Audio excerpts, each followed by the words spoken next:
Now, if you missed out on yesterday, we started off with a banger, Na'Vi versus 100 Thieves. And Chip, you brought in that action, that game wild. Yeah, Navi's looking the same. They're looking like a problem running that Penny Ultron comp. It's been a threat, and honestly, it's the new big threat in my opinion. Thieves, not the best performance by them. They get knocked down and go against Gen G, and that was a series you should absolutely watch, especially in Museum. Gen G takes the series 3-1, knocks down the Thieves, but the Thieves started looking more like themselves. Unfortunately, just not quite enough. Gen G, however, that's a team that I think we need to keep eyes on. Yeah, no, I agree. I think Gen G is something special. We've been calling them the America Slayer because they were able to take down team after team now and just looking sharp at it. I think Na'Vi, no surprises there, but 100 Thieves, it felt like something was missing. Right, the clutch factor, whatever you need to say. Playing stage went well, nothing new to say on main stage. I think it was the Terra remix trash talk at the start that really startled him. Like, it was the height difference as well, I think, in the argument. But yeah, it just felt like Na'Vi, they sort of made those adjustments, took that old like 100 Thieves player of Terra onto their roster. He's looking like an utter king when it comes to like the duelist role. But like you mentioned, like actually getting to see the Penny that people have been talking about with the Ultron composition. And 100 Thieves tried to sort of like match it in areas, but ultimately it was just like Museum of Contemplation looked relatively close. But that was about it. Everything else, Na'Vi looking probably favorites in the tournament so far, judging off all of the results we saw yesterday. Yeah, that's actually a great point. I think it's tough because any great stories obviously going to have some losses of favorites. The hometown heroes are gone in 100 Thieves, but with that, you get a rise of other teams, right? That's what has me excited in general. Looking at it, Gen G win against VP. VP, we say land buff, right? We say land buff is strong for them. Rao, go to you as the EMEA. I mean, they looked the part. I mean, yeah, I think it's like continuing on. Yeah, mostly, yeah. I think for like all of the teams for EMEA, everybody's looking like pretty experienced, like Virtus Pro. More pushed, I think, just from what we saw from like Gen G, right? But for Na'Vi, it felt pretty much continuing on with what has been a win at preseason, a win at stage 1, and just looking and having utter panache whilst they do it as well.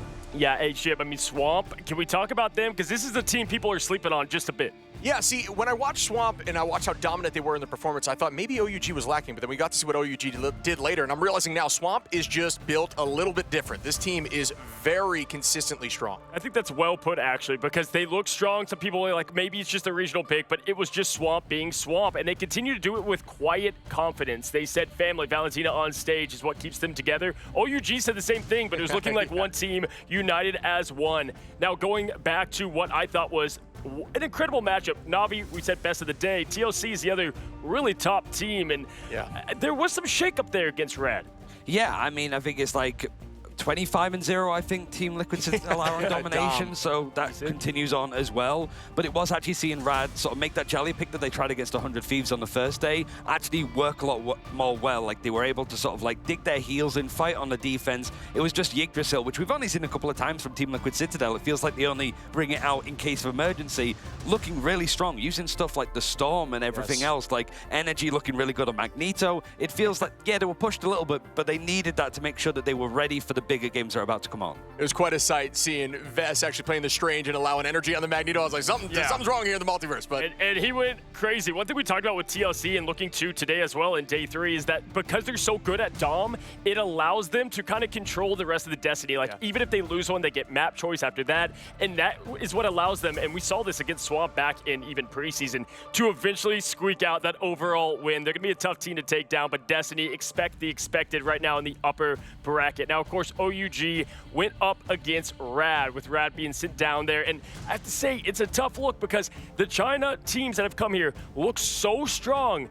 But Chip, it just feels like they are falling just a bit short when it matters most. Yeah, there's some just small plays that didn't like a lack of Strange Portal sometimes from OUG that kind of just, I don't know, there's something missing. And also Rad, they've just looked pretty solid. They have a similar story to what we've expected from Rad in the past, all the way from the lower side, potentially scooching all the way to the very end. But I don't know, I think OUG looked all right. Well, it's like, also we sort of mentioned it on the desk as well afterwards, of like, you've got OUG, you've got to prepare for Swamp that had never played on a LAN before, like at least an international traditional land and looked very comfortable. There was a lot of tech pauses, which I think just allowed the players to just sort of soak it in, take a minute. Okay, I'm on stage. Things are looking good. We're looking strong. And then you go up against Rad, who are also just a dark horse for this tournament. That's two hard opponents. And OUG, they've picked up maps before, but both them and Iconics leaving back to China with not even a map win, never mind a series win. Listen, I mean, I know I would say the game of the day that circled talent-wise is the Gen.G VP matchup, but now it's the inevitable, as Thanos would put it best, right? All the matchups we have cooked up for day 3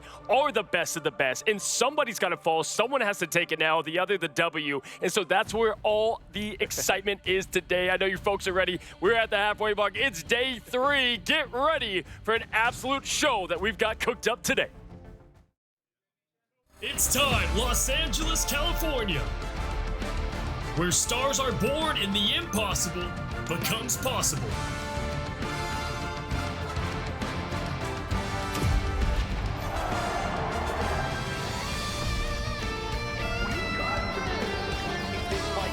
The crook is closing it on an ultimate, but still they believe it's winnable. Na'Vi say we don't need it. Because of their failure to finish the attack, it's not going to matter.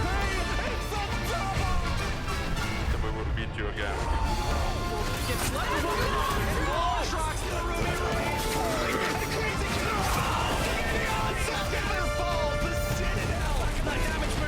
Don't think it's going to be enough tonight. Execution. 10 teams, 4 regions. The wait is over. The world is watching. This is Ignite.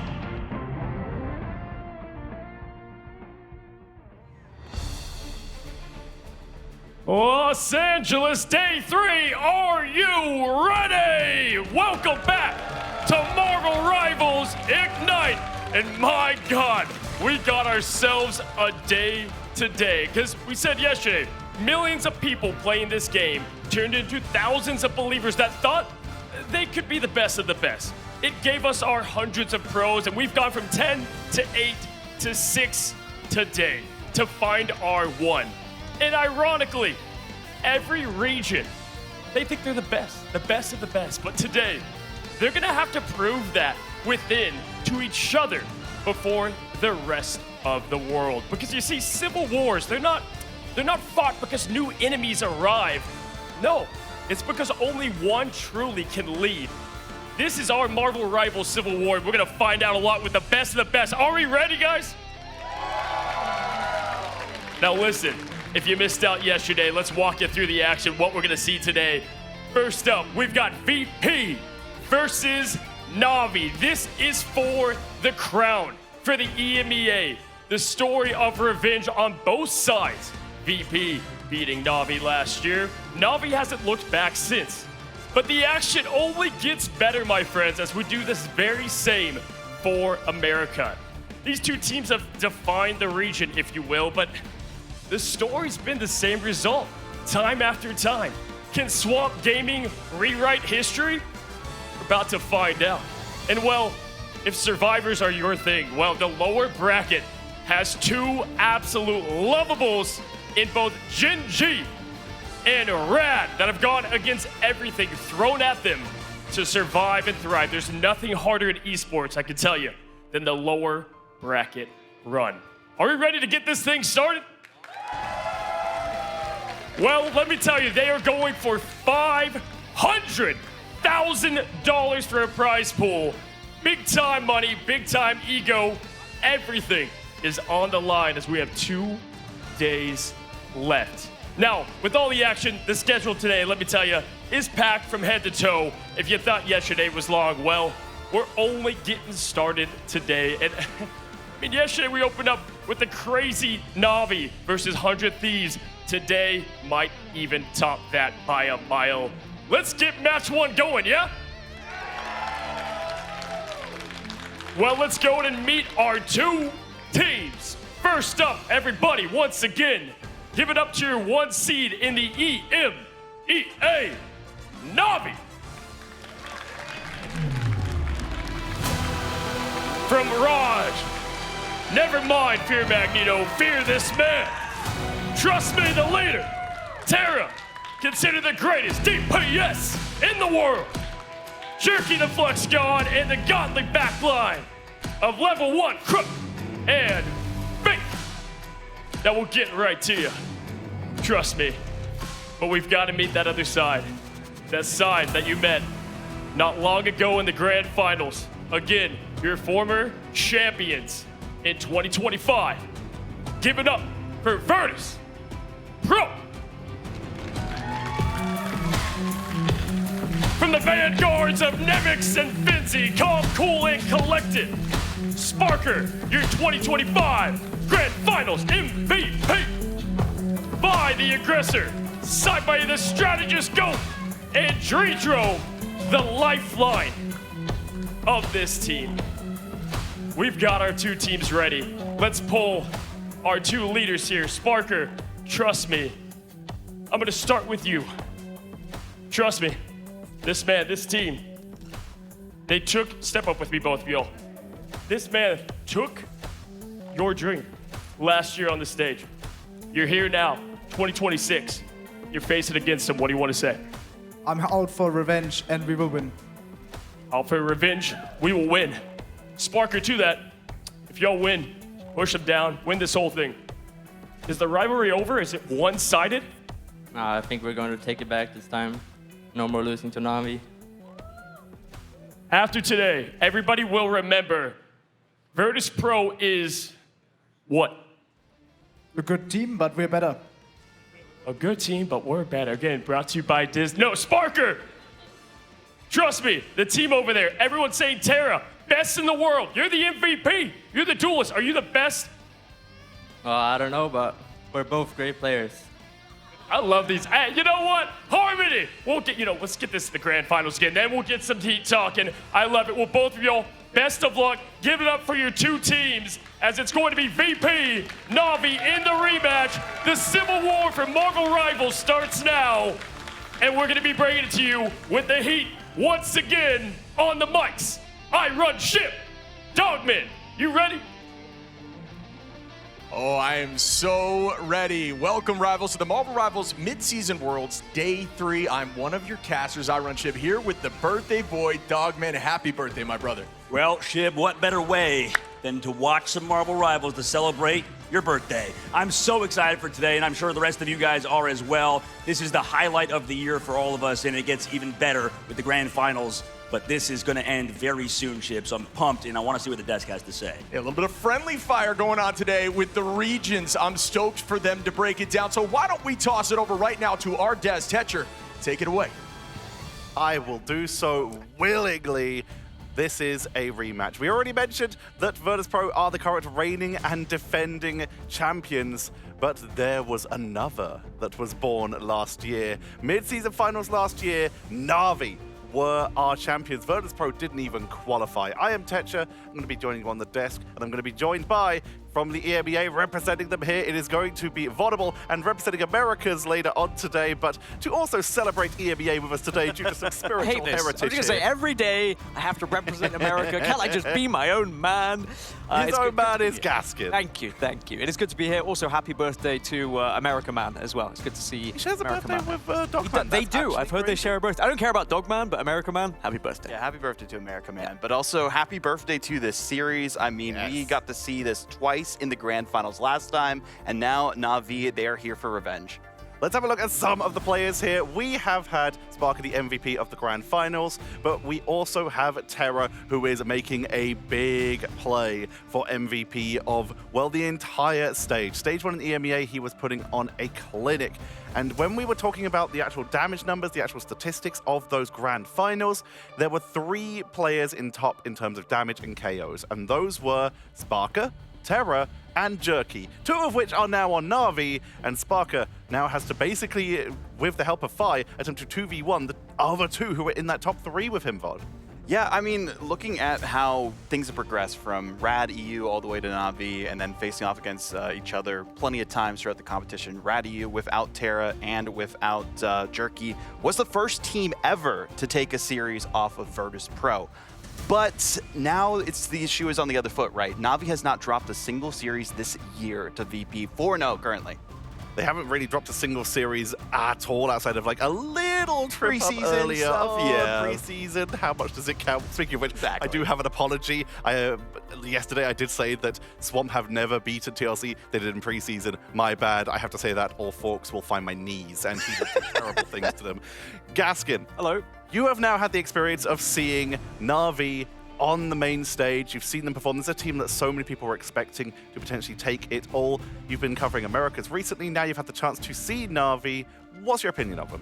I'm not impressed yet. That is a wild take. I don't know. I've heard a lot about Na'Vi, and I've seen how good they were online, and I was expecting them to be a dominant force here, but they've only played 100 Thieves, right? And 100 Thieves looked a little bit lackluster in that series. They did get better, dropped down into the lower bracket. Sadly, did see them eliminated yesterday. But to put it bluntly, they played a top 8 team, and they looked okay, but maybe they weren't showing much. So I think this is going to be the first proper test for them now. You're going up against a Virtus.pro roster who are going to be hungry to try and take them down to prove a point. So I hope that Na'Vi will show me why they could win this event, right? This is the time now to be at your very best. These are the total stats for the event so far, taken as averages, so you can see that already we're starting to get a few standouts here. Nevix is getting hit pretty hard in that front line, but the fact is he has taken his team to several victories to find himself in that upper bracket. But when we start looking at those damage numbers, we're seeing Terra,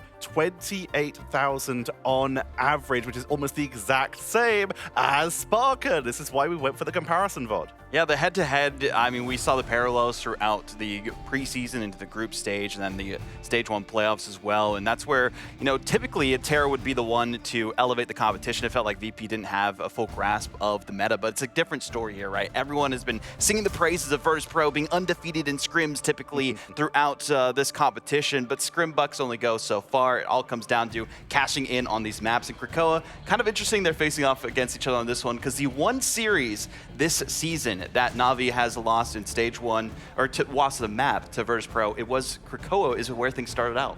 Very interesting. Obviously, there's quite a few teams that have trauma maps throughout history. There's a lot that can go into it. We talked a little bit about Berlin T'Challa being a VP one yesterday, but Na'Vi do have one of their own that might show up later today.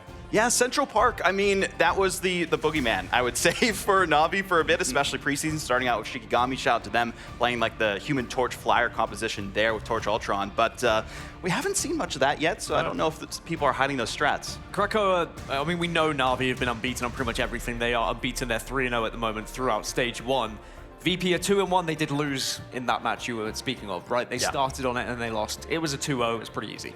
Well, Gaskin, there was something you were talking about while we were getting set up today that I want to bring up for you, and that is the fact that Na'Vi have been at the top of EMEA for basically the entirety of this year, but they find themselves in a similar situation that VP were in previously, where there's been a lot of time to look at that team at the top and research, right? When you're at the top, you have a target on your back. It's as simple as that. Everyone's going to be studying you. Everyone's going to be looking to take you down, and that's exactly what Na'Vi are going to be feeling here, I'm sure. And we'll have to see whether Virtus.pro have been putting in that time to try and work out how you defeat this Na'Vi roster. Heading into the Mutant Nature and Mutant Nation of Krakoa. And we're starting off with a couple mutants in that ban phase, as we will see the Gambit taken away by Virtus.pro. Mantis is, of course, going to open it up. One-sided Gambit secured by Virtus.pro, which means Magneto slips a little bit further down. Na'Vi could secure it one-sided here. Yeah, I'm not too surprised on this, right? In the two series that we saw, one from each of them yesterday, the Magneto was the prioritization on domination for Na'Vi. Virtus.pro, the exact opposite. It was the Gambit. That's the typical 50-50 that we're seeing right now. The Loki band, of course, do not want to give VP double Gambit ultimates. Not a fun time. I will say, for the most part, the one-sided mag seems to have been better than the one-sided Gambit. So already I'm like, okay, I'm leaning towards Na'Vi just seeing these first four. But all this talk with both these teams has been about this kind of Penny plus Ultron team up. Are we going to see any of that? And is anyone going to try and hit a ban here to try and put it their side? I think a big thing here, too, to note is the save from Virtus.pro on Thing. They have a 100% win rate with Thing saved for their team, especially against Gen G like we saw yesterday. It's great into that anti-dive, and we know that Na'Vi do have the flexibility to get that dive going. In fact, we even saw level 1 Crook during the Stage 1 play actually bringing out the Daredevil themselves. He was the mid-season finals MVP. So we have basically all of our LAN MVPs in one game together. And Na'Vi, they're going to secure the Lunar Snow. Another hero who's massively jumped up, while Virtus.pro will remove the Ultron. They want to try and prevent that strategy that, well, Virtus.pro are widely considered to be one of the teams that popularized that Ultron Penny Adam team-up. Yeah, I wouldn't be surprised if Virtus.pro do roll out with it at some point here on Krakoa. That being said, you just have to have the versatility. We've seen some of these teams try and roll out with it, struggle a little bit, and not willing to necessarily bounce off of it. I want one-word answers. Gaskin, who have you got? VP! Vodable. VP Na'Vi, we've got the perfect split. Let's find out what our casters think. Let's send it over to Iron Shib and Dogman. The moment VP have been waiting for. Can they finally crack the Na'Vi code? Looking forward to this matchup today, my friend. Absolutely. I mean, the code has to be cracked to get the trophy once more. My name is Dogman, joined by Shib once more. And today, I mean, it's going to be another rematch between two phenomenal EMEA teams and some of the best teams in the world, if not the best. Last two winners of the mid-season in Na'Vi, formerly Rad, and VP, our grand final champions. Yeah, there are folks that are thinking this could be a run back of the grand finals coming up here for this tournament, but we'll have to see what they look like right now, setting the tone and the pace for today. You've seen the comps, you've seen the bands. They look pretty similar to what we've expected from these teams, and looking forward to seeing how they match up. Starting off immediately with Storm alongside the Punisher. So we'll see that Penny maybe come out also for Vinzi and Virtus.pro's side. Na'Vi probably understanding that, want to play a bit slower. Maybe for that damage output. And Sparker going to be building up that instinct, trying to get as much damage downrange as possible. Penny Parker being more of a mainstay, immediately going to find Trust Me on the Thing, who does come back with the BRB, so the numbers are evened out, but still a very good start here for Virtus.pro, who will have that BRB on their side from Fate as well. Constant poke across map. I mean, you still have that soul bond out on the side of VP. Ultimate's built up. Two teams kind of slowly feeling each other out. Nevix, though, going to find Rajaro, and now they're walking forward once more. Nevix with a two-piece onto Terra, and Virtus.pro are coming out hot with 7% climbing. Yeah, that was incredibly fast, and it's interesting that we didn't get the one-sided thing as Nevix gets another haymaker to the face, or Rebel Cook does, rather. And you know, it's interesting that Na'Vi, so far in that first fight, opted for that Punisher team-up with the Rocket Raccoon, obviously the full enhancement. But that decision between both, you know, the Punisher alongside the Rocket team-up or the Daredevil is always one that's been interesting to keep our eye on. For VP, they're running that triple strat of this comp alongside the Gambit, playing it slow. Yet again, we saw this comp kind of dominate the other few days. We talked about how good Ultron has looked so far through the tournament. They're trying to take advantage of not having that Magneto. All this damage here. Terra with some insane accuracy. Ice in the veins right now as Nevix gets deleted. A bunch of shots there from one of the goats of the DPS role. See if they move forward on this duelist, and that's going to be another pick, this time from Trust Me onto Finzi.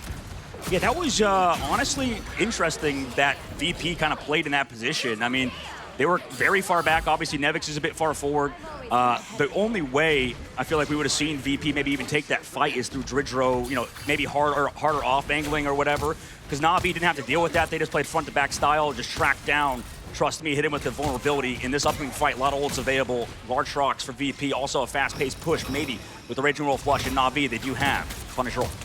This next fight is going to be tone setter here up on the high side once more. Terra set up with that turret, trying to provide some damage towards that back line. But again, here comes that commitment. The Raging Royal Flush begins. Match back by the boundary of level 1 Crook. Terra going in with the final judgment. Does anyone go down? No one yet. Just feeling each other out for the moment. Trading ults back and forth, but the point ever growing. 40% and climbing here for Na'Vi. There's that Rage of Ultron now for Fi. Looking at Trust Me, who is low. Match back with the Meteor Ram, but launch a little bit too early there. Expecting quite a bit more damage, and instead it's just going to be answered into nothing. A bit more play from Finzi on the Penny, but again, nobody has fallen just yet with all of these commitments of ultimates. Still sit with the Glortruck's right side. Rajaro poke down low, has a ton of healing though. Nice job to keep himself alive. Oh, Sparker right there on Rajaro. Terra falls from Nevix, back in. Oh my goodness, Sparker put that on a highlight reel. Who's locked in with a Quadra now as he finds Trust Me. Is Elsa in a similar position to, you know, what we saw yesterday, just popping off one of the best duelists in the game as Jerky tries to fall back, does get it out with his life. Regardless, back and forth so far between the two top squads in EMEA, and for Na'Vi, no ultimates on their side too. 60% of the board is a lot of potential for VP to finish up on this series. Maybe a portal play gonna have to come through from Na'Vi or an early pick. Yeah, you can see the Glartrox going right into the Penny Mines here potentially in a moment, cooking the meal. The Glartrox Sparker's able to find Trust Me Finzi onto Terra. Finzi doing such good work here on the setup into this team. Multiple mine KOs is just exactly what you're looking for prior to every single one of these fights. Okay, Trust Me, gonna have to portal out of spawn, everybody going together. This is gonna be such a hard fight to win. You're against so many ults on VP side, or rather now, just Dridros. So I wonder how Na'Vi do it. It's gonna be tough against the Penny as well. That's been popping off. Yeah, it seems like they're running like a spawn break comp, and doesn't seem to be working as much for the moment, and ult advantage still up here for VP. Dridro has that res. Both teams once more setting the tone, playing slow, feeling each other out, trying to force out some cooldowns. Bond gets committed. That's a huge one to call out here, playing around the spawner, which does go down. So ready for the Karmic Revival. OT takes down though. They do touch at the last possible second. That was dicey. A huge invisible boundary from Level 1 Crook, but they waited out. VP does lose 1-5, but the BRB, or rather the resurrection from Dridro, comes out. Yeah, an early res here, so the team can slowly fall and play for that res. But the point gets capped here by Na'Vi. It's going to be a neutral trade. Everyone will be back into this fight. Cooldowns are going to be reset. We'll see who finds more value. This next pick is going to be massive. Terra going in with a judgment, finds Fi in the sky. Goodbye to 1. 86% now and moving upward. Yeah, great job from Na'Vi to fully push into that point, and VP not lose any more. So they actually play it slow, come back in, ultimate advantage. Yeah, really good pacing there, forcing out two ultimates, and now coming back in with a Raging Royal Flush. Finzi, Nevix now, Dridro, and again, and that could be it here on the retake for VP. No portal to touch. Point 1 will go to VP, who have done their homework here, and they're trying to shut this down quickly. And that's the crazy part too, is with the BRB from Fate, it brings back, Trust Me, the only guy who could portal from spawn. Excellent job from VP. Patience, which you rarely see on Domination like that in such a tight situation. They knew they had time to retake together if they didn't lose everybody. The disengages are perfect. VP are playing back on such a high level like they did yesterday. That's a great call out. It was a huge disengage. As soon as they saw the CEO with the judgment, they walked backwards. They reset with the Raging Royals flush, came back in and found 2 instantly. And from that point on, the fight was already won. Yeah, this is why people talk about VP being one of the best teams in the game at all times. And you can see for Na'Vi's side, they're trying to figure out maybe they have a solution to this Sting Penny Parker tandem. People talk about how that thing is dominant now, catching up to even Magneto. You saw it. We saw how good Magneto has been throughout the tournament and how strong he is. But honestly, just like the trees on this map, Rajaro, or rather Nevix, is just unfaltering, unwavering, except when everybody shoots at it. It's looking more like Rajaro in that case. A look there at Krakoa, the living island. Like to see that face, very cool. But then you immediately go and just destroy all those trees. So a little damage there, but deforestation is actually something that I promote, but definitely not in case of Marvel usually. First one to break those trees immediately canceled. But we're going to start off right now with the setup. I love this top-down view. We talked about the chessboard. Nevix, hyper aggro. We talked about the thing. I think it's a great call-out. Looking very strong. Fi finding Trust Me instantly into the Omega Hurricane coming out from Jerky. Is that going to land? Oh, man. Rajaro taking out Saipe. We know how valuable that is. We talk about how good these Magneto players are at hitting those shots. Jerky can't find player at the very end. Fi trying to escape via the air and cannot avoid the other flyer, Jerky. Good movement here by Jerky, and that hit scan team up. So much damage going on the field right now. Both teams dropping backwards, and Na'Vi coming out on top after that first pick. Well done by Na'Vi. So far, Na'Vi in this front-to-back style should be able to get the advantage in the neutral with those engages. Also against the Glartrox coming from Sparker. I'm curious how they play it. Nevix has set himself up in the past. But I wonder if they disengage Terra and then come back in with some ultimates. Again, we talked about yesterday, Jerky being so versatile on so many different heroes, very difficult to ban him out. And you see the engage once more. The bond goes out. Every cooldown matters. Getting that cooldown out is going to allow Na'Vi to move forward a little more aggressively. And limited ammo popped right there. Terra trying to take advantage of that. Well, you can see they're trying to show pressure, bait out ultimates, and then fall back. They've not used any ultimates on VP's side. Na'Vi now understood that also aren't using ults that early. And as you say that now, Terra commits heavy. See if this works out. Judgment does as Jerky cleans up Nevix. A second pick here onto Finzi, but there's that Karmic Revival. Everyone back in the fight. That's what they were looking for. Yeah, I don't know if they expected maybe Nevix to ult there too, though. So out of this res, they had to use 2 for just 1 on Na'Vi's side. Yeah, I think they were hoping to see some more commitment. Well done by the side of Na'Vi to think through that. Fi able to find Terra, who comes back with the BRB. Another cooldown burned here. Saipe trying to build towards that all after just using it. That's a nice pick from Terra once more onto Sparker, who have been on the stage together in the past and both called each other the GOATs. Terra finds Dridro, who is not, or actually does have res, excuse me. And Terra doing a good job walking around that tree, which is broken, but generally too much damage coming out from Terra, who uses the grapple Comes back in. Momo might have got the KO there in the case of Pirate King Momo. Not in that fight, though. Sparker dropping Terra down once more. Now VP up a number. The Meteor M does not land again, trying to eat some of that damage from the Rage of Ultron. Very difficult to find a target that quickly. Nevix gets very low, playing around the spawner. The team has taken the space. The Glartrox lands. Doesn't find a few. No one gets burned instantly. Sparker trying to get the pick on the front line. It does. Make it 2 as Nevix cleans up Trust Me. The Reds comes back onto Trust Me again, and the space has been claimed, but 90% here for Na'Vi. They want to make this a 1-1. And this is what makes the top teams in the world so good, even in this front-to-back style, which we know VP is really good at dive and playing hyper-aggressive. Can also play a very, very classic front-to-back style round Sparker, like you said, finding those picks early on. Na'Vi does sit on some ultimates here. They've been using level 1 Quick's ult to kind of secure and anchor on that point, but it will be against VP and their Vanguard line, who do have double ultimate. Balance of power has shifted into VP's favor, but is it just a little bit too late? 90% here for Na'Vi. Their goal is to just have one committed ult fight and win this thing here as the Omega Hurricane heads towards the back line. Forcing out Bond likely in a moment, but in a tough spot, goes to the sky with the flight. Now Bond gets committed. Terra finding Finzi first. Na'Vi up a number with no BRB available. Finzi got to come back from the spawn door with no ultimate. Saipe very close, but it doesn't matter as Nevix falls here, likely going to hold. Maybe come back with a portal on a retake. We'll see what that looks like as Terra has a disgusting shotgun shot to the dome of Fi and Sparker, and that's going to be a quadra here. I can't believe that Terra used to be mainly a melee Iron Fist player with how he plays this hit scan. Na'Vi tied up 1-1 against VP.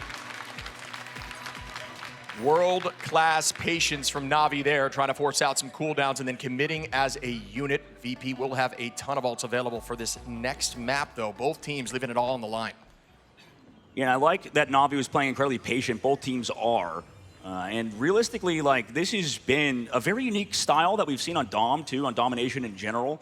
In the past, I feel like we've seen more Venom and stuff, and people have kind of figured out, and I know early on in the tournament, Trust Me, we was seen as crazy for saying that Venom doesn't feel that good. Everybody was like, Venom's broken. Towards the latter half of the tournament, this slower, or not slower, but maybe higher HP kind of characters have been #1 priority and just keeping alive as we had a pause, bit of a technical issue on the main stage. But tied up 1-1 now, Shiv, between both teams. Na'Vi do have the ult advantage for the upcoming fights, but how VP played that last round, do you think they still have a shot on this?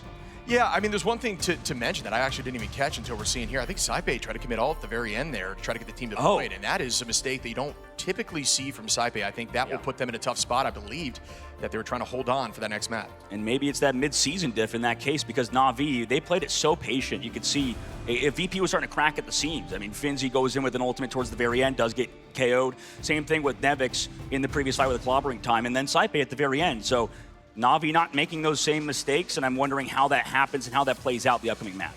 Yeah, Na'Vi playing like the pressure just does not exist after being down a map and playing lights out there as we head to our third map for Game 1. Who will take this thing home? Na'Vi, I think, like I said, playing that Punisher alongside this very, very slow style composition, trying to pick out VP, force out bad ultimates from them. Can they do it? Can they find the pick through Finzi, who was finding the penny mines previously? It might be a bit harder or rather easier on this map type, so because it's so more close, maybe the mines actually do get those KOs. They call this discovery phase here as teams are just trying to play slow. Out goes the Psionic Seduction, and everyone is seduced here as Trust Me finds Dreedro 1 down. There will be a res available for him. It doesn't matter what 3 of you fall here. Dreedro, Karmic Revival, Psychic Light, everyone's back in the fight now. There's the double commitment. Final Judgment out with the Sia. Glartrox gets launched, but it gets deleted, I believe, here. As immediately Na'Vi will take this point. Yeah, why is Sparker Glartroxing that? I mean, they're using ultimates in such odd spots. Crook pops the invisible boundary. Can't even find the KO with it. Maybe we could use the Glartrox now. And just championship composure. This team saw the res, played slow, and knew exactly what to do, and just traded so many ults there. Still with a point. What are we doing? Okay. A lot of commitment here. I think the team is panicking a bit. Na'Vi, once again, just staying so calm, cool, and collected. Terra almost finding another pick. Able to drop back. Good focus by the backline there. Looking at Dreedro, there was some good flight to escape. To me, this reads as a team that's starting to lose confidence in their composition versus Na'Vi. I mean, the fact that we're trying to panic ult last second, it's a bit, yeah, sure, you could say is on the players themselves for not playing up to par, but I think that they're just not as confident against Na'Vi, who have figured out how to play slow versus this Penny Parker. I think a lot of teams struggle with not committing too many ults when there is a res available, but Na'Vi's doing a great job of really just finding value with one and trading one ult for one on that Karmic Revival. Meteor M available here.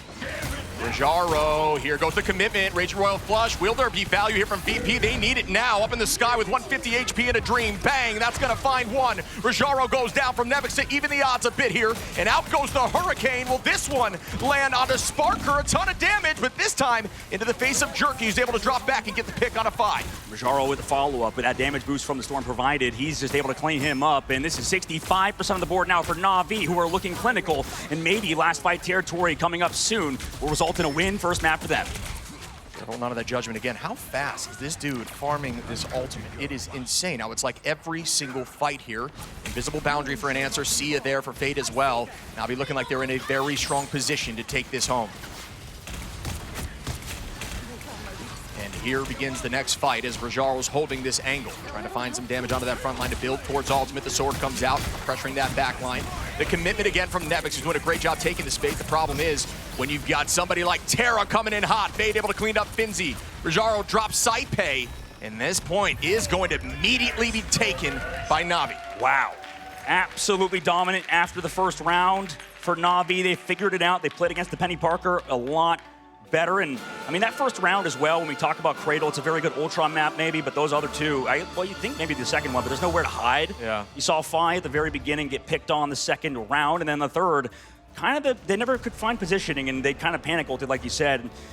I think, yeah, easy MVP for Terra in that squad, and Na'Vi put themselves up a map, and because it's BO3, I mean, this could be very fast unless the VP figured out the next couple maps, because that comp that Na'Vi just played, I wouldn't mind it if we go over to, you know, more of these convoy convergent map types. Yeah, it's like a Professor X comp. I think it's genius. They're going to run heavy damage when you know you don't have Magneto. And it's like a spawn break comp, but without needing to spawn break. It's beautiful. It's working so well. 13 finals with almost 40k damage for Terra there. That's a great point. I mean, Desk pointed out perfectly earlier that the general fact that you get Magneto usually in the protect phase instead of the Gambit feels like it's more impactful. Yeah. And they were 100% on the note there, or on the point there with that.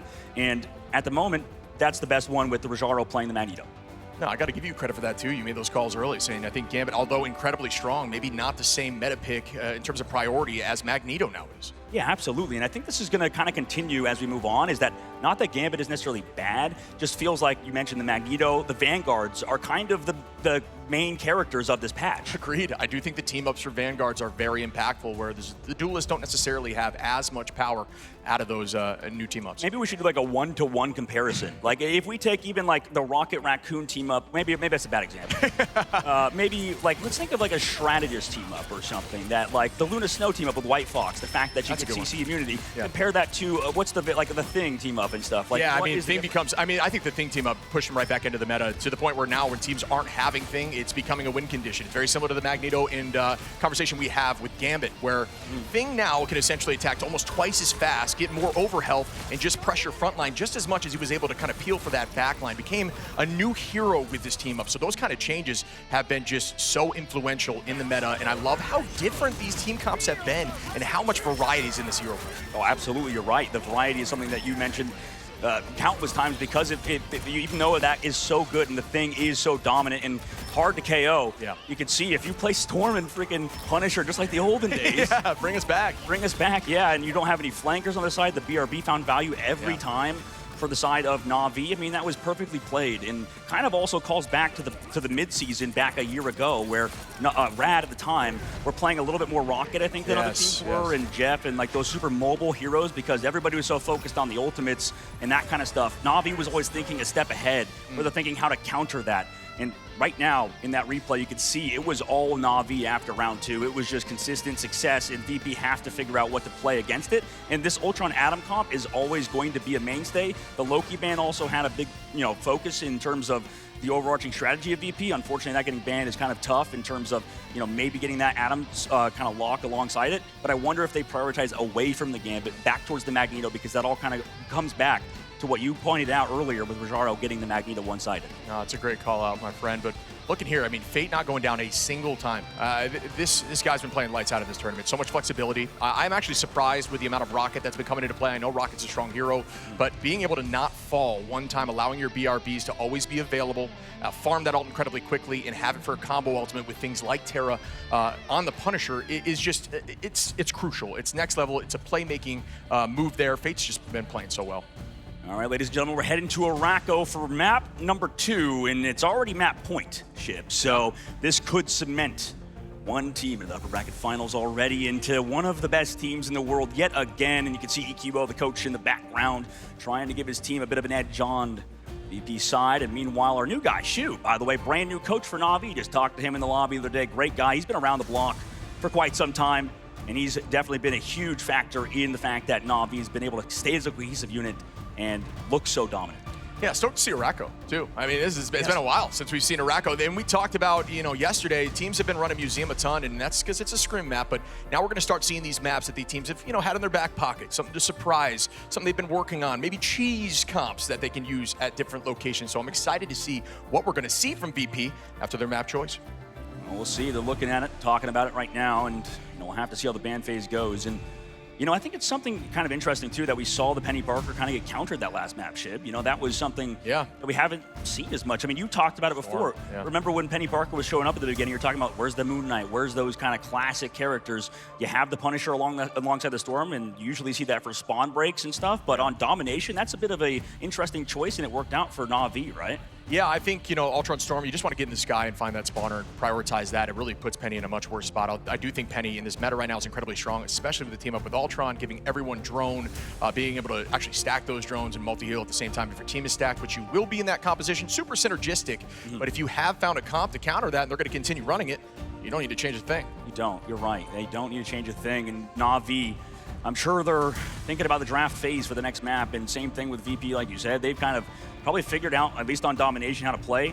And this is the thing with VP. Yesterday, they looked great. Like, to me, in terms of performance, they had a very, very good matchup against the teams they played against. And for Na'Vi, they, I would say just looked good too, but it was a bit of a difference in terms of those matchups. And I think that kind of goes back to what we always talk about, is it's not cut and dry every single time we talk about teams, right? There's always matchup dependent. Oh, yeah. Yeah, I mean, there's so much into it. I'm actually surprised, too, because I know that before, VP has beaten Na'Vi on Central Park, so my assumption was that is where it was going to go. But then you also say you got to get more in depth. Na'Vi's a smart team. They know that it's a weak map. I'm sure they've been practicing. They've been working on how to find a way through that and not have that loss happen. So instead, they elect to take it to Araco, which I don't know if is a very practiced map, but we used to see this map all the time when Dive was super prevalent because you have those escape routes. Yeah, absolutely. You're right. Dive was super good on Araco, getting those flank angles and stuff, the portals and stuff, always mattering. BP times, man. BP times, yeah. Yeah, Rip Self-Soul BP gameplay. Yeah, where's that at? Yeah, he's been playing nothing but Black Cat, and has looked good alongside Crazy Kitty. But none of these teams, by the way, these top 2 teams haven't played a ton of, or top 4 teams rather, haven't played a ton of Black Cat in between Na'Vi and VP. They've looked good on everything else, a lot of the hit scan characters alongside those. Yeah. I mean, we talked about how Vanguards look so good this patch, but the Duelist, it feels like people haven't fully decided on the best kind of characters to play. You saw Storm and Punisher that game, and hit scan characters. Yeah, you're right. Really good and have been showing up later on. It's funny. We were kind of discussing the other day in the green room that where's this front-to-back poke comp? I think it could work right now in this meta, and you know what? Here it is. We've been seeing it, and we didn't even discuss that. Yeah, and it kind of goes to how strong Magneto is, how strong Thing is, so kind of all ties together as we enter the map, enter the ban phase in Araco. This Convoy was the map chosen by VP, so that means Na'Vi's going to be on the defensive side, VP going to be on attack, and I mean, that was chosen by Na'Vi to be on the defense, right? So kind of see how that plays out with these 2 squads.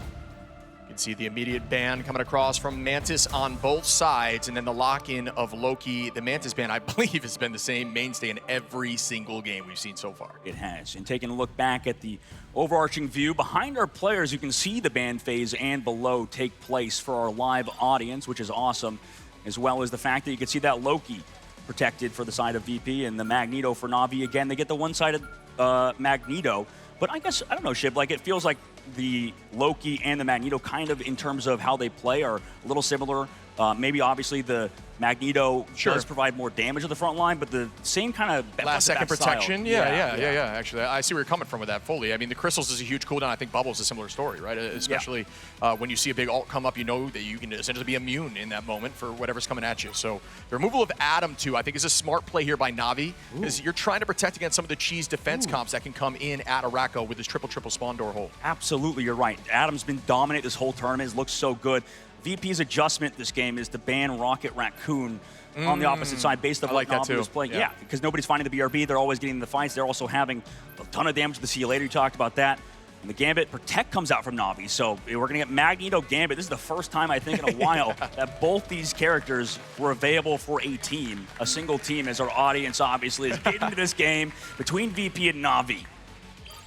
And there's that removal of Penny, too, from the side of VP. They do not want Na'Vi on that hero for now, which can also run a very similar comp that they were running the last go-around. I thought we might see a mirror there on Dom, but instead, through the van phase, goes another way. The final lock going to be the thing, which makes a ton of sense to me based on what we were talking about last time. Absolutely. I mean, this is kind of something that was that needs to be called out. Definitely VP's priority towards the thing has been something throughout the tournament. A lot of teams are focusing on definitely keeping 1 or 2 characters in their hero comps, the thing being one of them.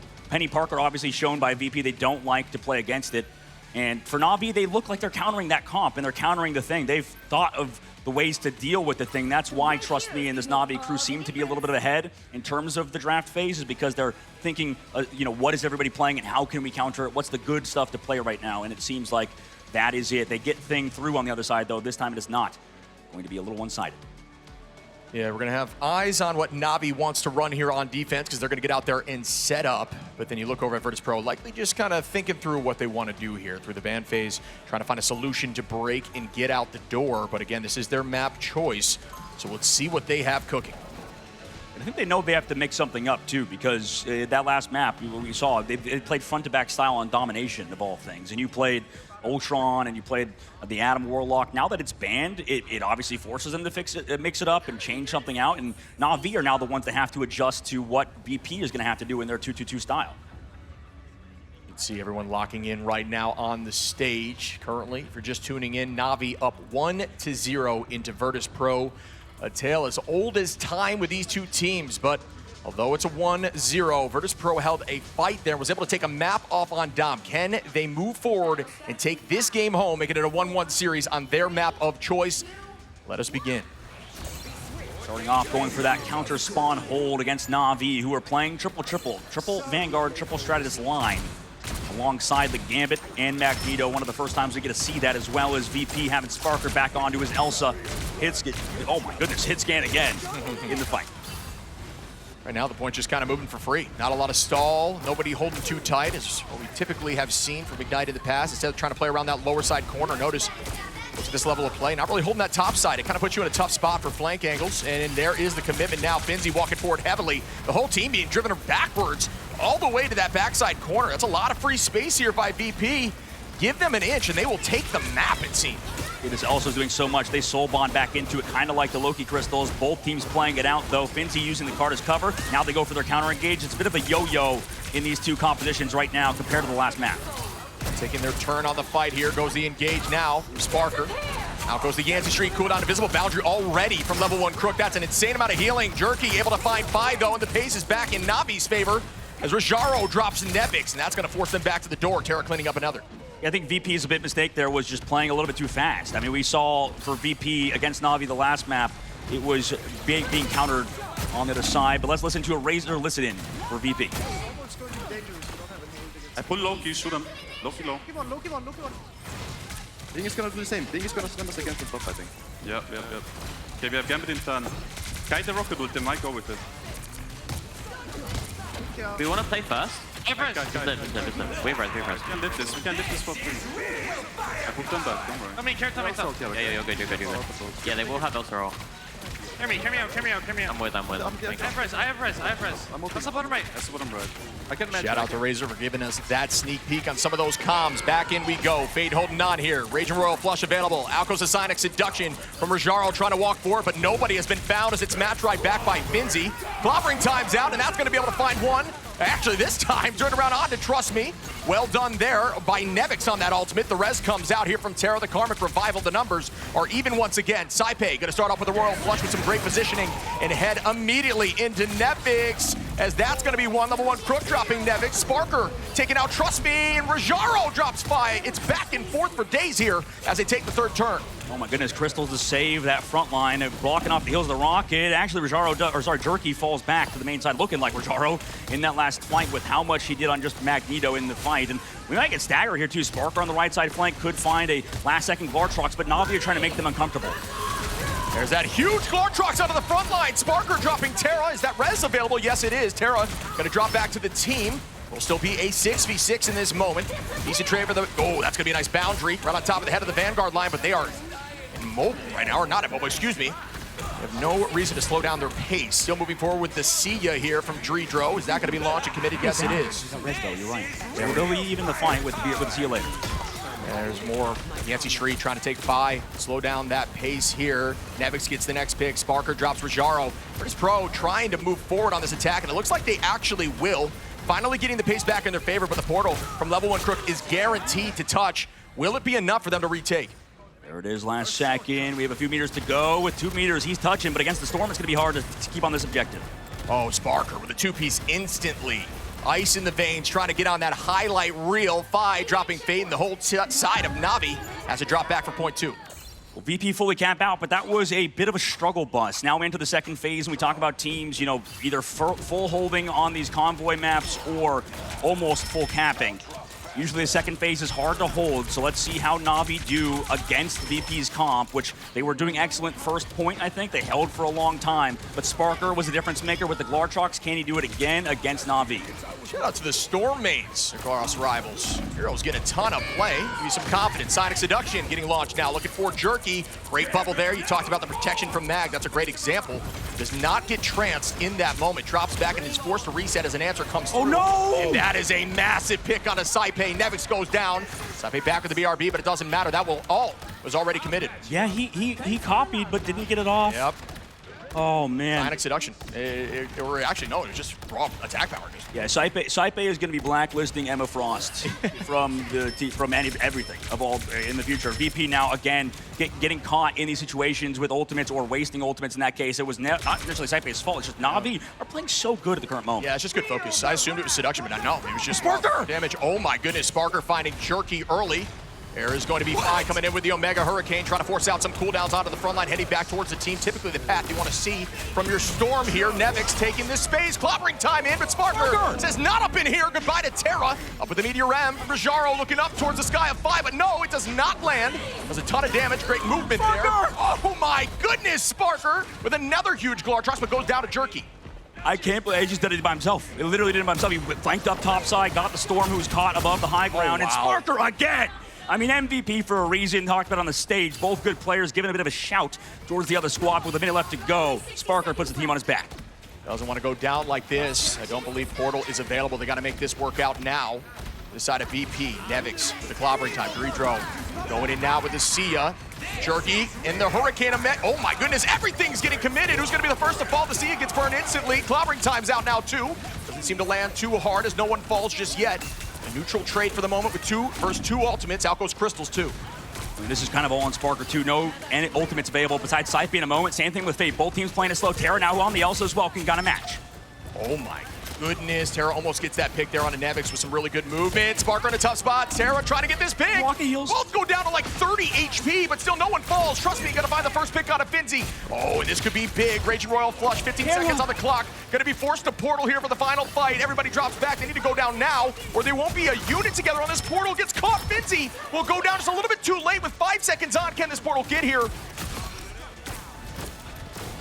It does not. That's going to be a hold on point 2 by the side of Na'Vi.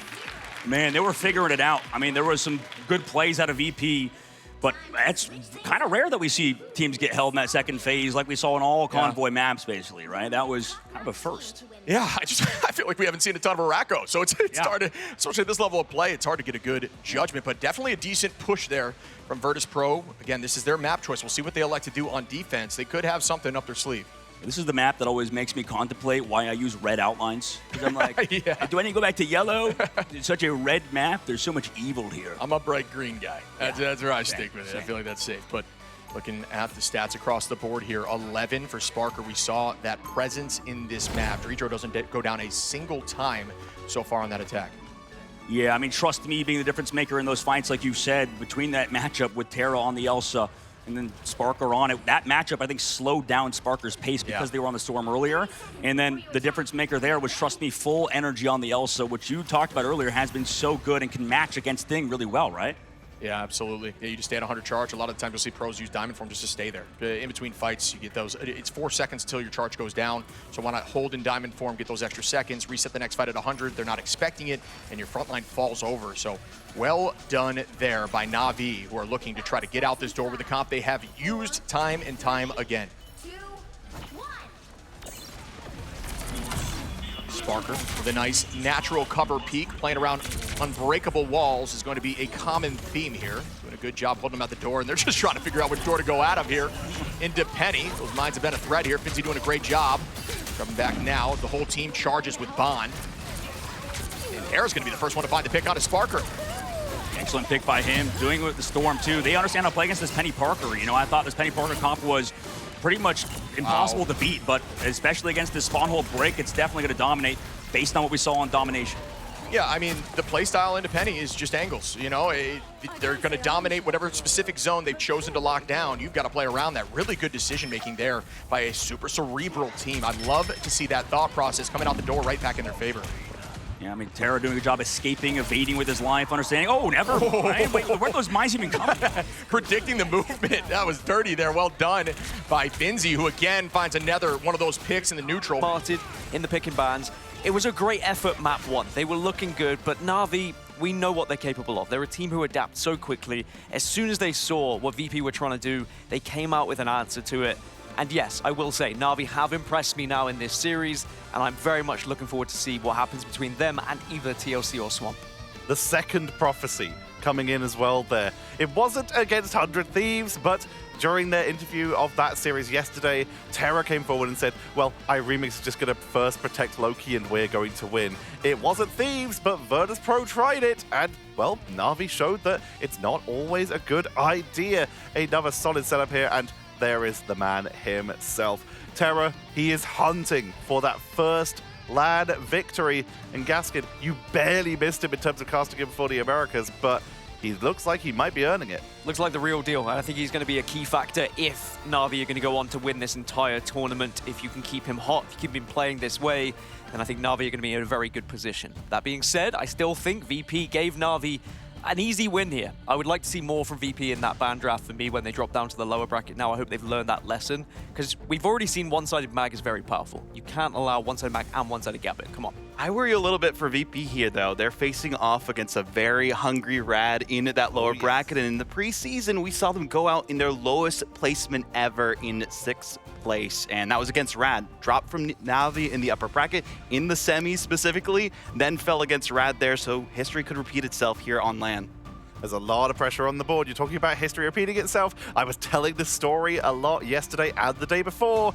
Once upon a time, last year, about this time, there was a team called Rad, completely different roster, but same org, that came in through the play-in stage. They lost in that play-in stage against an American team. They then went on through the lower bracket, defeating multiple teams from America, EMEA, and all around the world in order to win the whole thing. That team went on to become Na'Vi. They are the champions of mid-season last year. Rad is waiting for them potentially lower down to potentially cause a little bit more chaos if that happens. But first, Rad versus VP is potentially waiting in that lower bracket now. As Virtus Pro, they're not out yet, Gaskin. They're not, and I do think that if they get domination again, if they can get capturing that first point, we saw what happened in map 1, round 1, so right? important. They capture the first point, they have the penny, they lock it down, they look brilliant. Were unable to get the first point on either round 2 or round 3, and it really hurt them. And again, I think that we saw the prioritization from Na'Vi with their ultimates. They said, let's make sure we win this first fight. We can blow whatever we need to as long as we don't allow them that first point. They won't set up, and then the rest was history. I feel like VP were kind of focusing a little bit too much on the thing protects. Yesterday they did so much with that, of course, against Gen G, but this go around it didn't seem to be too much of a prioritization in terms of any issues that Na'Vi had against them, right? It's a different team, different quality, and different caliber, as we saw by the evidence of the 2-0 this time, right? So I think maybe focusing on something else to prioritize. It could be the Gambit that they would like a little bit better there as well, but it just felt like the ban draft, as you're talking about earlier, Gaskin, just wasn't in their favor once again. What were they thinking protecting the Loki? Yeah, I don't know. How many times did we see Loki pop the Gambit ult with the copy and it failed? I think it was twice. Yeah. If you were just protected went the down Gambit, before you could even use it. Exactly. If you protected the Gambit, you get that ult out, you potentially win that fight. I do think it has to be a lesson learned for me. I do think VP looked good around that. The fact they still made it work and still made it closely contested despite that fact, they should still be proud. We're going to be heading to the break so that we can get set up for our next series. It's going to be our second upper bracket semi-final. It's the Battle of the Americas. It is Team Liquid Citadel versus Swamp Gaming coming up after this. When it's make or break, the Razer Black Shark B3 Pro is a real difference maker. Its wireless connection is so fast, there is zero delay to how I play. With the best mic in the business, my shot calls are always on point. To top it all off, active noise cancellation, so that I can focus on what matters most, winning.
Inevitable.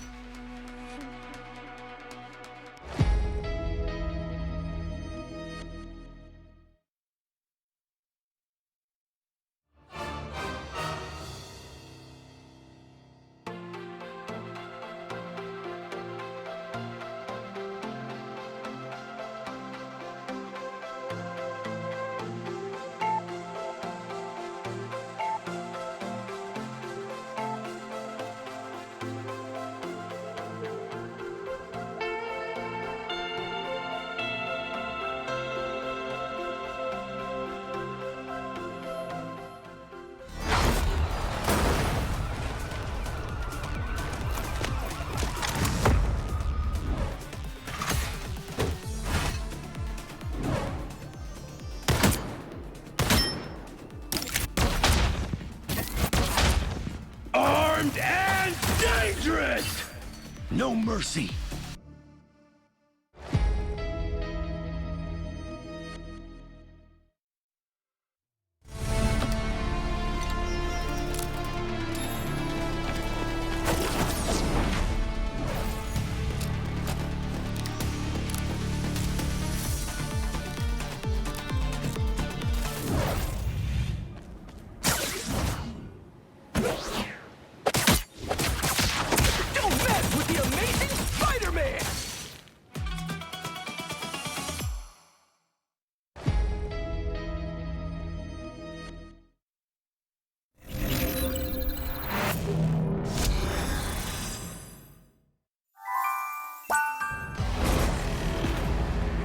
There is only one path to peace, the Avengers' extinction.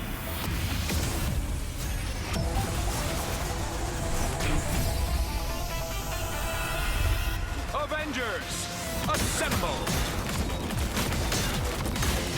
Widow style.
the matches from Gen G, from Na'Vi VP that just happened. It has been absolutely a blast to be here today. And who is the team you're going for? Who's going to win this entire thing? I'm hoping for Gen G. I've met their parents, and honestly, they've just been the greatest people to watch today and in the past. And I'm assuming, I'm assuming you're a Loki main, or? No, actually, I play Vanguard. I love playing Rogue, Magneto, and Emma. Like, those are my favorite, but I just really like the look of Loki, so I decided to dress up as them today. Well, ladies and gentlemen, give it up here for Loki. Thank you so much, my friend. And wish you the best for Gen G. Now I want to go, and yesterday we found the awesome moms of some of the players from TLC and Vess's mom to the amazing crowd that you can't ignore in the Gen G mom squad. But now I want to come on over here to Kara. Hi, how are you doing? Come with me to the stage if you don't mind, right over here. And we have everybody, Nero's mom, her son just about to play. And can I just try to understand, how is it like having, your son go through playing video games? Most moms want them to stop playing video games. Walk me through the journey of how you and your son, got here today. Oh, it was absolutely crazy. He started gaming really early on, and he told me just to trust in him, and he knew that he had what he needed to go really far. And so we're here. It's exciting to be at a LAN again since COVID hit. We haven't been able to see him live, and we're rooting for TLC all the way. I love it. And what would you like your son to hear from you, speaking to him about to play one of the biggest games in his life? So proud of him, and he has put in so much work, and he says that he literally dreams strategy, and it's 24/7, and I want him to take the whole thing today. Well, thank you so much, and we appreciate you. Give it up once again for the amazing players' moms here in the crowd. I want to find one more here before I move forward.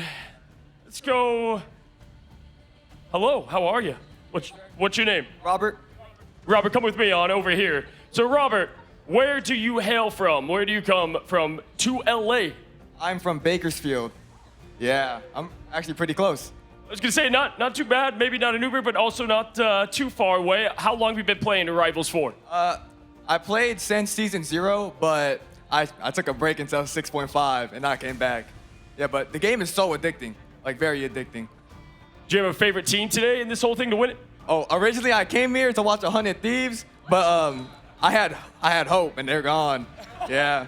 Pivot. You got to pivot quick. Yeah. Just bandwagons are open. All right. So who we hopping on? Oh man, after what Na'Vi did. Oh yeah, Na'Vi. I mean, Terra is the truth. Stomping level threat. This is what you love about, we have one of our great American players going on over to EMEA, because I thought for sure it's like, well, go to the next American city. No, going on over to what would some consider the dark side there. Okay, I'd love to see it. Definitely a 100 Thieves fan if I've ever seen one. What makes you love Marvel Rivals Esport? What makes me love Marvel Rivals Esports? Well, that's hard, because it's a lot. I mean, I couldn't really get into esports at first, but I loved hero shooters. I loved Overwatch. I watch J3 content a lot. So yeah, man, we love J3. Shout out J3, what's up, man? Our ball king there at his home and the viewers. Anything lastly I want to say to give you the floor before we get this thing going? Oh yeah, man. Hey, any team that's not Na'Vi, back it up, man. Terra the truth. That's it. They're right here, man. We got teams right here listening to you. All right, take your seat over here, you traitor. Appreciate you for coming on. Well, folks, you heard it.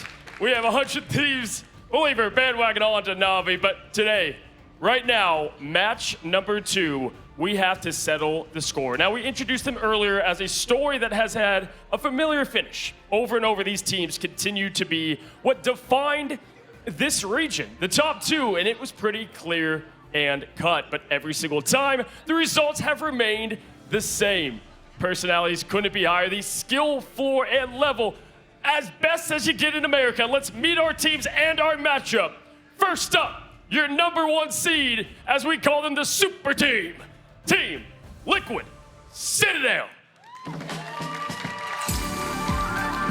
From Cooper Dastic to Nero in the back line, Paulie and Vess the Vanguards, Energy, the Accuracy King, and of course, Speedery as your flex duelist. Now, listen, we'll get to y'all again just in a moment. Great to have you here, Cooper. You guys feeling ready? Love it. Confidence, quiet confidence. Well, let's meet the other side. Y'all are very familiar with these opponents, of course. Your number 2 seed and their first time to land. Making yesterday look easy. Today, we have Swamp Gaming. From Crashman and Scatter Your Vanguards of Valentina and Forky Dog in the back line. And of course, Melophobia and doing it all day, it's Days. Welcome in, welcome all. We have our 2 teams, but for this interview, for this matchup, the heavyweight fight, it's not the players. We've got the coaches that've got something to say to one another. So first, for TLC, welcome out Coach Gator and Coach Fox for Swamp Gaming. Gentlemen, Fox, Gator, good to have you here. Come on over here. We're gonna separate here in the middle. Coach Fox, hello. Shake hands, gentlemen, shake hands. Well, we have a big matchup you guys are both familiar with. All right, first up, we're just gonna go ahead. You're staring them right in the eyes. We'll start with you, Gator. You got 7 seconds to say whatever you want to them. They're losing, so it doesn't really matter. There's not really much to say. Coach Fox? All the notes I need. Liquid's bad. Liquid is bad. Yeah, definitely. Very thorough. For a man of how many words we usually have, this is not what I was expecting here. Hey, I mean, either way, what I want to go ahead and say is, this man, let's go to Fox first from you. What is one thing he thinks he's good at, but not so much?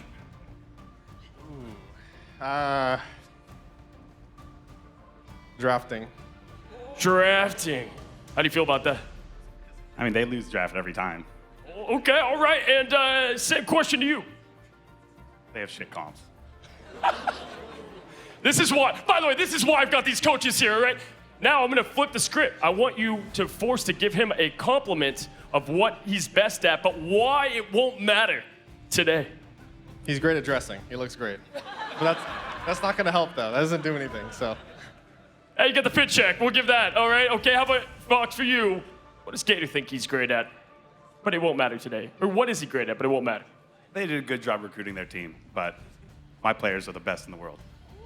There you have it, folks. We've got Coach Fox, Coach Gator. Someone will be sent to the lower bracket right here, right now. Desk taking away this epic matchup for the American region in the Civil War. And what better desk it could be than 3 EMEA casters to cover this America's game. But quite frankly, out of all the games we have had set up for us, we've been looking forward to this one a lot because we've just been watching, pining vicariously over the fence of the Americas region with such a tough set of teams. I'm once again joined by Vodable, and joining us this time is Ryan Central for this matchup. And whoa, we have had some good games so far, but this are 2 teams who have had quite the rivalry, Vodable. Yeah, I mean, we've seen, a great run from these teams so far during the preseason into Ignite qualifying all the way here for the first time for both these teams, right? We've seen different amalgamations of the Team Liquid Citadel roster play on LAN for the players individually or some of them together, but none of these teams have actually been in this environment all as a cohesive unit. So I'm actually more curious to see, what we can expect from this match, Ryan. Yeah, I also love that we've all got like 3 laptops here because we're about to queue ranked in between them. We'll sit on the desk with this. But yeah, this is like not our region, but this is the matchup that we've seen a lot of with preparation because these are the 2 teams that consistently meet in the grand finals of preseason, the upper bracket. There's so much to go for, and of the 9 maps that Team Liquid have lost, it's come from Swamp Gaming. Swamp Gaming, of course, won in the preseason, but Liquid Citadel had a solid run during the main stage. So we have that beautiful rivalry. Let's try and break this down about some pivotal players. But let's start with you. Who is a pivotal player for Swamp? I'd say the main one coming to mind for me right now, focusing on the duelist lineup, because I feel like that's been very important to make sure you do enough damage against the other team, is Daze. If Daze is doing well, this team is going to fly high in the competition. But the problem is Wolverine not quite meta right now, so I don't know how well it's going to be a factor here as well, Ryan. Yeah, I also feel like on the flip side for Team Liquid Citadel, in their case, you can rely on that front line a lot. Energy had a really good series yesterday against Rad, but the player that I think you need to sort of match up well against Swamp Gaming is the strategists. Cooper had 13 eliminations against Rad when they lost on Jalia. He was hounded by the likes of Crazy Kitty. So if Daze is having a good game, Cooper's going to be on the other end of it, but also Forky Dog and Valentina for Swamp. MVPs of yesterday. It feels that if they have a good game, Swamp are going to play well, so it needs to be matched from Nero and Cooper in the backline. It's a lot of pressure on them. You brought up the amount of times Cooper was targeted down, which is almost as many times he went down as the entirety of the actual stage. He has put on such good performances in the past. He also had a great run at the Grand Finals last time, but now with this different roster to really show what they can go in here. Let's do a quick comparison here. TLC. Pivotal players, you've already mentioned that Nero and Cooper could be strong here, but Vodable, who else is going to be jumping out to you? I think Speedery is kind of underrated here as well, right? X-Flyer, one trick now onto just incredible flair. Exactly, yeah. The Black Cat was very effective, actually getting a ban out from Rad because of how strong it was, but also, even with, Crazy Kitty doing so well against them yesterday, was able to show that flexibility that was a question mark sometimes before. So nice to see that come out, even the more if they need to opt for that too. But I think my biggest question that I had going into this event was Paulie. Captain America, pretty non-existent in this meta, playing Thing quite well.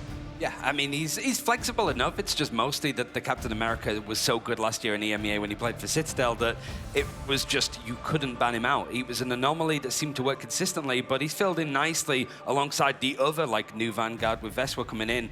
King Magneto, really, but it's a flexible role. I do like the point out of, Speedery, though, because he was playing a lot of Storm yesterday. We saw it in the last series with VP and Na'Vi, with the Storm being good on convoy maps. But going into Domination, this is the one area that Swamp has not been able to do any damage to Team Liquid Citadel because they haven't dropped a map. Team Liquid Citadel are pretty much 24, 25, and 0 here, and getting into the draft, it starts the same way. One of the main differences, first of all, an Ultron Protect right at the start from Liquid Citadel is crazy, but more so that it was a switch between Gambit and Magneto. Both these teams going in different directions. Team Liquid Citadel pulling out something completely new.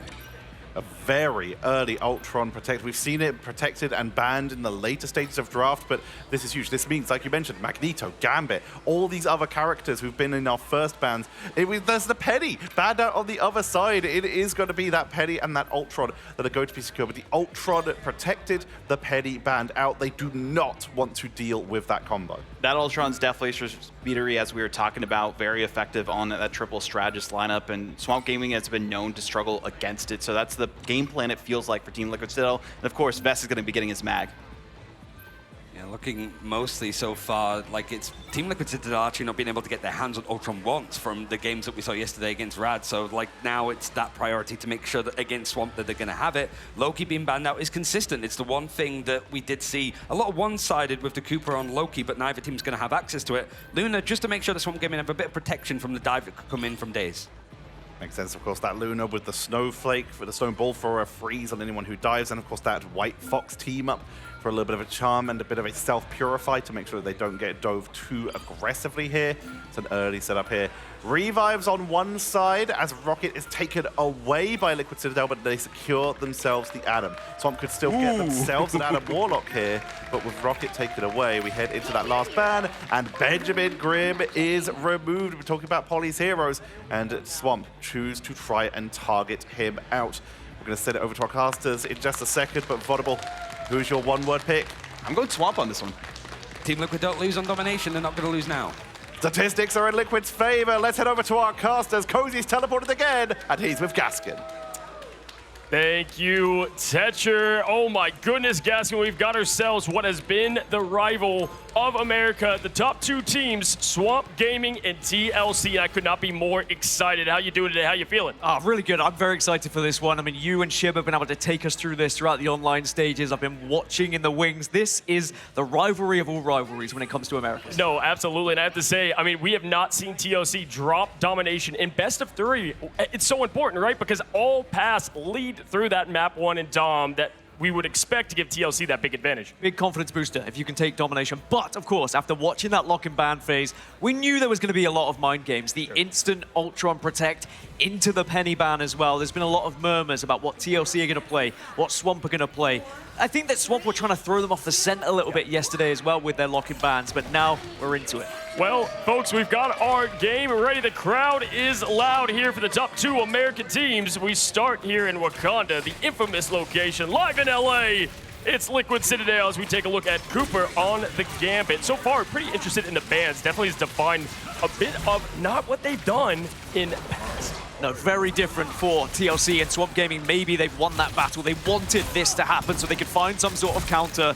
Very intrigued to see how Melo does on the Bucky as well. I think there's a lot of responsibility there as the Winter Soldier to get some of these hooks. Yeah, they've asked Vest to pick up the tree, and he's done just that, but it's looking close to 99 woodcutting as going low, but going to stay in this thing. It's going to be the side of Forky Dog going out first, and with that, it's going to be the tree on the opposition, and quickly going to spawn is Moses Swamp. Again, they like it muddy, but right now, it's clean gameplay from Liquid. Another big thing was the ban onto the Rocket as well. How much does that hurt Forky, who's having to move over to the Luna? We've seen plenty of Luna from Forky, but he really does look better when he's on that Rocket Raccoon, and without it, it just means that maybe they might fall back a little bit. I have to highlight right away, Nero on the Atom is something we don't get a full lot here, so love to see a little bit of a different play with the Trip Strat backline now. Gonna go and play aggressive. We get ourselves a little living tribunal. Those that love the Marvel there for Nero. Gonna go and stay aggressive. I like the play. Best while getting low. They use that bubble once again, coming in clutch. And most importantly, just getting this first point is huge for TLC. Having the Atom, because now they can get the res as long as Nero gets up to that ultimate and the Karmic Revival, and he is building it fast. Melo's gone down again,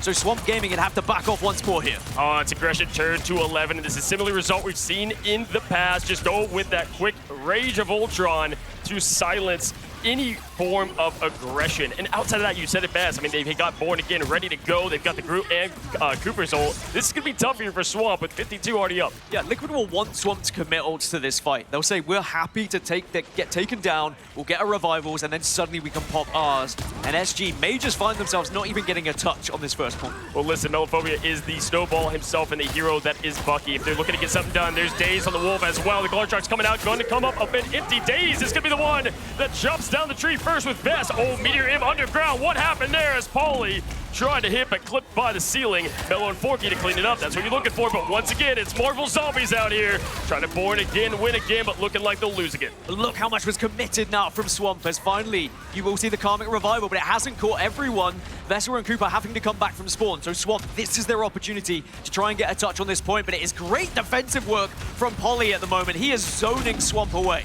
Gotta love just pointing to the C on the chest for Paulie and going aggressive like he did there. But yes, with that 97%, I mean, Swamp has to get this thing back. A great sustained effort from them. Just so hard to take down as Energy does just that on Daze. Puts a Swift in to the X-Men, and Speedery now with the Rage. Looking close here. So close, and it's a huge chance now for Liquid Citadel just to bully them away with this Rage of Ultron. Yes, Daze is going to have ult available to him as well, but you've got to be careful if you're Swamp that you just don't throw a player in unnecessarily. His Energy gets two, Polly gets another, and just like that, it's going to be the capture of the point in the first round to TLC. Let's listen in by Razor, powered by Razor, to hear their thoughts.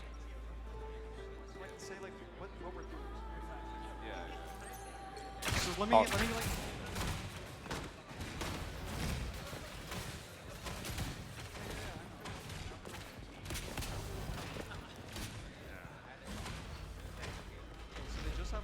Team, a few words here as they are prepped and ready to go. We've got Veswa with the ult here. I mean, looking at what they've done, Gaskin.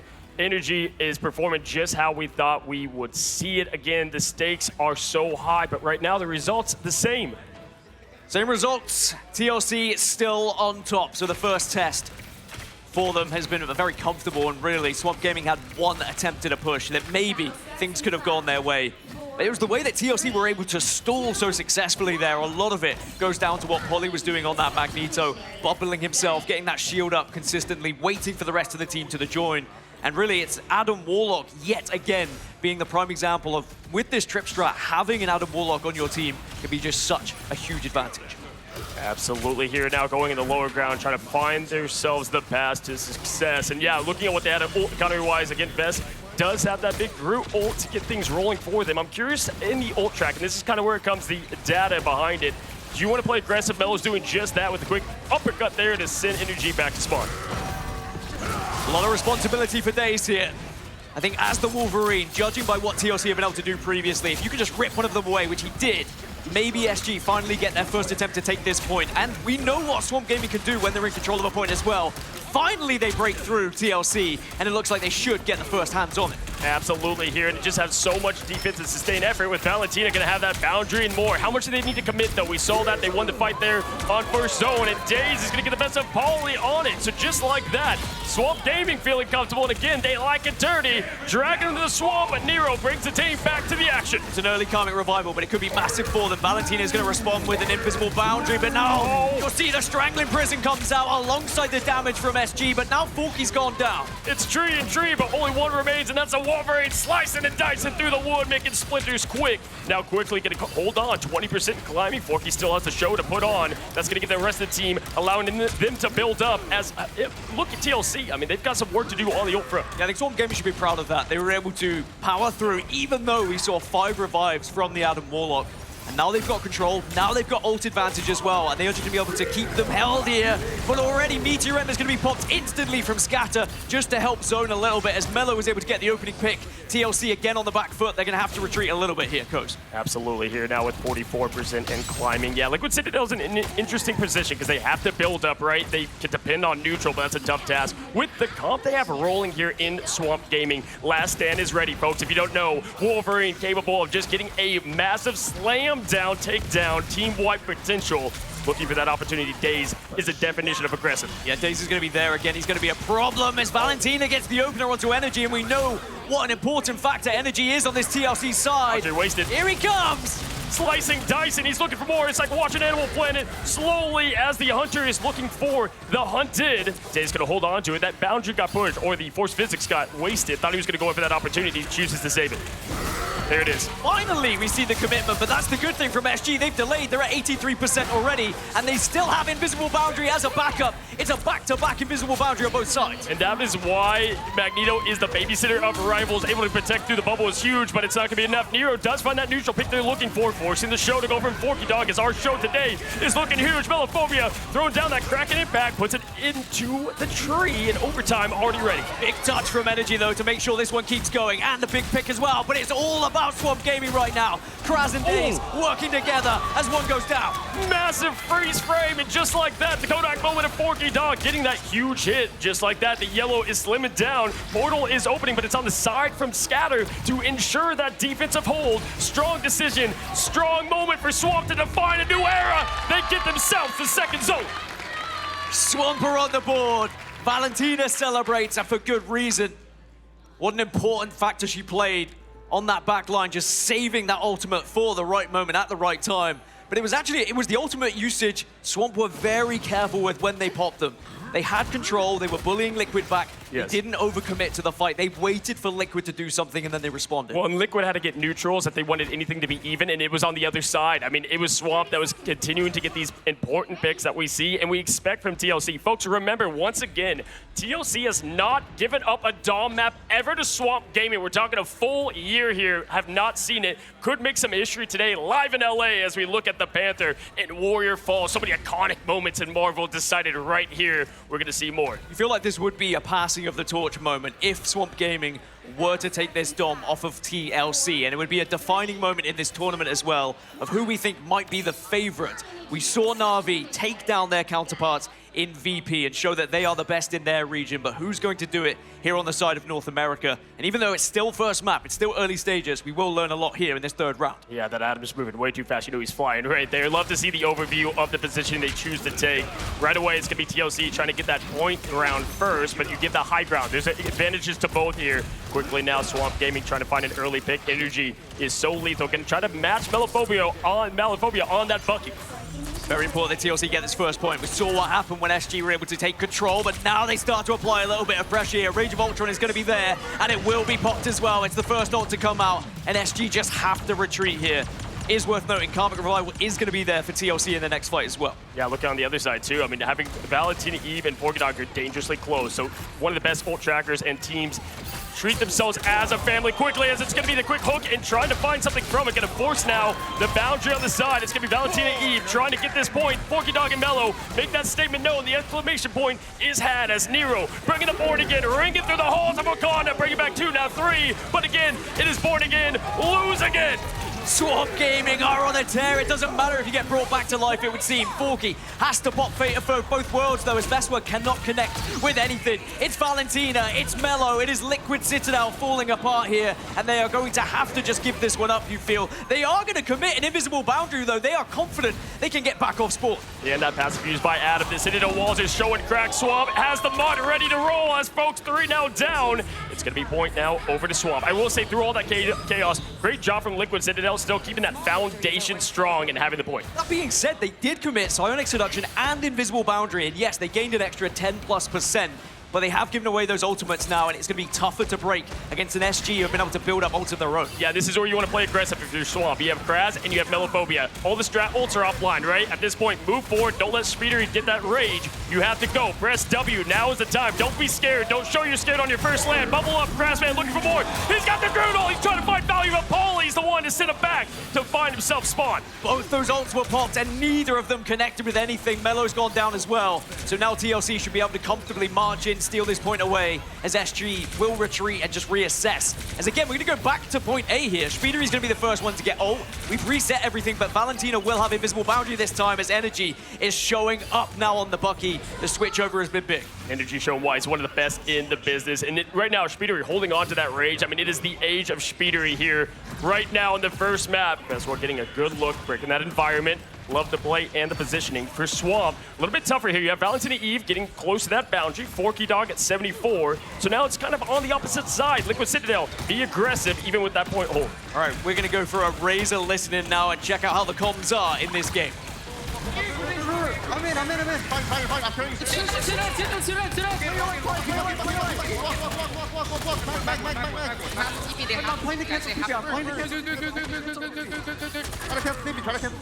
I'm looking for him. These went range. He went range.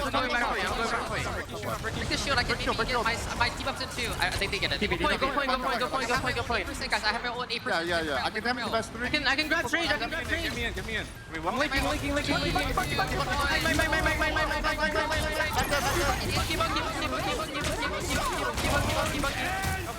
Energy slamming down, making that statement known that domination is their game mode, folks. Getting the other Bucky on the other side of this multiversal war, finding another, looking for more. Vessel goes up with the Meteor M. He was a king in 2025 for the slam downs. Finds nothing. Energy, though, doing it, showing that energy in LA. It's showing why they cannot be taken down in the mode that is theirs.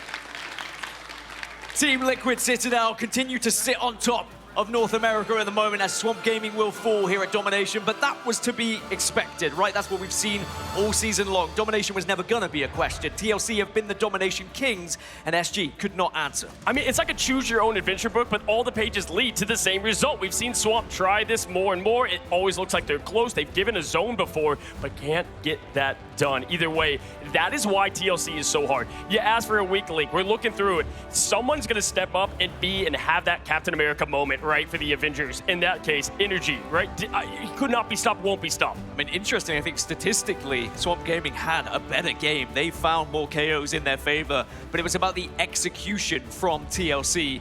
Every single team fight was planned out. Yes, a couple went wrong, but when they went right, they looked so smooth and buttery, and that's what TLC have to offer. I mean, can we highlight Speedery having 24,000 healing, 17,000 damage as the Ultron in the triple sup at that. It allows them to play aggressive. You have an amazing strategist like Nero, who is great and lethal. We talk about someone like Millennia on 100 Thieves. Nero does that job very well, and Speedery being that flex DPS, it just allows everything they do well to combine. Everything was perfect for TLC when they got rolling. Sure, a few shaky moments, and that's what Swamp Gaming want. They want to try and disrupt the consistency and the chemistry here of TLC. And even though at times it did work, you have to look back at one of those final fights in that mid-game of round 3 where Swamp Gaming did commit some ultimates. They tried to be aggressive. Groot ult came out. They tried the Kraken Impact as well. Didn't connect with either, and then TLC never looked back. You know what? They did shut down TLC's Vanguard line pretty well, and that's what's kind of scary, because if you look at it, Vezwa does not have a lot of games where there's some struggle. One final hit is unusual, I would say, for what we know from him and Paulie. So they got that right, but what's scary is that means they can correct the ship, and TLC, one of those teams that get better more and more. Putting that foundation of the Citadel, Mud is fine. They're going to build it up. Both Bucky players played incredible, and they were huge parts of the success for both teams. Energy and Melo, take your hats off. Without them finding those hooks, finding that damage, it would have looked a very different game on either side, to be honest. But what's the mentality like for Swamp Gaming now? That's going to be the question. You know, you commit so much, you felt really good after taking that second round, but now you still have to go back to familiar territory here where you are one map down against TLC. Yeah, I can tell you by watching this team a ton, they are one of those teams that play with how they feel, right? I mean, when you look at especially land nerves on top of that, but this team is defined with how their success is rolling and snowballing from it. So if you are Swamp, one of the things that you have to perfect as you get better and better, more pro scene, more land focus, is keeping calm, cool, collected. That's one thing, Gaskin, we've seen here in LA a ton, is these teams that look down, they're not out. We got to see that from Swamp Gaming as we take a look at the final stats. And as I said, in terms of numbers, it looked really good on the side of Swamp Gaming. They had the better of the KOs in their favor, but again, it was Team Liquid Citadel who were just consistently on point when it came to the execution of those fights. And if Swamp Gaming are going to be able to win this series, they need to be shutting down some of the damage that they're seeing from Energy. Whether it's some flanks on their side, whether it is someone targeting him completely, you can't allow the same kind of freedom that Energy just saw. Well, on top of that, too, they were winning great fights, but they could not get the point back over and over as Spider Island is making its appearance here in LA.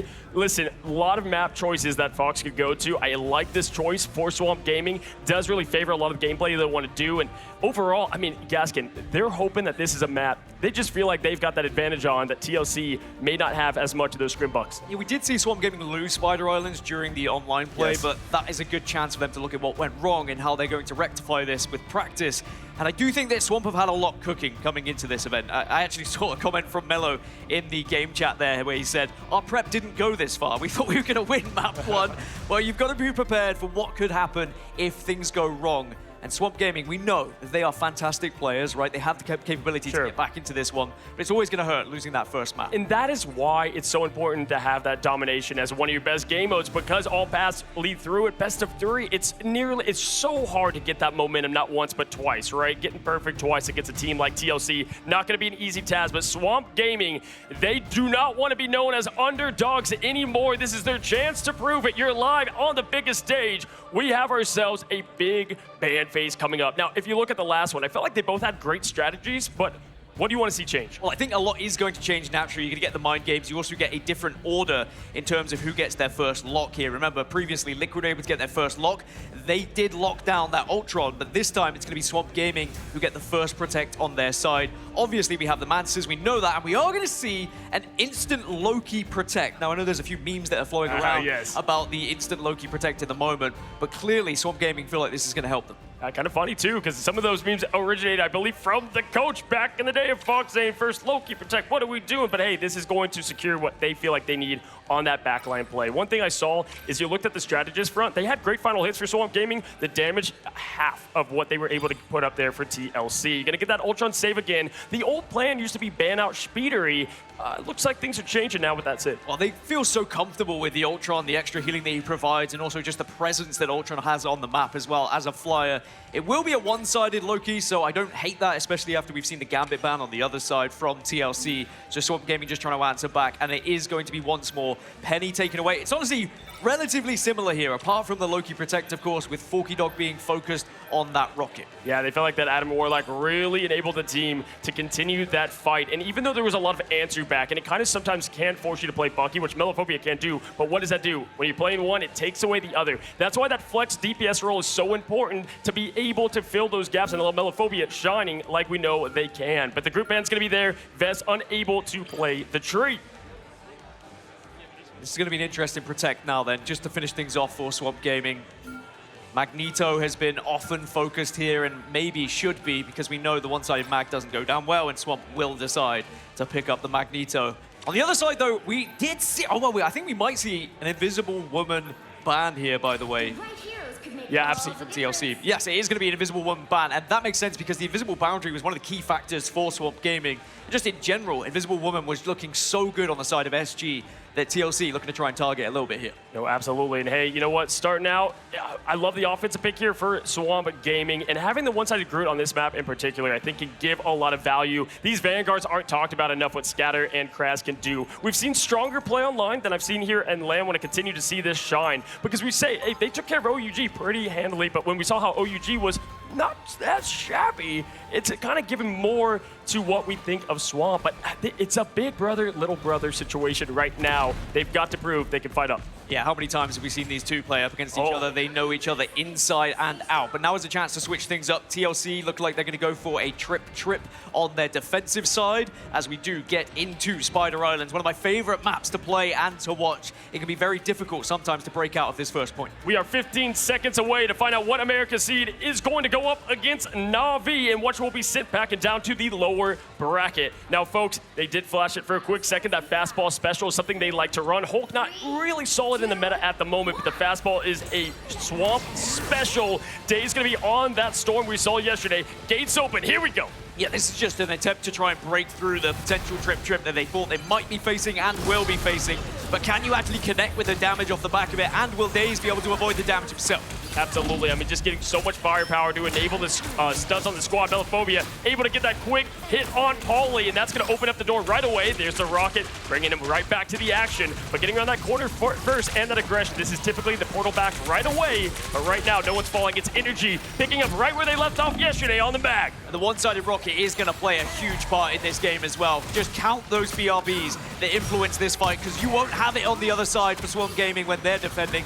And their first attempt at breaking here, unsuccessful. And again, it's because of that BRB. Yeah, gonna be tough too. Cooper already, that invisible boundary coming up any moment. You're miles away if you're on the strap front there. So if you don't get a pick, this is gonna be a quick 3 minutes going out. Scatter is gonna get Veswa going down. So right now, push forward. That respawn beacon is gone and force that first portal. But no, it's going to be the invisible boundary. They're committing towards the spawn. We're fighting at the gates of Spider Island. Melophobia trying to find some solace here and get that important pick. I do like Melo onto the Punisher. It works very well into Thing, of course, and they were able to get that pick, but Thing will be coming back.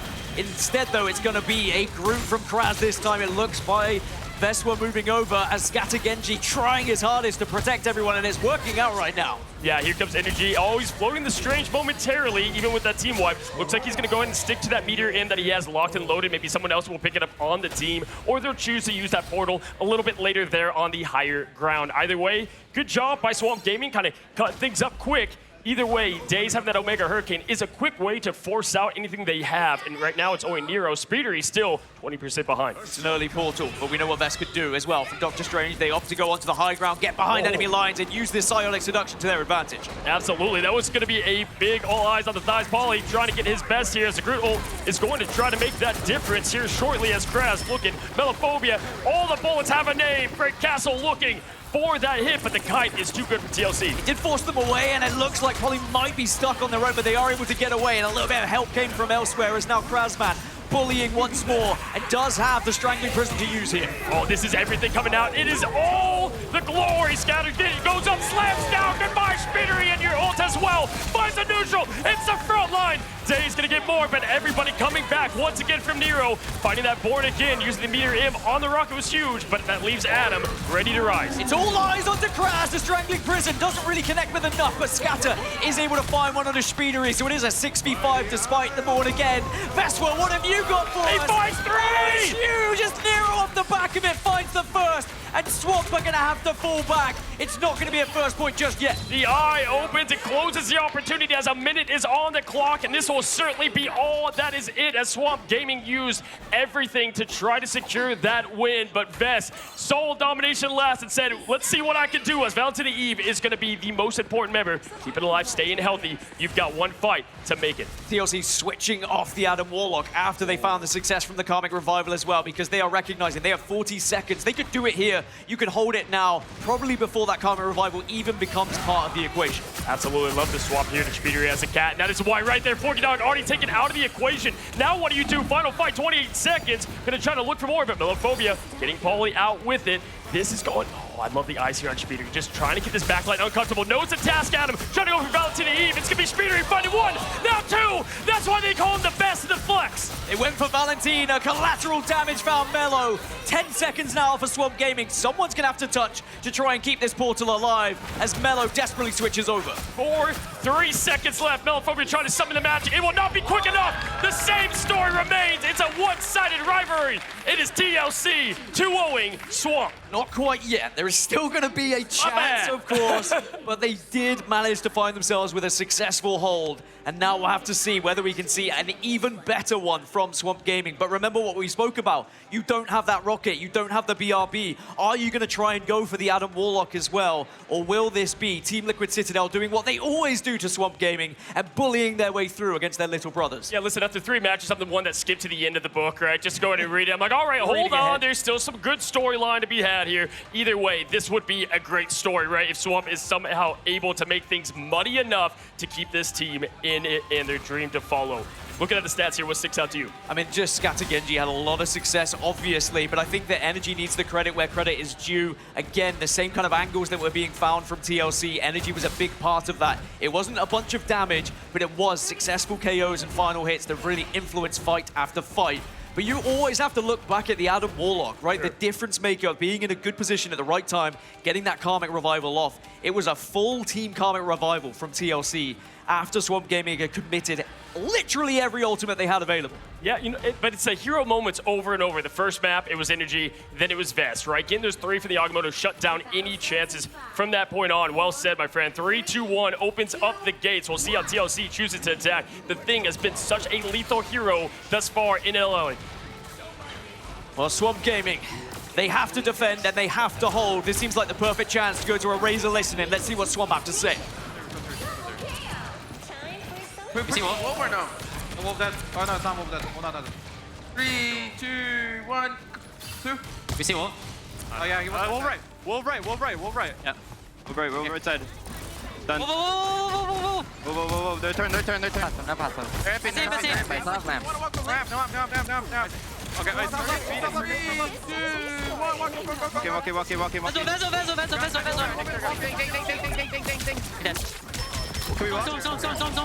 Someone. I have lamp, so we're only one support really. You can come on. I suppose that helped. Wolf top left again. Melo, I can't see you there. This guy. No, Thing save. Can we go Thing? No save. They turn a Thing with lamps. Oh yeah, we can. Thing. Alrighty, folks, now just like that, going quickly here, and I love the calm and cool collectedness of Valentina, just getting those comms out, trying to spread the message of hope for this team. Point to the sign, say you believe, Gaskin. Of course, the huge difference here is having the Penny on the side of Swamp. Yes, they don't have the rocket for the BRB, but this Nest is proving to be a problem for TLC at the moment, and they will still have the Adam Warlock, but Speedery does find one onto Scatter, so Swamp Gaming now in a 5 versus 6, make it a 4 versus 6, because Valentina's gone down, and they are dropping like flies here, Swamp Gaming. It doesn't matter the power that he wields. It's every hero showing out here for Speedery as the rain goes down once again. Daze getting out, Portal summoned up. Desperation at play. 2 minutes, 15 seconds. This is the last chance really to hold for Swamp Gaming. If they lose this fight, this one's done. This series is over. Yeah, I mean, listen, that's why it is Days of Future Past. 1.13 meters left. This is the last hope for Swamp in the upper bracket. Up goes Melophobia, trying to find that hope. It cannot get the desperate connection on Storm. Speedery available, keeping his team up and healthy with more. Nero has a visible boundary. They have so much at play. This is going all momentum towards TLC. Swamp did get the first pick. Cooper went down to TLC. They back off, but now here you come. Psionic Seduction and the Hurricane combined. Yeah, both together using everything at once as Nero gonna go and commit as well. Throw everything out there to push yourself into the upper bracket and find yourself against the other region best in Na'Vi. Folks, TLC is your winner, and that is where I come. Skip to the back of that novel and find the same result. He can see into the future, can Cozy, and for good reason, because we have seen it time and time again online here with TLC versus Swamp Gaming. Even though there's always so much promise, there's almost so much hope that comes from this SG team, evidently it always turns out as TLC as victors here. And now they will move on to the upper bracket finals, where we will see the best of Americas against the best of EMEA. And here's the thing, it's why best of 3 is fine, but when these two teams go together, it's typically on opposite sides of that bracket, right? Going all the way up at least to the upper finals and grand finals. So we haven't seen them in a best of 3.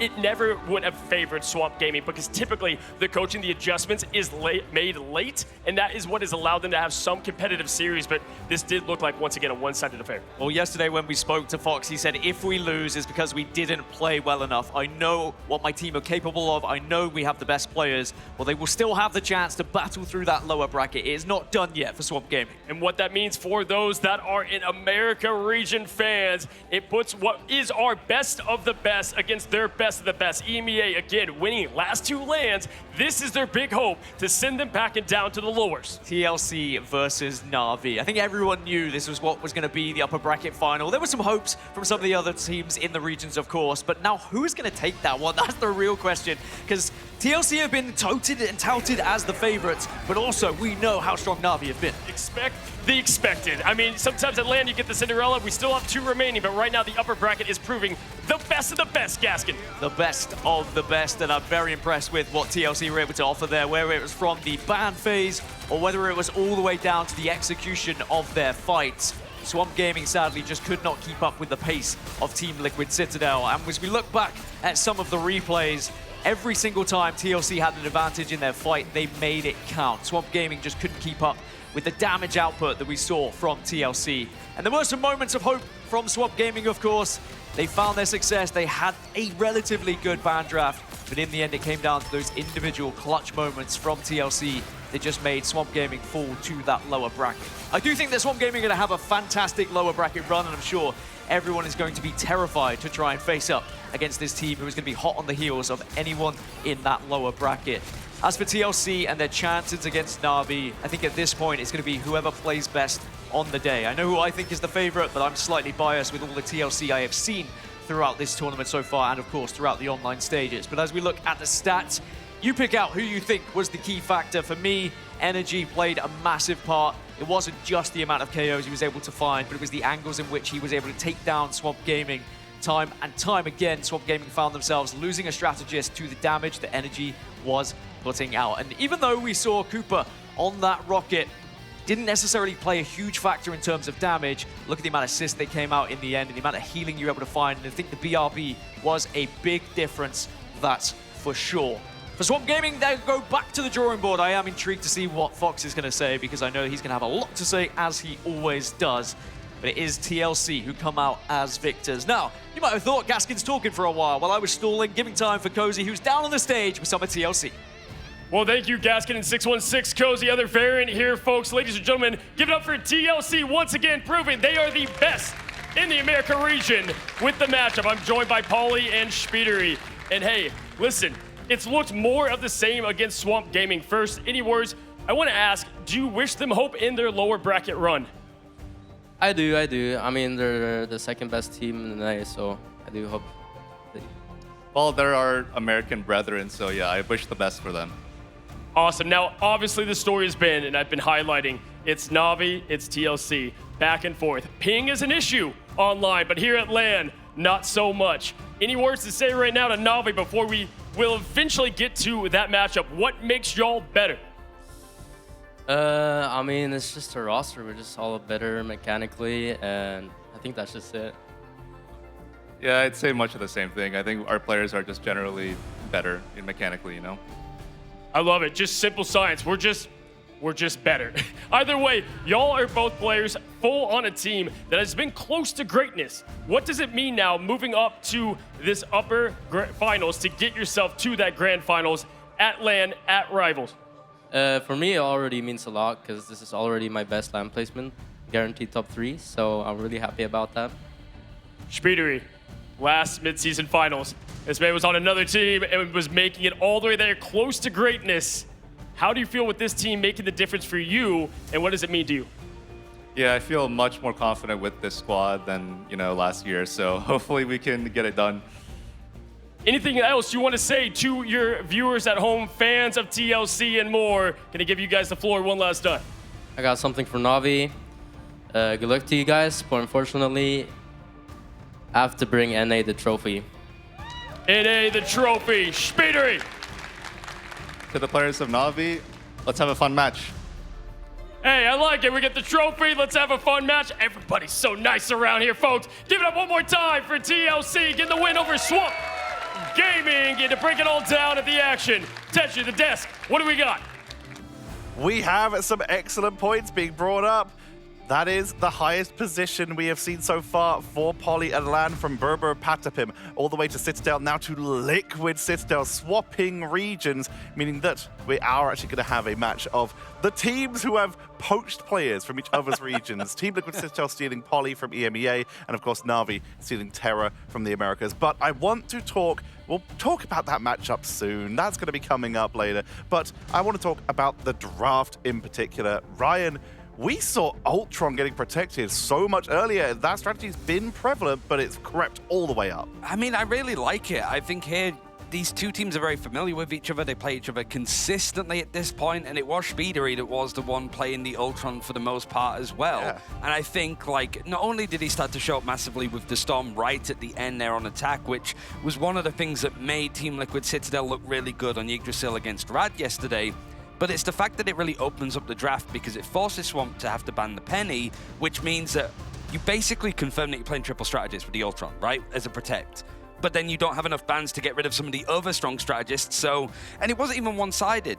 Team Liquid Citadel, like, we want this. It's not that we don't want you to have it, we just want to make sure that we have it, because they know that Swamp isn't that comfortable with triple strategist. I mean, talking about the triple strategist too, we have to mention Nero, right? The way that they were able to play the Adam Warlock with the team up using the enhanced healing from the Cosmic Cluster, and also has an AoE burst once you have the fully enhanced team up. So having that together, I feel like so many teams during this LAN have been underestimating the lethality, but also the amount of healing output that you can have sustainability to just by using the Soul Bond from Adam Warlock. He is good now. He's actually meta. Kurova, I miss you.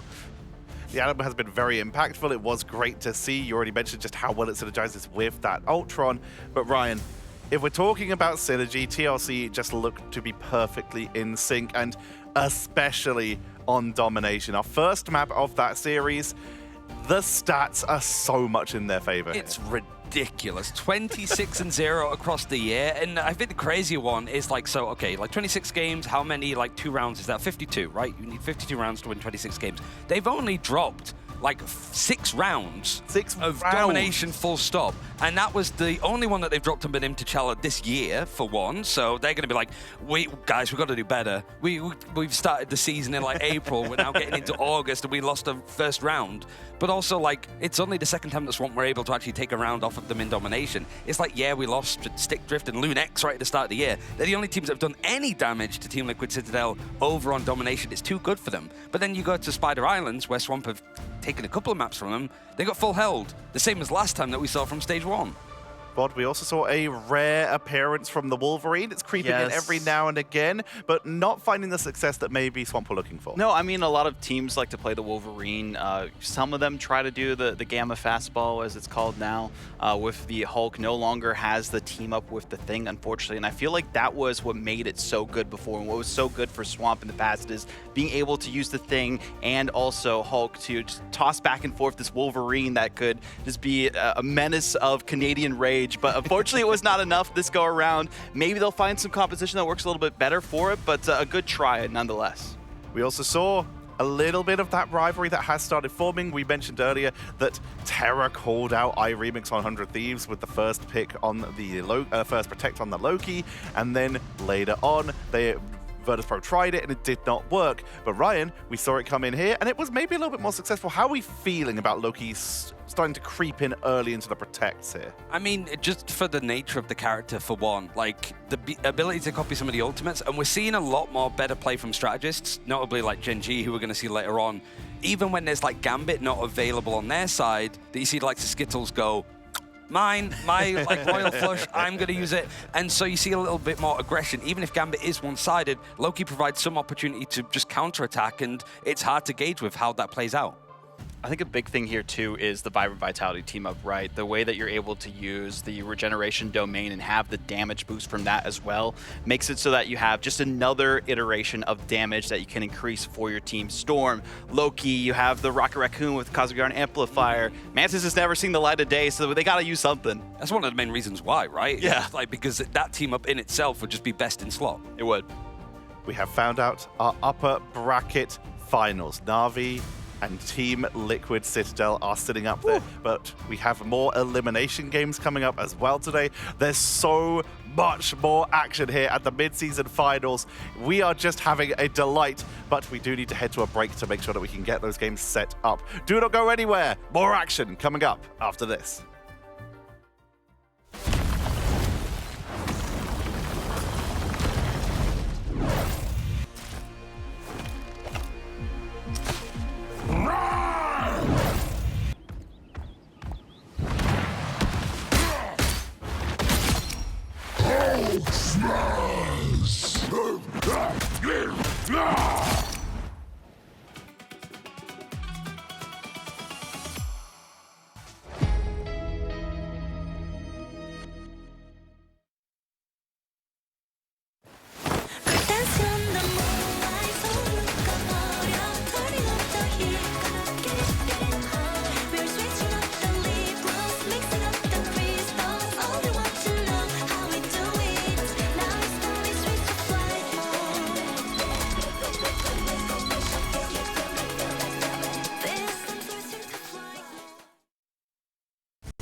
Inevitable.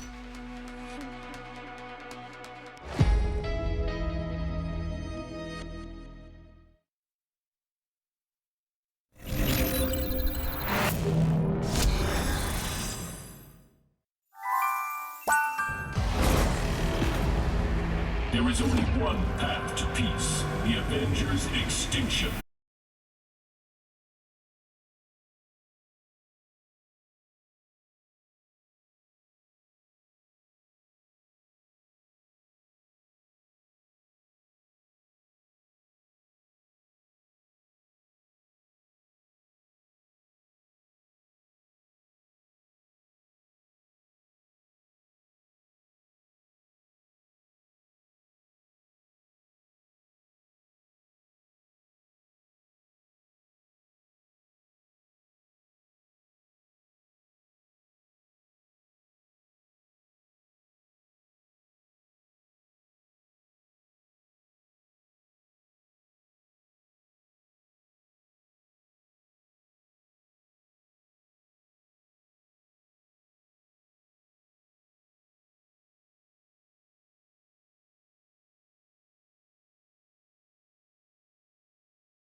quite the matchup, Ship. Yeah, I mean, Virtus.pro is also coming off of a pretty decided loss, so that's going to mess with mental for sure. I have no doubt. So I want to make sure that VP can bounce back. I want this to be a tight one, but I'll tell you what, Rad, they looked pretty good early on in this tournament. I think they're starting to struggle. I mean, I didn't love the way they looked into OUG, which was a team that got destroyed by Swamp. So they need to start figuring out that ban phase a little better. I'm really curious on exactly what the prioritization is going to be for the ban phase, right? We saw Ultron work really well with Speedery there for Team Liquid Citadel, and we've seen a very similar comp be run by Virtus.pro, so that might be the game plan for them. Focus on that Ultron. Yes, Penny might be banned, but you can play something else. Yeah, no, for sure. I mean, I feel like between these two teams, obviously, still some more like inner civil war. Like they know each other so well at this point, and even going back to like scrims, right? It's an interesting story between them. For me, I want y'all both to pick the X factor for both teams. One player, one thing that they do well that you feel like could give them that chance for victory. And in Rad's case, I think the hope that they can get it, right? Yeah, so who do we start with? Want to go VP first? Yeah. Sparker. I mean, Sparker in that last series was like the only, I mean, I'm not trying to roast everybody else, was like the shining star. I mean, it was finding finals, was making plays. I gotta say, for me specifically, Crazy Kitty. If Crazy Kitty is doing well, has the Black Cat, can go on the dive, can go towards the back line, make sure that they are struggling, they will be doing pretty Come on, two duelists. I mean, it's easy. Yeah, let's give the MVP to duel. It's all duelists, and they didn't even come from a front line over there in the Vanguards. They feel betrayed.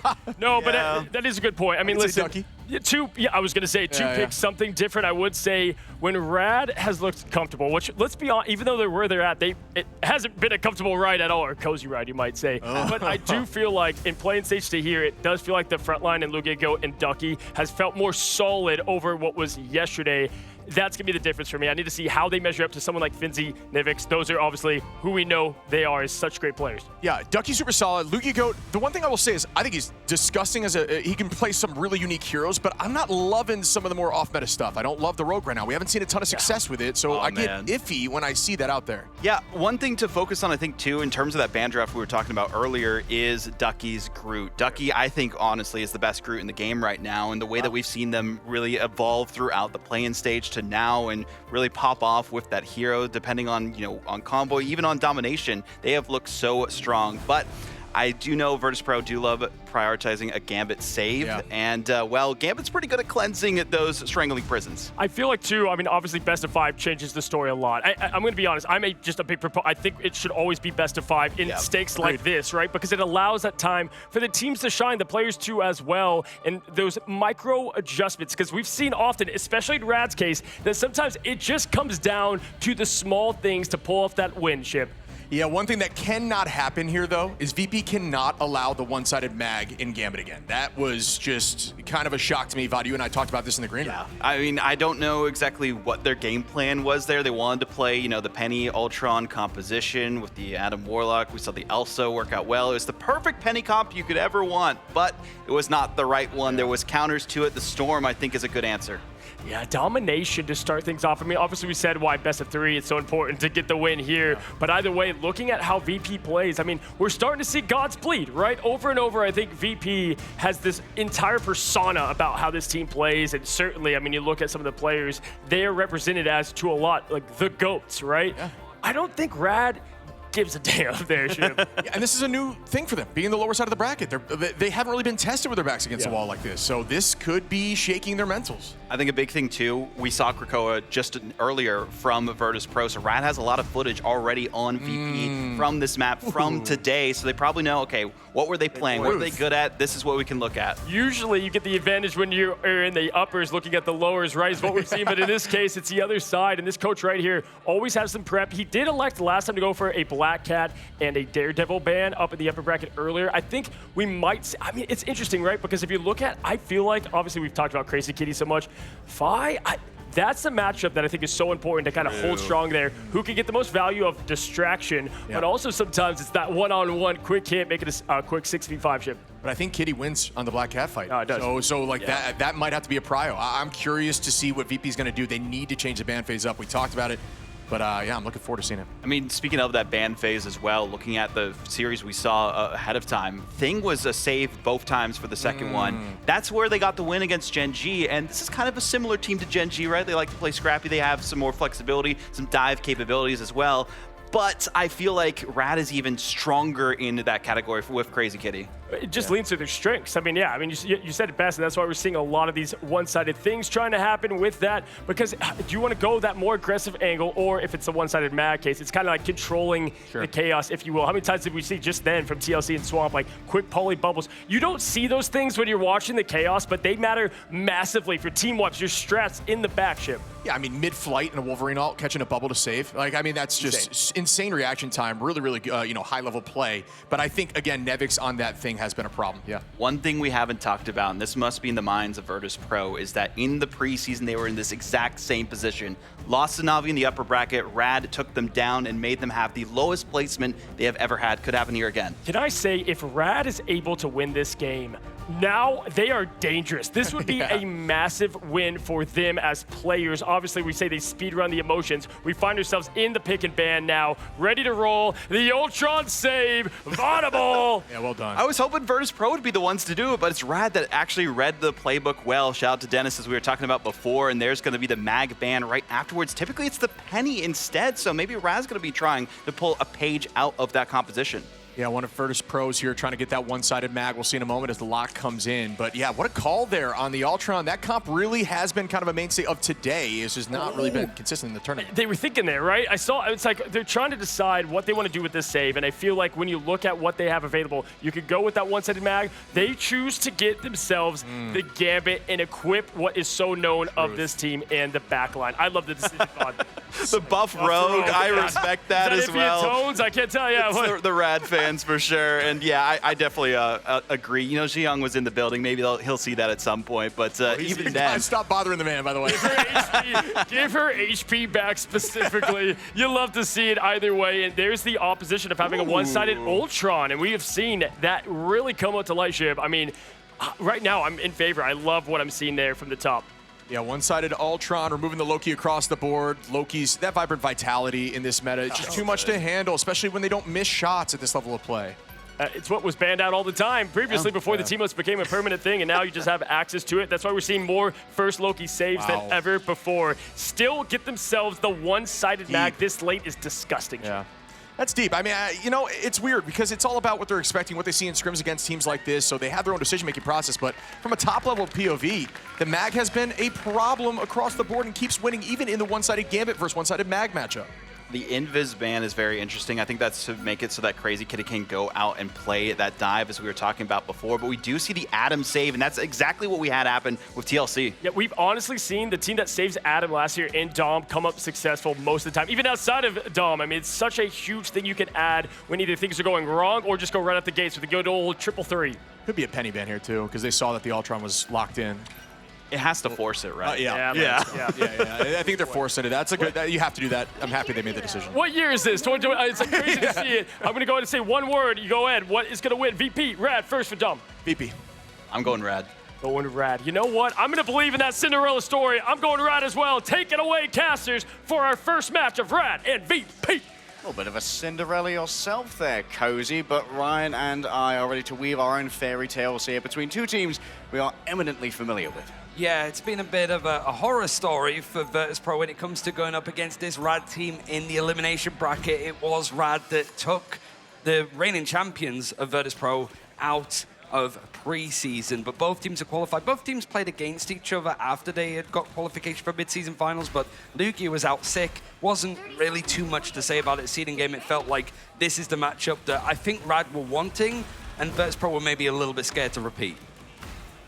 Yeah, we are ready to get stuck in here, and that last ban of the Penny Parker coming through from Virtus Pro, I think is going to be incredibly important for nullifying the overall impact of the Ultron. That team-wide damage, as we've seen, has been an absolutely distressing turn of a team that someone else has to deal with in terms of disengagement or putting forth resources. And you mentioned turn, like now it's a big change up because we've seen Rad sort of go for the 2-2-2. Now the triple strategist with the Ultron. Crazy Kitty is very good at it, and Virtus Pro lamented for maybe being slow to the meta, going for the 2-2-2 themselves. All right, potentially early mugging here. Charged up Stellar Shift, moving through, but straight into this Yancy Street charge. Doesn't mean that it's not quite as much of an explosive demarcation of the portal as they were hoping for. Vertigo's down already, should be able to resurrect themselves, but seems to be opting out of it, given the casualties that Rad have already suffered. Is there going to be much changes? Yeah, you got Ducky going over towards the Emma. If you're going to make changes now, it's good because you're not losing much on the ult charge. But that first fight not going well, and Virtus.pro poised up on the high ground and already trying to close that distance, making it hard for Rad to get into position. So interesting to see 5 on the Psylocke, because we usually can attribute this character to Sparker, not only on this team, but also across many metas of Marvel Rivals as well. You can see that Virtus.pro had to give up a huge amount of space, but they did so that 5 can move in towards the back. They want the Ultron so badly. Instead, we'll just have to stuff a little bit of poke onto the overextended Adam, who gets finished off by Saipe with the kinetic cards. He's got the life cocoon now, so he can come back into this fight if he feels that it's going to be good for his team, if he can actually get away from the dive that's potentially following in from 5. But Saipe very close to having that Royal Flush. It's available on both sides, as Mash is going to likely use it first as he gets set up. Raging Royal Flush, bringing everybody forward. You can see the pressure on the point has already started to build on up, but Saipe's rescued everybody here. Needs to move towards the back to make sure that ult does not go away, but a Glass Rocks towards the back, managing to grab the opposing Gambit. What a pick up here for Sparker, who wants to... Oh, what a turn! Smashnez just gets his head blown to smithereens by the monster Piercer. Sparker is making himself known in the server. Getting to see how Rad are going to respond to this with the Razor listening. They've got a chance here to switch things around, but they're still fighting.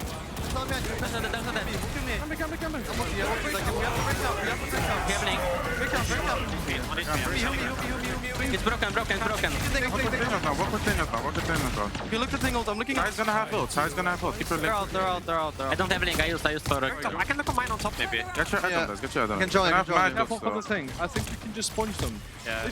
Only man. And we get every hero. I'm 90 on rest. I can't.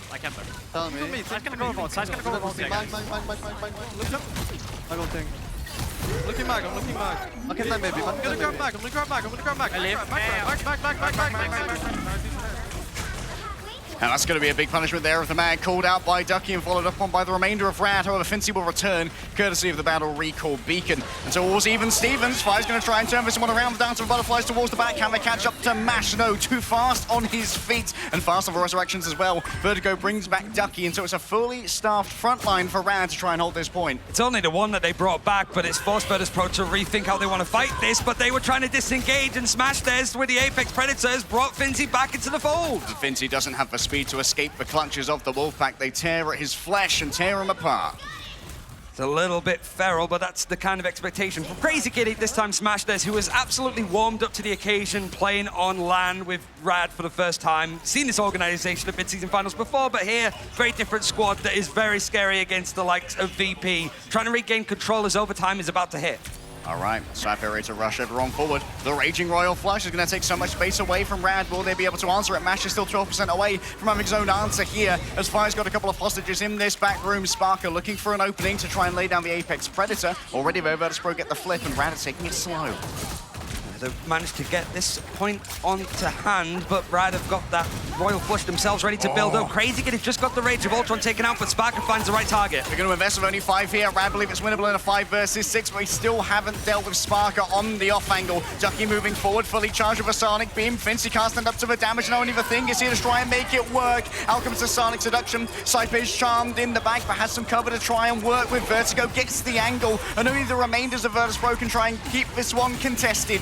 The Rage of Ultron rains down from above, and even while Fincy is getting the assistance of the Cosmic Yarn Amplifier, not much more can be done. Mash found on their way back, but overtime begins to tick. Fires to get themselves onto a point. Still long enough for Nevix to open up the pentagram, but Ferala Restreger is going to move forward on the Lunar Snow.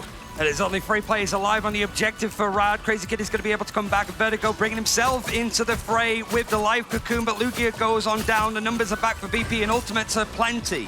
Lovely carbon crush from Fincy there onto the thing, and then Nevix blocks off the heels with the shield of the Seraphim. Rad have been sent scurrying away, but they're going to portal back of their own accord as well, and Mash doesn't really want to try and commit to this one, and has moved away from a Gambit, so they've lost all of their charge towards the next Royal Flush. That was a very early portal, like nobody else is ready. People are still staggering to come in back from spawn, so this is very scattered from Rad. Yeah, now it's Lugia who's on the Gambit and might not be quite so adept when it comes to dodging the incoming blade slashes of Fi, doing his father proud here as Sparker looks looks on nicely. Nevix going to approach, ready almost with the eye of Agamotto, looks to the Sorcerer Supreme in the sky and takes down the Doppelganger. An incursion is defeated, and so too is Rad's spirited attempt to hold the Quiet Council points. Virtus.pro walk away with their first domination sub-map. That's only round one. This series has gone the full distance plenty of times, but you have to look at it from like two moments from MASH in particular. One, using the Royal Flush, a player down. It felt like that's been something that has been pointed out from MASH in particular, like numbers disadvantage, still going for a big ultimate. Turn in some of the fights, but if it doesn't go well, you're left with egg on your face. But then he's the one that switches over to the Strange, he puts the portal down, you got Smash Des that got eliminated, you have to wait for him to come back, and Virtus.pro can get into position knowing where the portal's going to be, and you have a Psylocke with Dance of the Butterflies. Saipei was also doing this a little bit against Na'Vi earlier today, a couple of like rogue ultimates, but he was feeling much more in control with where these Royal Flushes are coming in from both the Gambits. Clean strategy from Virtus.pro as well. When they were leaving their portal to recontest that point, they kept it calm. Lugiago was right at the portal with the right clicks for Stone Haymakers, trying to really tax that exit. But the second that he moved in, we did see a Carbon Crush get hit by the Emma Frost. They were isolated away from their team, and the block off of the heals from the shield that was put up by Nevix was so important. The team-ups are plenty, as you're sort of seeing on the left. Rad trying to use as many of the new tech as you possibly can, but the main one being Gambit, bringing in the the Ultron alongside the Adam, and then the front lines looking a little bit stronger. Virtus.pro making sure that they use that Magneto Gambit combination to the best ability, because it is one-sided with the Mag. All right, Vertigo ready for a resurrection as well, and this could be incredibly important in this fight in particular. You want to play for that first control, because then you're playing through defensive mana. Fire's already taken down. No second chance available for them. No Battle Recall Beacon, nor Adam Warlock on the table. And so Sparker now has to try and find a clutch with the Apex Predator. It might not be a full engagement, but Vertigo found on the outside. It's going to have to use their Cocoon Revival to return in earnest. And Vertigo just leaving it as late in the day as possible. The point is looking likely to be flipped towards Rad. Now the eliminations are going to all but confirm that, but Virtus.pro still trying to fight out as much as they can. Once it's lost, disengage. You don't want to feed up any more ultimates. And Rad have a good few to work with, notably the Camera Revival for Vertigo in hand now. I mean, that early grab onto 5 was so essential, right? Like, you don't have great angle check on Rad. You don't really have a hugely mobile duelist to try and make sure that Fi can't work those angles.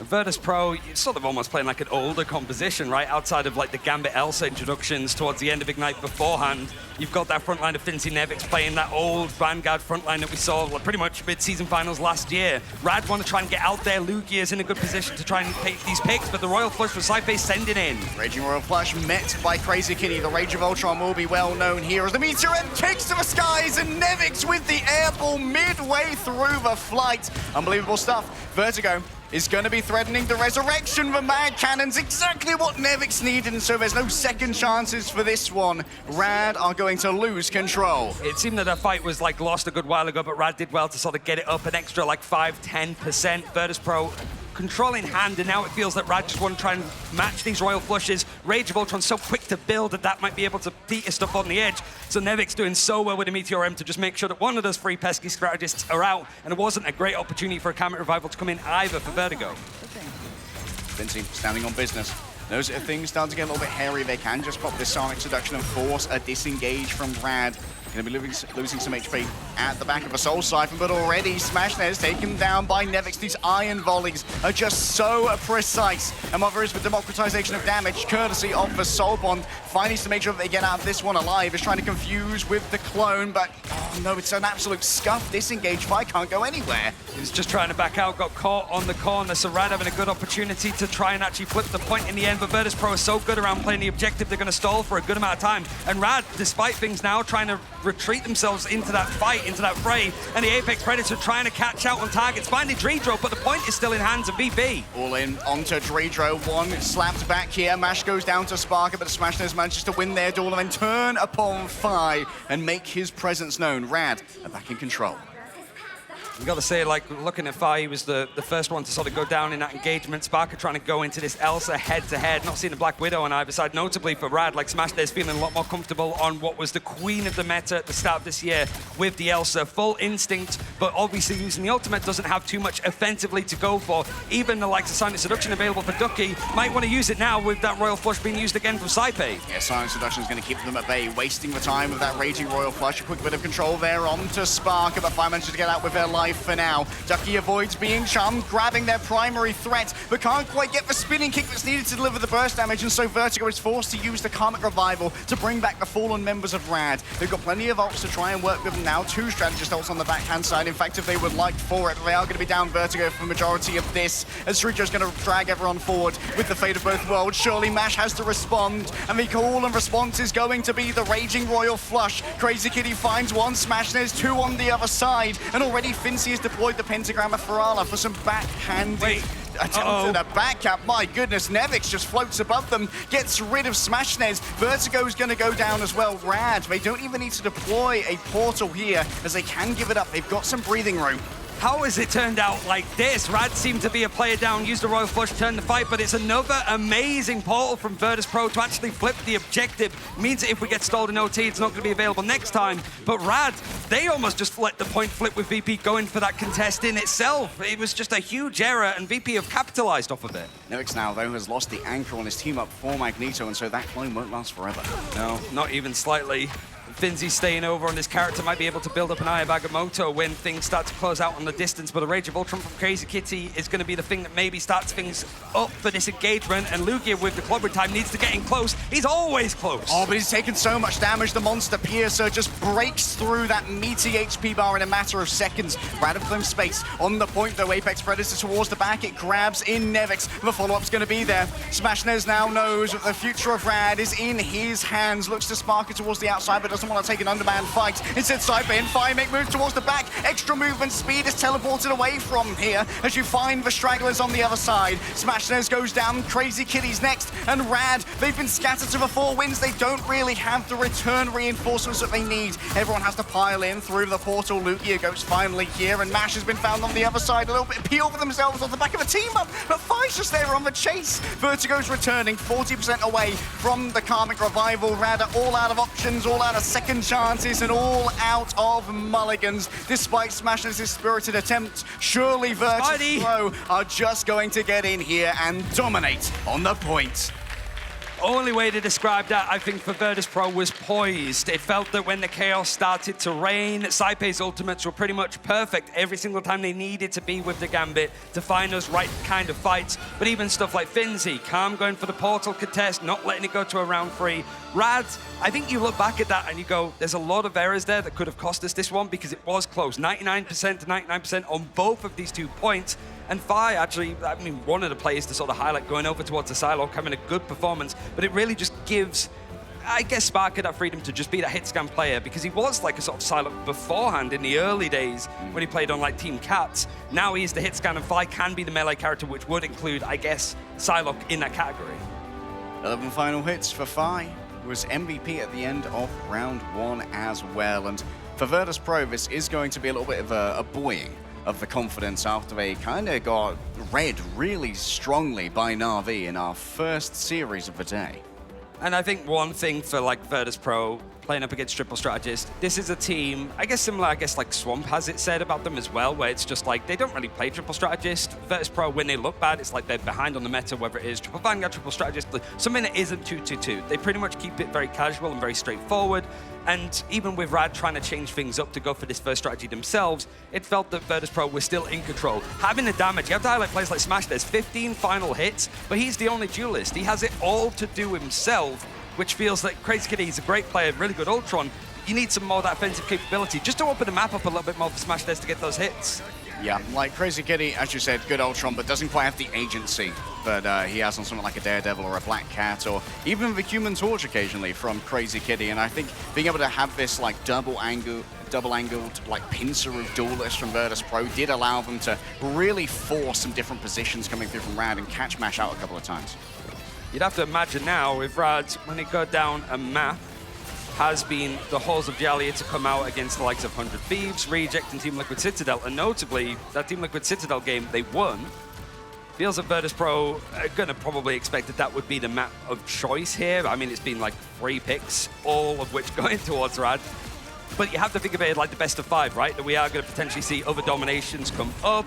And Virtus.pro, I think that's the scary thing about them. It's like if they go map down, they don't really have that home ground at the same way that Rad have Jallia. They don't have something that like they can consistently rely on to go to as a choice. So luckily, able to win out on domination.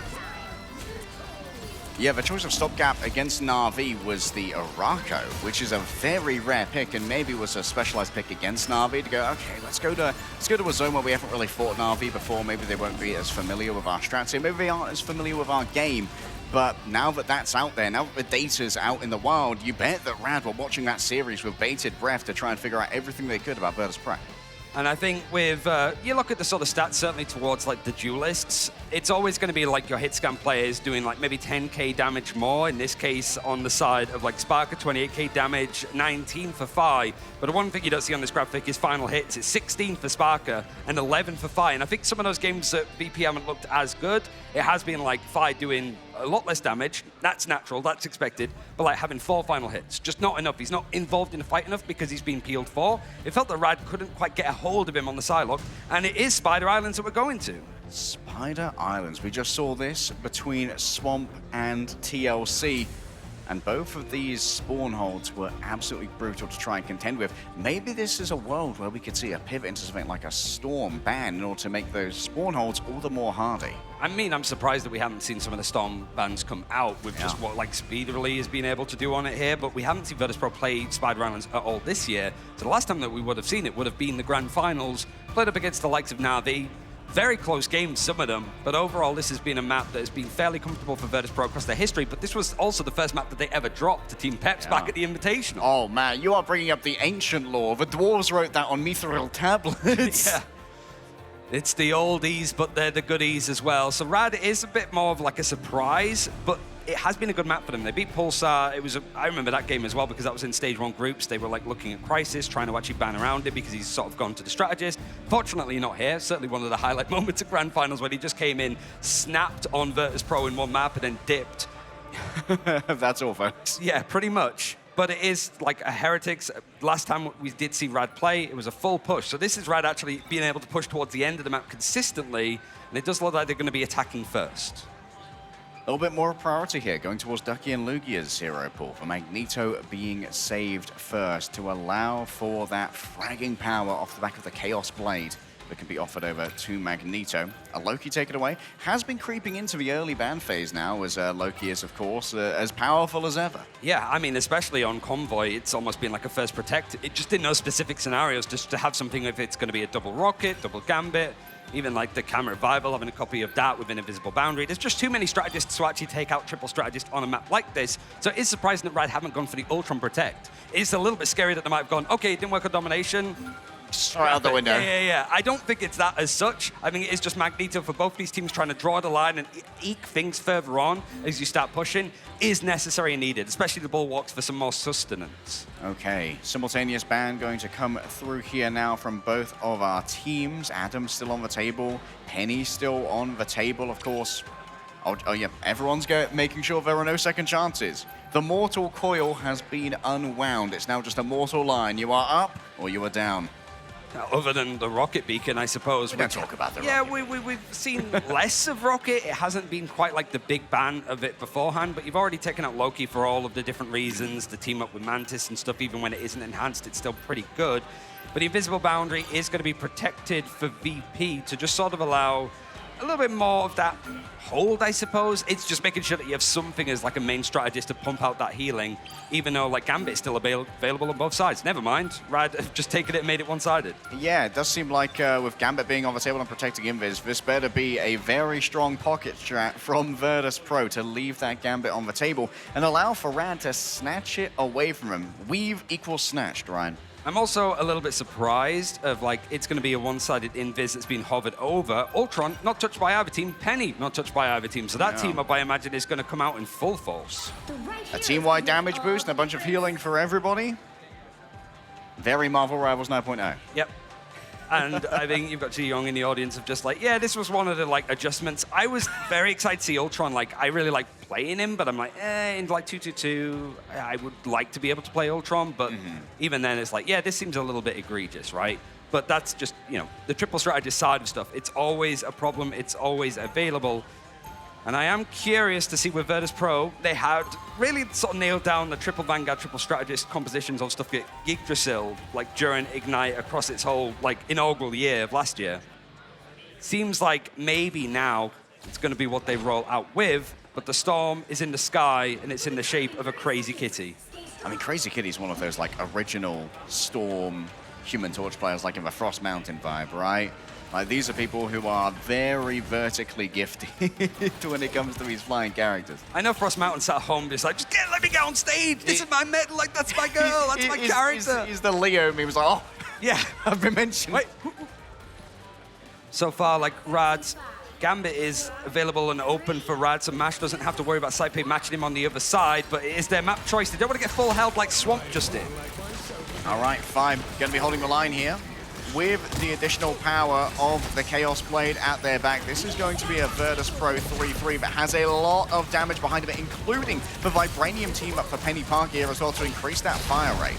You got Fide, it's over on the Magneto, trying to see if he can copy what Energy was able to do in their first series against Rad. But Smashnez finds that first pick onto Nevix. The rocket means that there is going to be that recall beacon allowing those 3 frontliners to come back into this fight as Rad are trying to find a way to Splinter now that there's a bit of a cooldown. Time moving in cycles. Rad back to the oldest tricks in the book to break those spawn holds. Storm and Punisher, we saw it earlier from Na'Vi, to great effect against Virtus Pro's Penny Ultron composition. Fire gets isolated, bounced around a couple of times, but the rescue seems to be there. And watch for that flaming shield from Invis, because if you start to get your sword projectiles through it as Mag, you are going to be doing unlimited damage.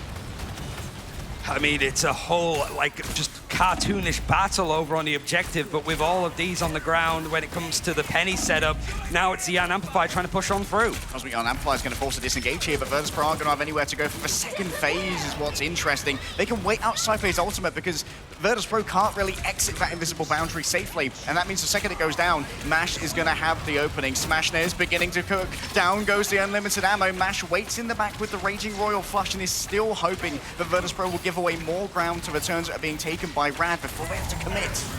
Raging Ultron is going to be the thing that starts off this engagement with a Meteor M. See if it can eat up much. It's thrown out prematurely, can't find the elimination, but there's the combination he mentioned for Rad. It's found the picks it needs, but Vi is going to be brought back very soon. The extra speed is everything. What was Streetro doing? Oh, why is Bro peeking that ultimate? Up into the sky with a clobbering time. Maybe Lugiago can try and save this one. And Smash has been resurrected by the Battle Recall Beacon. Frank Castle has returned as Crazy Kitty lands on the floor with the Omega Hurricane.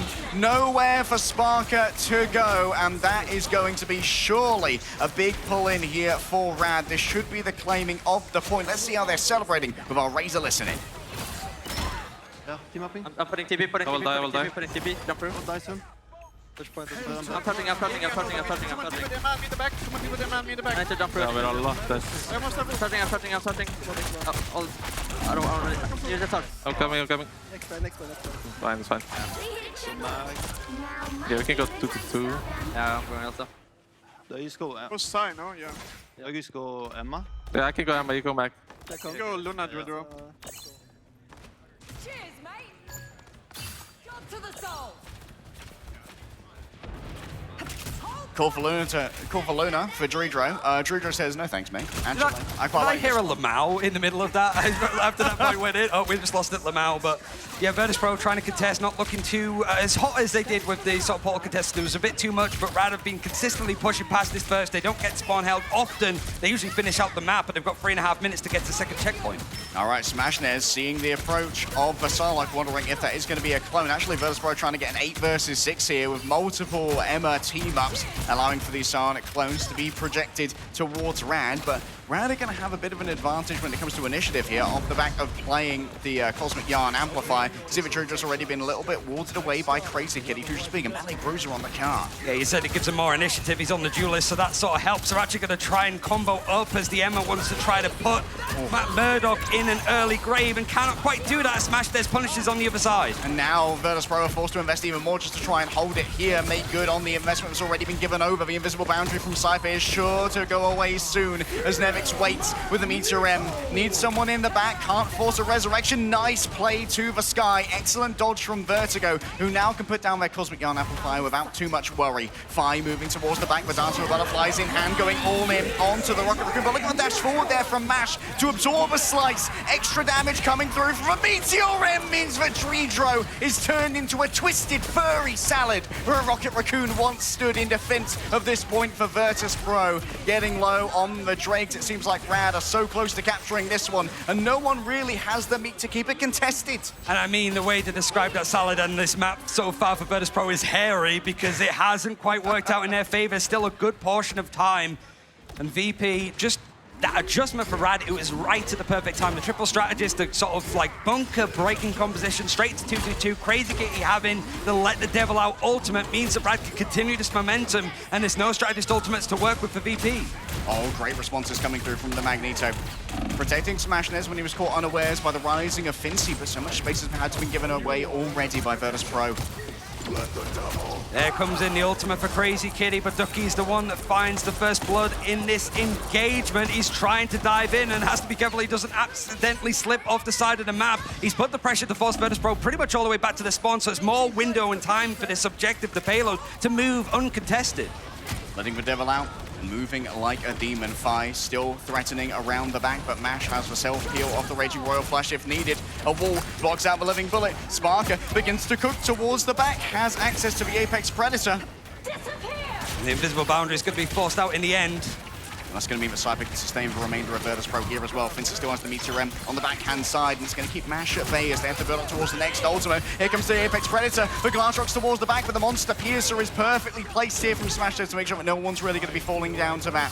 Still the Meteor M in the back pocket. There's a lull in the action to play for positions. It's Rad trying to take fights everywhere as well, whether it was on the side with the Let the Devil Out ultimate, now it's on the high ground, then it was on the low. It's just constantly bouncing around for Virtus.pro, but somehow they're keeping everybody up and topped up. They now have the fate of both worlds if it gets rusty. Cosmic Yarn Amplifier going to be deployed. That's so much charge, and it almost instantly destroys Loki!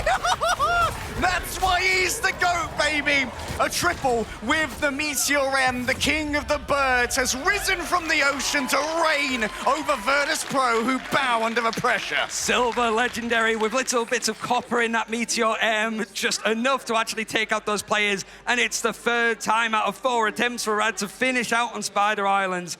And Virtus.pro now need to try to match it. You gotta say, like, Rad want this opportunity, right? It's like they came into it, and speaking to them before, they're Giant Slayers. They've done this against Virtus.pro. They've looked very good against these top teams, and they've played the most on stage so far this time. Virtus.pro, there's a lot of expectation. World champions, but then they drop out of preseason to this team, no less, and are not even the second seed going into the first international event, and suddenly now in the elimination bracket, something that didn't happen at all during Grand Finals. Ryan, look at these stats. This is a pantsing. Mash and Vertigo have not been eliminated once. Ooh. Neither is Lugia, who's 11-0 as well. This is not good for Virtus.pro, but this is a long match. Look at the comp for Rad as well. Like, we do see some triple strategists, a lot more of them taken out. In fact, that was all of the bans. I do want to call this composition when we have Jubilee, Juba 3. Because it's a free win when you go against it? Yeah, I mean, it's just been We'll Northern see. 3. There you go. It could be, yeah. 3 yellow in it. I'm the last person to make fun of not being able to pronounce DHs, let's be real. I mean, it's just the hop over the Atlantic and enunciated, but so far for Rad, all of their I's are dotted and T's are crossed. So far, this defense set up with the only time we've seen Jubilee in these triple strategist compositions.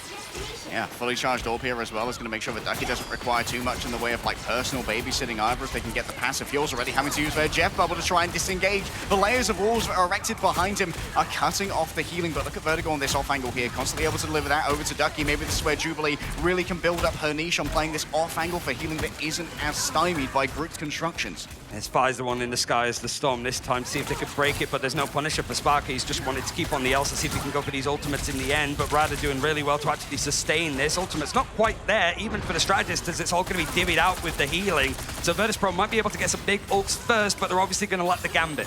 Yeah, Nevic's taken down. Vinci been doing their best to break the walls of this 100 energy on the Sonic Blast, but without Nevix to help them reinforce the front line, it's very perilous movement. I mean, VP have just struggled to get these final hits, and against this composition, it's going to be harder. You just see the Vanguards trading blows on each other, but all that's doing is getting Rad really set up with 3 strategist ultimates on the horizon. Yarn Amplify's going to be there first, though. Yarns are open, but will it be weaving a tail on the tapestries, or will it be pushed directly into the bin? Fi can't stick around. That's 1 damage boost orb. It's not going to be around for the remainder of this, and Crazy Kid is just getting so much neutral healing. This is what the Jubilee is bringing to the table. Inside of that orb, 50 HPS, you don't need pockets.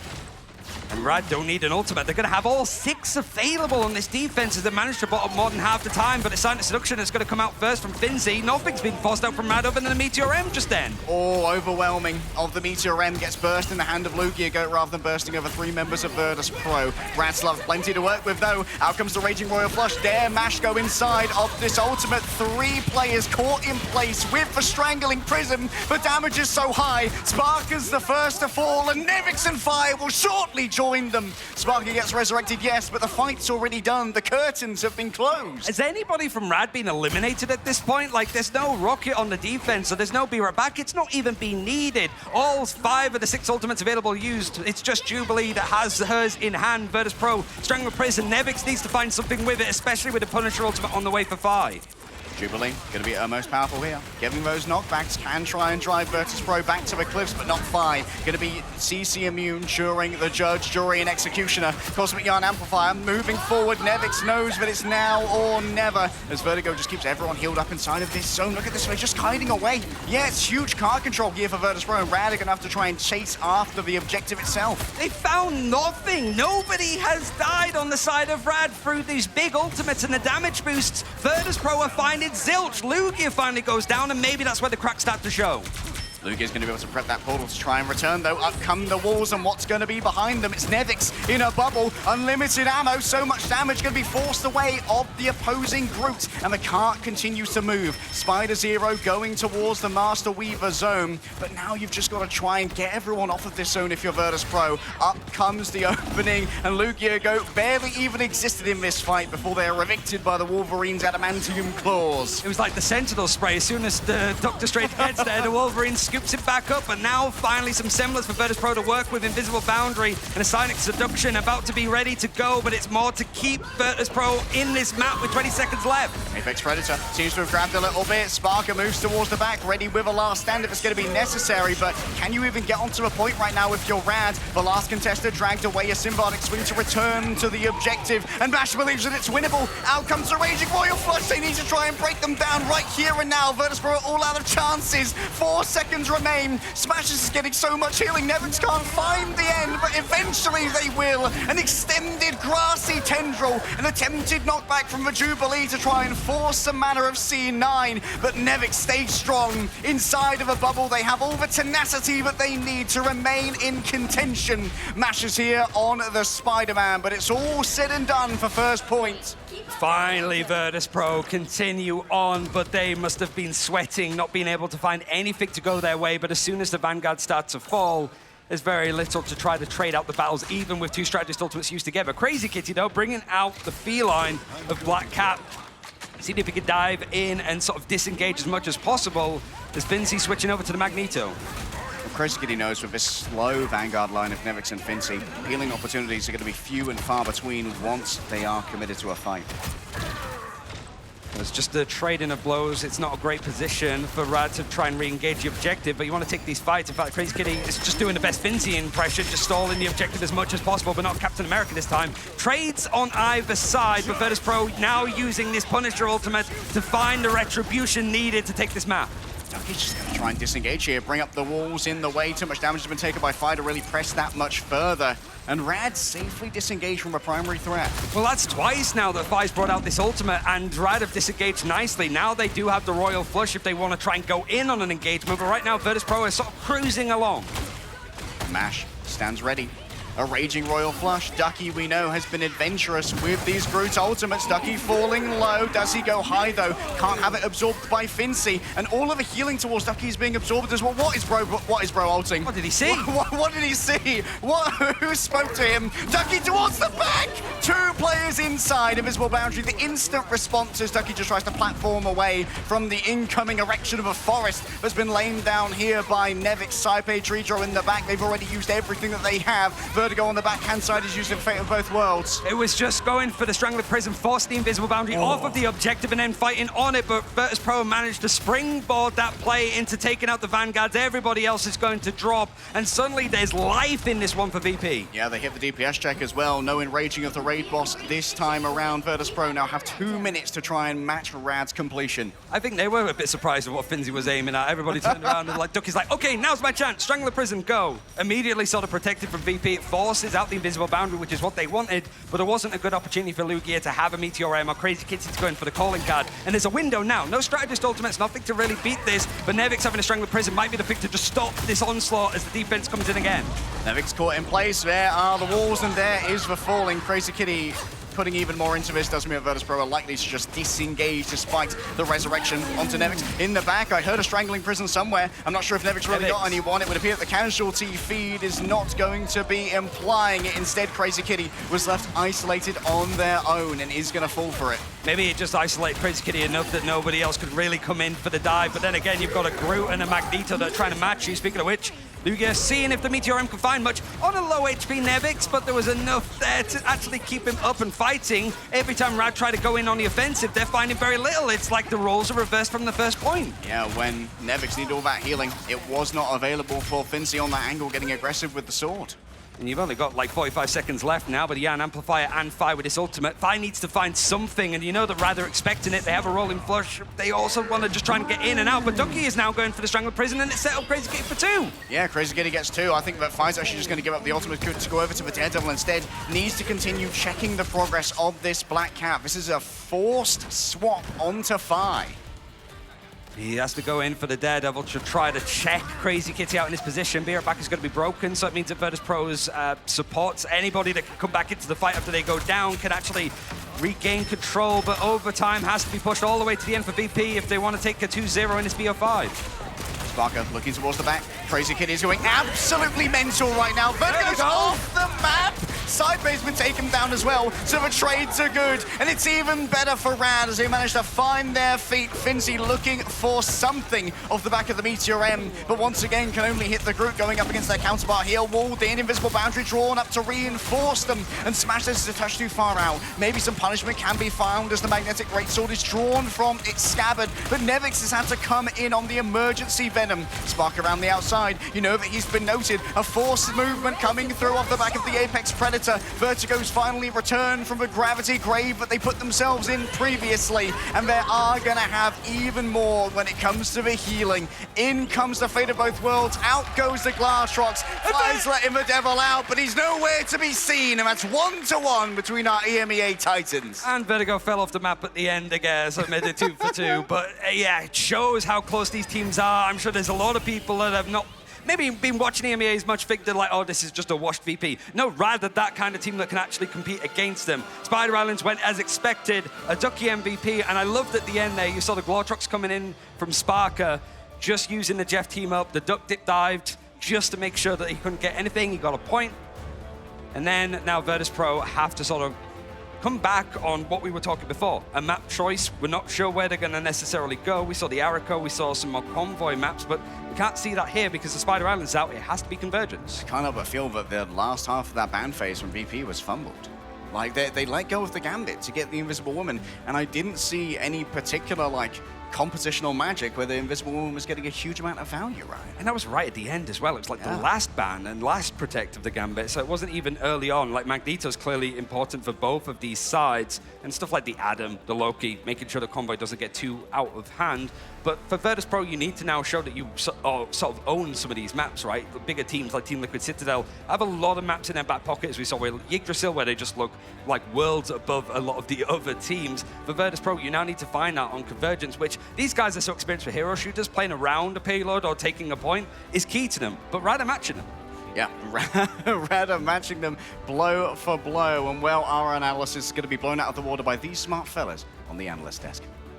Blown out of the water indeed, like Day. I mean, hey, listen, the good news is both teams are in familiar territory. I mean, VP has given up a map. Rad is certainly comfortable. If anything, they're like off pace because typically they're coming back even later than they are now. Right now, the series is tied between these two EMEA giants. And right off the bat, Ship, I've got to say, I said it was going to be the Vanguards for Rad that would impress me, and I feel like that has been a huge difference maker. 11 finals on the Ducky Groot. I mean, and some really clean play across the board. They're just leading the charge, doing exactly what they need to. I love the mag play across the board, like you're saying, buddy. I am with you. They are outshining right now. Vod.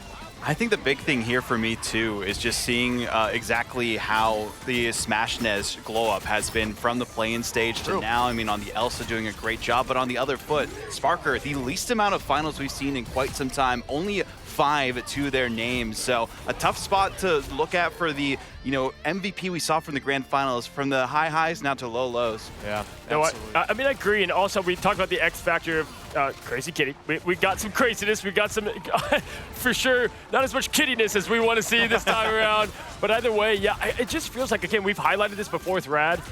Virtus.pro is known as being a patient team. I think that's what's made them great. But Rad has shown that throughout.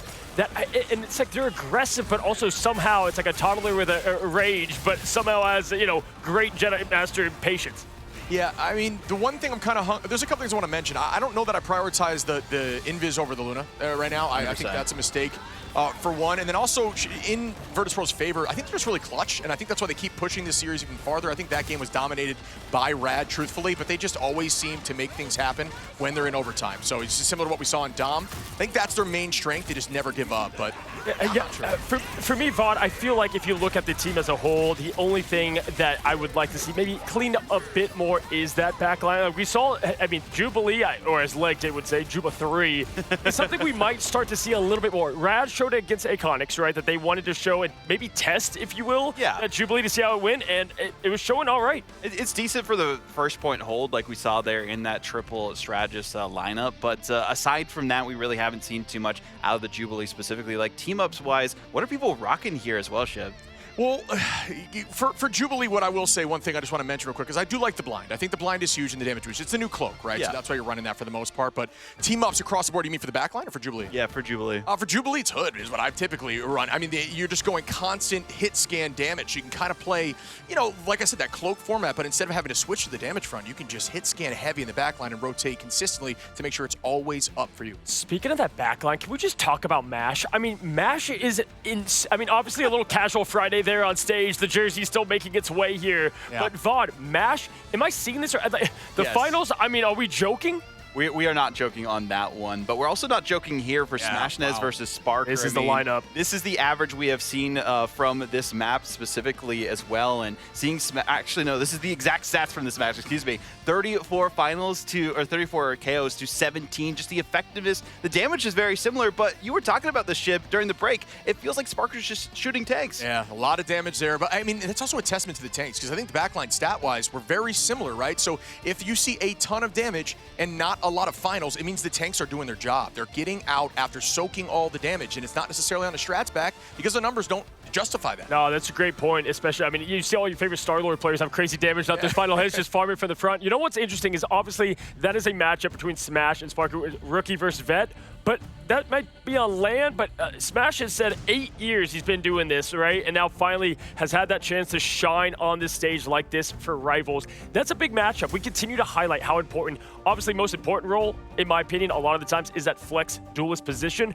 But when you have the hit scan v hit scan, the 1A versus 1A, a ship, we've seen time and time again that it's those measurements up of those pressure in the first early picks. Yeah, it's all about coming up in clutch moments too. And a lot of the time Sparker is that guy. Just right now in this matchup wasn't able to do that. Talk about the Dom too with me, but Yes, oh my gosh. So this is the first time, at least during this event, we have seen the Dom map won by Virtus.pro. So they finally got that off their backs. They say, hey, we can actually win again on Domination when we used to be the most winningest team on Dom. Now it's Team Liquid Citadel, as we've seen, 26-0 at that point. Crazy. But I think the big question mark for me for this Virtus.pro roster right now is Fi. We haven't seen as much effectiveness from them recently. Yeah, for sure. And I mean, if you look at this, obviously this is why best of 5 is going to be even better, because when you get the early tie in the series, we're going to go back to Dom, obviously being a big point in factor in that. When you look at the pick and bans, VOD, and what you expect to see here moving forward as we do get the infamous location of Wakanda. We were just joking the other day that that first point used to be so like iconic, and now it's like, all right, okay, it's got to just point 3 now, VOD. Yeah, I mean, seeing, Virtus.pro going to a map where a lot of people were thinking they'd have some good records against them here as well, but we've seen them play pretty decently on Hall of Dajalia before, and again, I think it benefits the compositions that they like to play with the Penny Ultron. We saw that first point for a lot of teams, and one thing I did want to bring up, which we've seen with this map and a lot of different ones, is like first point now on these convoy or these convergence maps is taken pretty quickly for the most part. Yeah, and you and I were saying sometimes even on even Convoy, right? It's like the first point is a battle, second point seems to just be a breeze every time because the teams are coming back on defense, burning all these cooldowns. The attacking side then wins the trade at the end, cleans up those KOs, gets 20% ult advantage, wins the next fight, right on to point 3. I mean, you can almost say the same about winning matches as well. I mean, it's like starting to believe, right? And as soon as you get that first one under your belt, it's like, okay, let's just go ahead and finish this thing strong. And for me, I mean, VP, they're the standard. They're the one that everyone has circled. The pressure on them, I can't imagine. They handle it well typically, but we'll see now when things get closer for that door to shut. Will they be able to handle it, folks? We've got the ban ready to go. We sponsored this by Mantis, who's always that first ban. Gonna happen. We're gonna be seeing none of that 0% play rate, but Gambit being that first lock once again for the backline of VP Vaughn. Yeah, they like to focus on that Gambit. The one time we saw, Museum of Contemplation, they went for the Loki save. Now it's kind of iffy. But the big thing here is that they played this map as a counterpick from Gen G and still got a 2-0 victory against them. So no longer are they going to have any stipulations against this map. It seems to be their domain now. There's conversation for where Widow can come into the ban phase here too. What happened to Widow? Is something in the air? What's going on talking about that early on. We were saying, hey, Matt, first day, we're like, it's here, so good. Widow, what year it is, and then has kind of backed away a bit. It's interesting. This would be one of the stronger maps to be able to take it to. Again, we're going to all of the Jolly not Spider Island there. And when you look at the bans in general, I feels like the pressure you get, but man, Smash wasn't able to play that to the level of, let's say, Delina in the play-in stage. Maybe it's just not enough time on that comfortable rework. Yeah, that could be the case for sure. But now that we see the removal of Mag, that conversation comes back into play. I mean, after seeing that triple Meteor M from Lugia Code on third point, I mean, I understand why Virtus Pro do not want to deal with that this time. No, it's a great point either way. I mean, you've seen a lot of the meta strong stuff happen, right? No one-sided mag, the Gambit not squeaking through late. This is the stuff you expect. And we kind of talked about it. The more this kind of leans towards the end, you got to pull off all the stops. You got to show everything and not show your old heads, you're new, you're fresh, you have something ready. It's important to play your best, but keep a couple cards close to your chest, Shib, as we're wrapping up the pick ban. It's Penny Ultron. Yeah, I mean, that's just been the new thing. It's almost like a chess piece moving forward. You've got to react. It's going to be a removal of Penny here. It has to be right back and forth. Okay, well, I guess not, as we're going to see the Atom removal. But, if you get Ultron through in the lock phase, it seems, or it has been in the past, you want to remove that Penny, but instead... Well, will we have Virtus Pro put on the ropes or Rad go down in the series like day? Ryan, let's get to it. And this is a map that Virtus Pro have to deal with therapy. There's trauma on it from a team like Rad, but at least last time that these two teams played in the sort of group stages, I believe, for stage 1, it was Virtus Pro that actually were able to beat Rad the last time. Even though this has been a choice for Rad consistently this event, the results aren't amazing for them. 2-4 total, and we've only seen Virtus Pro play on this map 3 times, one of which was against Gen G, where they look to be the stronger team and really command that series to continue on in the upper bracket. Yeah, you can tell that Virtus Pro, after losing a lot of very important games on this map, have been maybe leaning towards it in their scrim schedules a little bit, and making sure that they are an incredibly proficient team on this. But this should be an absolute slobber knocker because Rad, they prefer to go to this map quite often. Yeah, I think the big thing to highlight is that MASH, with the one-sided Gambit, only got eliminated twice in all of Spider Islands. But when we did see this head-to-head of the Gambit against Saipe had some cleaner, bigger ultimates. So we'll see if MASH can sort of make sure that he keeps up with his counterpart on the other side. Early portal, perhaps? Looks like Sci-Fi's cooking. Leap into the fray. I mean, we saw it yesterday against Gen G as well, sort of going from the same position, just being able to take the high ground, force and sort of make the side split, if you will. Faisal over now to the Daredevil, so we can have a pincer maneuver here in our first Vanguard pool of the tournament, it feels like. Yeah, I mean, for Finzi, it's one of these moments a lot of the Vanguards were taking out Magneto, not available for both sides, but Ducky has to be the one to jump onto the point to make sure it's contested, but it's just allowing Finzi to build up the band hammer and the skill issue if he wants. Ducky's got a ramp to work with here as well, so we can freely transition between high and low ground, but Vertigo going down already, might have to invest their Cocooned Revival here off the back of being headshot by Valuna. Saipe actually messes up their team up there, and so he's going to have a little bit more trouble peeling for themselves, but Ducky's gone high, but will he be laying low? Even more anti-heal. Finzi needs to be rescued, all surviving by the skin of his teeth, but that regrows real quickly when you're Deadpool. Especially when it was like Nevix went down, it's meant really that Ducky was able to sort of survive and he's able to just perch up on the top of the high ground, but he's fallen in and just dunked on Saipe. Fincy still believes it to be winnable. Is going to send him a Banhammer. Admittedly, not so much of a waste when you are on the Deadpool. That does generate rather quickly, but Virtus.pro have like such little space control right now. They are split 3 and 2, but they're waiting for Cyber to come back, and this means that MASH is going to have an opportunity to outpace that ultimate when it comes to the Gambit generation. It is a messy fight, but Rad are going to be able to take it. Sure, everybody's in positions that they probably weren't expected to be in, but they managed to stall almost all of the time. Ducky even looking to sort of use the Strangling Prison to find out these players from Virtus.pro that are trying to disengage all the way to second. They're so out of position, Virtus.pro completely split. Nevix is left, he's like, you know what, Dredro, your problems are your own, mate. Wait, Dredro won. Oh, Dredro won! Cyber might rescue him from the back. Can he deliver the Raging Royal flush in time? No, Dredro's already fallen on down, but Nevix has used the opening to get rid of Crazy Kitty. Out comes the Soul Link from the side of Rad so they can spread out the damage. And instead of fighting, they're just going to give up the position on the point and wait out this ultimate. I mean, it's now going to be 2/3 actually ticked up in the end for Rad. They have to try and jump onto the objective. MASH is going to bring out the Royal Flush as Cypher's used his early, and Finzy's the first to at least go down off the back of it, and Rad holding on when it's about 80% made up for VP. 2 ticks to their name, Dredro, the fate of both worlds for the next fight. It's going to be a duel, though, between the Glartroxes. I mean, it's just a crazy engagement, right? We said, okay, yeah, Dredro, we'll see you later. Hold on.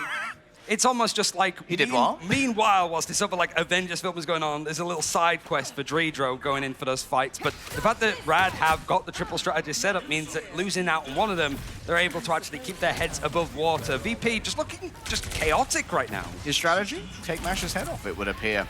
Crazy Kitty, in this tiny area, is going to have an absolute layup for a Rage of Ultron, but not even going to need it.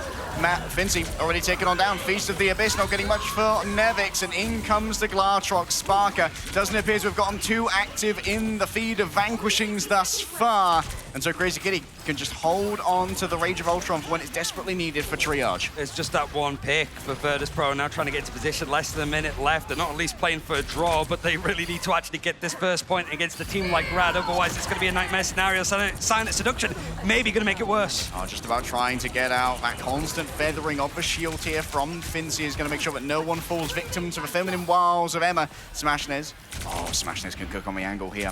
Has the Apex Predator and has a big line to play with. But he's overstepped, which is maybe one of the things that consistently goes wrong with Rad. He's out of position, and now suddenly Rad are a player down. Vertigo having a camp revival. He's going to use it now. The last second was waiting as long as possible to bring that one up. Vertigo falling low. Sparker's got a fantastic angle here on the Black Widow, and Vertigo's ready for... What is MASH doing over there, bro? What is my Gambit doing? Vertigo brings them back. Fi begins to dance. A dance of the butterflies is going to start extracting the blood from Rad as they just survived this off the back of the Rage of Ultron. Lugiago anchors the car in the corner, keeping this one going. Smashnez down again as Sparker's angle continues to just brutalize them.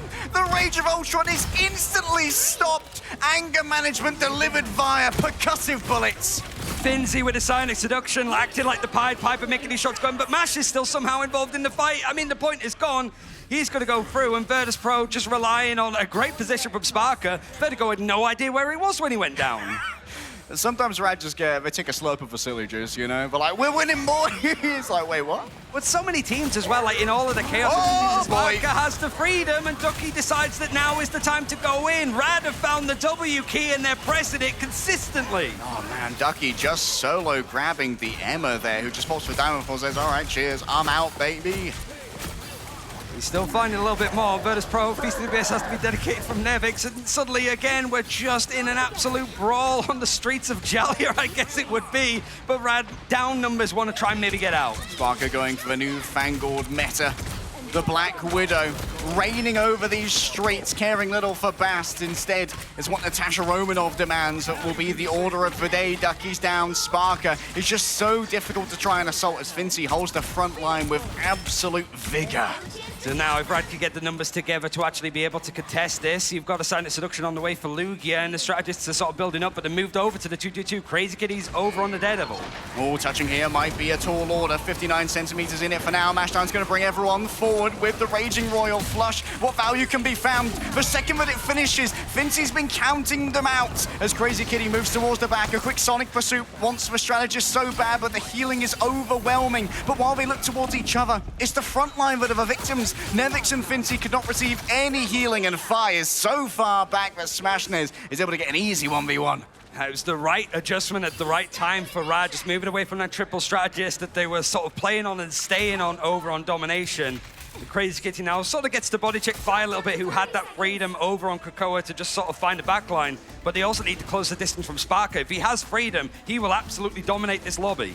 Assassin's Focus, good to go. Smashness had to give up the angle. Look at that anti coming through from Cyber. Oh, Lugia! Just going to have to try and Carbon Crush away. Just about has the hops and the motion to get away from the assailants. The Crazy Kitty has his target locked in at the very least, but Smashness wants to go in with the Apex Predator, forced back in the end as Sparker is trying to bring out the Black Widow ultimate, looking for a target to just pop their heads around the corner. 4 bullets, 1 aim, trying to break on through. Mash headshot in the back, but the healing is too fast. Ducky went for a solo ult here, but it's an easy cleanse for Dreedro to get their partner out of harm's way. Smashness disengages as the healing's overwhelming. Dreedro drags them all forward, but Nevix needs to get access to a Feast of the Abyss. Crazy Kitty from the outside, shifting on through. It's a good shift in, and Fincy's been shifted to a different gear. Surely it's got to be a TB back here from Fi, but who can stay on the point? Fi finally debarks, but he's up against the corner. There's nowhere to go. Surrounded by foes, surrounded by blue, and he's drowning in the ocean of red.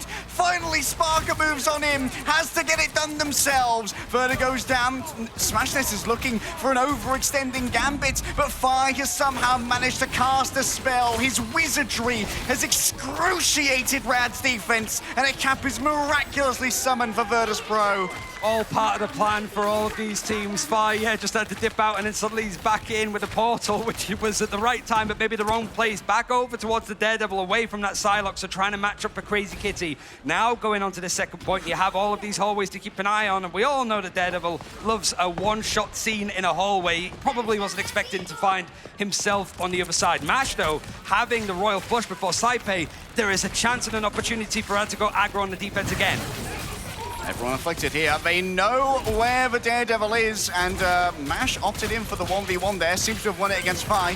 Sparker pulling it down as well means that this offense is now toothless. I mean, Mash has been happy to take these fights, a lot of 1v1s from the strategist. They have hands when they need to. And now Smashness again, he's the one that's got these positions, full instinct, but wants to make sure that he's got these angles locked in. Otherwise, Sparker's going to start to pull apart this defense from Rad and have players on the backline isolated. Mash needs to keep himself alive and fighting, certainly when there's a one-sided Royal Flush on the other side, and almost up for Virtus Pro with 20 seconds left. Lugia go with an ult to play with, and Nevix can't bring up walls in its way as the Groot has been dropped away on the other side. Ducky feeling the same thing here as Nevix moves on forward. Up come the walls to try and give over some of that covering fire, but Ducky gets isolated, and Mash was taken down in the back. He's not going to be able to get over this one very quickly, and Lugia goes Sentience is crushed under Fincy's brain power. It's the right target, good ultimates to combine. It just means that Black Widow can get more out with the Sonic Seduction, and now Fi's in position to make it a little bit more hurting on the end now that overtime's here. Rad have been saving their ultimates. It all comes down to this. Lugia go forcibly engaged, looking for a sentient seize, but knows that Nevix can get out with their embattled leap, and so saves it for a less rainy day. First one coming through, building up that energy. Out comes the Raging Royal Flush. There's no cleanse for those who are caught within the strangling prison. Smashness has gone down, but Fi's traded out on the other side. And Vertigo's got healing aplenty for Rad, as Crazy Kitty's got pain aplenty for the backline of Virtus Pro. Moving towards the back, the Devil's been let out. So too have all the heals. There's no sustainability for Virtus Pro. They've ran out of time, and they've ran out of chances. Rad will hold at the end of Hall of Jarlia. 111 meters right there at the end, but Virtus Pro, it could have very easily been a full hold if they weren't careful. Scrappy, this one. We saw a little bit more for Spider Islands, the ideas, adjustments, going from one composition to the other, but here it's just two teams that probably dislike each other very much in the server at the very least, just taking chunks out of each other. Getting Virtus Pro, I'm getting deja vu right now though for Rad. They did have issues here, in particular against a Delana Black Widow on third point of Hall of Jarlia. And that large room is such a good angle. That's why Mash has a lot more eliminations against him. Saipe only going down twice. And this is kind of like those games, 11 final hits for Sparker, 5 low on damage. Like we said, he's sort of filling that role to just sort of close in, go on the dives, get final hits, but he's only been able to get 3 in comparison to Crazy Kitty that was mostly playing triple strategist, moved over towards the 2-2-2. Same amount of damage, just a couple more picks in the end. I think you have to really look at the Vanguards as well. Certainly when you have these like high lines playing, it's not like dive, high mobility characters in place. It is just the likes of Groot and Emma. No Magneto available for either side, so it pretty much is going to be like this head-to-head. Pretty much matching up well. But you'd have to imagine, I'd love to see Crazy Kitty bring out the Spider-Man. Saw a little bit from Jerky. I was a little bit like, are we going to see the defense pull on the defense? But probably not. This might be a scout for the Penny comp, because they know that Virtus Pro love to play with Penny comp, and the remainder of the team might well want to swap here. Yeah, let's see Crazy Kitty. He's going to take a look. Likely will instantly turn around. Is going to fall down, which is going to steal like 10 seconds away. Nice little hit there from Saipei. I think that Sparker also contributed to that, but based on his ult charge. And that's Brand New Day, everybody. That's that's it. Full spoilers. Yeah. 3 minutes long. But yeah, Sparker, nice to see him on the Black Widow when some of the other like EMEA sort of main hit scan duelists haven't shone as well in some of these cases. Smashdez obviously prefers to be on the Elsa. He's going to be on it in this case. But Sparker wants to keep that distance away from Rad. But somebody has to close it down, and that somebody is Crazy Kitty now on DD. Yeah, Crazy Kitty's going to be able to come in through the window here. Oh, Dreader's actually fallen down onto the low ground as well, which could be critical. He's going to give a little bit less in terms of options for an escape. Rad have already posted up on the point. Dreader's fallen down. Crazy Kitty found them on that low ground where they could not be peeled for, but they are going to be punished for such an audacious maneuver. Now all the healing has to come from Saipei. Everyone has to share out the cards of Gambit and share out the power. It is going to be rewarded with a very quick return to the ultimate though, as Shreedra prepares a portal for a re-engage. These have been so good in the end for Virtus Pro, but it has to be great as it's Shreedra now is trying to stop in. He gets frozen. You see the team up as well that's coming in from the Gambit to just create some space. It's not enough. It's another fast take for Rad with 5 minutes to push onto second. Well, Saipei got to save KD at least. You see when Shreedra opened the portal, Saipei's like, I'm out of here, bro. See you later, homies. It was an uh-oh moment, but there's been a few of those. Shaky for Virtus Pro this year. World champions not quite looking like in that form, but Rad, a dark horse for this event. Falk said might be potentially playing him later if they win up against Gen G. Ducky's found himself a nice pick on the Finzi, which staggers the defense more. Finzi was just stuck in the Crucible down there, didn't have the Carbon Crush to get. Oh, they're going to try and make it work without Finzi. A 5 versus 6. Mash is happy to answer. Ducky falls so low, but shuts it down with the strangling prison. Farewell to 5, farewell to Nevix. Deforestation going in favor of Rad. And it was just because both of those ultimates were available. They matched up nicely. Rad over-dedicated a little bit more, but you'll do that when you've got everybody on the objective and you force Virtus Pro back. They don't have any Strategist ultimates now, hoping for a big pick for Nevix with the ult. All right, riding the Radical Highway towards the end of second. No one can break the walls. They tried to break the walls down, and Nevik can barely even escape here. Trying to cook up a re-engagement. Up come even more walls, floating towards them in a bubble. So many CCs have gone Nevik's way. The most controlled man in history. Lugia is going to surely go down for their overextension, but they got the point. This is looking a little bit nervous, though, for Virtus Pro. 5 minutes to hold on second. We've seen some crazy holds in the end, but maybe not to this level. Virtus Pro just being completely caught out, and you have to say, with Ducky playing well, the group walls are superb. Isolated targets and no Magneto on either side means that there's no bulwarks to make sure that people can get out of these situations. They get punished for them instead. All right, going in onto the Groot, not the ideal target here for a Daredevil. Fight doesn't quite know where to go, instead going to go up against their counterpart. Crazy Kitty just has to try and flee away inside of the strangling prison. Everyone shares out the healing. It's a perfect ultimate here from Vertigo, just making sure the dance floor sustains the remainder of the team. Just pot shots now. Smashdez just trying to make sure that this objective is moving. If anybody oversteps for Virtus Pro and Apex Predator, is going to catch. Barker takes the angle, has the bullets to work with, gets Crazy Kitty midway through. Extra damage, and it's all that you need when you want a hero for Virtus Pro. I will show you, Sparker. How does he find these sort of moments? He can't even line up the targets because he's turning around to deal with them. The sense of space that he has, knowing where everybody is, it helps when you have Fi making the calls on where exactly these targets are, but it's just setting him up to knock him down. Virtus Pro holding on when Rad certainly looked like they were going to maybe strike the death strike. My goodness, perfect information for both Black Widows. The question is, who will have the perfect aim to back it up? Smashner is going to be behind when it comes to ult generation here, but slowing down Sparker is going to send them scurrying into cover. Needs the pocket to be delivered. A big battle blitz towards the back. Ducky says, says, I'm going after number one. What a cleanse coming through. Quick-witted Saipe behind them there, using the Royal Flush to bring the remainder of Virtus Pro forward. Crazy Kitty postulates in the back, but knows that they can't escape this one. It was Ducky going for the play that Team Liquid Citadel used against them yesterday, knowing that there's sort of these positions that the hit scans want to set up on right at the far back, where Sparker's basically going now. Put the group there, Strangle Prison, catch them in position, but you've got too many cleanses, both with the Luna and the Gambit on the other side. It meant that there was very little that Ducky could get off the back of it. And now it's Nevix's turn. Mash needs to be quick on the trigger here when it comes to that AoE cleanse. Can remove everyone from the prison, free them from these binds. It's the chaos now for Rad. They're trying to play front to back, seeing if they can let Crazy Kitty slip in, but now Nevix trying to go in for these walls to separate the sight lines. He's actually going to go very low down and can't really get into the choke because of the stuff thrown out from the Gambits. He's got a good position though. The crunch needs to be here and now. Nevix looking for an opening, but right now all he sees are Vanguards. That's a lot of piercing power from the bullets. Lugia goes low. Needs someone else to break the wall. And a smart disengage here from Rad just gets Fi off the angle, and it's going to kite out this ultimate from Sparker.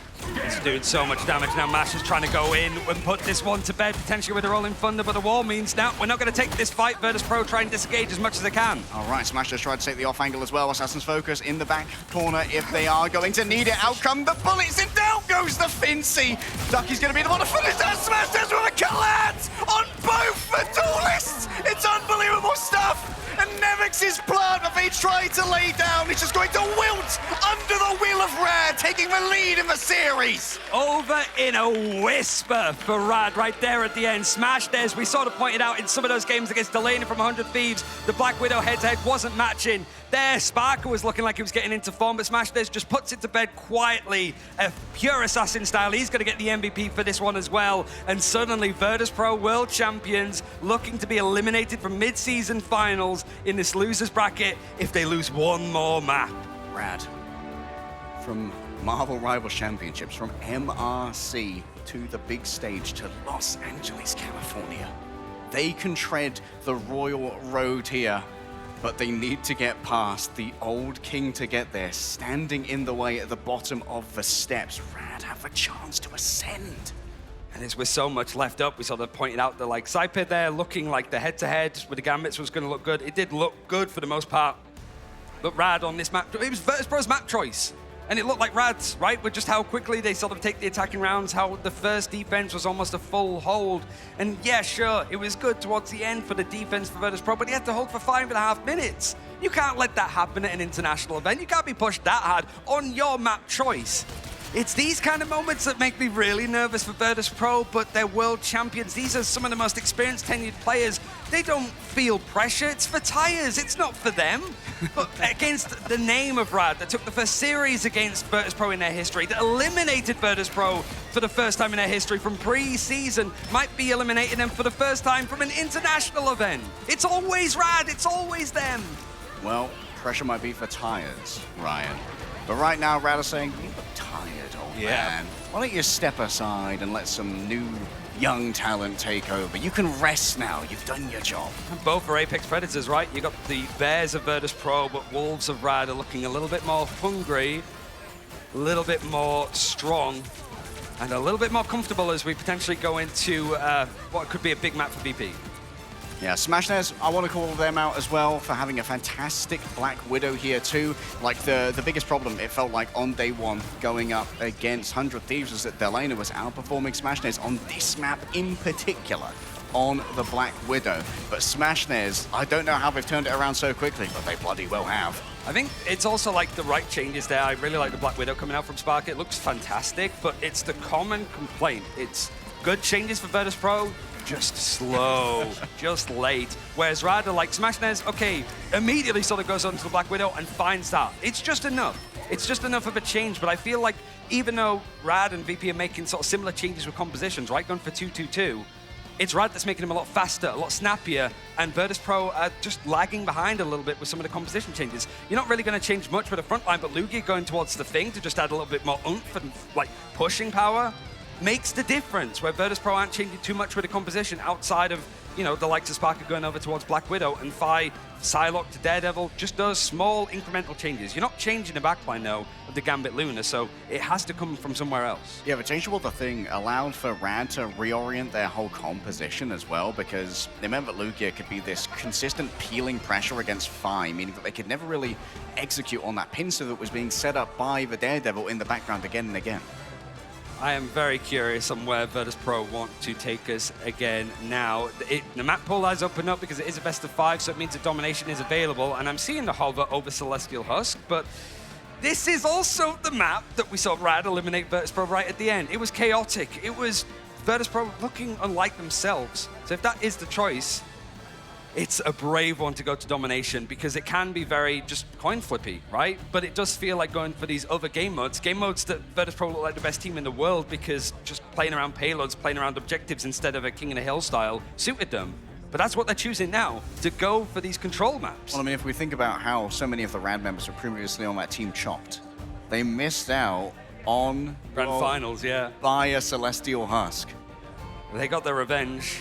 But this is a whole different space, and you have to say with like the coach coming in for Rad, like how much of a difference that's made to just keep them focused. But even like speaking to like Mash and Ducky on the way here, you maybe think that there's going to be a little bit of nerves in, but they're like, we're sort of ready for this. We know these guys, and we're used to playing on stage. They've been on the stage more than anybody else because they went through play-ins, and a lot of these series, including this one, probably will go the distance unless they're able to get a win here on Celestial Husk. Most games played, Rad are getting those land jitters out of the way real quick by force of experience.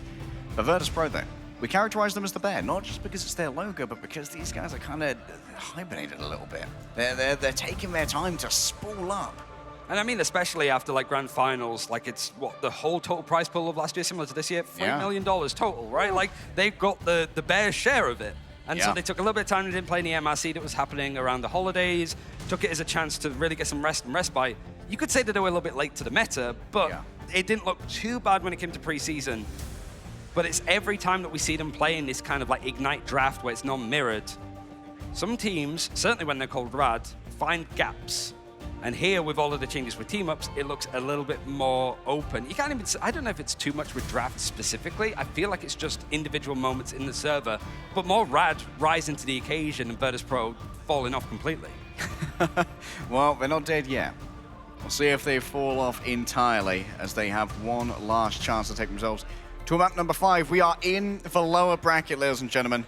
The reigning world champions stand on the precipice of doom, and they must shuffle through the desolated wasteland that Rad have erected before them. So far, the draft is looking very similar to what we just saw on Jalia.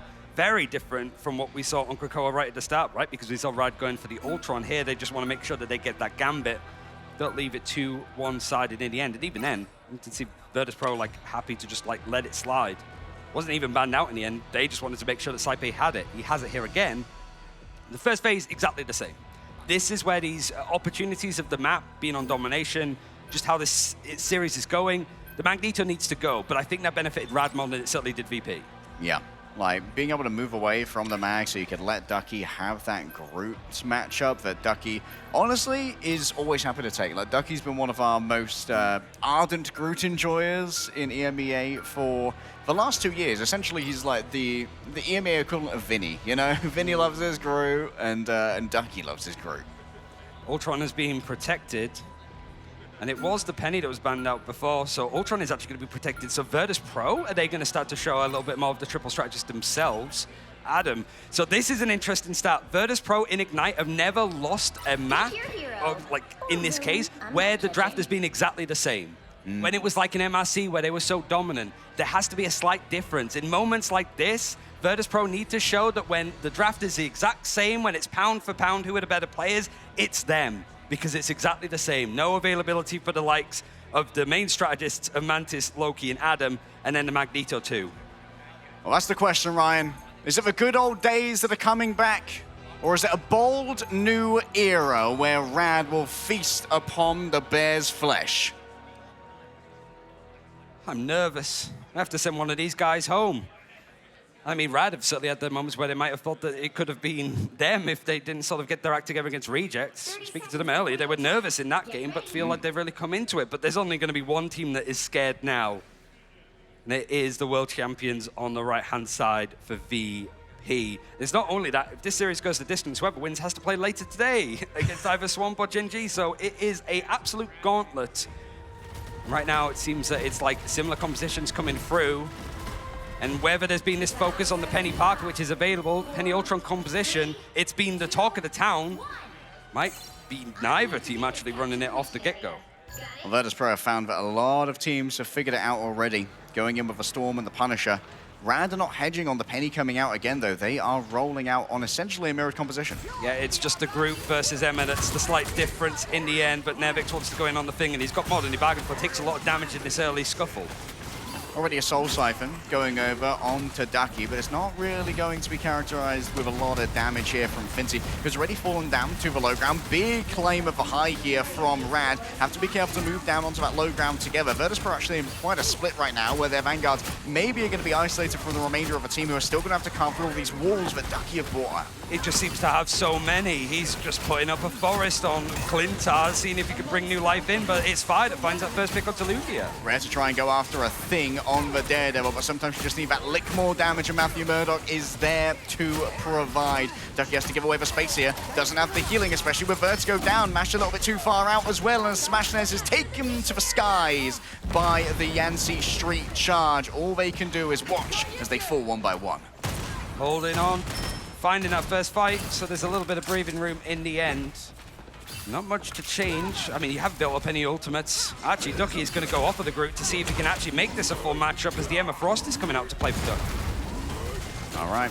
The Emma Frost, very good against the Thing. Can put on that consistent damage towards him, as well as only provide one target for Stone Haymaker to generate that overhealth from. Mash has got his ultimate first, though, but Cypher's not quite there, so there's the pushing powers. Virtus.pro are disengaging completely. Hop, skip, and the jump, and Cypher's ready to counter-strike. Bend, but don't break, they thought, but it looks like all of the Vanguards will break under the pressure that Rad have brought on forth. 5 and extra fall, and Spark is there as well. The damage is all gone, only the heals remain here, and the strategists, their strategy must be to flee. It seemed that Virtus.pro were happy to expect Rad to get the Royal Flush first.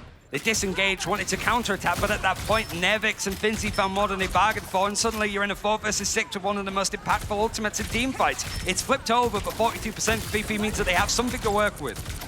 Smashnez lies in wait, an Apex Predator to try and play with here. The second that road gets extended once again, but every single approach here from Virtus.pro is covered. Fight on the high ground, the Silent Seduction is going to come out from VP first. Finzy was the one that started over on it, and the Thing tries to get away, able to, using up as much terrain and shielding to make sure that nothing else can happen off of it. But Nevix, with the clobbering time, finds the pick and forces out the fate of both worlds. Moves towards the back, was quick on the peel, but Dridro already pops out the fate of both worlds. The clobbering time stuns 2 here, and the Glartrox drags them from the clutches of Dridro, but Sparker has plans of his own. Finzy goes down, the Glartrox is slain, and so Smashnez is able to once again take over the lobby. Monster Piercer and dual-barreled shotguns pierce into the heart of Virtus.pro, and once again they are sent scurrying back to their hidey holes. And that was 4 ultimates used from VP, and they can't even flip the objective. Rad actually being the patient ones to sit back and just let these ultimates come in, and clobbering time, Apex Predator the difference. Fi still trying to build up that Daredevil ultimate that Crazy Kitty sat on, and Mash has another Royal Flush to work with. He's building them up so quick. He's just doing so much healing. And now Rad can really control the tempo of these matchups. I mean, it's the gambit for Mash. A lot of teams say he shouldn't be able to have it, but he's been having it consistently across the series, other than the only map that Virtus.pro have taken so far. So it's a little bit scary. Cypher is actually going to go first, building up the ultimate, and he's matching it on the other side is Mash. Regional Royal Flush to play with. Finders, there's no consistent knockback coming through from a Gambit. The team that's already been used and can let the devil out, but Crazy Kitty's been the one who gets the nat 20 on the initiative, and Nevix took too much damage. A little bit too far out, put on ice by Dridro, as Fire begins to assault the backline, frozen in place as well. Now faced up against the Emma Frost, they want the Luna so bad, and so they shall find it. Pure domination of will from Virtus.pro will get them back onto this map. Yeah, Virtus.pro moved first. Rad Rad tried to counter and fight that one themselves, but they got it to 99%. If they had any more ultimates, I think they'd be holding on to them just to bank it all up, because a little bit more has to come out of Virtus.pro in this play. Saipe's not going to have that ultimate, and I think this is a perfect opportunity for Spark to show up, trying to sort of get these fish in the barrel to line up, but instantly Rad are in. Rad move quickly, scaring away these players. But it seems like thus far it's been a bloodless approach. Virtus.pro have had to give up their positioning to make it happen back. It's respected though, that's the main one. And Crazy Kitty's been spotted on the flank. Spark is trying to keep an eye on it, but he's left the rest of his team that are trying to fight on top of this high ground and being forced below. A trap to play with. Nevix now going to be playing the front line. Fi's fallen down to their counterpart, so all the flank pressure is going to come through from Rad. But Glartrox moves through, but it's easily slain once again by Smashnez, keeping that one to stem towards the back. Grabs one instantly. Dreedro is so quick with it. This guy's hands are moving at the speed of light. And Virtus.pro are 6% away from claiming the point. Crazy Kitty's already casting. The glass pad is looking clean for Dreedro as he's showing that he can fight back in these engagements. Portal forced out from Crazy Kitty, and the rest of the rabble for Rad is trying to fight on, but they're dropping one at a time. Getting out of this portal is a no-no zone. Gambit's made it so, and the thing has been the reinforcement on the other side. Nevix stands tall and proud to body block, and Virtus.pro are back in the race. Rad pulling off the objective and getting it to 99%, but just it shows how important it is to win that first fight in the end. And now that you've got some ultimates sort of banked up in these cases, it was Saipe with a rough, like, Royal Flush to start off, bounces back nicely, and in fact, the backline hasn't been eliminated once, right? Like, Dreedro and Saipe, like, it's kind of ridiculous, actually, considering how, like, end-to-end, back-to-back that kind of stuff was. But you're looking at Crazy Kitty, he's sort of being the better, like, melee assassin playstyle. He's only managed to get one final hit and fight similar damage. Just keeping things in check and opening the game up for Sparker. Yo, chill on Dreedro, though. 6 final hits, the most on the team. He needs to fight back a little bit, and I think certainly when you know, like, one of the reasons I think the Fi's been struggling this series is because you've got Vertigo and MASH fighting against that, sort of stacking up as much as possible. But Dreedro and Saipe are the most, if not the best, backline. But I don't think you could say that anymore if they get eliminated from this tournament at this stage. Rad are certainly putting them to their poaches. And Virtus.pro need to bring out that world-class performance from everybody. They want to keep this one going. 6 ults on the table. Both Fate of Both Worlds ready to go if someone presses the emergency button.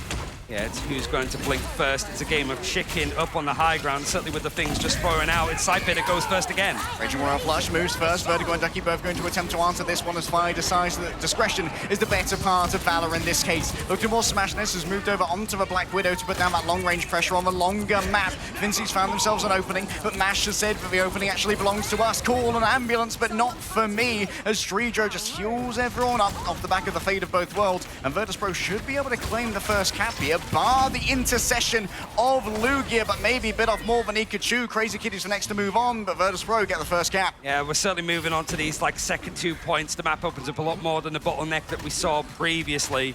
So Virtus.pro using this high ground, and Spark is just everywhere right now. Right up to completely disengage. Ultimate's basically traded out the 2 strategists and the Emma Frost on either side. Lugia maybe could have turned things around because he did get that clobbering time early on, but he was immediately eliminated. Smashnez now on the Black Widow, seeing if he can find a difference against Sparker now. Smashnez has the Assassin's Focus, and on these narrow lanes, those piercing bullets can do so much damage. A little clap to try and work with Lugia can stun them up. The clobbering time's ready to go. 5 found in the air. Lugia knocks them up. Only Nevix is going to be the primary stun, but it's still easy headshots for Nevix to evict Ben Grimm from the defense of this point. Might be enough to turn it, but it is looking to be 41% this time. So Virtus.pro winning that first engagement on the second round of Celestial Husk again. Even if Rad get it to 99%, you know that Virtus.pro can actually still turn this one into their favor to make it a 2-0. It literally just happened. But you at least have some duelist ultimates to work with and a bit of time to actually build up MASH another faster, quick Royal Flush. Crazy Kitty's playing close here, making sure that there are no flanking angles that Smashnez will be unaware of. Perfect information is the perfect space for a sniper to work with. And here comes the Assassin's Focus, piercing through many. 3 bullets remain, but look how aggressive Nevix is getting! He just absolutely incinerates Smashnez, and Lugia goes for the next one to fall down. Crazy Kitty's timing wasn't there. Oh, Mash is gonna try and make it work with 4! He believes it to be winnable, but could he be right? Extra damage won't help Ducky as Nevix lays into them. And while Mash tries to Bayou Bash on through, the pentagram of Feral is opened by Smashnez. They're not in time to save the point, and Rad were late in all aspects. It's a sunk cost fallacy that's sort of come in from Rad, and Mash, that's not the first time that he's done that this event. Players down thinking, nah, I'd win, grin, and hope for the best. Mash grin, bro, Mash grin. Well, VP have maybe just given themselves a perfect opportunity to bring this to a map 5 with so many offensive ultimates and a Fate of Both Worlds for Dreedro, just 5% away. Silent Seduction from Ducky is going to get there before Finzy's, but he's pulling in the front line and everybody else dips. Yeah, Dreedro have already had to use a Fate of Both Worlds. Mash can't afford to go down, but Fire decides to just move on to a more fruitful target, apparently. The Emma Frost demanded attention, but I'm not sure what Fi saw in order to try and turn this one around. The Devil to be let out by Crazy Kitty, moving in towards the back. You've got to be careful of the control, but Finz is going to try and lay down onto them here. The constant knockbacks of a broken brain that Finzy has crafted where Crazy Kitty once stood, breaking down the sentience as Smashnez has the angle. Rad still aren't in control, so it's now or never to turn it back. The Finzy falling back, there's no one to contest, and Virtus.pro are back to the drawing board. I mean, they're happy to. They've managed to have the point flip in just a scuffle of that fight, but they have so many ultimates to try to turn this one. It's where the Saipe can get there early again with these Gambit ults. Fate of Both Worlds is set for Vertigo.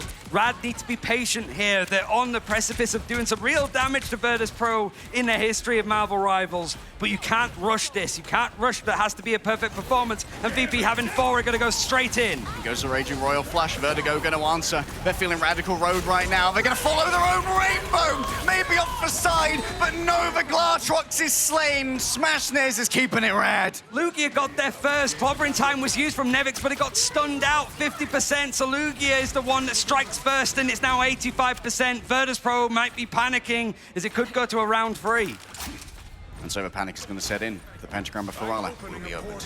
I mean, this is the flashbacks of before, right? Rad can maybe close the distance and interrupt this, but instead they're going to play around the objective, play from different spots, and set up Smashnez with the ultimate in a great position. Where even is he? Where is Smashnez, and can Mash hit them with the Raging Royal Flush? Already down to half. Mash can't afford to fall on down. Smashnez is going to be able to rebuff all of this incoming aggression now. The Assassin's Focus good to go, and Finzy's already fallen. The Wizard's gone, and now only the Paladins of Virtus.pro remain. The bear-like barbarian strength is surely nothing against the circling Wolfpack. They have smelt blood in the water. They are following the tracks in the sand down the Royal Road towards the crown that once sat on Virtus.pro's head.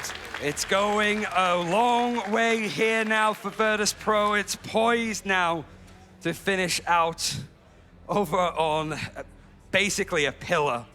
This final engagement. Ooh, who's ready for a 5-minute fight? I mean, to begin with, right? It was literally that micro moment of Lugia that has been sort of throwing out the thing now and again. He's like, I don't want to go for this typical Vanguard line. I want to throw in Hulk. I want to be like Swamp Gaming. I want to be able to pull out these kind of characters to show that I'm one of the best rogues when it's not banned, when Angela is playable. Now he's getting to show the thing up against one of the most flexible Vanguards in Nevix, and just got there ever so slightly first. And it stunned out Nevix, it stunned out the rest of Virtus.pro, and it made it a good fight. And Mash, yeah, he's using some interesting ultimates, but when you get them that frequently, you find yourself some pretty interesting timing to work with. Saipe still hasn't gone down, he's 12-0. Bro's playing for KD, question mark? He's wrapped in bubble wrap, I swear. It's going to be a duel of 2 ultimates here. Clobbering Time versus Sonic Seduction. What do you give the edge to? Well, we've seen Nevix use himself as a projectile. Yeah. Why need the fastball special for Nevix anymore on the thing when you could just do it yourself? Fine, Crazy Kitty. Gonna report back the information. That's an early usage of a team up there from Mash, but Ducky's moving first on their own when it comes to these ultimates. There's just so much damage taken. Where are Bro's heals? We've all fled away, but apparently Nevix didn't get the memo. Fire's gonna be the next to fall. It's such an easy first cap for Rad. Usually it just takes minutes. Awkward, uncomfortable. I mean, it was Ducky that went first with the Silent Seduction, so Nevix still has the Clobbering Time in hand. You don't want to overthink it, though. Like, sure, it's a big ultimate that can win these team fights with a long stun, but just finding the right target is going to be key. Certainly with Crazy Kitty, he's finding so much. The backline is opening up for him, and Dreedro and Saipe have more than they bargained for, but they do have 2 strategist ultimates to maybe turn this fight in their favor very quickly. Slobbering Time still on the back foot. But Crazy Kitty gonna have to try and deal with Saipei here. Out comes the Raging Royal Flush. Fi's doing the damage towards the back. A spinning kick from the Black Widow is all that's needed to try and rebuff them. Farewell to Smashness, farewell to Vertigo, and au revoir to the heels of Rad. As Crazy Kitty still thinks it's winnable. Could he be right? Mash has managed to do it from beyond the grave. A martyrdom for Remy LeBeau there as they manage to throw in even more with the Raging Royal Flush. The portal's going to open up soon. Yeah, he's managed to get there just in time, but the knockback. Oh, there's enough stall there in the end from Mash. Smashness wondering how do I get out of this portal. The body box there should be strong, but they can't stick around for long. Nevix is just making sure they're smashing into so many. Fincy round the backhand side could do even more. Spark has taken so many away. An express delivery of Rad, but I'm afraid it's an ambulance to be called, not for Rad, but for Elsa instead. Ducky's got the energy to work with. Looking towards the thing, Virtus.pro managed to flip in the midst of all of this after many players were evicted from the point by the Glartrox. That was a big dedication from Rad. They did so well to stall the point. The Smashness managed to pull up the portal and get himself an extra 30%, pretty much doubling it from where it was at. So Virtus.pro having less room to breathe, having to use a lot, but Saipei having 2/3 of his way to another ultimate means it is going to be like a bit of a space race of how many of these like flushes could come in. How lucky can these gambits get? How many cycles can you work? Well, Fincy! Oh, the door closed in his face! And now Fi, they have to get something off the back here. They are able to let the devil out. But he's making it a little bit more cautious in the end, making Rad over-dedicate in the end. But Crazy Kitty's found himself too. In the meantime, he's on an absolute tear with 3. They just win every single initiative roll. The door slammed in Fincy's face, and it might slam in Virtus.pro's as well. It might be a different script in this one in the end, but for Virtus.pro, that's a cheap way to end up losing the point. And with Rad doing so well to stall things out, VP are on the back foot. Going up this hill into the sniper.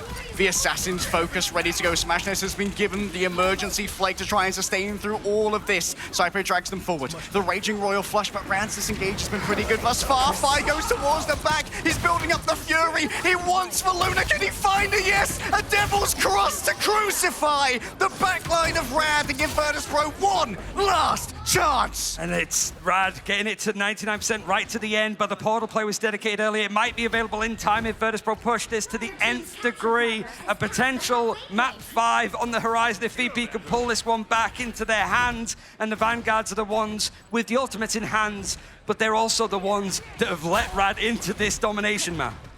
All right, Finn's taking off the high ground a little bit less violently than last time. As Fi continues to work at these margins, moving in towards the back, could move rather quickly here. It's a good dodge away from Mash.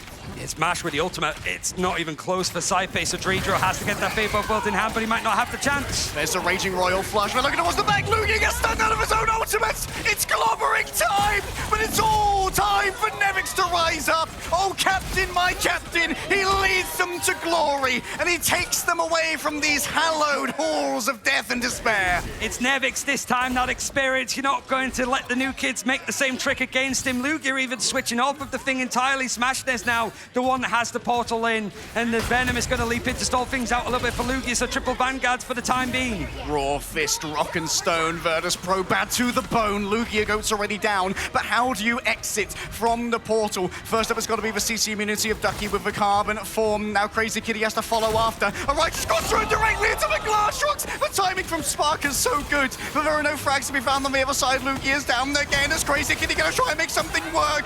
Ready to unleash the devil on the other side. The healing's going to be solid. They move towards the back. Dreedro with yet another stun. And Crazy Kitty's just going mad with it. Devil's throw all over. Dreedro's gone down. Saipei too. Oh, Virtus.pro. I will show you an Odyssey. I will show you a victory. It was written in the Virtus.pros as Rad tread the path. And Virtus.pro are slain. There was no time, just enough. And world champions being sent out from the team, the organization. It's always them, it's always Rad. And even Lugia at the end interrupted with a Spider-Man play. It was everything, and that trauma keeps coming up again and again, but this time it sends the Bears back to EMEA and not a chance for a top 3 finish. To tread the royal road, you must kick aside old kings every single time. And this, Ryan, is a coup.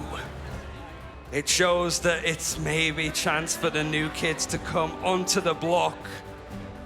and Rad having moments would have to play again, so they're at least going to be glad that they're done in 4 maps instead of 5, because that would have taken an awful lot out of them. But the adrenaline of actually getting a win in a similar fashion to last time with VP, but with bigger stakes, that's going to take you to the rest. It could even take you to tomorrow. It could even take you to the grand finals if this road keeps going, because right now it doesn't look like there's many teams that can stop Rad when they're this scary.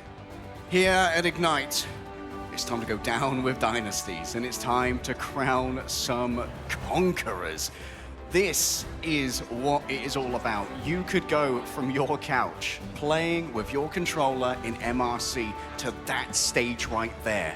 Go up against world champions, kick them to the curb, and claim their crown for yourself. That is Rad's story. Even with a couple of whack ultimates for good measure as well, because like it brings out mistakes from even the best players. Like Rad looked shaky to begin with, but they don't look like the green team anymore. They actually have built up so quickly to play at an international level to the point that they're knocking out, again, the old guard of hero shooters. It feels that that's going to be a big one. We're going to have to see what Rad have to say, as we're going to be joining Cozy on the stage with good old Mashgrin. Oh my goodness, ladies and gentlemen, give it up for Rad. We have a new wielder this year of the Infinity Gauntlet, as our previous champs have been eliminated. I'm here with Mash. It might be Casual Friday, but wow, the performance out there. You just eliminated VP, Virtus Pro. For those that don't know, Virtus Pro eliminated Chopped and prevented you to go to LAN last year. How does it feel now to even the odds and everything involved? It feels good to get my revenge, you know, because last time we didn't make grand finals because of them. But yeah, it just feels great. I don't know. Listen, I have to ask. I mean, we can continue to say the story of couch to pro, but for y'all to go truly from the MRC and make it all the way here now to eliminate VP all the way back, what, February, January, can you even have imagined that this was going to be the result of this team coming together? I mean, not this far, but I expected to make LAN after we beat VP because I was very confident in his roster. And yeah, I mean, I'm just glad that we are going this far. I'm going to try to win this all. Mashgrin, Mashgrin. I've got to say, I mean, listen, what makes Rad different? Because y'all have been putting it over. You're here more than the hotel. You're staying from morning to night now, both days. Now a bit quicker work, but I've got to ask, what is the identity of this team? What makes you different? What's the heartbeat? We just always keep adapting. We never give up. We can play every character in the game, so there's no weakness in our roster. And that just makes us better than everyone else. Love it. Love the answer. Last one for you. Moving forward, the lower bracket, the hardest thing to do in esports. Have to ask you, though, we've got Swamp Gaming, Gen G. Who do you want to see? I think they're both really good, but they both have a weakness, so I'm not worried about them.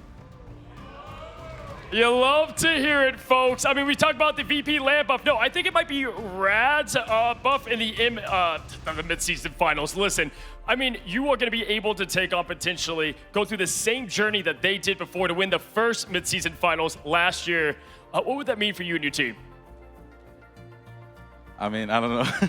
Hey, he's locked in. He's ready for the next matchup. Give it up right now for Mash and Rad. Once again, the desk is going to break it all down. We're here in LA witnessing history. Take it away. So much, Cozy, for the interview there, and Mashgrin, as we keep saying. But we got to talk about that. The conversation, you know, we saw during the Stage 1 competition, people were frightened of Mash's Gambit. Yeah. Mash versus Saipe, what are we feeling with that? Okay, so my take on this is they're both just insane strategists as a whole, but Mash's KO participation just was so influential. There's just 10 finals, I believe, on map 2. This guy, and that was halfway through the map. I mean, this guy is just an absolute demon on the heroes. But do me a favor, walk me through the history of these two teams. Yeah, so as Cozy talked to before, we saw in the old Chopped roster in Stage 2 of EMEA, Mash, Vertigo, and Crazy Katie were on that team, went all the way to map 5. Celestial Husk was the last map where they lost against Virtus Pro, dropped to lower bracket, and of course Na'Vi 2-1 them afterwards. Now, fast forward to the preseason, well, we got to see them actually get their revenge there and send them out in the lowest placement Virtus Pro had ever had in 6th place after losing to Na'Vi, and that was also on Celestial Husk. And now in the mid-season finals on Celestial Husk, they take them down and give them the worst placement on LAN for Virtus Pro. This is crazy cozy. We talk about revenge tales, you know, and it's usually like within the land, for the land. I mean, for you to be prevented to go to land in general, and then send them packing, the previous champs. World champs. Listen, you could tell he was kind of speechless with some of it. The emotion there was the first of it that we've seen from this team that's been through a lot. I mean, in already their first land, and you can't highlight it enough. I mean, listen, Rivals has opened the door to give you the MRC to prove that you're a gamer, right? You belong. Millions of players, right? And I was saying this in the intro, millions of players, thousands believe they're the best, and to be able to do that with a team of 6, insane. Yeah, it's awesome. I mean, we just made comparisons. There's plenty of comparisons you can make across the board, but Fi versus Crazy Kitty, I think, is a comparison that needs to be had. I would say Kitty's winning that argument for me right now. What do you think, Vod? What's so insane about it, too, is Fi was the one who innovated on Daredevil in the Grand Finals. The reason that they got the victory in the first place. But Crazy Kitty has come out of the woodwork, really shown and put the work in themselves that he's one of the best Daredevils in the game for good reason. Listen, all right, keep it a buck. Let's keep it a buck. We said it's the most important position there, having that flex duelist. Yep. In my humble opinion, I feel like Fi let Sparker down. You've got to look at it a bit in the schematic. Sparker was doing as much as a previous MVP could have done in that situation. It's a heavy role. They make it look easy. Trust me, I understand. But if you're looking at the entire front to back, what makes a championship team and what they had last year, quite frankly, that was a bit of the missing identity for me there, Ship. It's so difficult to go DD into Gambit, and then especially match Gambit, so I can't imagine trying to get that, but Kitty was still able to do that into Saipe, who's just also equally in the conversation of just as strong on that hero. So being able to do that is a testament to strength on that particular role for the team as we check out the stats. I have a question for you, Vaughn, because I hear this about VP a lot, and I know their fans are wondering this too.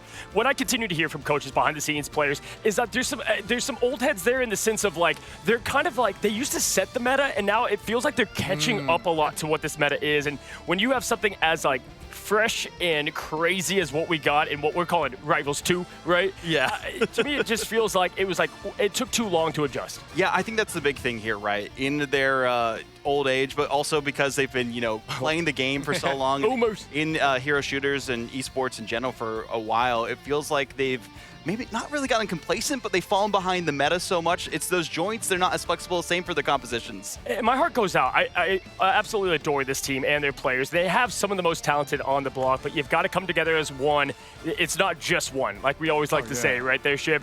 Obviously, Crazy Kitty getting MVP is so fitting to the story. I remember I was up there in the Casters booth and Gaskins kept saying, "You're going to hear it all land, Crazy Kitty." And it was they were almost out. Right, with Regen, and it was like, not all land. I mean, maybe we'll talk about it a little bit. Yeah, hey, the story is going to continue. We got both Crazy, and we got that Kitty there, Ship.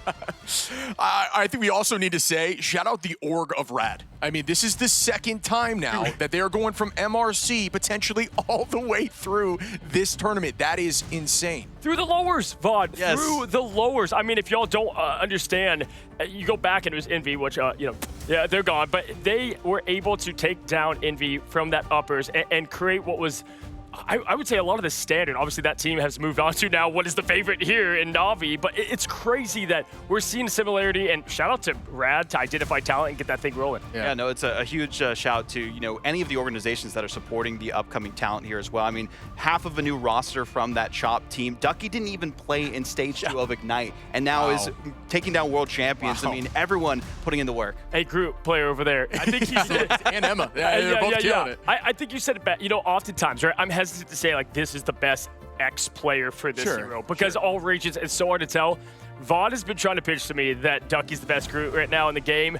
Man, we're seeing some plays that back that up, Ship. For sure. And obviously, all consistently on that new team up with the Bubble, looking really solid in moments we saw avoiding Glartrox with Bubble, right? Really good timing on that. I mean, this team is so locked in as a unit. I can't believe they took down. That was such a David versus Goliath story. MRC versus world champion. What I'll say, Vaughn, all right, is that last midseason final, VP didn't even make it, right? So this team's not out, right? Like, this team is going to be fine. You don't want to piss them off. They're the Hulk, right? Yeah. So they will be back. We know that. There's a lot of great talent there. We do bid them adieu. But again, we got to keep with the Cinderella story one way or another. We're going to find out who they clashed with. Coming up next, it's going to be Swamp Gaming versus Gen G. We will see what that is up to on the other side of this break. Don't go anywhere. When it's make or break, the Razer Black Shark V3 Pro is a real difference maker. Its wireless connection is so fast, there is zero delay to how I play. With the best mic in the business, my shot calls are always on point.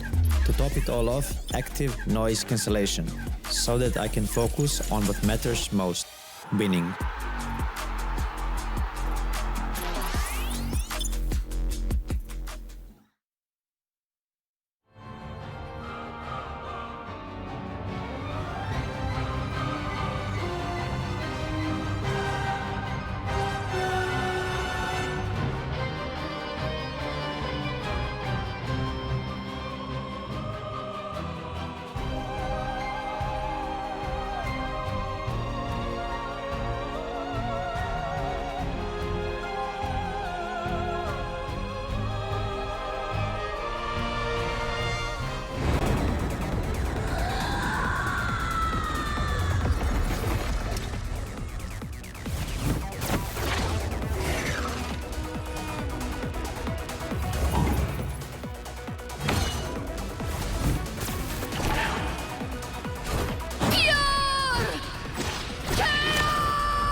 This was inevitable.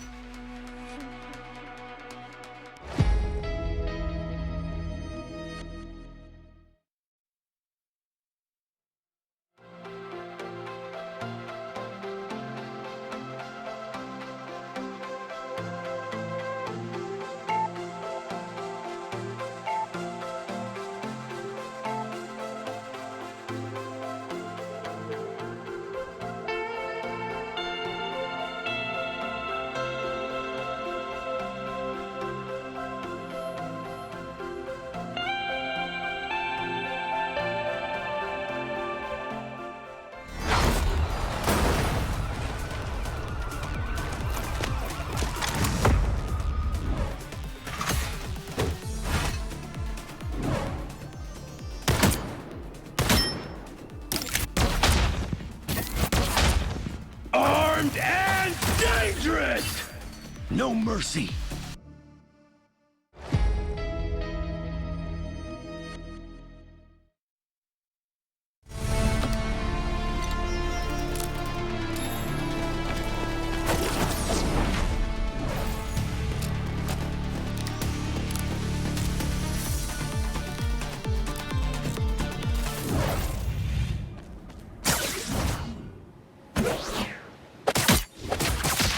Don't mess with the amazing Spider-Man!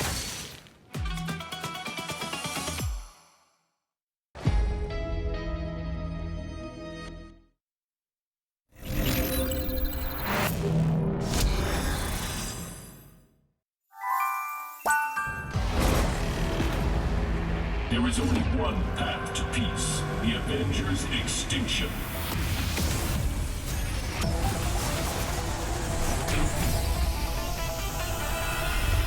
Avengers, assemble!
Hi.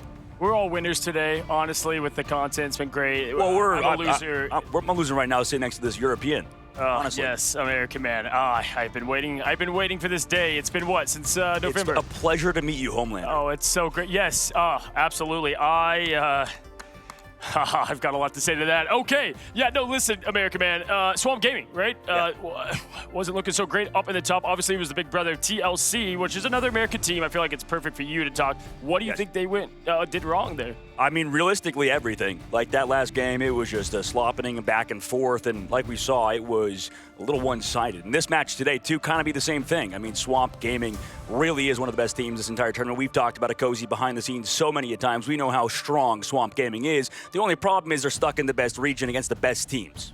They are also against one of the best teams so far. We have had a team that has now been proven multiple times that there is no fluke in their playstyle. Gen G, formerly Ground Zero, formerly Chopper Mag, are once again back and they have matched their best finish ever, basically, and are continuing their run, but Swamp Gaming stand in their way. I want to break down the roles bit by bit of like what do we think is actually going to be the advantage for these two teams, because starting with Vanguard, Cozy, Duep and Zenstari have just shown so much, especially Duep on the mag. Yeah, I mean, listen, I want to highlight the Vanguards. I have to say, too, gentlemen, that I guess not for you, American man, I hate you. I would say that it's sad either way. If you look at both these teams, one of them getting eliminated. Like, I kind of like have an attachment to both of them, just like they're so lovable as players and together as one.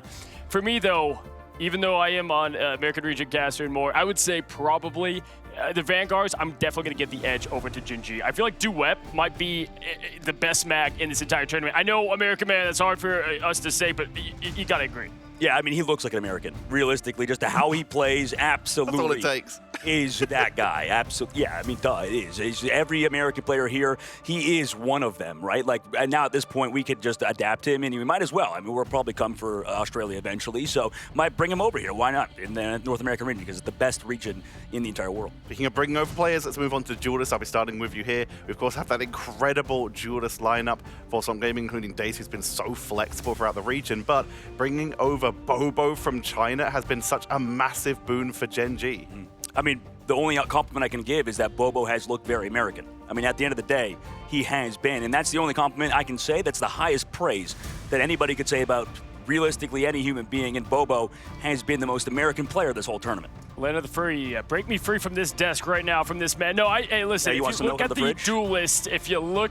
the Duelist, yeah, I would agree. I mean, Bobo is such an X factor for that team. Melophobia, though, I think if you were to put him on a few teams, it would be like a clear, crazy standout player. Melophobia is an absolute unit when it comes to clutch factor. I will say hard on the sleeve a bit, right? That's what I want to see change from this team. It's the first land. We've seen Rad adapt. We got to see Swamp do the same, or it's going to be a quick end to that story. Speaking about adaptations, though, FMCL has also been very flexible for the side of Gen G, having some incredible Daredevil plays at the Grand Finals, which is one of the big reasons they were able to push on so far, and has definitely widened their hero pool since then. No, I mean, I agree. If you look at what we've continued to talk about in that flex duelist position, right? Daze has always seemed like he's one hero short of making a massive difference to not be bannable. Coach Fox, smart guy. Love Coach Fox. But this is it. This is where you've got to completely let everything out of the bag, because obviously elimination is here. You did not come all the way to LA to quickly get sent back home. American Man has just been sent back home, it seems. So we have Dogman returning to the desk.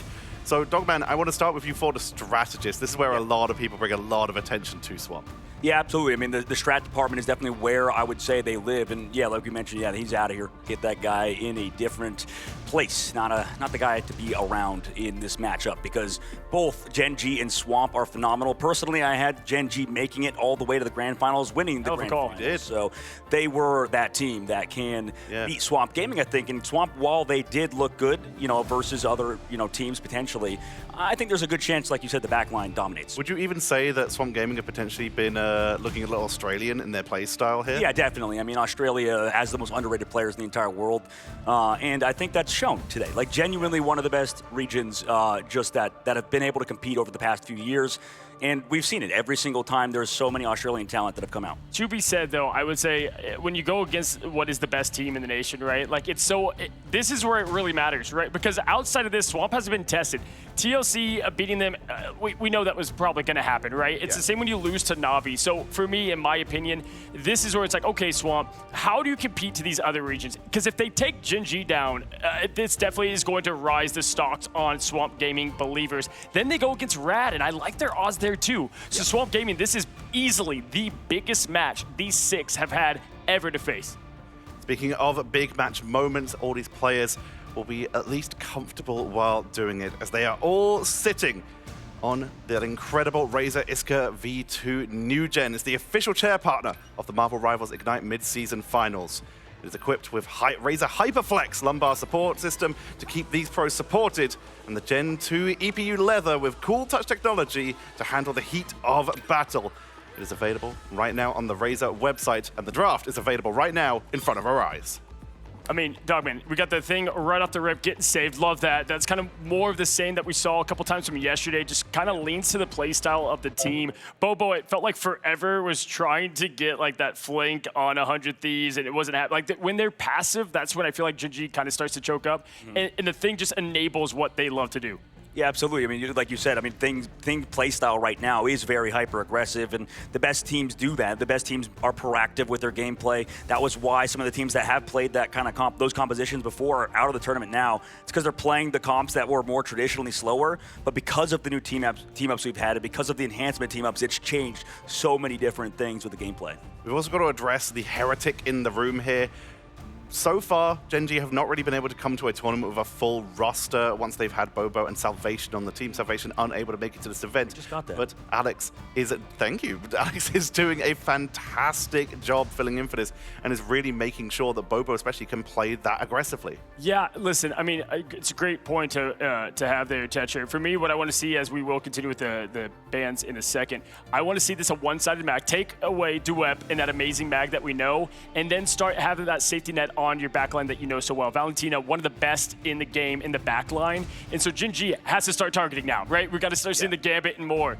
Absolutely, you're right, Cozy. I mean, I think when we take a look at this too, it's interesting because we brought back up to the thing, and also, like you said, Zenstari, you know, known for the Groot, right? And Daze, known for the Wolverine as well. So that matchup, how is that going to play out, right? That's going to matter in the long term. It's all about where you can place down those ironwood walls to try and prevent yourself from getting picked up by the Wolverine. And as Cozy said, we will see that one-sided Magneto and Groot taken away by Gen G. They don't want Swamp to have it, which could leave it one-sided for Zenstari. Yeah, I actually like that group ban a lot because, you know, we think we're most likely, obviously, the one-sided mag going to be going over Scatter to have that role. So Kraz, what is Kraz now going to lock in? Maybe do we get that Hulk fastball special? You know, they've been teasing that a little bit. That'd be a perfect thing to shut down and to come out at the right time. Venom ban at that is going to make it even more lean that direction. Absolutely. Oh, I've kind of had a weird theory this whole tournament. The best teams are the ones that are banning out Vanguards. Currently, I feel like a lot of when I talk to the pro players behind the scenes, it seems like the Vanguard players have a very good read on the meta. Everybody has their own opinions and biases, but yeah.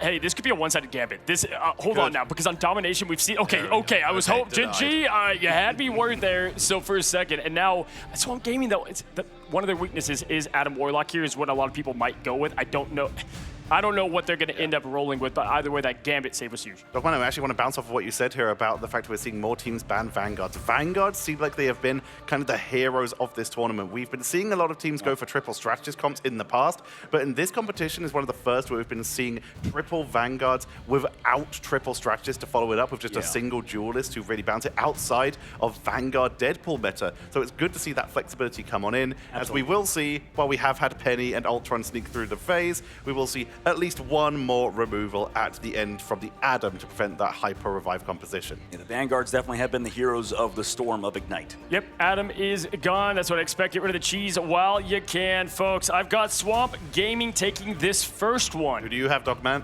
I have Gen G in 3-0 fashion. And I have host neutrality, so I'm going to send you over to the casters in order to bring you all the action of this elimination game. Thank you, guys. And thank you, Mr. America, for leaving the set. One of the worst things that's happened to America since four-way stops, I would say.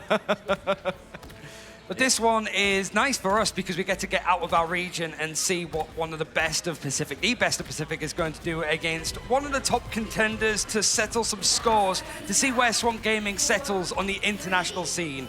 And then a best of 5 elimination game on Benim T'Challa. Great way to start with a triple Vanguard of all things as well, with the bans that came in from Gen G. I saw someone on Reddit describe Gen G as either your first or your second favorite team, no matter who you like the best.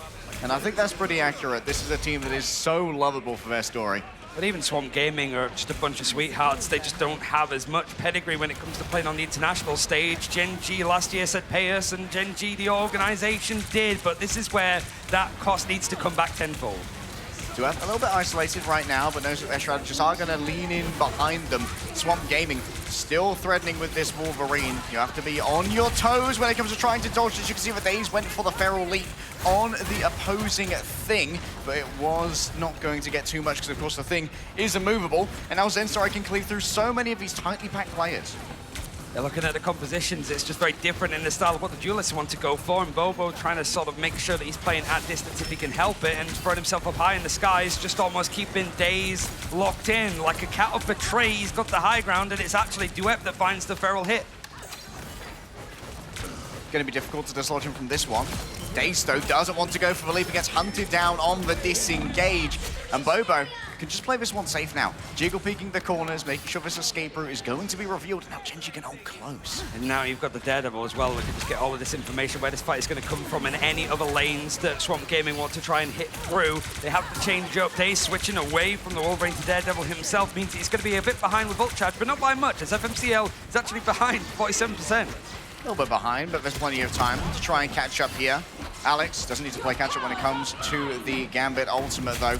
Already, Valentina ready to go with the first of a Raging Royal Flush. Skibbles is going to try and answer this one with the Cosmion Amplifier. It's going to amplify Bobo's damage, and you've got to be careful if you are going to be blinded here, because they will take your head off. Too sweet. In come a couple of charms, but the shield is enough to rebuff the incoming control of Duet. And with a couple of charm players here to work with, Melophobia is going to go down. Zenstari peeled off of the Magneto. It's great defensive play here from Krasmang, but Swamp Gaming still haven't really got any progress on the point to speak of. Zenstari takes the corner, just breaking down these health bars and activating their team up for even more damage. Scatter Gengi takes to the skies looking for a victim. Will settle for the Daredevil. Yeah, it's just Swamp Gaming having out these ultimates to sort of stagger out, but somehow Gen G are holding on to this defense, got themselves up to 2/3.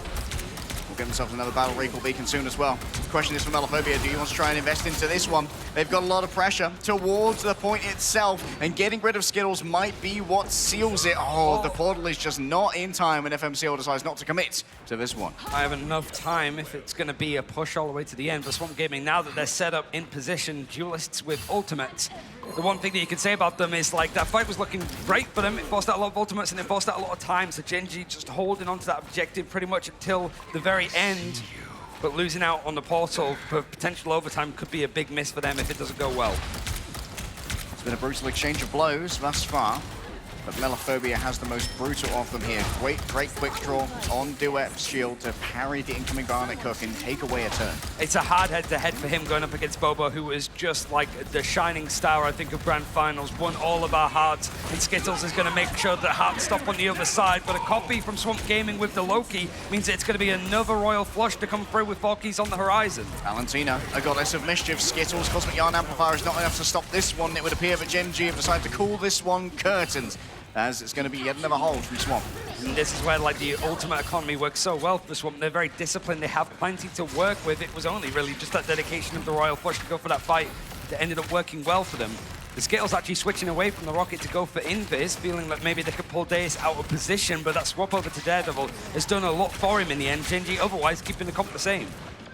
Yeah, just constantly threading that backline. You can see for Skittles on the Invisible Woman is going to potentially be able to push this one away. Extra damage, extra movement speed. Days can't get through the barrier that's been erected by the Gambit, though. Melophobia has no such issues. The bullets of Rotterstern pierce flesh and bone alike from Gen G and keep them at the gates.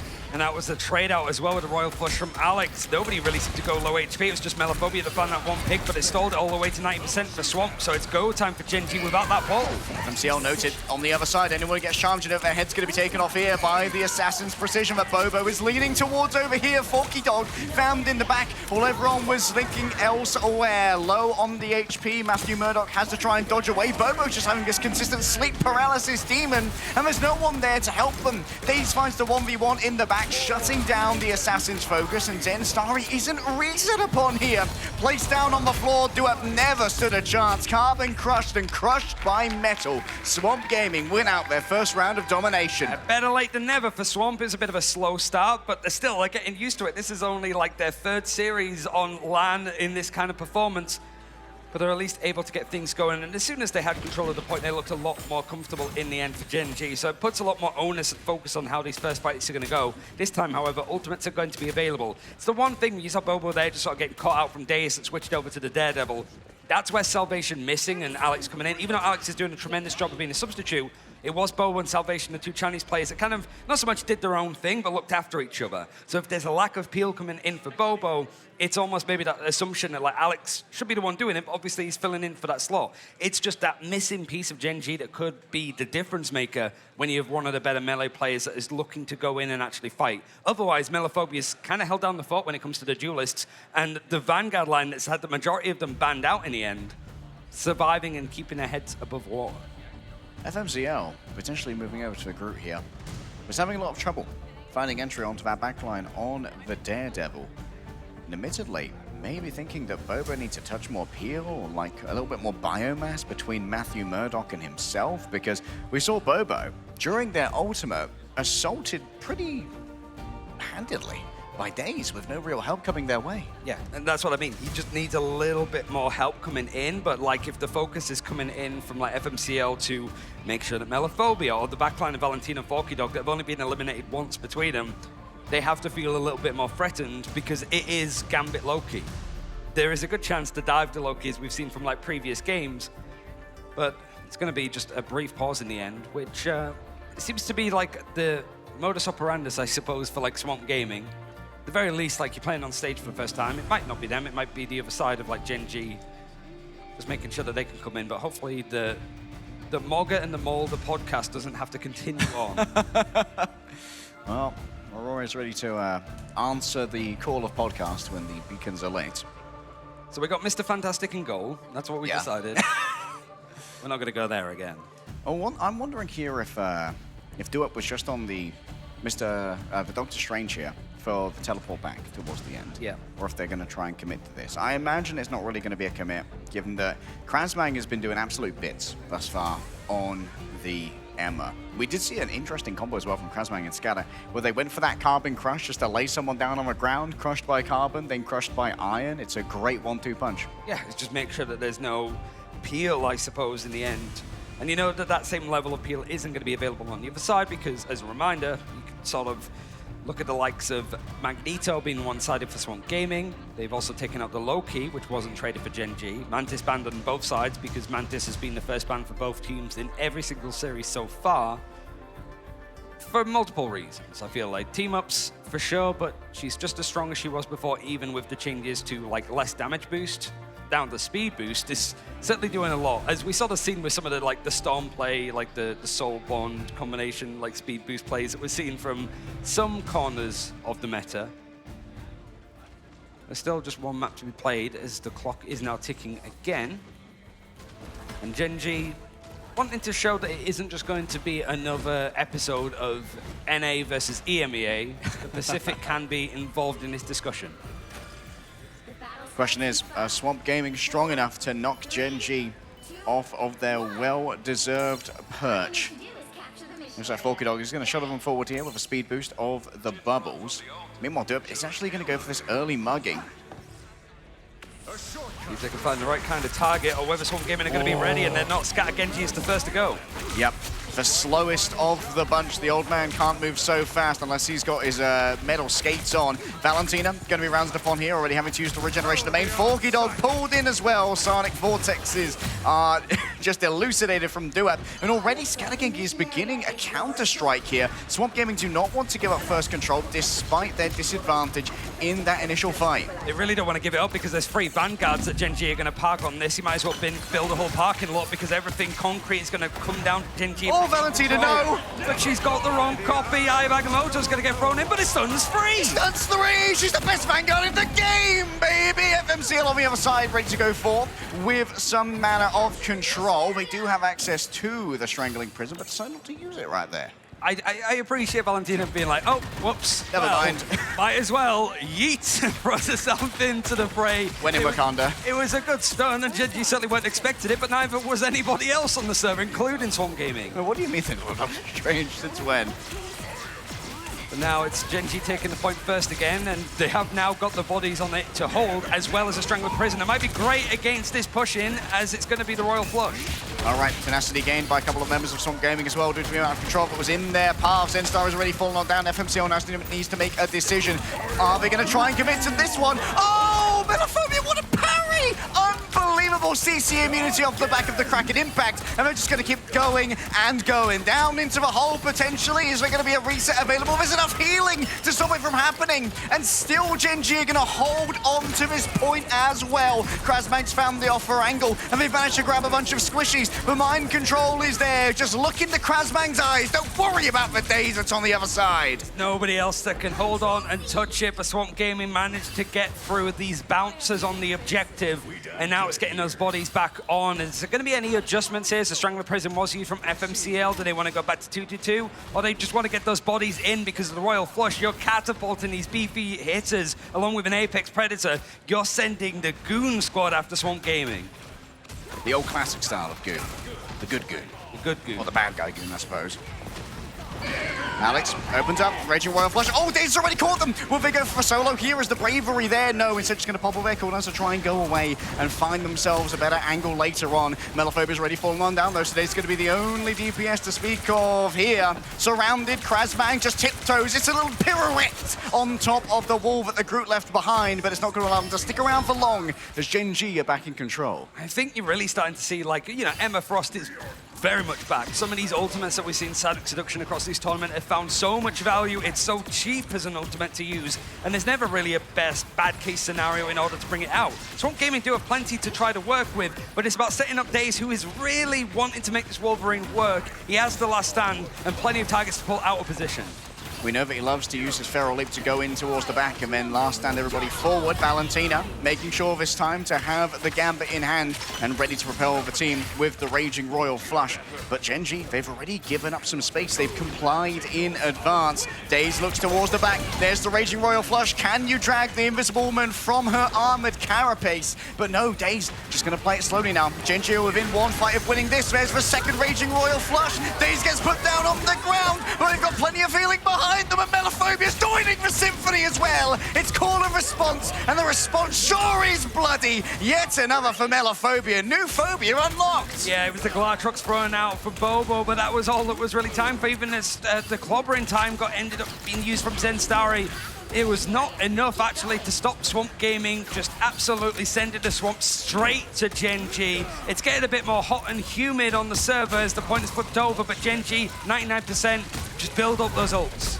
Control immunity for many. Daze goes towards the back. Who may bring forward both of the strategists? You don't got a strategy for that one, do you? As Daze punches you in the face. It's the typewriter effect of Daze just getting the last stand, pulling everybody across, shifting it, and it's an absolute jackpot in the end there for Swamp Gaming. Yeah, Gen G now just have to waste a bit more time and at least going to have the portal, but they're dedicating it early. It's not an overtime play. They're just going to try to get out of the way of Swamp Gaming that are blocking off this hallway. All in for zone control. Melophobia around the outside. What a pull onto Bobo into the midst of the enemy, and there's nowhere safe to disengage to. And now Scattergengi can play so confidently, knowing they're not going up against an Elsa. Even more anti-heal. Perfect play coming through from Forky Dog. You want the thing, you get the thing. Instead, you look to Groot. Put it down on his head, but there's still so much HP to try and work through here. And Gen G are in control. What was game there? Was it get blocked off by the shields. FMTL is dragged over. Look what you have wrought upon yourselves. And Daze just makes it so difficult to survive. Adamantine claws carve on through and Alex falls back as well. But in the chaos of the fight with Gen G, when they went for the portal, they did actually flip the objective, so Swamp Gaming need to get it to 99%, but there's not going to be much to try to stall. It has to be Zenstari on the Venom to hit. Oh, Zenstari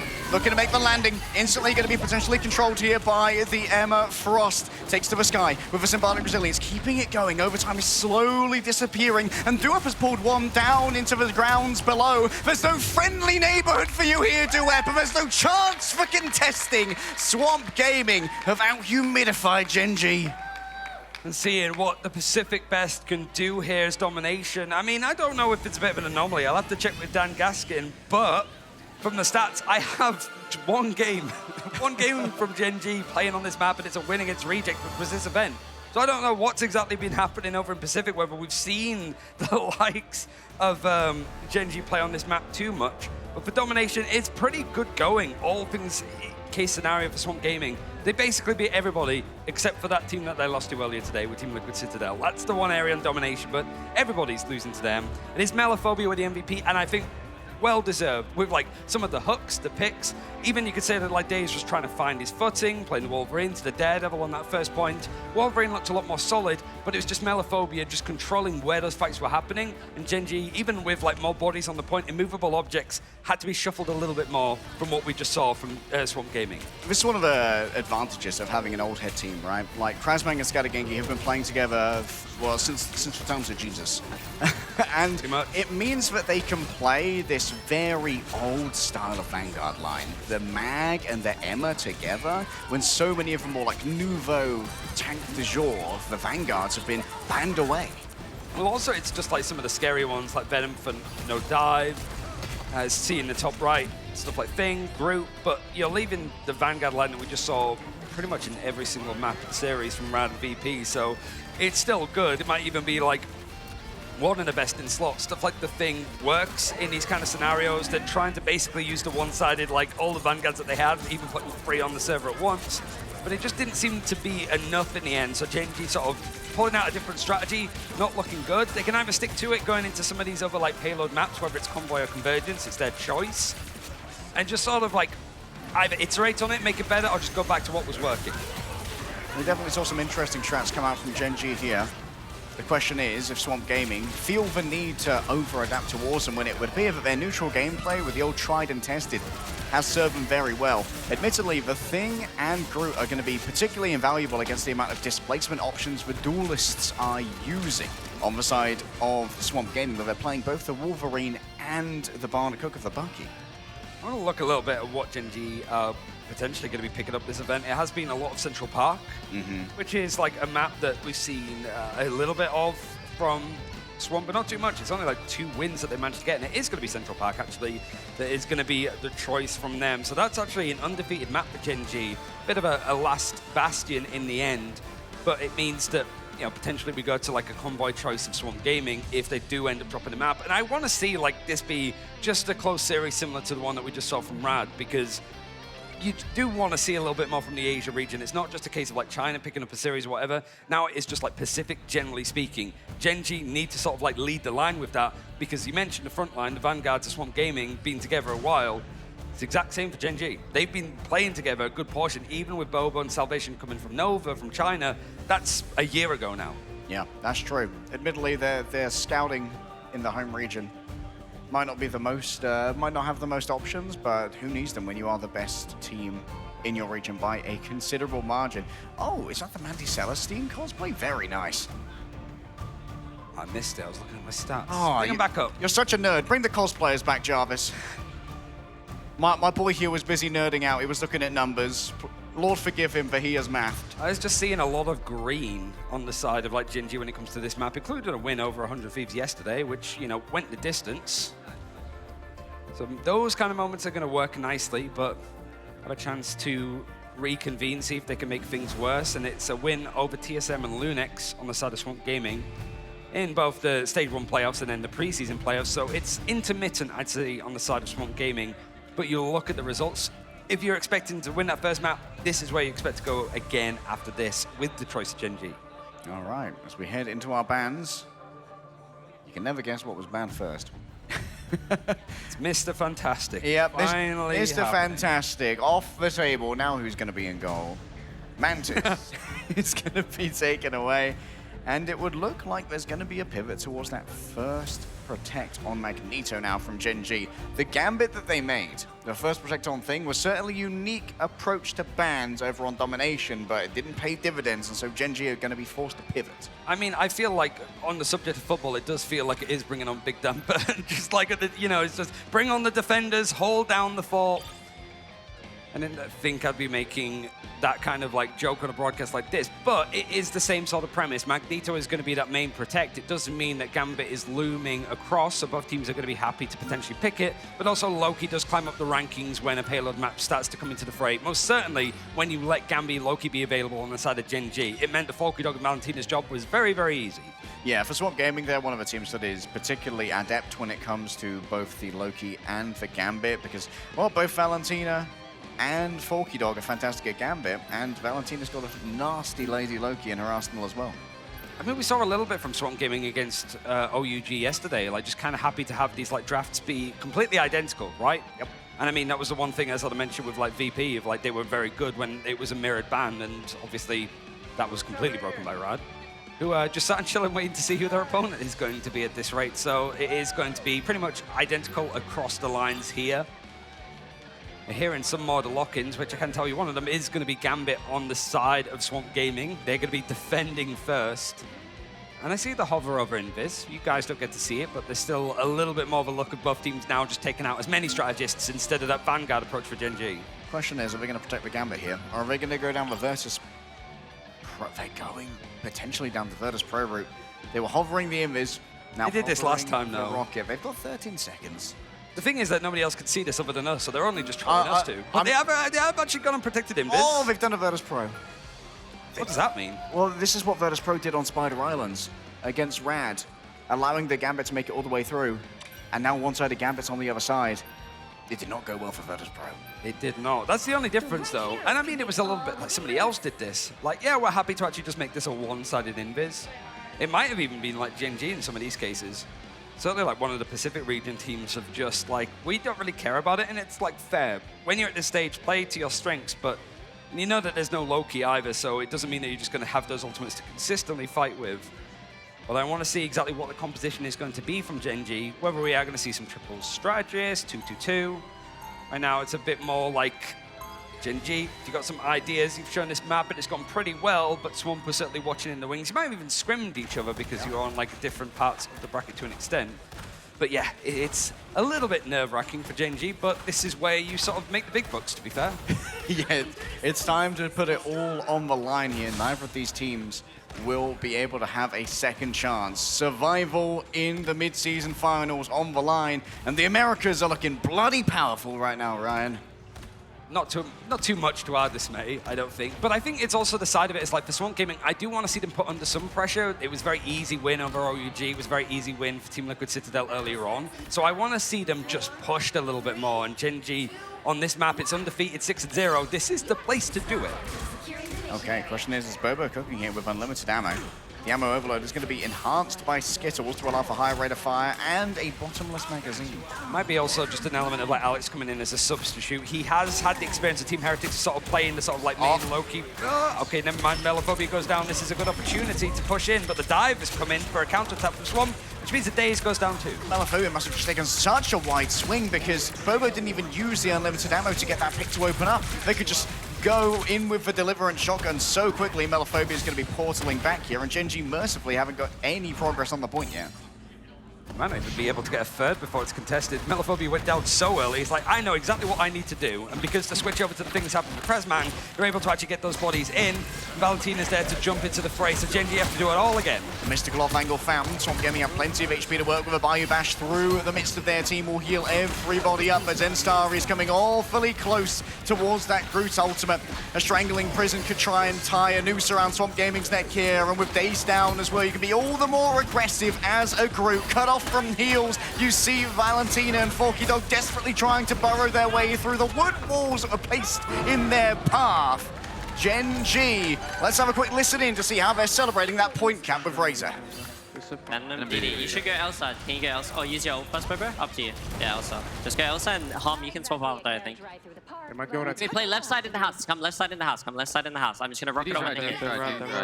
I'm moving res. I'm moving res. Left side in the house.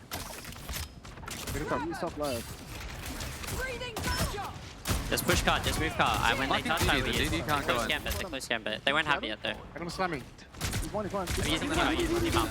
DD. Venom behind, Venom. Walk rocket. We can win. Walk forward. Bow one. Nice ult. Alright, they're gonna gambit all out.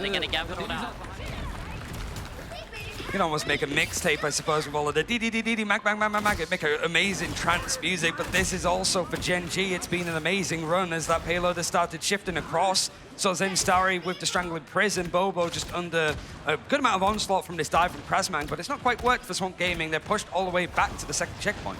Although we can't hear Skittles calling it, we'll certainly hear Skittles' mum in the crowd soon if we get yet another successful push here. FMCL already forcing Daze out of a position that they would like, and Krasmang's been discovered as well. That's going to complicate matters, not going to be receiving Valentina's ultimate, and Daze has already had to run away. Being able to answer this, a last stand into the midst of Swamp Gaming, and Gen G have finally found my tempo. They finally found some Chungus life from FMCL to go and fight this one a little bit more. So Bobo, he doesn't even need to use that Apex Predator. He basically had everything set up from him from that last stand. All of Swamp Gaming pulled out of position to make it a nice shooting range. And I don't think Bobo's been eliminated once. He's absolutely cruising on this attack as Elsa.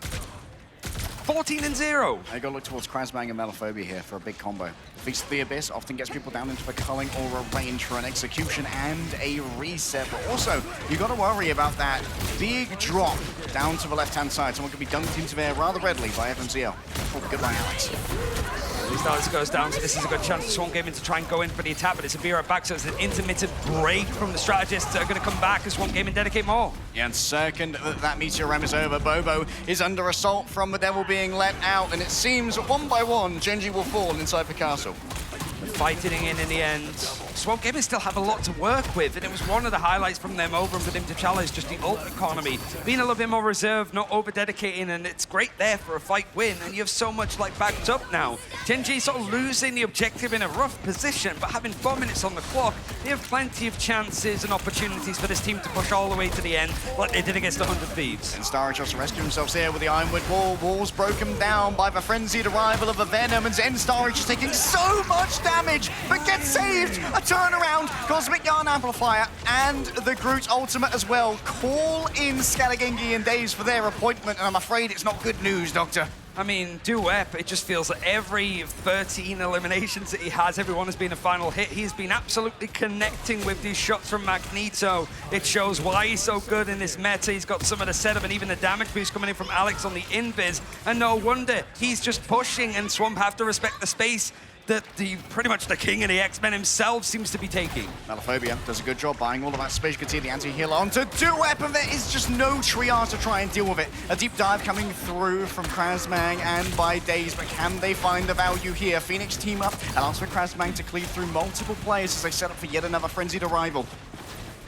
Invisible boundary for Alex when that dive comes in. It might be just making Krasmang's life a little bit harder to actually go for those picks, but Daze on the flank taken out from FMCL. Now Krasmang has to carry a frenzied arrival and a Feast of the Abyss, having to deal with the shield in the back. Already has gotten rid of the invisible boundary, and so Swamp Gaming, they can just disengage. That's perfect, yeah. Feast of the Abyss forces that invisible boundary off of the objective itself, but it's still moving uncontested from Swamp. A big pull onto FMCL, who has the last stand. There goes for a second life. Regenerative healing factor has been popped now, and FMCL can be a lot more cowed into submission towards the back. Krasmang's aim is certainly being rewarded, but a quick float away from the Rocket Raccoon will keep them safe for a moment longer. The aim is solid. Skittles dodging, ducking, weaving. The energy of the mother is flowing through him right now. And where can Krasmang go? The door's blocked off. The door's stuck, Ryan. It just felt like it was a trap set up perfectly from him. You've got the peel, amazing work from the super sub of Alex, but then everybody from Gen G showed up. Duep has been sent down down from Logan himself, but the rear back brings him straight back up. Unbelievable clutch. Scalagengi looking towards the back, needs to shut this one down. Here and now, FMCL just about survives by the skin of their teeth or by the hair of their beard. Bobo towards the back. Daze is noted. There goes the glass. Rox has grabbed up a couple into the hole you go, but Bobo's been unable to dunk away Magneto. Melophobia with a perfect dodge. Duop has to hit the ground once again, and Bobo's found himself a brand new angle to try and play with. Daze hasn't found anything off the last stand to a grabbed in. The cleanse is solid. Valentina's quick on the sticks when it comes to a drawing of the cards, and it's a reshuffling of the fight. It's 3 minutes already burnt off from this defense of Swamp, and Alex has built up another invisible boundary, so Krasman wants to try and bait it out, but here it's all on the point, it's all to fight for. Scalagengi isolated, taken in again. Krasman goes around the back to use their biomass to try and hold this in place. 1 minute, 1 meter. All that remains here is Bobo falling down to the charms of Forky Dog, but brought back straight away by Rocket Raccoon. The walls are brought on out, and there are the Thorn Lashes to try and carve through them. Krasman's down as well, floating away in a bubble.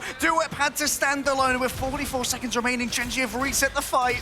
It's still scrappy, it's still going on, it's just been one long battle between these squads. No ultimates to rely on just yet, but Melophobia with an Apex Predator, he's setting the sights, he's finding FMCL, who is just surviving consistently. The CC means nothing to him. Has to be done here and now. The Cosmic Yarn amplifiers here, moving forward, grabbing one. They're going to call it back, but Daze and Valentina are already gone. What can Krasman do? Taking down Alex as a majority of the heals, but Bobo smells the blood in the water, and the Sharks begin to circle, taken from midair like an orca in their prime. Gen.G finish their run. And Swamp Gaming were just left a little bit sloppy. I think on the first and second defense, it was all Gen.G, but 4 minutes, but on it's 12 seconds that are left in the bank. So there's still signs of life in the end for Swamp Gaming, who have not lost on this map all year, but just haven't played it as much as the likes of Gen.G. Different kettle of fish, and it's now Zenstar and Skittles that haven't been eliminated. That has continued on, but even then, it felt like maybe those like half a dozen eliminations that went against Gen.G were well after the second point. Duep, yeah, I was right. 10 final hits out of the 16 eliminations that he got, just constantly connecting with the left clicks and the right clicks. Someone get Cozy a lasso. We need it if we're going to interview Duep at some point during this run. But Swamp Gaming still in the lead, and they still have their attack to go. They got Gen.G all the way down to overtime, and Swamp Gaming, they've been playing remarkably against all of the controlling factors. Valentina's been so quick when it comes to those cleansing cards. Yeah, I mean, it's only that era before of just copying over the Doctor Strange ultimate on the first map of Domination. But that's one of the things, like, you forget the Swamp Gaming, still Green's playing on stage. You've got, like, a new setup. You obviously can change the sensitivity of who you're, like, connecting onto. That could easily be a setting that's, like, just missed when you're, like, setting up on stage. So it could be just those kind of small moments, teething issues as you get used to playing in this position. But you're already thrown up against, like, the Kings of Pacific at Gen.G. And this is one of their main castles to Bastion and defend on.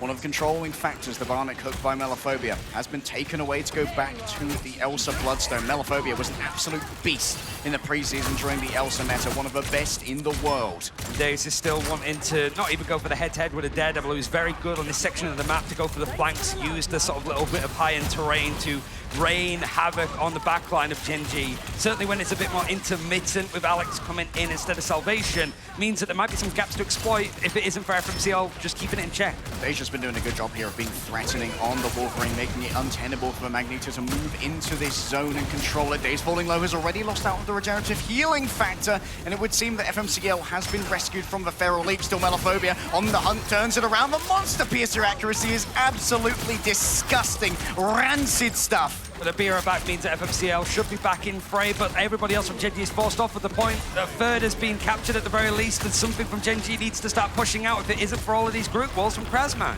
Yeah, but Krasman really sealing away this team. Gen.G needs to try and break out of their zone, and having used their defensive bubble here, they are going to allow Valentina the time to build up.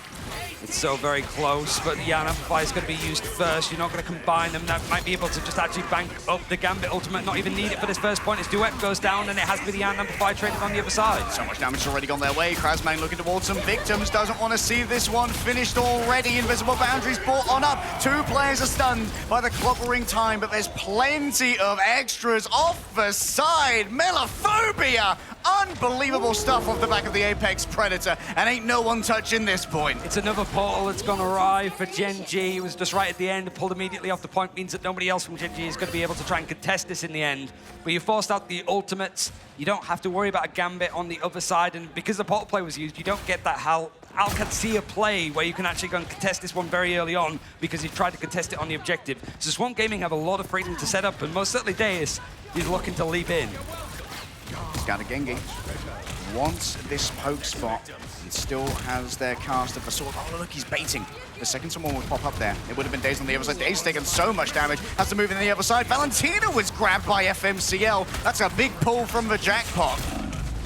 Beer back means that you've got one, but Bobo's already taken out another, so this fight is actually going pretty well for Gen G. The position is solid, the payload has stopped and held onto the defense, and Swamp Gaming need to be careful that they don't get spawn held here, but Gen G given a lot of respect, mostly allowing FMCL to find another target. Don't want to be stuck in the Quagmire. Quick draw on the shield there from Scattergengi, but that means that there's one less resource to try and work with on the disengage. FMCL just claws out, moving forward, almost as the last stand could bring everyone in if they could only get what they need. Into the midst of them, the last stand is ready. An attempt to block the incoming Meteor M, but you know what? Dueps just having to try and take that one in midair. Knockback after knockback, control of the group. They're plant benders out there. Just Krasman just facing eye to eye with a Magneto with a Meteor M in hand and somehow winning. I want you to hit me. Yeah, it's a bring it on. Jeff, help me, please. But FMCL is like the switch over to Wolverine has done a lot for just the sustain, and obviously you have the full enhanced team up with, well, not even the Gambit on their side. It's available for Daze, but FMCL is just looking like he has it enhanced with the way that he's playing. I'm second with Daze is taken away. This means a lot of room for Duep to work with and start building up towards that next Meteor M. Still Swamp Gaming. They have so many ultimates to work with. Valentina thinks it's winnable, and so out comes the boosted Meteor M. Alex surely can't survive this one. They've been tracked down, and that's going to be Bobo crushed under the magnetic mastery of the magnetic mutant. Sitting in the middle with the bubble. Good parry on the incoming leap of Daze, and now you've got to disengage because so much damage is being pulled out from this Cosmic Yarn Amplifier. And more time stall, 2.5 minutes left. Yarn Amplifier and Apex Predator use, so Swamp Gaming are straight back in. Oh, Melophobia gets it done again. What an absolute hero. Was that FMCL's ult? That was FMCL's ult, and Volky Dog's gone down in the process, but so is everybody else on the other side. Melophobia pretty much finding a team ace, clearing it one at a time, but Ultimate's dedicated. Ew. Yeah, it was one of those, like, I could be the hero.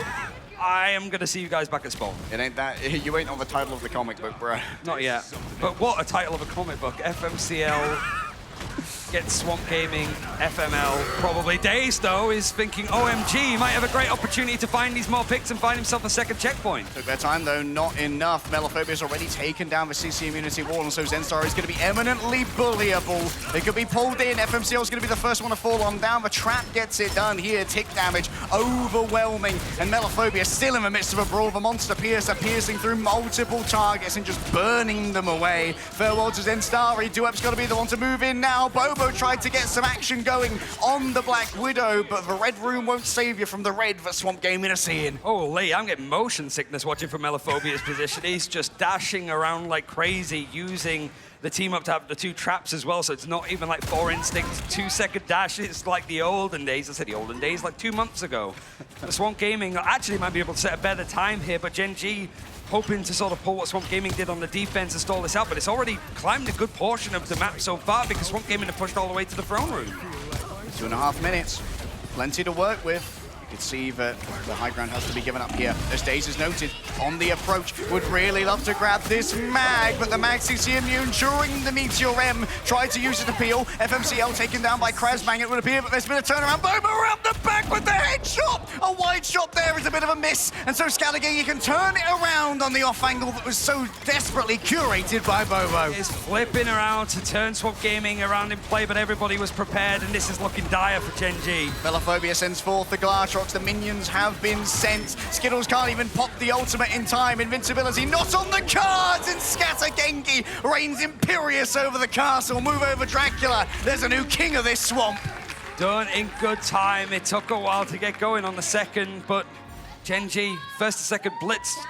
The Swamp Gaming on that defense have done maybe enough. It's going to be 48 seconds added in the end on the side of Gen G to make it a full minute, so Swamp Gaming get a little bit more time allocated too.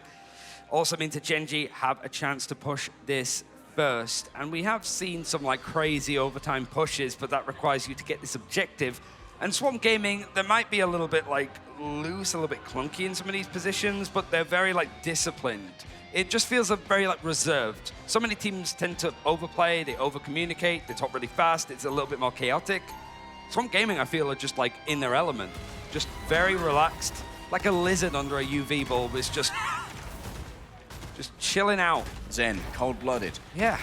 I think the Krasmag saw over to the Groot as well instead of a Venom has been instrumental. Swamp Gaming quickly realized the dive wasn't working, too easily rebuffed by the choice of a one-sided invisible woman. And instead of just playing a lot more front to back, because hey, they have a Gambit. I mean, Melophobia is looking fantastic so far as well. Like the amount of damage that they're outputting and days like the Wolverine. It's not about doing a lot of damage, it's not about getting a lot of final hits, it's not about getting a lot of eliminations. It's just about causing chaos into Gen G. And that has been consistent. Gen G, it certainly felt on that defense, certainly as we got to that second checkpoint, that they were just uncomfortable everywhere they stood on the map. All right, last time this happened, Swamp Gaming lost to Melophobia early to some greedy positioning. This time, being on the Elsa has a lot more disengagement option. I mean, this is an early fight. It didn't quite go well for Swamp Gaming, but they did have the portal play to work with. But Daze has been caught out again. He's able to at least escape from a little slippery hands from FMCL. And Swamp Gaming aren't losing half of their team in the first 20 seconds. I knew we shouldn't have played catch with all that butter before we started. Yet another missed Feral Leap there from Daze. Does force out resources to make sure that he can't get too much in the way of control. But now we're looking towards FMCL to try and turn this one around. Krasmag's already had to use their bubble. Gets it from the Magneto as well. That's all the peeling power basically gone. Now this is a very imperiled front line, relying mostly on their back line to keep them sustained in this final fight. Overtime is clocking in, and nobody from Swamp Gaming has been eliminated. Gen G haven't had anybody go down yet, which means ultimates are building at pace, and Melophobia full instinct goes low, but he's holding on with the help of the strats. Cosmic Yarn Amplifier makes some tracks, but already Melophobia's taking it on down. Krasmag instantly gets resurrected. He's actually going to be able to move in from behind FMCL and Gen G here. A surprise from the back could be the last thing that Gen G wants, but Dave's already been taken down. They found Valentina as well. A perfect bubble from Scattergenki at just the right moment as they get kidnapped away by the reformation of the castle. Already 2 ticks gained here from Gen G. Moving forth, Valentina heads on high. Melophobia almost already has the Glantrox, and we saw how many it took off of the point last time. If you play inside the invisible boundary, know that Melophobia lies in wait as Gen G are building up towards the remainder of their ultimates. Valentina sends them all forward. They're going to be caught by the double CC though. There's so much control, and FMCL feels like he's the one who's in it. That's going to be a cap. Ratatoska is unleashed. Gen G says, stand still for a second. We have some work to do, but overtime is going to consistently truck along, and you can see half that wick is burning. None of it's going to come back. So Swamp Gaming looking to pull people off, and that means Jeff the Landshark gets to say hello. Okay, just objectively? Never mind. Okay, yeah, they're just going to go back over to Rocket Raccoon. Maybe they're just forcing everyone out with speed bubbles? Get in there, but the wick, look how low the wick is. What happened, Gen G? I guess they just couldn't stay on it for too long, or it's just going down over time anyway. They need to stay on the point no matter what now, and already Valentina's been dragged into the midst. Krasmag's down as well. Scattergenki too, but all Valentina Eve will be able to do is flee as the remainder of their team have been ripped to shreds. The land down under might have turned things upside down for Swamp. They might have felt that they had this in the bag, but this push has made it to the end of the map in plenty of occasions, but has it happened at an international event like this? The Gen G mums, they feel it in their soul right now. There is an opportunity here, but Swamp Gaming have so many resources to work with. Meteor M will be the first to move on in, up against the Cosmic Yarn Amplifier. They want Skittles real bad, but instead they're going to set off the Ironwood Wall. A dodge away from the Rocket Raccoon, and Scattergenki is overextended. Melophobia can make their way around the walls. They have to make something happen with the Glantrox going in towards their counterpart in Bobo, else the Bloodstone is hit for dirt. Krasmag now stands on business and stands solid as an oak before Ratatoska. FMCL back and forth, claw after claw after claw. 3 players dragged into the strangling prison, but no one's on the point. And Swamp Gaming hold on second. You had the rocket rushing in, and then the portal started to loom from Duep. But still, I think you take that if you're Gen G. It's 2.5 minutes to push now for Swamp Gaming. Not quite done and dusted just yet. Whew. But for Swamp Gaming, it's whether this defense is going to be good enough in the end. It was a fast point A take on their attack, but Gen G did buy a lot of space on that second point. And I imagine at that point, if we do get there again, if we are making some sort of return trips back and forward to the Dracula Castle, it might just be that case of like Gen G would do that in overtime. Let's think about how Swamp Gaming took first on our first run around. It was all about bisecting the team. They forced Alex and Skittles into those backed rooms and then walled them off with the Groot. The question is, are Gen G going to identify that and modulate their positioning to not be vulnerable to such a play? The one small update, though, is that FMCL was on the Daredevil A, didn't have the same sustain, right? Daredevil can only do so much, and Daredevil can still do quite a lot. He just deflects everything. But FMCL on Wolverine just seems to be very lore-accurate Logan. Just, yeah, I don't go down. Even as much as I want to go down, I still somehow find myself taking these fights. I don't see Zenstari having got a jump pack here, which could be problematic if they do get grabbed, but of course setting up that Ironwood wall in a more obfuscated position will grant them limited CC immunity. Anything changing up? Forky Dog just sending everybody out similar to last time with the Jeff, but otherwise it's the same for Swamp Gaming. Composition not changing up too much. No cheese. There's only 2.5 minutes on the clock to try going for the fight. Scattergenji gets stunned out first and knocked out of place for a second, but it gives Gen G some chance to maybe contest the high ground. At least FMCL is looking to. Oh, that's a big grab onto Duet. Nice surf as well there from Daze, but it seems like they've managed to slip the clutches of Swamp Gaming, and Scattergenji might have overextended to try and follow up on this one, but eventually Duet gets hunted on down, and Bobo's gone too. Now, with the Resurrection having been used, FMCL needs to find some value in the back line, but Swamp Gaming are just all over this point. Bobo's going to come in with the Doctor Strange, so it's about everybody else from Gen G stalling to make sure it works better than last time. Portal opened. Could be in isolation. You could see that it momentarily grabbed out the Wolverine, and Zenstari is going to find themselves a path back onto this point as well. Alex almost up there to the invisible boundary, but Bobo's been taken out, and Alex won't be able to build it this time around. Swamp Gaming are barely having to use anything to take this point, and that's perfect considering they need to make it all the way through second. Yeah, but that's the thing. Sorry, there's the thing. Zenstari comes in to try and fight that one a little bit more, but can only do so much. But still, time stalled out. It is going to be Swamp Gaming taking this first checkpoint and pushing on, but just a minute left, and Gen G now seeing if they can just get everybody off that objective before it goes to the end. They have to worry about Valentina, though, has got the one-sided Gambit ult. Gen G here, they want to just take 2 fights. They want to try and force out early economy, and you can see that's why they didn't go to the second point. Valentina's getting mighty close here, and she is putting in so much pressure. Ratatoshka's been kept away, and they stop the Glartrox! Oh, Zenstari so quick on the draw with the wall, that's disastrous! Melophobia doesn't want to go inside this time, apparently, as the walls was just stopped in, and Yan Amplifier now going to come through, as it is going to be the Royal Flush used. FMCL going down, just shy of having that last stand, but Beer back means that they're straight back into the fray. As we Yan Amplifier used, Bobo around the outside, caught out here by the trap, but Krasmag's falling low. Great bubble usage and straight up into the sky, and there's a really safe resurrection here. Krasmag has managed to grab multiple people. Bobo's not inside of the invisible boundary. They managed to get him just in time. Scattergenji's trying to hunt someone down with the Meteor M, but can't find a target. Will instead settle for Duet, and Gen G will lose control of Ratatoskir soon. But it's 10 seconds left, so you've given yourself another fight. Even if Gen G start to go down here, they're not dedicating anything more. They've got every ultimate other than the strategist, so this is just stalling because overtime is about to hit, and they have 100 meters to stop this one completely. Gen G have 4 ultimates to work with. Swamp Gaming have 1. This is all about economy. If you want a hero to bring Americas one step closer through this bracket, it's got to be Daze. Oh, he's already made a move! He's got no one! Oh, it's got up 0 on the last stand, and Scattergenji's already down! Now Gen G are moving forward. The Vanguards are starting to dissipate before the Valentina's been crushed! So too are the remainder of Swamp Gaming! Gen G rise up once again on Central Park and carve through with claws of Eastern Fury! The last stand brings us to a 1-all scoreline as Pacific strikes back on their home ground.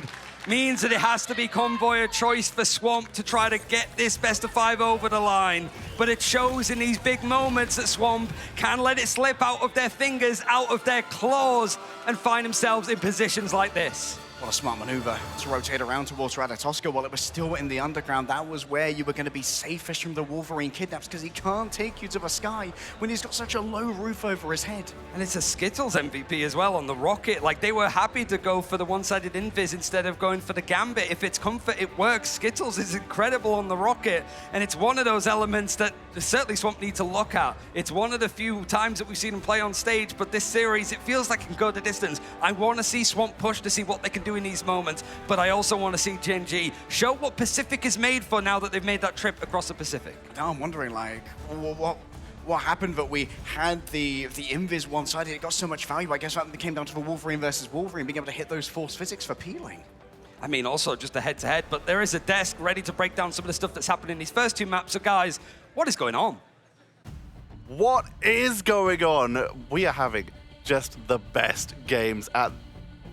I'm less keen. We are having the best games coming in right now. Swamp have an incredible start. We were a little worried. You guys were talking in the break about just how much domination has been the potential, like, the pain points for Swamp Gaming in the past, but they absolutely cruised it here. I mean, can we just talk about that epic comeback? They had a minute and a half over Gen G, and for them to be able to pull off what seemed like impossible. Swamp Gaming was clicking on all cylinders, quite literally put mud all over the ground, and they just sliced right through it. It got on 4-wheel drive and pushed through. I mean, Gen G, this is why they're such an interesting team and fascinating to watch. They've really put up a lot of potential here. America Man, hi, welcome back, by the way. Hey, how's it going, loser? What's up? I would like to point out that two of my teams are still going and still in the tournament, just like yours, so loser is a bit strong. Well, that's true, but they're about to be eliminated later on because of how Swamp Gaming are playing. Looking at these highlights, yes, they didn't have the best map, but like we talked about, Gen G have a very free play style, very much so like the land of the free. And I think realistically how Gen G is playing is quite good, just to give them some credit. But that's the end of it there, because Swamp Gaming tied this up, yes, 1-1. We're going to another map type that they should be good at, and I think that Swamp Gaming have the consistency to do that.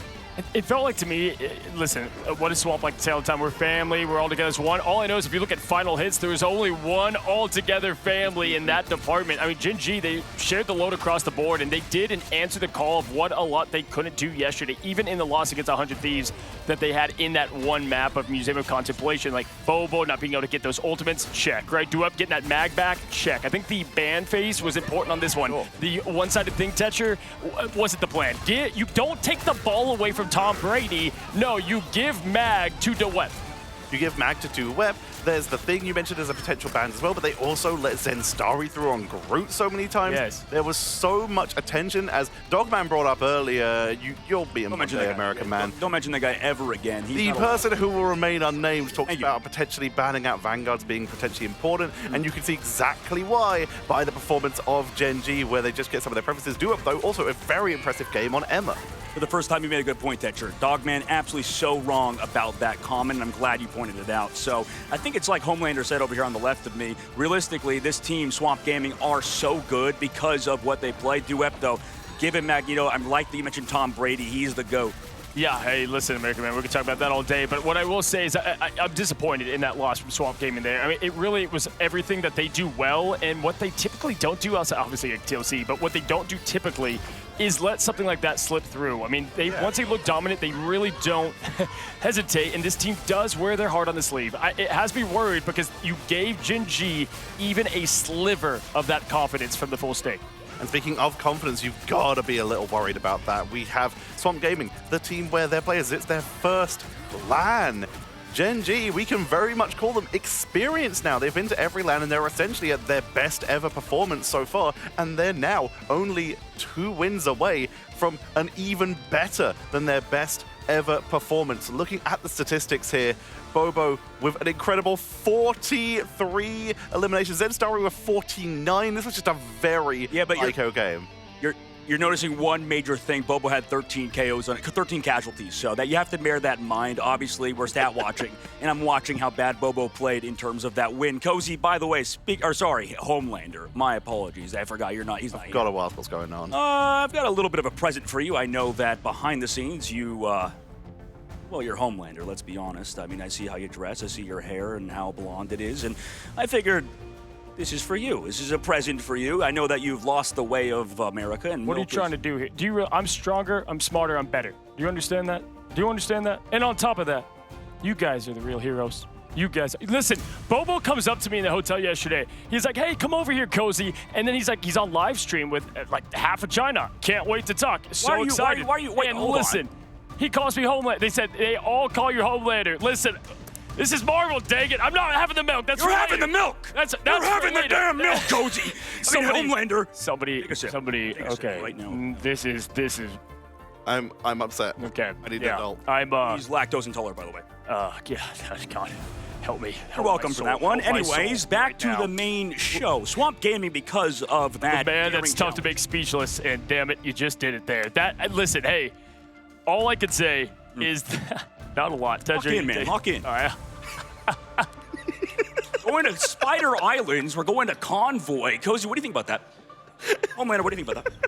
Yeah, listen, Convoy, listen, I think Swamp gets right back here. You know, Spider Island, this is a map where they wanted to take it, against TLC. Obviously didn't go the way that they wanted to there. Ended up not even getting past that point 1, but this is a map they feel confident in. Coach Fox, you've got the talk. You got to walk the walk. We got to see how this team responds. But Gen G, we've seen it before, Tetra. Once they get a little bit of that hope, they seem impossible to stop. And the crowd out there, we're in America. Oh, yeah. You would think it's all in the land down under. We saw some clips yesterday of some of the matches from the Gen G versus 100 Thieves game, another American team, Dogman. America Man. You're getting lost. I really am. I'm fried. I don't know where I am. But we saw them at the crowd. There was some loud support for Gen G. Yeah, sadly there is. And that's why we need a lot more USA in the crowd. Okay, and if I'm not seeing any shoeies on the other side, then obviously there's not a lot of Gen G fans out there. We'll have to see if we do get a shoey by the end. If we can find a shoe for some milk. I'll do a milk shoey. Yeah, I'll get a milk shoey later. Yes, you will. If Swamp Gaming loses this, you're doing a milk shoey. Yeah, hey, done. No, you have to say yes right now. My name, Homelander. You will do. Done deal. Well, they're in the band fans already. My apologies. Okay. In breaking news, American Man found dead. Yeah, listen, guys, we've got a ban up and ready to go. It was the one-sided mag that made the difference for Gen G. The first Loki save here, huge. We saw that before with TLC when they were going against them. Didn't go in their favor, but I do like it here. It's kind of the argument. We saw the bait from the side of Na'Vi, from Terra, calling out iRemix. He's going to protect Loki first, and he's going to lose. Then we saw it in the Virtus Pro Na'Vi game a little bit later on, and Virtus Pro did lose. It's a little bit of the argument of, is this Loki protect early and actually worthy pickup here? It's always a debate, yeah, and it's depending on if we go to Convoy and Convergence, obviously, with the Magneto. How good that character is, I'm kind of in that department, and that's why I have to partially agree with Dogman there, but realistically, Magneto's broke. Going to the Invis save, and either way, don't you love to see that the Golden God is making its way, really for the first time, midway through the ban. I mean, we don't see that too often. Yeah. No cheese to be had here. They want to win it the old-fashioned way, and either way, this is where you have to make it. You can't have one-sided Mac, right? I mean, at this point, if you're Swamp, you got to use this last ban on Mac, or do you just feel like they're going to give it to what? Well, this is why going back. They saved, my bad. Going back to stage 1, Swamp Gaming lost a match that they shouldn't have lost, banning all strategists. Fox cleverly said this was all planning for 2 months in advance. He was reading the meta back then when he lost. No, that's a great point, actually. Yeah, Tetra. I mean, listen, it is full strat ban here. Swamp Gaming has tried this before, and it's worked somewhat in the past, but this is a risky play. I like it. Speaking of the strategists we're seeing banned out, you already mentioned we're seeing the Adam being banned out. There's a rocket ban out and a one-sided rocket secure for Swamp Gaming. When we go over the history of this map in particular, it's one of the first maps we started to see the full spawn holds on first point being attempted. It was this one and Midtown, where teams would set up sometimes with Penny.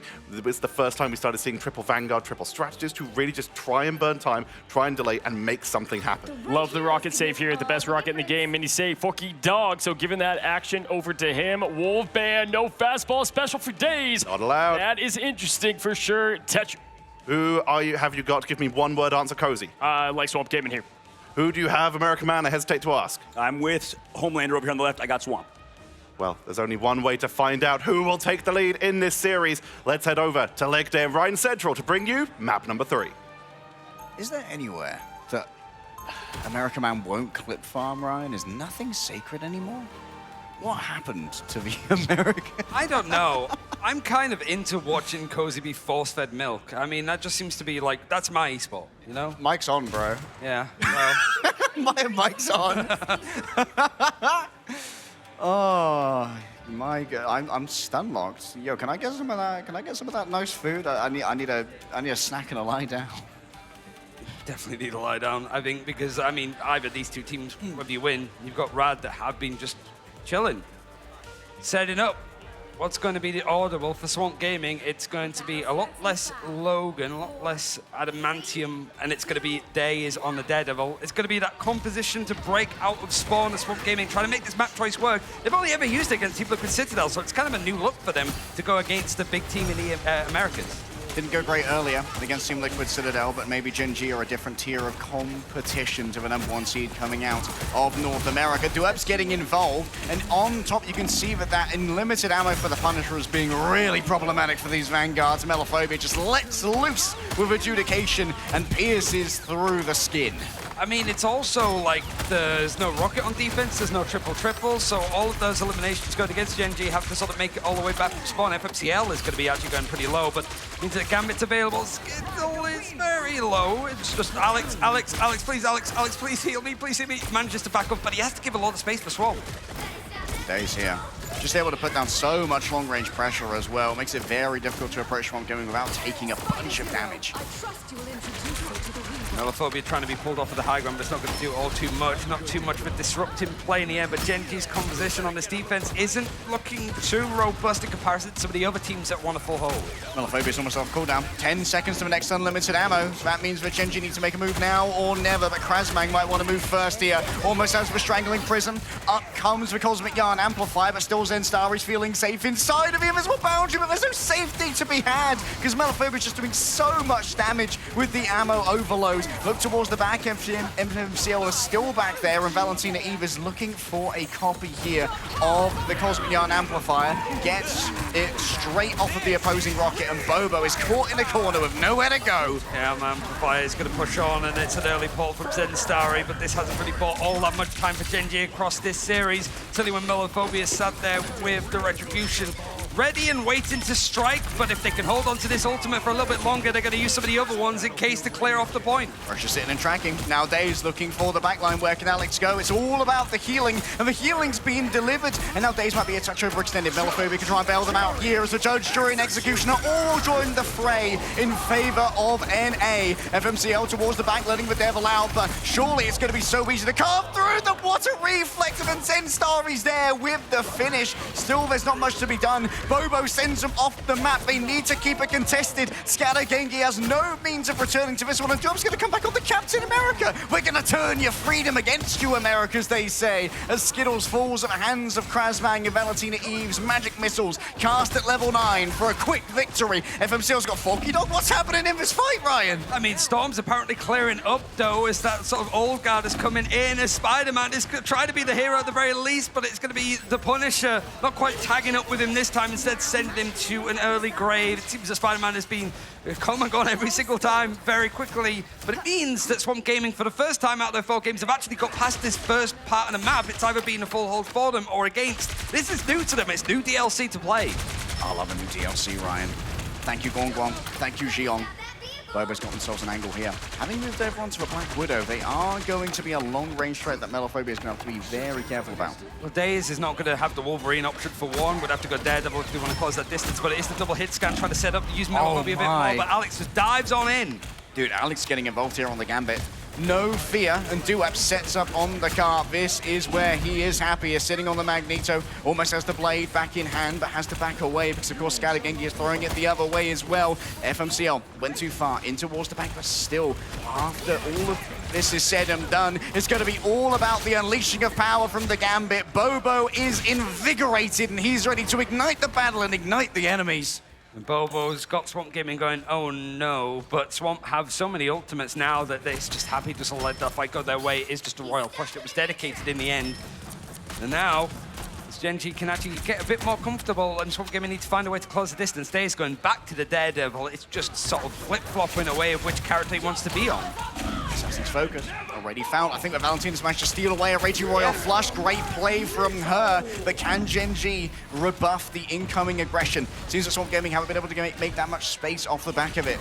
Yeah, I mean, it's Duep. It's like, where is everybody? I just heard the Gambit ultimate and nobody's actually fighting on the objective. But Bobo, we cut away from that because it was too brutal to show on TV. It's Daze that goes down as the ultimate is activated. Oh, Forky Dog solo. Follow-up coming in from the Venom. They've called in the reinforcements. They've called in the airstrike. Valentina's tricks don't work on Bobo. They're too smart for this one. And Melophobia's approach is shut down. Toot sweet.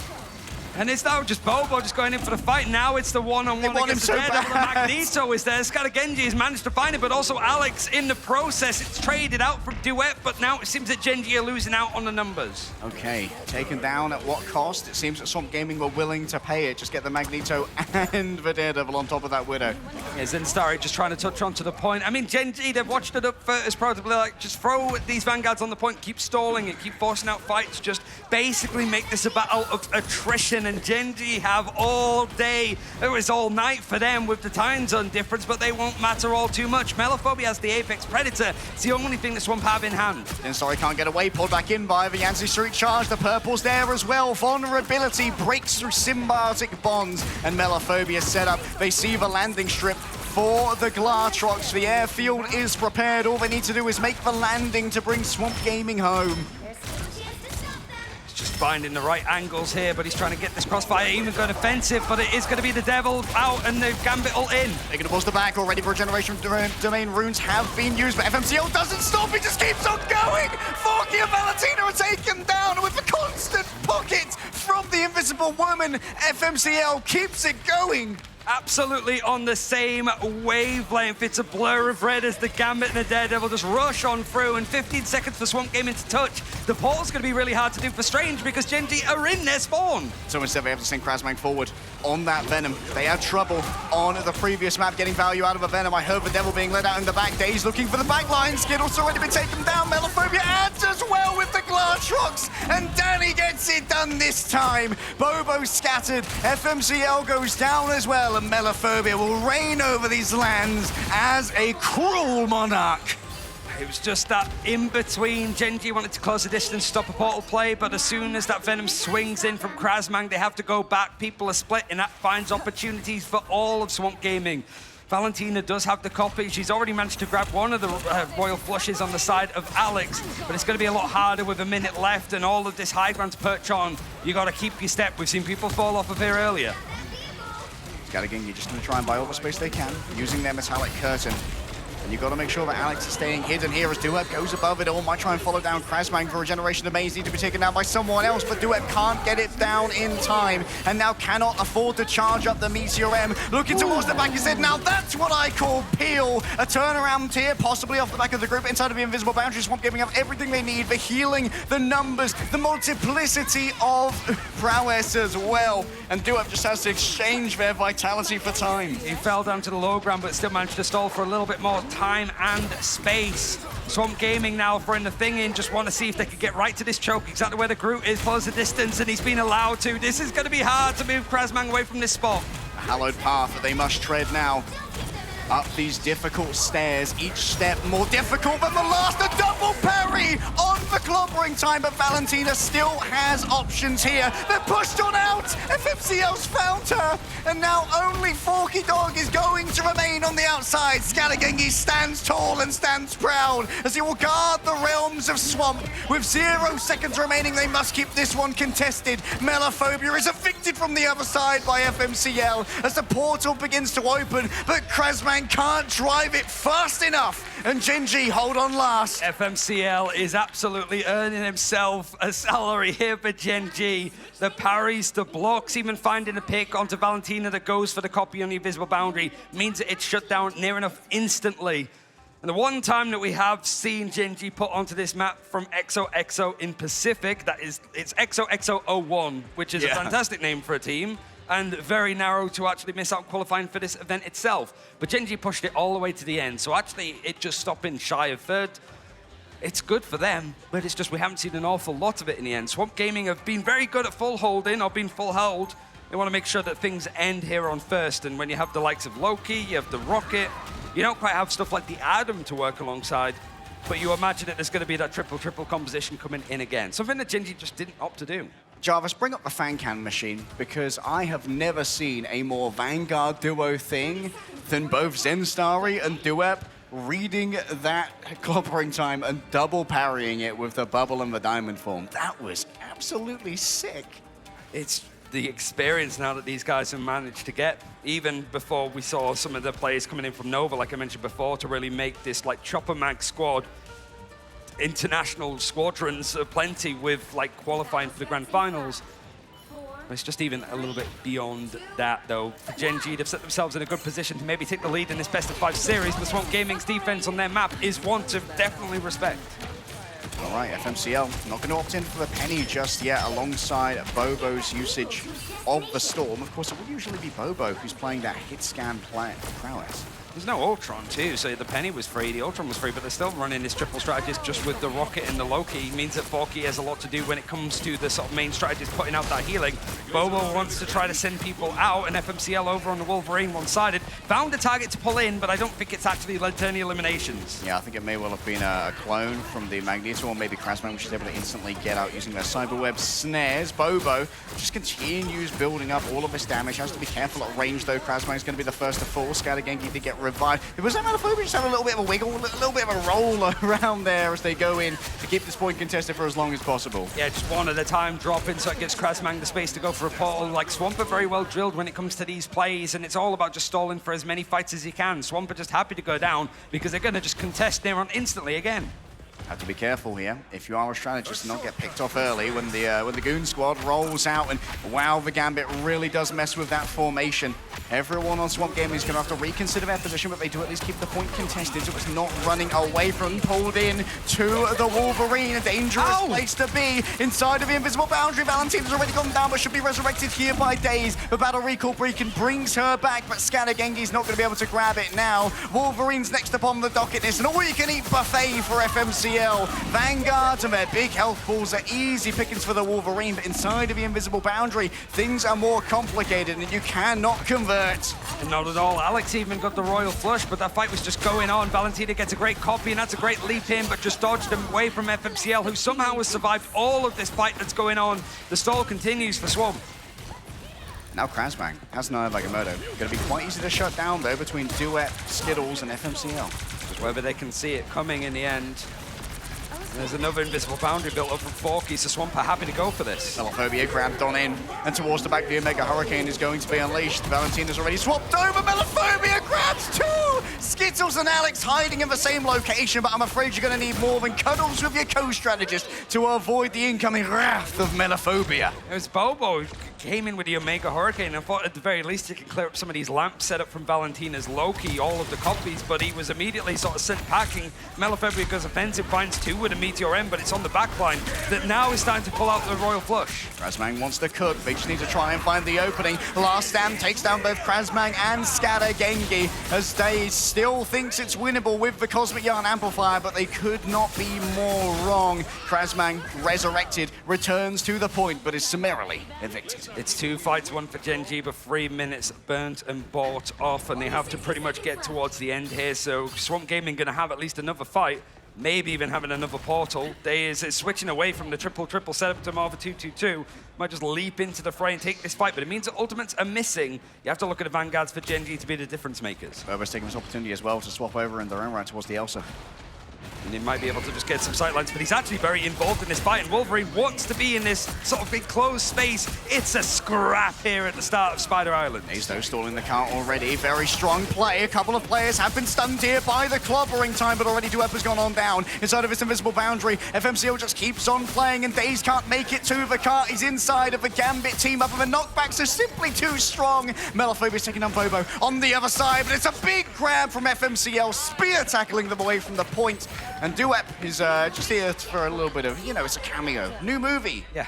Hey, consume! Spider-Man's here, everybody. And there he goes. That's pretty much about it. But Skittles had a really good invisible boundary just to sort of set up and take that fight there, like Swamp Gaming were just pulled into an awkward position, but they have another portal to go for. Just keep forcing fight, send the bodies in, Swamp Gaming go again. Here we go yet again. Skittles already down. Alex probably going to call this one as you can try and rotate back towards the spawn room where you are technically invincible. Melaphobia rolls the dice. No nat 20, unfortunately, for that Bionic Hook. He's very much in the focus there. He's sort of forgotten that the spawn of the enemies is right behind him, but they're still finding targets for Zara to send Starry to send him back to spawn. Everybody's going to adjust, and a great perch for Swamp Gaming to sit up on. Nalaphobia looking for yet another hook. Wants Bobo, finds Bobo, but the peel is solid off the back of that personal Guardian shield. Because of the swap overs as well from the triple Vanguard, it means that these ultimates have been built up fairly quickly. Deus is happy to swap over towards the Strange to go for the portal. Very close to having an Eye of Agamotto to join the other 5 ultimates available for Swamp. Yeah, Swamp very close to using a bunch of ultimates as well in the back of him. Zill's already fallen on down despite being bullied up by the Gambit. Scatter Gengi just gets taken out there by the shield, and already so much damage has been done. Forky Dog's still going to commit, going in with the invisible boundary. Has Melaphobia heard the call? Is it time to do or die? They've taken down Bobo, and they're right at Skittles as well. The believers are rising up on Swamp Gaming, but when all the dust settles, Gen G have found their purchase. It doesn't matter. They didn't hear a bell. Swamp Gaming are going to throw themselves into another fight. They'll have the copy and actually switching away from the invisible boundary to go for the Luna. Feeling FMCL has just got way too much freedom. He has been swapping around, went for the Black Cat, didn't work, so he's going to go to the Daredevil to try and match Deus. But it means a change has to come in for Swamp Gaming's defense. This is going to offer Valentina Eve a good early ultimate, though. She can instantly copy over that Fate of Both Worlds, but Duep's going to make sure there's no such options. Already using their duplicitous exchange. What a play from Melaphobia. And where were the remainder of Gen G? Duep was out on an island, and the rest of Gen G were watching from afar. Have fun, mate, but we're going to get reset over here. Tainted Voltage into a quick pull, and there goes the last one. Count them on down. The cleanse is solid to end the ultimate, but Skittles surely is going to fall to rot astern. You have to sort of back up a little bit more now in the end. Melaphobia does get caught on the exit. So it does mean that Gen G are going to try to go in as fast as they can. They've got the bodies to do it. Zen Starry is going to be over on the Venom, has the ultimate, going to leap in with a Feast of the Abyss to see if he can catch on to somebody as the regeneration domain from the Loki of Valentina going to be used. Even the ultimate has to be copied in the end. But Swamp Gaming somehow bringing this out, and it's overtime pretty early on in the second checkpoint.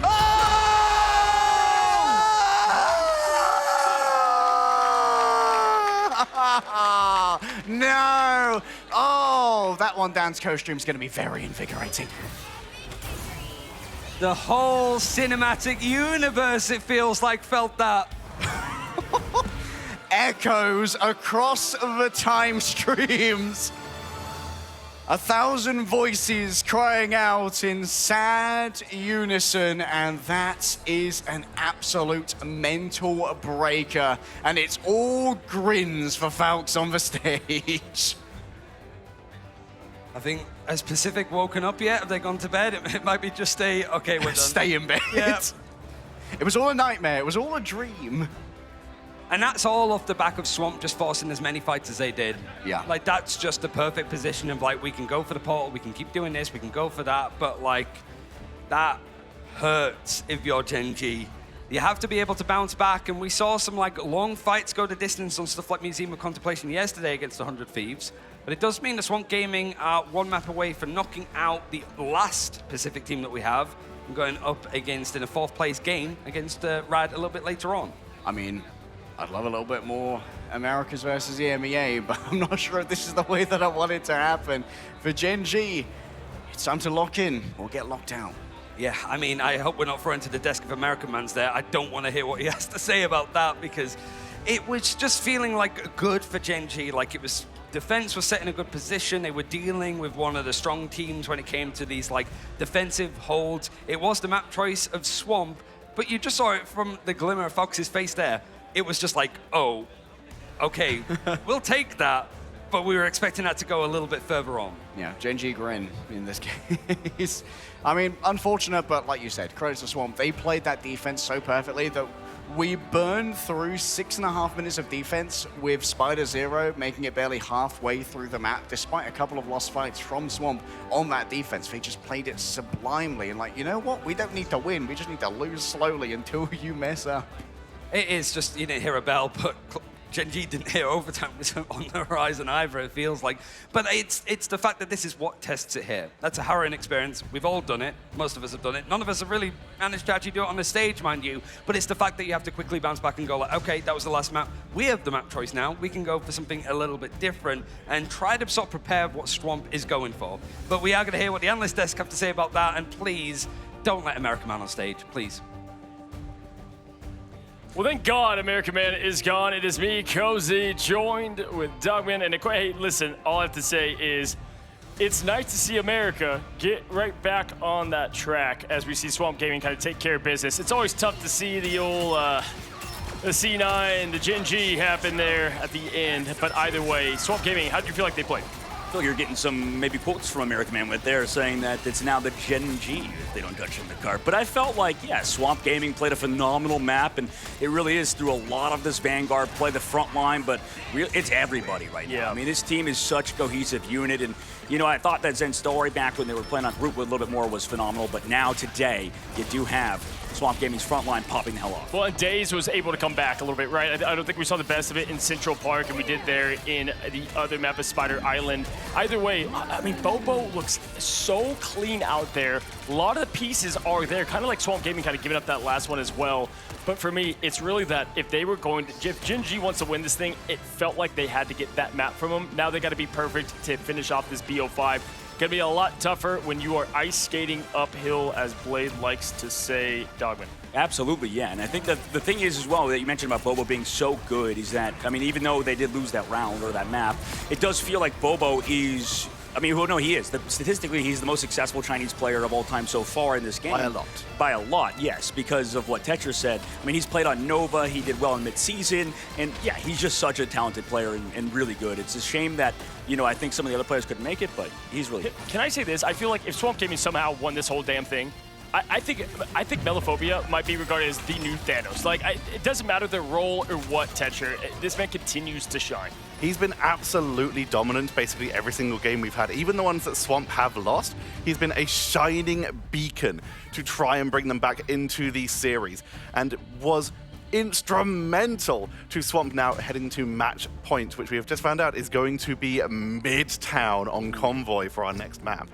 I got some thoughts on this. I mean, I feel like when we saw that last map and what we've seen out of Gen G, I know they don't want to go back to domination, and I get that, but based on what we've seen out of Swamp behind the scenes in Stage 1, they're not the best on domination, at least just versus Team Liquid Citadel. So that is something to take into account, but Team Liquid Citadel are closer, I would say, to getting that trophy than Swamp Gaming just because of the fact they've been dominant throughout the tournament. So here's the thing. Obviously, Midtown really front-to-back map, right? We've got a ton of front-to-back going on it. If you look at the teams, both of them obviously have a pretty solid front-to-back comp. I'm curious on what happens here because Daze and the Wolverine didn't really work out for them last time. Groot, they want to go that route. You know, obviously we have some counterplay to be had. The ban phase could be ever so important. But I like this map pick against Swamp Gaming. See a lot of it, and this might be the one. I'm literally going to mirror what I said during the last draft. This is the second map where we started to see these big spawn holds. We started to see the pennies. We started to see the triple strategist, triple Vanguard. This is where you can really try and shut down momentum of any team. Hey, and listen, starting the right way. I like it right off the rip. No funny business. Just get the mag to duet, all right, to get the big time plays. And obviously we saw a lot of that, you know, with what was pulled off yesterday. Dog, Loki ban off the rip. You like it? Yeah, I mean, this is kind of an interesting point because of, like you guys were talking about, I mean, maybe you get the one-sided Loki. Is it really worth it? On Convoy and these type of maps, it's kind of worth considering, at least what I feel like about the meta, which is everybody has their own takes, so I'll take it with a grain of salt. It does feel like Loki is almost as good as Magneto, I would say, in the lock phase. It's creeping up. Yeah. Because here's the thing. Listen, there's not a ton of teams that have an amazing Loki player. Someone like Valentina having access to Loki, what does it do? Hey, if you have an amazing mag on the other side, it's a quick way to shut down that Meteor Imp, and you have all the other greatness that comes from the Trickster. We've talked so much about, hey, what's the optimal pick here? What's the best pick here? But sometimes you just can't beat a player on your team who's goated on a singular hero and making sure that they absolutely get it so that they can get some control through. They now have access to the Loki. They prevented access to Loki and Adam on the side of Gen G, so if we do go for spawn holds, Gen G's is suddenly a lot weaker. This is a sexy draft right now from Swamp, in my opinion. I mean, if you look at what Gen G's trying to do, listen, I like the Gambit. It might be one-sided unless they choose to save here, which, you know, might be the play. Either way, you know, one-sided mag also is going to shut down a lot of the 3-3 or any of the Vanguard business you want to do. We saw Melophobia pulling off some crazy Meteor Imps there, even on that side. They want to make it a one-sided Adam, though. Hello, special Marvel Zombies. Born again, right through the halls. I'm digging it. And what my problem with both these squads so far through the draft phase, because I do have a bone to pick, it's that they're not doing what somebody like Na'Vi would do. I feel like they're very adaptive, or they have great adaptations rather, in terms of their ban phase, in that they're doing things ahead of the meta and ahead of the curve. Right now for Swamp and Gen G, they're doing something we've seen all tournament, and I like when we have new iterations come out. Gen G with the rocket at the end, just so they have at least one revive. We are heading into what could be match point for Swamp Gaming. Cozy, who do you have? Yeah, I got Swamp again, taking this home and moving on forward. I'm shocked that Fox, who doesn't like the triple, went with the cheese for the end here. And Dogman. Yeah, he looks like he's ready to go for this match as the coach of Swamp Gaming. I got Gen G, though. I think they'll come back, even though this is a tough map for them. There's only one way to find out, though. Will Gen G bring it back and keep the hopes of Pacific alive? Or will Swamp shut them down? Let's head over to Leg Day and Ryan Central. Hey, Ryan, what's the matter? A lot, I think. But in this case, it's a map. I sort of highlight this, as you pointed out. These are the two teams that have brought out a blade on this map, whether it was the grand finals of last year with Gen G or Swamp Gaming doing it in the playoffs here. It could show up. It's less than likely, certainly with the team-up changes, but there is always an option. If there's any kooky, crazy ideas that Gen G have been sat on in the Oceanic region, now is the time to use them. All right, Gen G. Up against the wall now. Swamp Gaming are on the precipice of victory and booking their ticket deeper into our lower bracket.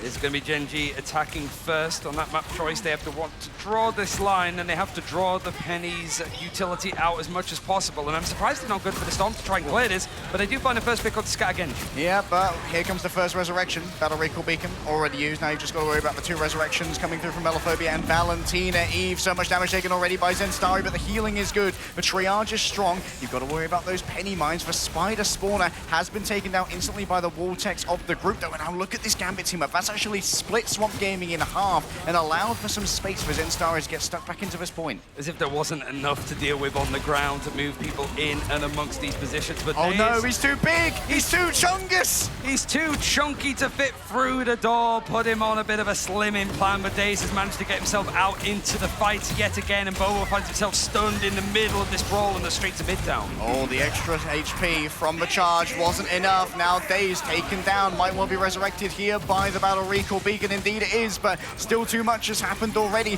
Many players falling. Valentina, Forky Dog, all gone, and Melophobia is still 24% away from that resurrection, so it's going to have to come back next time. It feels that, like, for Swamp Gaming's whole, like, composition with the draft, it's about, like, how this first point goes, and we've already seen that they like to take as many fights as they can do. Scatter Genji's going to come in again with the portal, and a couple of Camera Revivals on the way. Oh, Bobo's got such a good angle, though. Bobo's got such a good angle. The adjudication's just tearing through them so quickly. Got to worry about the incoming fire, though. The strategists don't have a good line of sight here onto Bobo. And the second that the Gambit comes up to try and pocket them, Bobo's going to leave. Out he goes with the Judge, the Jury, the Executioner, all are coming in to show what they think of Swamp Gaming. Daze, Scatter Genji, Krasmang, Melophobia, all falling tandem, all fall in a line. And it's just as Camera Revival came online for Melophobia. He had the Life Cocoon, but he's decided to opt out against it. There might not be much of a chance to touch now. Zenstari's going to look for an early ultimate here. Maybe wants to try and get rid of Valentina before she can make something happen. You can see already all the CCs heading their way. Going around the back, Valentina's fallen, Melophobia too. Finally, Gen G have actually managed to win the initiative fight. Oh, that's a big miss as well, right? Because Melophobia gets sent down again. Life Cocoon and Valentina Eve was at 98% to go for the copy. So no Karmic Revivals get used in the end. At least they have the Strategist Ultimates, but that whole strategy, playing around the one-sided Adam, it finds nothing. Now Swamp Gaming, though, they have the resources they need to retake control. 2 Cosmic Yarn Amplifiers to play with. Yeah, at least you're going to be able to sort of take those fights. And Melophobia being over on the bookie feels like that has been one of the saving graces for Swamp. Melophobia has been certainly on one, but he's already pushed back to second checkpoint. So much base has been gained, but maybe Swamp Gaming just want to play inside of a second zone so they do not get snowballed, instead opting for a more defensible position in the underground. Valentina already having used the Cosmic Yarn Amplifier, copied it away from Forky Dog. Gen G looked for a disengage here. Perfect timing onto Zenstari, but a nice parry to get away from a Trooper's fist and up into the sky, into the midst of Gen G. Daze falls on down, and Scatter Genji gonna try and save them all via the power of of the mind itself. FMCL resurrected, all's fair in love and war, but Skittles tries to tilt the tables in their favor. Krasmang goes up against the damage boosted adjudication. Shotgun is just too much damage to try and deal with. Bobo parries an incoming grab, yeah, using the turret, but they're just stuck in place for Scatagengi to beat him down. There was an attempt to just try to hold on, to pull out something in order to protect from this oncoming storm that is Swamp Gaming. But it means that that copy's done. Yan Amplifier is going to be quite a way off for Swamp Gaming. And the Royal Flush very close from Alex at this point. Gen.G, I would have thought that they would have switched up some of their composition a little bit. No, Bobo wants to stay over on that Punisher. And if he's timing well with all of these like bits of utility, the unlimited ammo with damage boosts, yeah, he is a winner for Gen.G if he can get stuff going. Oh, Daze already has made their position known here, and yep, is actually going to fall. Oh, he gets shut down by the bubble. FMCL gets dragged in, at least the Melophobia and Scatagengi are there on the other side to make this one work. Great triage there from Swamp Gaming onto a plan that went a little bit awry. Means that they've pushed all the way back to spawn, so what's going to be the way? You might even have to dedicate stuff like the Royal Flush once the rest of your teammate comes back in order to just get back out of this first choke point. It's a great hold here from Swamp Gaming, and they're doing this thing once again where they just keep on fighting and draining that time back. FMCL is going towards the Black Cat. We've seen spitterings of it, honestly, but really not picked too much out of a couple of picks now and again. So Calling Card needs to be built up. He wants to try and dive in and just goes invis off the back of his Silent Seduction. Money to work with going towards the back. Raging Royal Flush makes it so easy for Duop to try and find their angles. They want Melophobia so bad, and they are going to grab them. Carbon Fist pierce the flesh of the Wayward Bucky. But Bobo's just taking so much damage. Well, my boys heals. Forky Dog take him down in the back, and Bobo gets resurrected, but Skittles has already been taken down, and Swamp Gaming, they have locked down Grand Central Station. They're just losing too many people in quick succession, so every time we do see Skittles be right back, bring somebody back into the fray, they have to go down again because everybody else from Gen.G started to drop. It's looking a little bit scary, and this point is very hard to retake once you lose it as the attacking side. And certainly now that Swamp Gaming building up the Strategist Ultimates again means that there's a sustain, but there's a chance here maybe for Skittles. As we are Amplifier used already, and Valentino ready to match. Putting it up on the high ground is a great location. It's going to be difficult to try and take on down, but Zenstar is looking for something here. A multitude of players are grabbed on in, and Daze is going to be the first to fall, but should be easily resurrected on the other side. Forky Dog's been found in the back by FMCL. The Black Cat may finally pay some dividends, but Melophobia is still alive and kicking. Alex getting involved himself. Scatagengi down to 3 HP. Someone's going to finish it. It's got to be Alex there. The tick damage is enough. FMCL goes deep. A Phantom Pursuit onto a Wayward Tree, and Melophobia still needs to be evicted from the back line, but not before Alex is traded out on the other side. Krasmang floats around in a bubble. It's just going to keep this one contested. But overtime now, and I'm sure the Gen.G are going to attach themselves, handcuff themselves to this objective so it doesn't C9 again. But Calling Card is really the only thing to sort of close in that distance. FMCL can't be the one to go in from that Route 1 approach. He has to go in and flank behind. Forky Dog has the answer. Forky Dog has the tickets to the finals. Cosmic Yarn Amplifier already used. The Calling Cards are sent on fourth. The team bisected by the Gambit team up. And you can see that FMCL has so much position to move on in. They've taken down Forky Dog in the back. No resurrection this time, but Skittles, Bobo, FMCL, Melophobia will find them all, and they're not going to stop right here. Yeah, there's going to be some desperate attempt from Gen.G, but all they've got is a tree, and they're going up against the entire swamp of mangroves. And Swamp just keep clearing Gen.G out in such a way that there's no chance to keep stalling. Time is the name of the game for these objectives with a payload.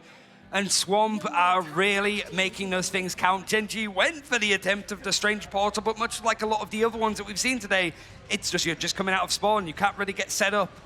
And Gen.G just losing out too many people too many times. And Melophobia again, the king of it. Not that many final hits, but when you're playing with this amount of sustain, you're not seeing that much eliminations in the server full stop at this point. Really looking at Bobo that's managed to get the 10 final hits, 15k damage.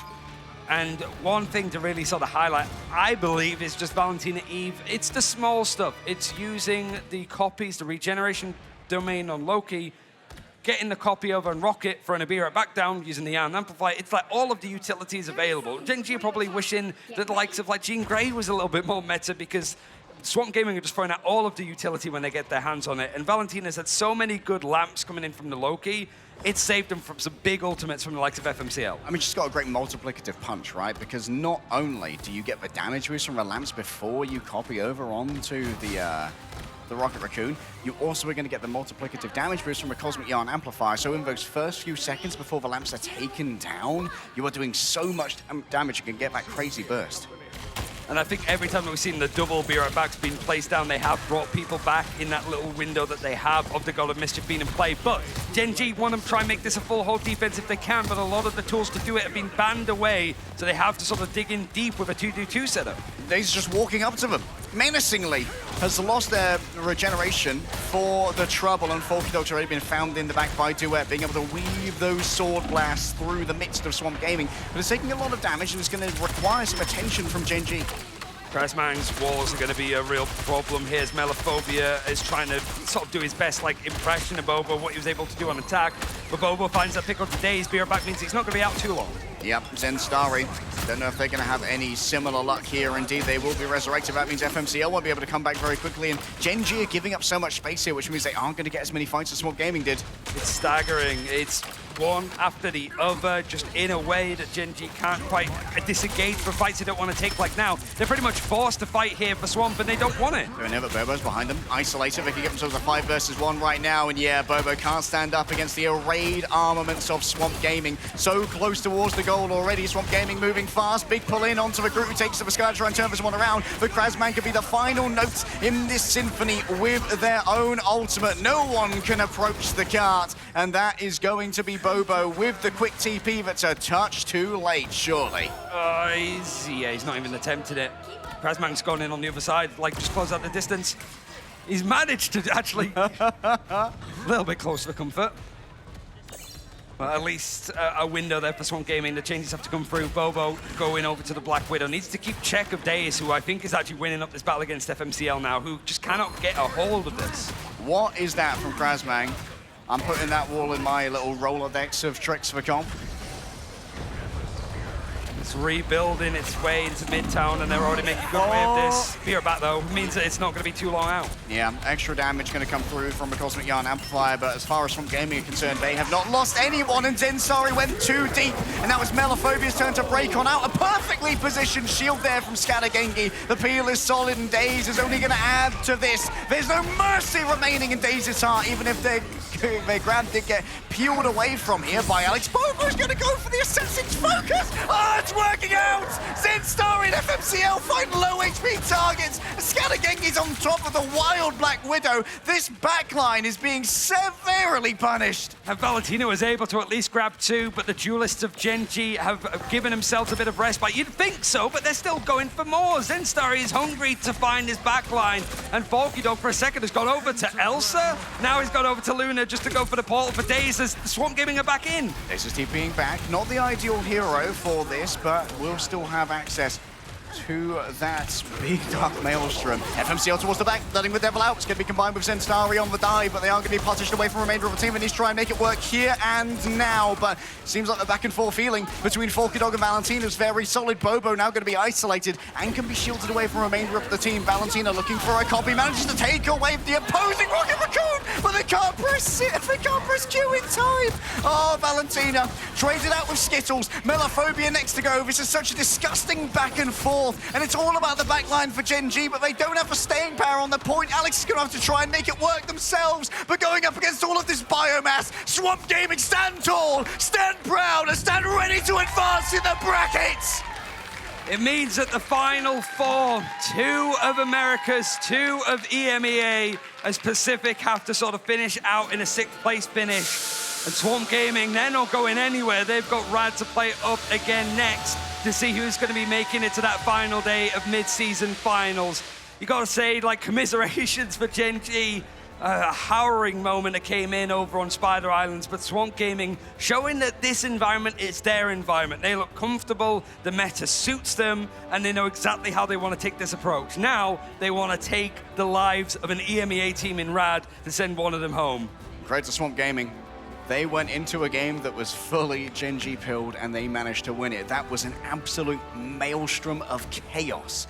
What were those last 2 fights? I mean, it was everybody was so spread out as well. It did sort of just descend into a bit of a doom match, it felt like. You got Bobo trying to set up with the Black Widow, but then you don't have much that can actually just keep on the objective itself. People get separated, and so much of a focus went in. Just a small adjustment, Swamp going for the portal play, having Forky Dog move over to the Luna just to get away from the Rocket to give themselves a little bit more going power, find some of the isolations, CC some of the people at FMCL that are just in the backline. It was a very quick sort of knee-jerk reaction, I felt, but it broke the ankles, it felt like, from Gen G, who just ran out of steam at the end. Swamp Gaming, they are going to have a very busy day today, Ryan. I mean, yeah, they go up against like the team that has been harrying them in their own region into playing somebody that I imagine you've been scrimming quite a lot even with Ping or even at this event because you're on other sides of the bracket, and then going up against Rad, who I know folks has had some good opinions of the likes of, you know, Crazy Kitty and stuff on the other side. Now he gets to see if he can sort of outmatch them when it comes to the draft. To really, like, you've got the second seed of Americas versus the third seed of EMEA, really has sort of climbed over Virtus Pro. Pretty much the two best teams behind the likes of Na'Vi and Team Liquid Citadel, who we're going to be seeing tomorrow, really seeing who's going to be the better region. I mean, it's what's been incensing chats across esports for generations, right? NA versus EMEA. And honestly, the Americas region is looking more powerful than they ever have, but the big avatar of EMEA, Na'Vi, is looking still infallible. Yeah, I mean, when it comes to like that series as well, like a general like MVP to work with would be like Melophobia for the series, and that's exactly who Cozy is speaking to on stage after that series. Ladies and gentlemen, give it up for Swamp Gaming, taking down Gen G, and now ensuring once again LAN will go through the EMEA or America. I have Melophobia here, getting MVP after MVP, play after play. It feels like we've been talking for so long to lead to this moment. You're on your second LAN win. You just went through a bit of a nail biter. What's on your mind? How are you feeling? I mean, I feel amazing. This is everyone's first LAN on our team. You know, we competed last year. We did pretty okay, but this was always what we were striving towards. And I mean, it's surreal meeting the fans, meeting players, like surrounding myself by people who do what I do. It's surreal.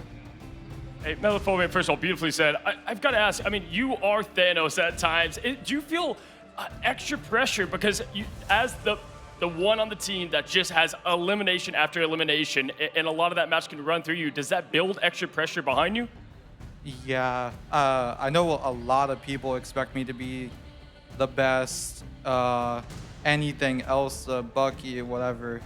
And, you know, it used to get to me, but I mean, the pressure that I put on myself and with how much I believe in myself far outweighs what other people think. Like, no matter what happens on the stage, you know I believe in myself. That's all I need. Amazing. I love to hear that. Listen, hey, love the claps on it. TLC, Swamp, upper bracket, they put you down here now. Walk me through that, motions forward. Obviously, revenge match could still happen, absolutely. I mean, you know, people look at the loss and think, you know, that sets us back. They're the only team we've lost to yet.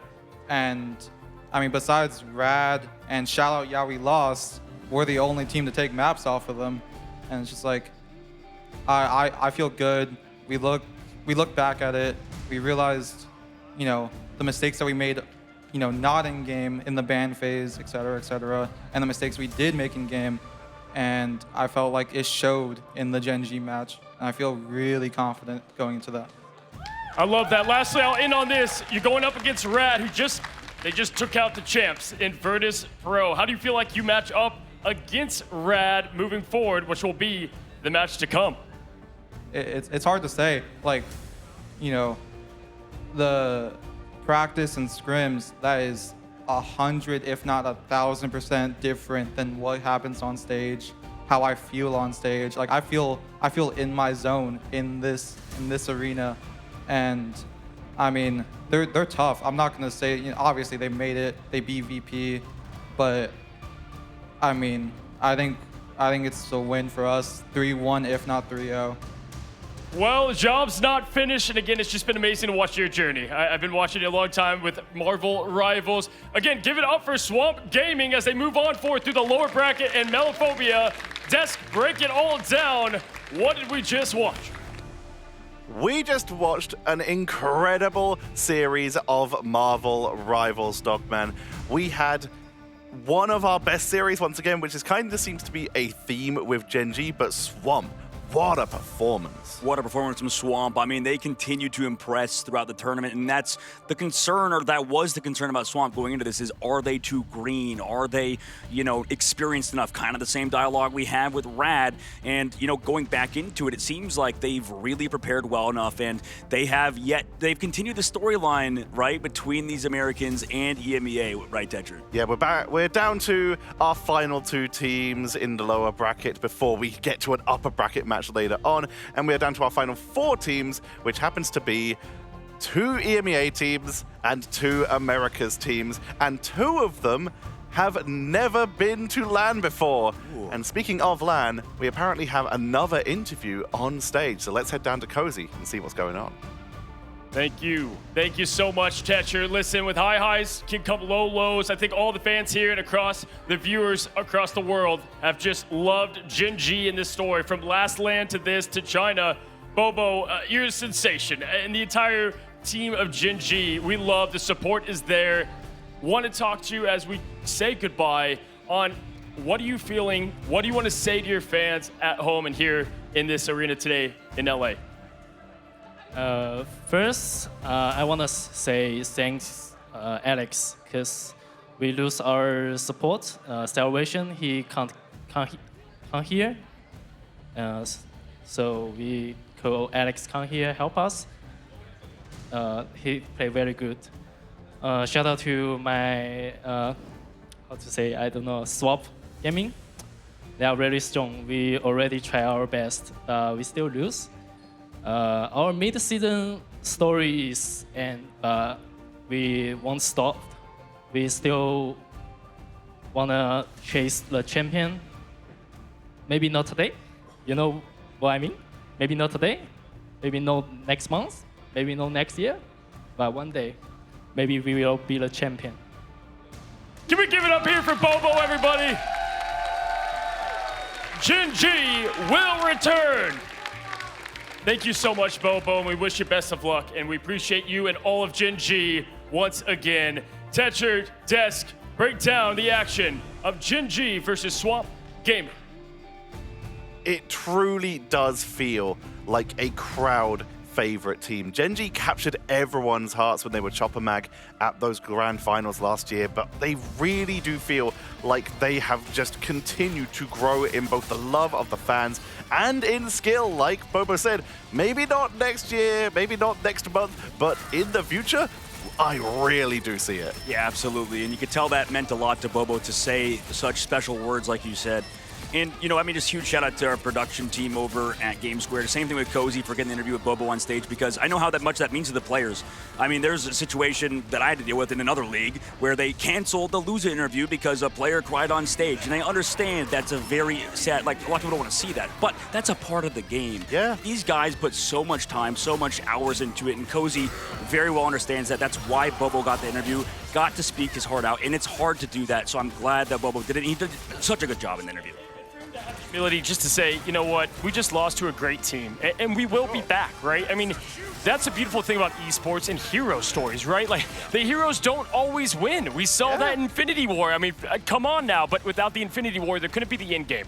So I really, Bobo, we've fallen in love with this kid, going all the way back again to China, through Atlanta to today, and Gen G, honestly, and Bobo, great. Gen G, I have fallen in love with this team, Tetra. It's exactly what we're saying right before you got here. They have really just captured the hearts of everyone. But speaking of capturing hearts, we have to talk about Swamp Gaming. Their first LAN versus Rad, their first LAN, but Swamp, everyone just seems to just be vibing with this team. Maybe it's because we're in America. The American fans are really starting to get behind them here, Cozy. Yeah, for me, listen, we said this kind of in a segment, right? That we haven't, and funny enough, Meliphobia said it on stage, right? He said, we've only gone against TLC. That's all people are seeing with us, right? And so we got to see them now. Else, please. Yeah, I mean, we got to see them against Gen G, who obviously, I mean, they eliminated 100 Thieves pretty quickly there. and then they looked strong, obviously, even outside, I mean, take away Central Park and the shenanigans at the end. Swamp Gaming looked pretty dominant there, right, throughout most of that series. And so I've got to say, obviously, we're going to see them in the matchup up ahead. But yeah, they are showing that they are every bit of a 2 seed and maybe more. And you talked about, you've been singing the praises of Melophobia, and that's been a great call out, considering on the bench of Swamp Gaming, they have another fantastic hitscan player in Amadian, but Melophobia is just such a talented player, such a flexible player. Back in the day, started as Magic, now goes over to things like Buck. Hasn't he grown up so much too, even in just like the year and a half of like doing interviews? He was like the quietest man I knew, and it's crazy to see Tej. No, man, I actually want to bounce off you a little bit here. You talked about he's been bringing out the Bucky. Bucky's been really creeping up there. We started off with a lot of Widows when we first started, and then we moved to a lot of Elses, but Bucky has actually been the constant here. Yeah, absolutely. I mean, it has to do with the character's mobility and that kind of stuff. There's so many different ways to move around, not go down and get KO'd. That's the tough part about this game. That's the hard part about why so many players that were washed up from other esports that we brought up earlier didn't make the transfer over, is because you have to play your life so much more than other games. Honestly, yeah, if you look at Melophobia, the reason I talk so highly of them is because people like Terra and Energy, they can play anybody, and that's Melophobia. When Daze plays well, that allows Melophobia to access that hero pool. I feel like the only time Swamp can struggle is when you take greatness and you try to put it in a box. You can't, right? And so Melophobia, when the access is there to go Bucky, to go Elsa, to have the hero moments, which is why I asked him, Tetra, on stage, like, is the pressure there? Because it does. The whole team's great. If Melophobia doesn't play his game, it's done. We have two of the most experienced teams in Marvel Rivals Ignite playing in the upper bracket finals. In the lower bracket finals, you could ask them if there's any pressure. It's about the best possible case scenario for Swamp Gaming now, because they're playing against the only other team left in the tournament with almost zero LAN experience, with the exception of MASH, who subbed in for OUG here. Rad versus Swamp to try and move on to that lower bracket final. And it's like looking in the mirror. I mean, these guys basically had the same exact path, right? Just through and through, teams that were green trying to figure it out in their region. Coming through, they had to play, Rad on their side had to play against Na'Vi, which is the same situation like you guys said about TLC. I just think it's cool because no matter what, I think both these teams, they have a shot against whoever's going to be sent down from that upper bracket, but we love them both. This is an amazing finish. Tetra, I said it. America, EMEA.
There is only one path to peace, the Avengers' extinction.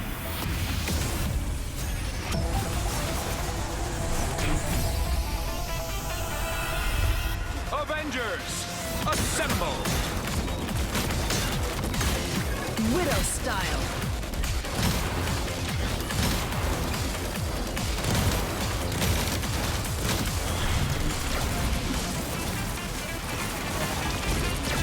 Friday, lock and load.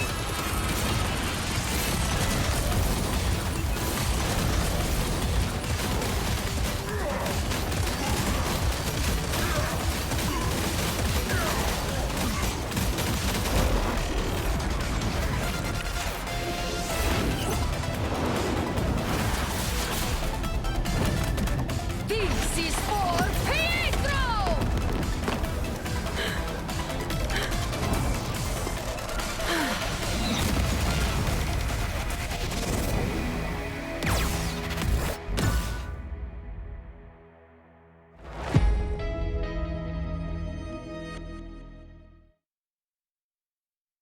More matches, more rewards. Earn exclusive rewards throughout the mid-season finals via Twitch drops, in-game missions, and in-game predictions.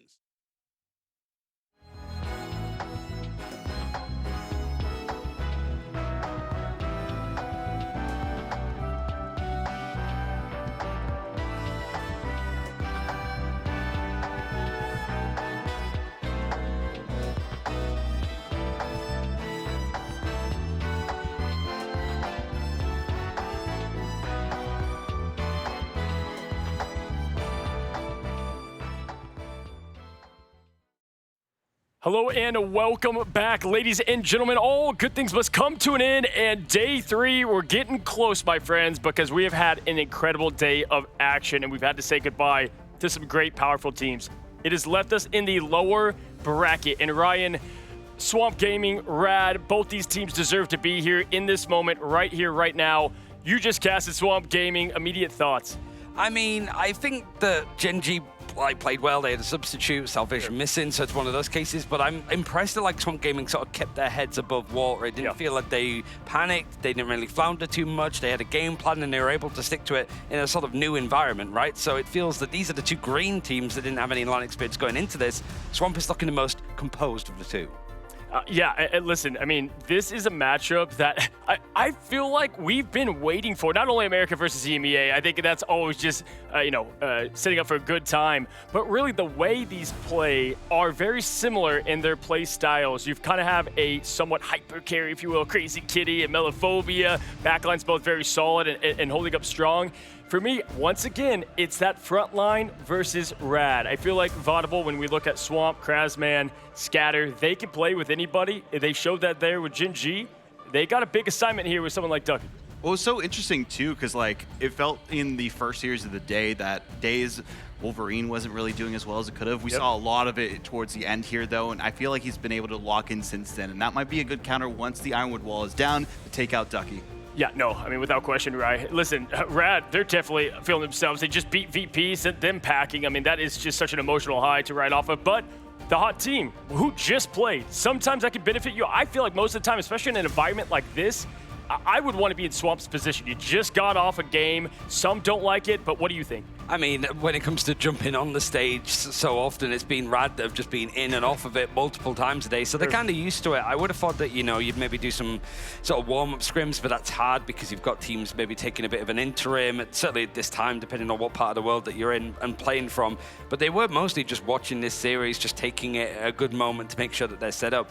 I think for Rad, the thing about it is the first maps in these series, we saw going up against the likes of 100 Thieves, just trying to go for one-sided Black Cat, Daredevil, going for that in the bans. Today, though, we saw the Ultron, right? The Ultron Protect, trying to play around that a little bit more for Crazy Kitty. So I would like to see just Riot not go too crazy with some of the ideas, just use this best of 5 as a way to feel out what Swamp want to try and play, especially if domination keeps cropping up. For sure, learn from your mistakes. We haven't gotten a lot of EMEA versus America, but if you do look at it, I mean, it feels like forever ago at this point. Yeah. And it almost feels like a different Rad team at this point, but to your point, 100 Thieves, they kind of took care of business. When they did go against Rad, we know what Swamp can do against 100 Thieves throughout the year. So when you look at the two, obviously you're American man, but you're from EMEA. I mean, who do you like in this matchup? I mean, the big thing for me here is momentum, right? We always have to talk about that. Usually a team coming from the lower bracket has a decent advantage going into those finals. This is what we saw with preseason from Swamp Gaming, or from TLC, excuse me, against Swamp Gaming in the Americas region, and worked out well. They got the win there and were eventually able to carry that forward. So Swamp Gaming, I think because they have the momentum, the nerves are gone, they're on the stage, they could take this. I mean, I think that's what they're like leaning towards in the end. But I think the thing for Swamp is that even though, you know, the amount of times I tune into like Falx's stream and he's disparaging our region, he always takes time to compliment Rad. He always takes time to compliment Crazy Kitty, especially. Like, it just passes the eye test consistently. And some of those inconsistent parts, whether it's the front line of Vanguard's overstepping, being punished for it, or some of the MASH ultimates that we've seen, they somehow, for one, still make it work, and two, they're becoming less frequent, I suppose. Some of those like really egregious errors that you see on stage from Rad becoming less and less as this tournament has gone on. I like that you said the eye test, because it's the it factor. We see it in sports, it's in esports too, and that's what I wanted to see from Swamp Gaming that last series. Like, you just lost kind of a map they gave up, right? How do you respond? You let it get your mental? No, they handled it well. Rad, though, has been in that position how many times now? Backs against the wall, elimination here, you know, more, and so they've got the it factor. They've shown that under pressure completely, they're still fine. Whereas with Swamp, they got pushed a bit, VOD, but pretty comfortable throughout this, I would say, land so far. The one advantage I say Rad have is that they played through the play-ins. They played every single day of competition. They've been warmed up. They know the setups. They know exactly which rhythm they need to get into. Swamp Gaming's only played a number of series this go around, and I think this ban draft is going to be so crucial for this. Last time we saw more mag prioritization for Swamp, and it didn't work. They lost that domination, but we'll see if it turns around this time. Yeah, we see the handsome man, Fox, ready to go. Was it Gator said the fit won't help him here on the stage? Well, we'll see if it matters. We do have a one-sided mag. We just had that against what was Gen G, Dwep, the best mag, some of us say. I like that they're doing more of the same against Rad and the powerful Vanguards. Well, I think as well, from what Rad found out against Virtus Pro, when the mag was taken out on both sides, you don't get as much sort of protection from some of the mistakes. Certainly if you're like out of position, the bulwarks aren't there and available, and that really hurt VP. So I think it's one of those cases that Rad would rather have the Gambit for MASH than actually have that protection. It means that the Vanguards can sort of open up a bit more. And VOD, you know who's the other one that can help you from mistakes is Loki, right? You get the lamps from the whatever chaos out there. Rad made sure they don't have both. Yeah, I think the Loki's a huge comfort pick, I would say, for Valentina, and we saw them actually saving it a couple times in that last series, so not having that available is massive, but also the Daredevil not being available, one-sided vision. I wonder if we're going to see an answer back. Yeah, trying to go against Daze there a bit. I think obviously we know Ducky's a great Groot. You got Luna and that cleanse that really shuts out a lot of the opportunities for Groot. Also, just Luna's save really helps out what a Swamp wants to do, mainly through their back line. But either way, last ban here, where do you think it goes? I mean, it's gone towards Black Cat, actually, so that's a lot of respect given over. Like, Daredevil just at the end to make sure that Daze can't quite match it, because we've seen, like, bits of the Black Cat in that last series, but not an awful lot. Oh, I mean, hey, the crazy kid, we always say we're going to get crazy with Rad. How much kitty we're going to get? Obviously, this one in Domination, not as much. Well, we've got new casters bringing you all of the heat, all of the action. Gaskin, Tetcher, what do we got? We have one more time to say goodbye to one more team. We have Swamp holding on and coming in hot after that series, Gaskin. Very hot indeed. I mean, both of these teams now, the pressure has been lifted a little bit. The LAN jitters are gone. Because remember, for both squads, this is their first LAN, right? This is their first chance being under these lights. And now both of them have an opportunity to get a top 3 position guaranteed, which is maybe something that they would have been kind of screaming to achieve when they first had their invite here. We got to be talking about the journey these teams took as we head on into Celestial Husk. These teams came in from MRC in some cases. Rad qualified for Ignite through MRC in order to try and get there, and then had an incredible preseason, an incredible stage 1, and now they're guaranteed 4th place, potentially 3rd if they win this. And Swamp Gaming, of course, they won MRC Season 5 under Doom Crew, if you can go all the way back to there. So these guys have gone through the ranks to find themselves here today on the main stage. We're underway between Rad and Swamp Gaming. Who is going to have enough to take that one step further into that lower bracket final and have the chance to compete in potentially a grand final if you can continue to be a giant killer, which at the moment, Rad have been the giant killers of this tournament. They've taken down multiple of some of those top teams, including Virtus Pro, the current world champions, but we will have a new world champion at this tournament tomorrow. Dace already sending some shots down range as we see a quick retreat out of Krasmag using that Jeff team up to make sure that he doesn't get caught out of position. The Bucky already looking for the bionic hooks, but everyone just retreats to the low ground as Brad looks to try and take the point. Crazy Kitty on Daredevil was always going to be a concern. It was a respect ban over to the Black Cat, but last time when Rad we saw them on this map, it was Crazy Kitty popping off, and yet again, Kitty gets the opener, Forky's down, Daze follows, and Kraz is going to be the next. It's a clean wipe here for Rad, and Swamp Gaming saying get back to sport. The freeze was good, but all it did was sort of freeze that respawn timer as the rest of Rad are able to close on in and finish off that pickup. Smash this, utilizing the best out of this Widow, just staying at range, whereas Swamp, they move over to the Bucky and they move over to the Elsa. So they now have that team up with the Bucky Elsa. Dace is going to get a lot more instinct charge and is going to be able to get massively reduced cooldowns. I think the versatility of Smash, being able to play the Elsa or the Widow, is hugely important for Rad's chances here. It's been fantastic at bouncing between the two of them, depending on the situation in front of them. A lot of pressure onto the board right now. Rad up to 34% as Swamp Gaming looks to try and break through that front line. Great wall to try and zone him out, but Melophobia is picked off as he tries to go for a flank. Smash this has a great angle onto the side. It's Crazy Kitty slowly breaking through walls, looking for a correct angle. Great shield once again. This gives a damage boost over to the Widow with that Human Torch team up for the Invisible Woman, trying to just ping them out of the sky, trying to take down Melophobia. Vertigo will fall though as the backline for Rad will get massively whittled down, and the front line will fall shortly after as Swamp step onto the point. Yeah, that's a great break from Swamp Gaming. They assessed that one, perfectly manipulating the map in their favor. They saw there was an opening. Rad kind of was sporadic all over the place, and they found their one pick, isolated that one player, and now Swamp will be able to hold here.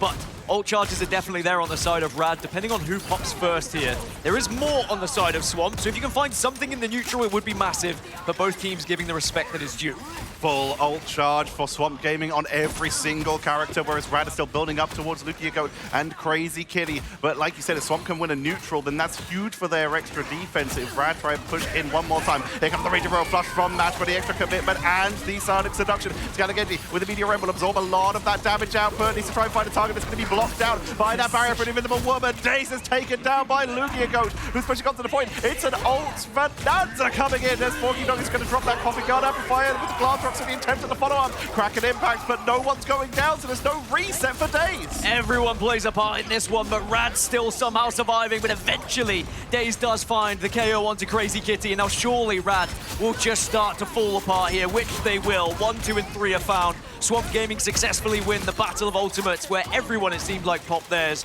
And with Lugia being the latest to fall, Rad finally will just disassemble here, back off, and reassess how they want to approach it. As we get towards 70% for Swamp, maybe one last push here for Rad before they start to think about a Strange Portal. A lot of these games seem to set up as who gets the first point and then goes up to 99%, and then it's all about the other team to flip it and try and maintain. But this one has been back and forth, up to 50, then up to 50, now up to 80 for Swamp Gaming because Rad look to try and push on in. A lot of damage coming in from that Chaos Sword of Scattergeddis to try and weaken them down on the assault. Eats a lot of damage themselves, but with that magnetic barrier will sustain on through. Good group walls from Ducky, trying to isolate anyone from Swamp Gaming. If they can take down Scattergenki, then that will be a big setup for them. Love this positioning from Valentina at the moment, making sure she's not vulnerable, but also being there to support both the backline and the duelists at the same time, and also making sure that your Vanguards are topped off, but eventually Scattergenki goes down. We have ult charge from Mash, but he's trying to make sure he stays up. He's not able to, as he's taken down to the side by Melophobia, but he's traded out by Lugia Gold. It's going to be the fate of both worlds for Valentina Eve, and Invisible Boundary will mirror that for Vertigo.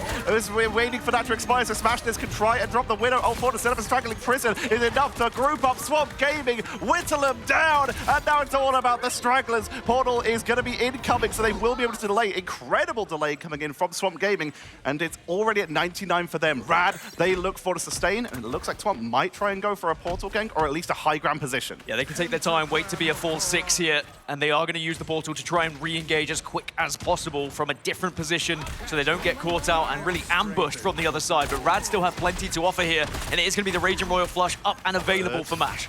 Covered, but he's holding it for as long as possible. They're trying to see if they can grab someone on the neutral. Cosmic Guard Amplifier will be dropped, so immediately the flush has to come out to make sure that they can contest. But it's going to be Melophobia who falls down first. Eve was followed, but they green back at the Battle Rebirth Beacon. Daze falls, straggling prison from Krasmag to try and turn it. They get a couple, but the numbers are so heavily in favor of Rad. We're seeing a lot of members of Swamp Gaming being forced off the point. Now it's all about getting back to the point fast. And in the meantime, the rest of the team just has to hold. Scattergenki is holding this as long as they can. Ult comes out from Smashless to try and just ping from a distance, try and take them down. But everyone is just tanking through this. There is going to be an Eye of Agamotto available. Could definitely be the difference maker in favor of Swamp Gaming here, but Rad, they're aware of it, and they're spreading out to make sure they can't all be hit at once. Grassman coming in with the Venom to try and put some disruption onto Smashless, who's caught in the trap. The shield is good, though, for an Invisible Woman Vertigo. The Eye of Agamotto is going to be blocked out from the counter shield as suddenly Scanner is going to get focused down, and the backline of Swamp is nowhere to be seen. Valentina is one of the only people still up and is trapped in the corner, which means they are not on the point. The duel is good, though, but Crazy Kitty comes out ahead, and overtime ticks down.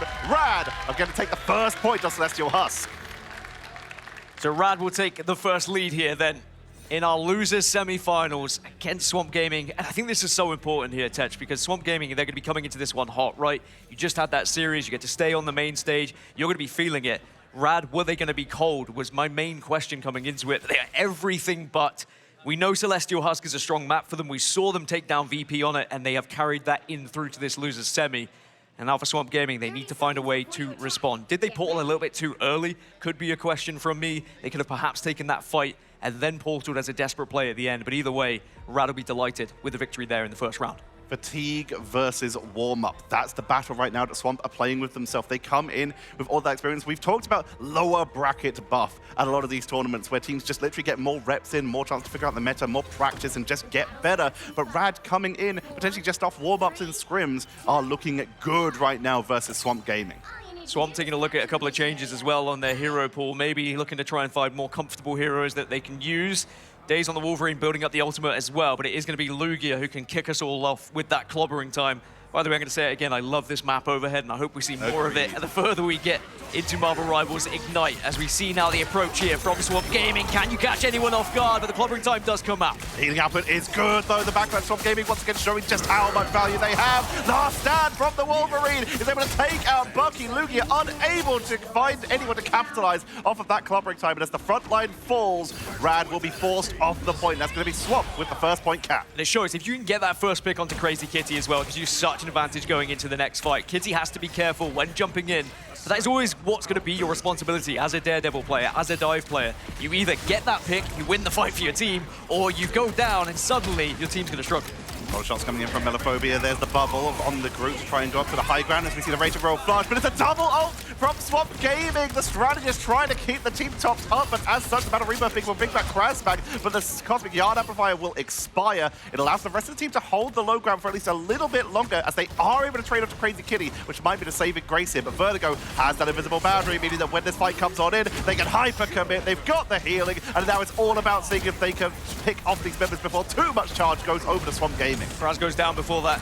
Prison can be used as well in their favor. Melo does still have Kraken Impact. That could be the difference maker. We know what Melo is capable of, but the Psionic Seduction is just going to force them off this point, and they find a couple of KOs to boot, and they will regain, take control, and now start to score on their side. Swamp Gaming, they'll be disappointed with the double strat ult. You've got to do better than that. You need communication to make sure it doesn't happen. 48% for Swamp Gaming. Rad finally getting on the board, and they're building up towards a couple more ultimates. They're about to have clobbering time once again. They're about to have Let the Devil out, but Swamp Gaming are significantly ahead in the ult economy right now in terms of having Strangling Prison, Meteor, and Kraken Impact, and soon to be Last Stand. And with the speed that Volkydog's going to build ult on that rocket, this could be Swamp Gaming's chance to try and turn this round and kind of shut Rad down before they even catch up. Is it going to be a case of shoulda, woulda, coulda, though? And Smash can certainly be the difference maker with these shots. And Daze gets ripped off the server. Melo will come back from BRB, but they are still going to find themselves in a 5v6.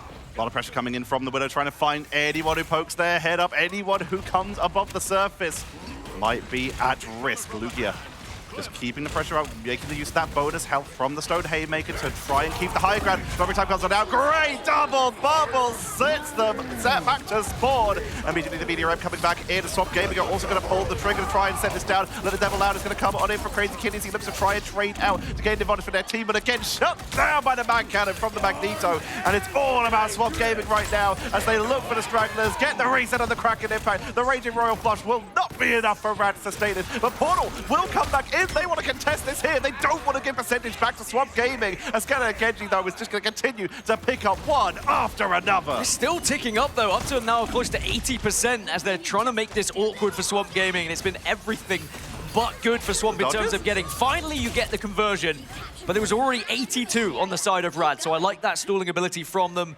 But of course, they did give away a couple of ults alongside that fight as well. Daze is going to be where the focus point is, of course. We'll have to see whether he can just grab one of Ducky or Lugia, be able to steal them away, get that damage in, and potentially that could help Swamp tick up towards their 99 they're looking for. Holding the high ground, they want to make sure that Rad fight for every inch. They don't want to just wait on that low ground and wait for Rad to come to them, so they drop a little bit of damage and then drop down to the low ground, waiting for an opportunity for anyone from Rad to once again poke their head above the surface to get picked off, and that would be a perfect target. They can take out Smash this early, but instead it's Daze who gets dropped low, is able to stay up thanks to that regeneration from the Wolverine, as immediately it's Rad with the high ground. Psionic Seduction into the choke point, the bubble pulls them back in. Fate of both worlds keeps them back up as Valentina dances for their lives to try and hold this back. Smashes are picked off on the background, and there are very few ultimates left for Rad. They're about to have the boundary, but it needs to be up in order to use it. Last stand, trying to take Ducky out of the boundary, but it is too much. They sustain on through with Crazy Kitty falling. It's a staggered elimination of the duelist for Rad.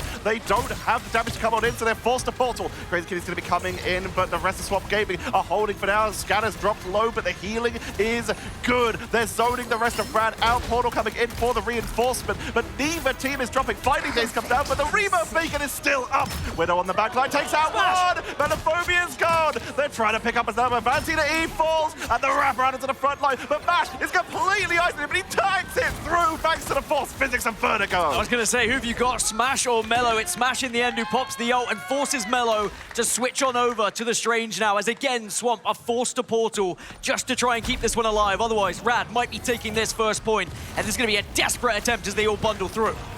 Yeah, street charges come on in. Clockwork Time finds very few things thanks to the bubbles. There's just so much protection on the side of Swamp Gaming. Golden God Amplifier's going to be coming on out with the buff from the Meteor M for the blow up. It's blocked out by the shield, but suddenly that's not a great position. Lugia Go is going to be taken down, but Forky Dog on the backline will be removed. That's a lot of the healing output going to be taken down. Valentina Eve is tagging on through thanks to that Luna team up. Straggling Printer comes on out to take them down. Scatter falls. Eternal Bond is already charged, and that's a huge amount of healing for Swamp Gaming, and that might allow them to survive a little bit longer as they focus on Suzuki. Remove the front line, remove the delay. Lugia is on the Venom, but he's taking a lot of extra damage thanks to that damage boost from the team up onto that Cloak and Dagger. The focus is big, but Lugia will not go down. He's still delaying. He's 1v4 right now. Crazy Kitty joins to try and take some of the pressure off, but they're running out of bodies. They're running out of delay. Last stand to focus down, and now the backline is under pressure. I don't think Rad have the tools to hold this Gaskin. I don't think they do either, but they are going to get a full overtime clock to try and get someone on the touch. You've got to be aggressive here if this one. Forky goes down.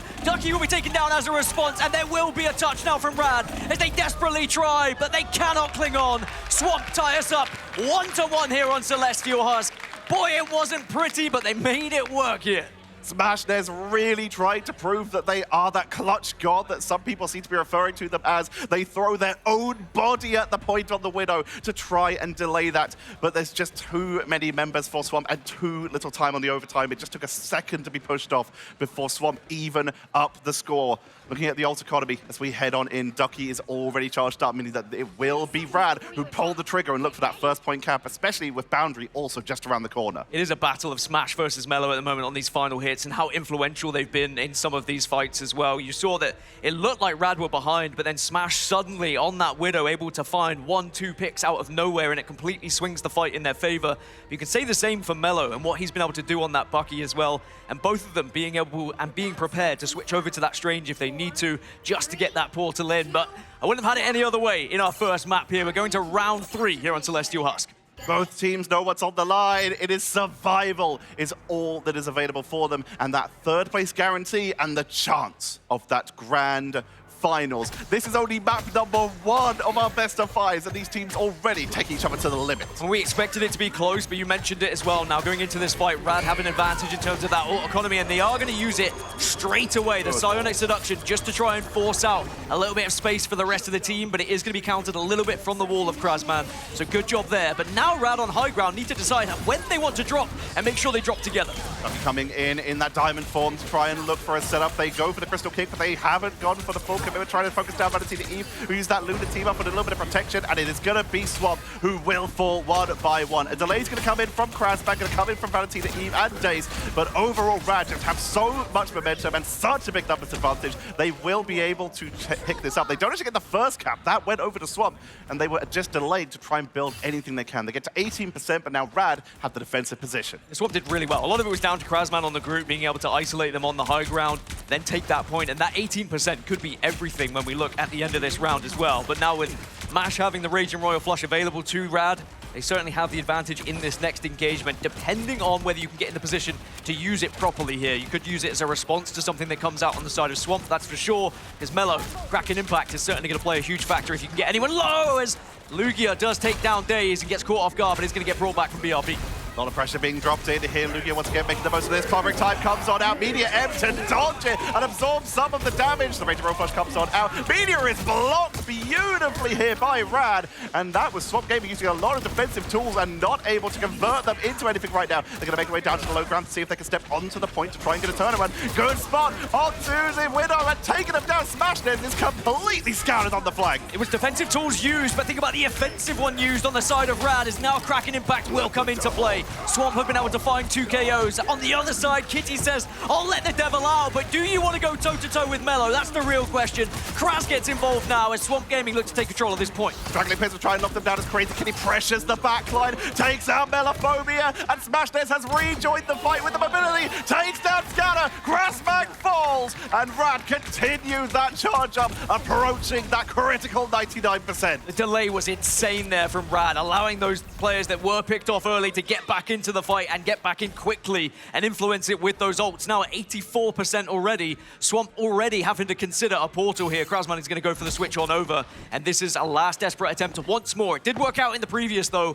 What does Swamp have left? Daze again is going to be the one on the ult, and it's going to be, can you actually find that pick? Last Stand being potentially a very literal name for that Wolverine ultimate as they look for the turnaround. Coming in from above, picks up the backline. Vertigo and MASH are cleaned off the board, and suddenly Rad Sustain is eviscerated. Well, he had one job, and boy, did he put it into effect. Still Smash is finding picks, by the way. Forky Dog taken down, so there is going to be a little bit of a race back to the point on the side of Swamp. You've got to make sure Forky's in the fight before the likes of Ducky and Crazy return to action. But at 99% already for Rad, and they do have time on their side. They can start to build up these ults. Maybe try and bait out some ults on the side of Swamp Gaming before they then turn this around and flip it onto Swamp's side and say, look, we're prepared to take this one and take the first map. They only really need one fight to win. There's no portal available for Swamp. Their backline ultimates charging up but not yet ready, so Crazy Kitty can find someone before they're able to get set up. That could be huge. Raging Royal Flush getting charged up to make sure they can get the rest of the team with a Sonic Seduction for the focus onto the backline to make sure they can't heal the front. Good attempt at an escape from Scatter, but they're taken down. Eve falls for Smashness, and it's full control for Rad. It's full control. It's probably the round. It's most likely the map at this point. Daze is going to try his best to stall, but no one is going to be there. Overtime ticks over. Rad take the first map here in the losers semis. A very solid setup, but Swamp are making them work for it. So much of this is coming down to the front line of Rad. That Psionic Seduction was such a shutdown onto the backline, created a huge opening for the duelists of Rad to move on in and try and get some pickups, and a well-deserved in-game MVP, at least for Smashness, means that their damage output, every time they were taken down, it felt like they returned to the fight and made the most of that Widow range to just get even more picks. 22 finals. Yeah, how many times were Rad down and out in that fight, and then suddenly Smash just brings it right back into the question for their side, and very impressed. Color me impressed, and for good reason, because I think going into these next maps now, they're going to be full of confidence. For Swamp, they're going to have to try and bounce back here. Don't be too disheartened. It's a best of 5, most important. You've got so much time. You've got so much recovery. There's been a lot of teams that have said Swamp, their domination has been where some teams have taken advantage. But when you're talking about that, it's Team Liquid Citadel. That's the team they have had to play up against, and Team Liquid Citadel haven't really lost almost any map types, let alone domination. So Swamp are trying to make a name for themselves here, but Rad are still managing to snipe these wins from these teams, and it's an incredible land debut for both of them. I mean, both of them have a point to prove, right? They've been in the shadows of the likes of TLC, of the likes of Na'Vi, and Virtus Pro in the case of Rad, but they've already been able to topple one, and they were would love the chance to topple the other, I'm sure. As we look back at some of these key moments, I think that Swamp Gaming maybe will be a little bit frustrated that they gave away some of the fights where it seemed like they had the advantage, but it was that man on your screen, Smashnez, who turned up time and time again on the Black Widow as the difference maker, and again just shows with this Widow rework how important and integral it is to have someone on your team that can play it effectively. I do want to continue a story that I've been telling on the desk. Cody's even mentioned it on the stage. This time last year, there was a team called Rad at an event called a mid-season finals. They came in through the playoffs. They had to fight their way through. They lost in the playoffs to an American team, but still made it through to the bracket phase. They then had to fight their way through the lower bracket of that bracket phase after being knocked down by an American team, and they went on to win the whole thing. That team is now what we call Na'Vi, but Rad at this event are looking to try and mirror that performance. All that's standing in their way right now to get it to that lower bracket finals and be in with a chance is Swamp Gaming. Yeah, maybe it's a good luck charm being on the Rad organization when you're at a mid-season finals. The Swamp do still have time, and that's for sure. That's one thing they're certainly going to be aware of here with a best of 5. Sure, it gets a little bit dicey if you find yourself 2-0 down after the second, but now it'll be their choice of map. They can go to something they're a little bit more comfortable on, and they can reassess this lock and ban phase as well. Do they really think they have to be banning the Black Cat away from Crazy Kitty? After you just saw what he was able to do on the Daredevil, is the respect ban a little bit of a waste now, and would you like to put it elsewhere? If you're banning one, is it worth banning both? You're starting to struggle. They had the thing to try and counter it out with that anti-dive, with the grounding of the anti-streak charge, but it just did not capitalize. It's the issue with these players who are most well known for one hero. What do you do when they have others? If you've got to force that ban onto it and they still have the flexibility, you're just giving something to someone else on what is an incredibly good team. For one of the first times as well, we see the one-sided mag not going in favor of the team that had the Magneto as well. So I think that Rad should be very proud of themselves, because so many times the single gambit against the Magneto has just not worked out. But they made it work, and I think a lot of it was down to the Widow that we were talking about, but they were also fighting so well as a unit, making sure that no one was forgotten about, no one was isolated either, and they just allowed and gave freedom to Crazy Kitty, giving him that space to be able to jump onto that back line and then supporting him with the extra damage. I think Kitty's communicating well, he's letting them know who is weak on that back line or on the front line, and then they will be finishing off those KOs effectively. We've also got to bring up Ducky here, starting off on the group, but moving over to the Emma as time went on. Contact the Hellfire Company, because this is money for them right now, as we see Rad begin the lead in the series. Here are the post-game stats, and you can see that in terms of being taken down, it's Vertigo who was able to stay safe on that backline the most, whereas if you look at Swamp, their backline was being so pressured by Crazy Kitty and Smashnez. Thing is so often the unsung hero as well. Lugia putting 31k damage on the board as well. Of course, you don't get the same final hits necessarily, but that was a huge factor for the reason why Rad were able to take it. Wow, speaking of taking it, Swamp Gaming are going to take us over to Spider Islands here. It's a convoy map. This is one of the maps traditionally that really, well, pun intended, spawn holding as a strategy, setting up as many defenses as possible, triple Vanguard, triple Strategist, Loki Atom compositions, the Rocket Battle Rebirth beacon placement. Everything on this map can lean very heavily towards a first point hold, and of course, the real, initiation of the Doctor Strange portal back on first point to waste as much time as possible. This is a map that has seen it all when it comes to hefty defenses. Now it's just about what we'll see in the ban phase, especially with Penny coming into the meta. Yeah, I'm intrigued where Swamp go with this one, because they tried to do the same thing against TLC. It didn't work out in the end.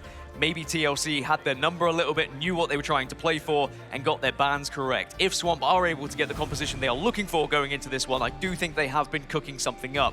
But perhaps everyone is wise to this Penny Ultron meta now that we've seen so much of through this tournament. No surprise, Mantis is going to be potentially banned away for these teams. It's been the go-to in literally every time. Your bans will be joining us very shortly.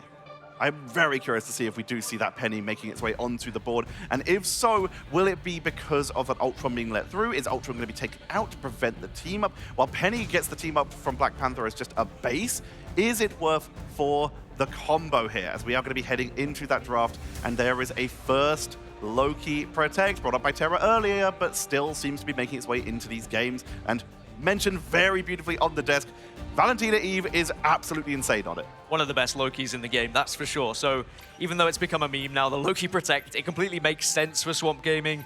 and I like the strategy that they employ following it. On the other side, most likely, yeah, you will see a Gambit protect on the side of Rad, so we are going to get the one-sided Gambit in their favor again.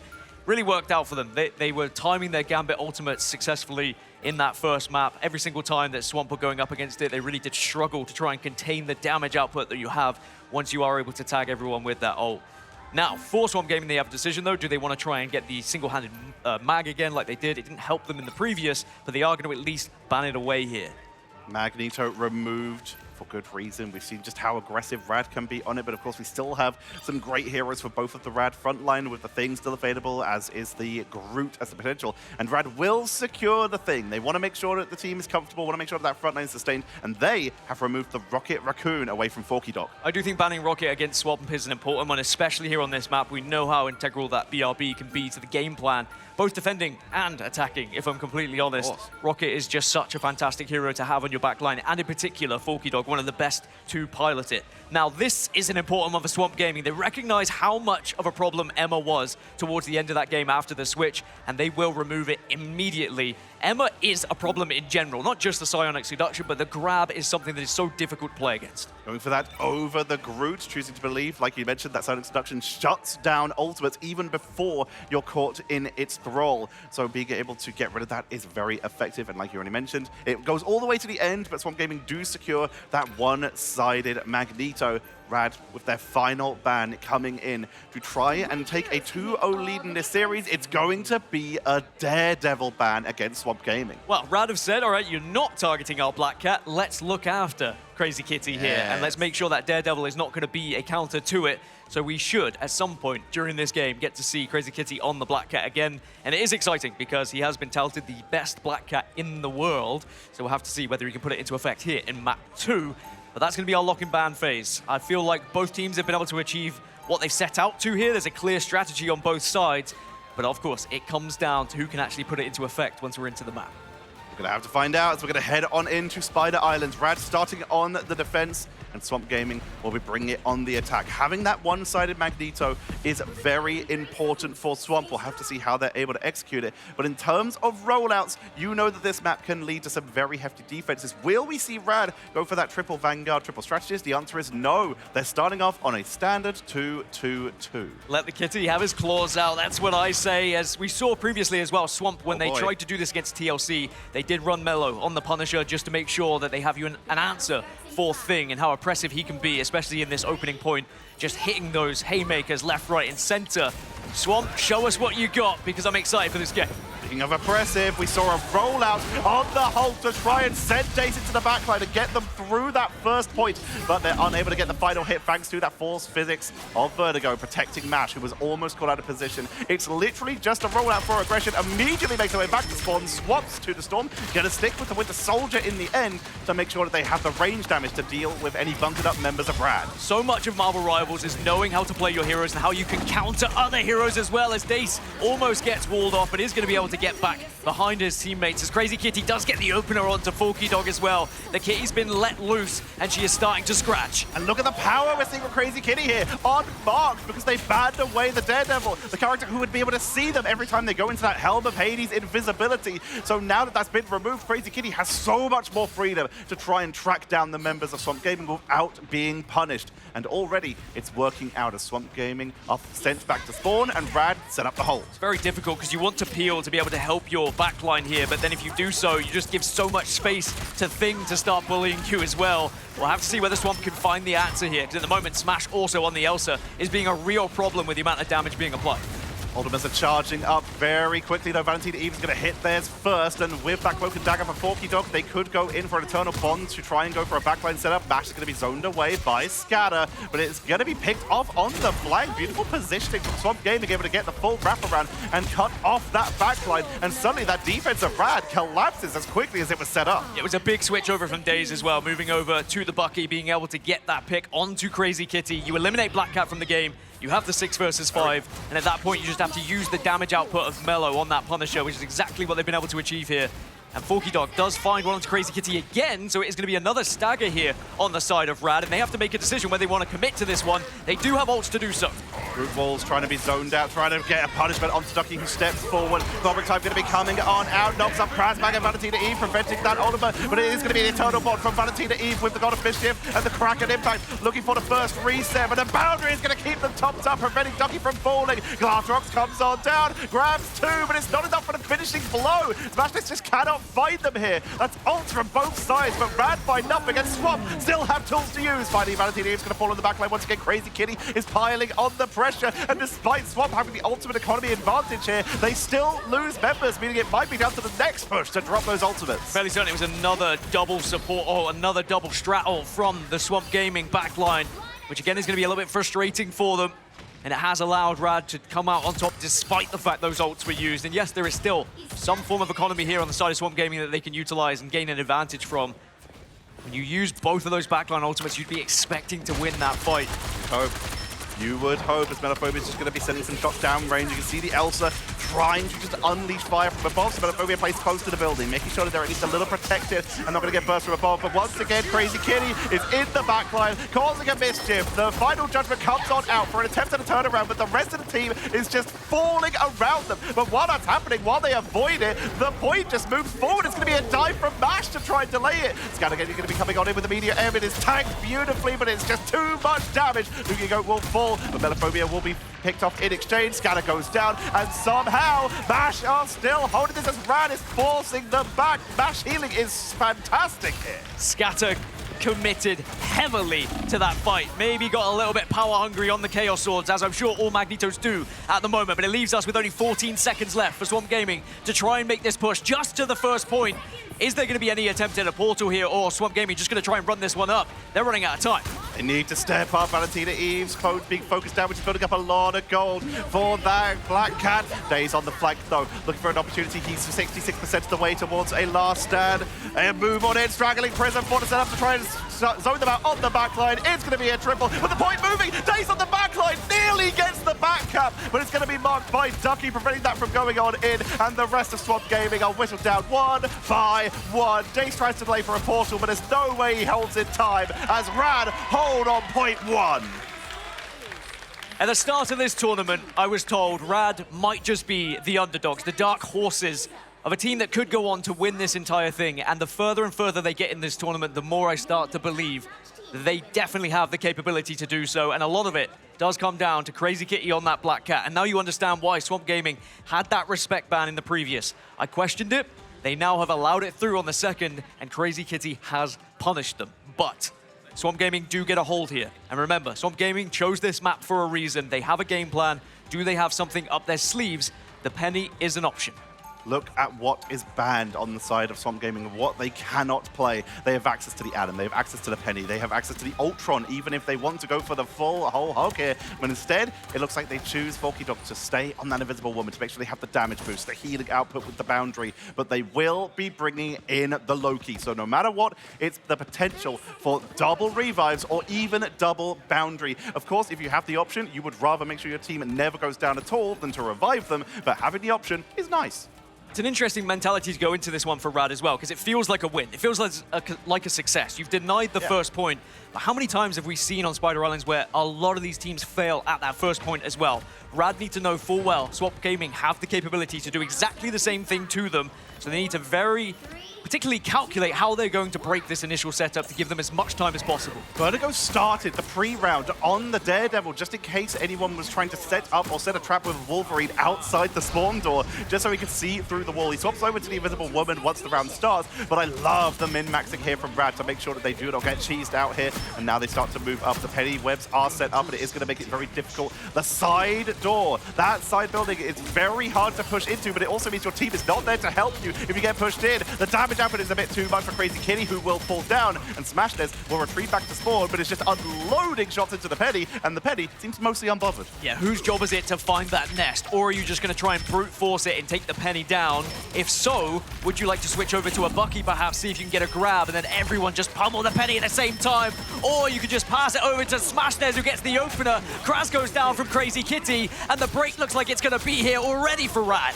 Numbers very heavily in Rad's favor as they clear on out and immediately scatters over to the Strange. They know they can't afford distance. This is exactly how this point is played. You fight everything you can on first point, you portal in, you delay as long as you can, you do not let that point move. That's your entire strategy here, and you hope that you can build up to that Adam Warlock ultimate right away, as Smashness is absolutely body through that portal. Yeah, that is a fantastic opening pick there from Forky. Such an important one for this next engagement, but still, Rad are applying the pressure, and they are going to commit to the Raging Royal Flush as well. Valentina, Dace, and Forky all go down. The entire front line is getting focused through the portal, but it goes down. They can't leave. So it's going to be a full team reset on foot here. They can't just retreat and swap characters. They have to wait for those timers, and immediately Rad roll on out to try and set up for that hard defense to make sure that Swamp can't even touch that point. Rad will march on forward towards this point now, and Swamp Gaming, even though they are going to be having the chance to touch here, they will have to defend for an entire 2 minutes off the back of winning this engagement. They have no ult to work with. Vertigo is going to have the invisible boundary as well. It's certainly advantage Rad here. Swamp Gaming, their backs are against the wall. Dace tried to go for a wraparound, but was caught out of position, so was unable to capitalize. The Black Cat, as we've already mentioned, is not contested here, but the conquering time comes on out. It's a focus onto the front line. If no one's on the front line, who's on the point? Invisible boundary, just so the Black Cat can touch. They have to force this, but with one of their front line down, how long can they hold? They don't have Adam. They don't have boundary. Second boundary comes up just in time. Omega Hurricane, and the final judgment is just too much damage, though. Who can stand up to that? And who can stand up to Rad? Rad continue their march on as they find their second map now here against Swamp Gaming and put themselves on series point going into this third. What I'm sure a lot of people would have been considering a very closely contested match here in the lower semifinals is turning out to be completely one-sided. And Swamp Gaming, they need a reset. They need to be looking at themselves and saying, how on earth do we get back into this one? They've tried the attempt of banning out the Black Cat. They've then said, all right, we'll give the Black Cat, see what you could do, and boy, did they learn a lesson quickly.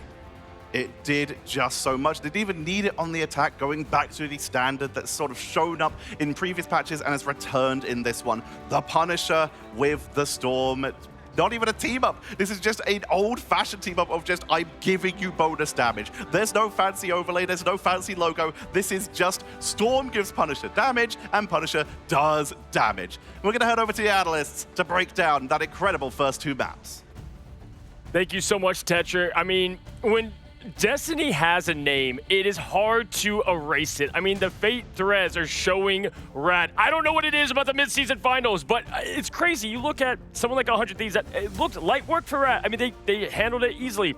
Swamp Gaming typically can beat someone like 100 Thieves easily, but Rad is just clicking on all cylinders. We keep saying this, they're getting better as this thing goes on. Yeah, and I think that, like, for Swamp, they've been a lot more, like, reserved in their approach, but now the mistakes are starting to come out, and it's like Rad have just been going gung-ho with their approach. That was probably the more, like, patient approach that we've seen from them. Swamp Gaming again wanted to go to Spider Islands. It was the only time against Gen G where they actually played past the first point, either full holding or being full held themselves.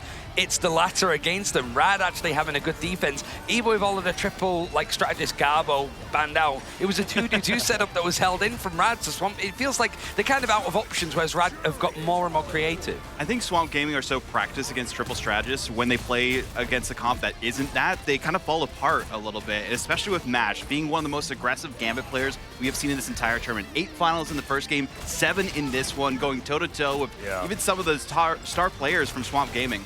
Yeah, Mash has really impressed me throughout this entire thing. And honestly, I mean, we can't, listen, the domination was very close, fellas. I mean, that was as close as you get. It's not like it's just been like a one-sided affair.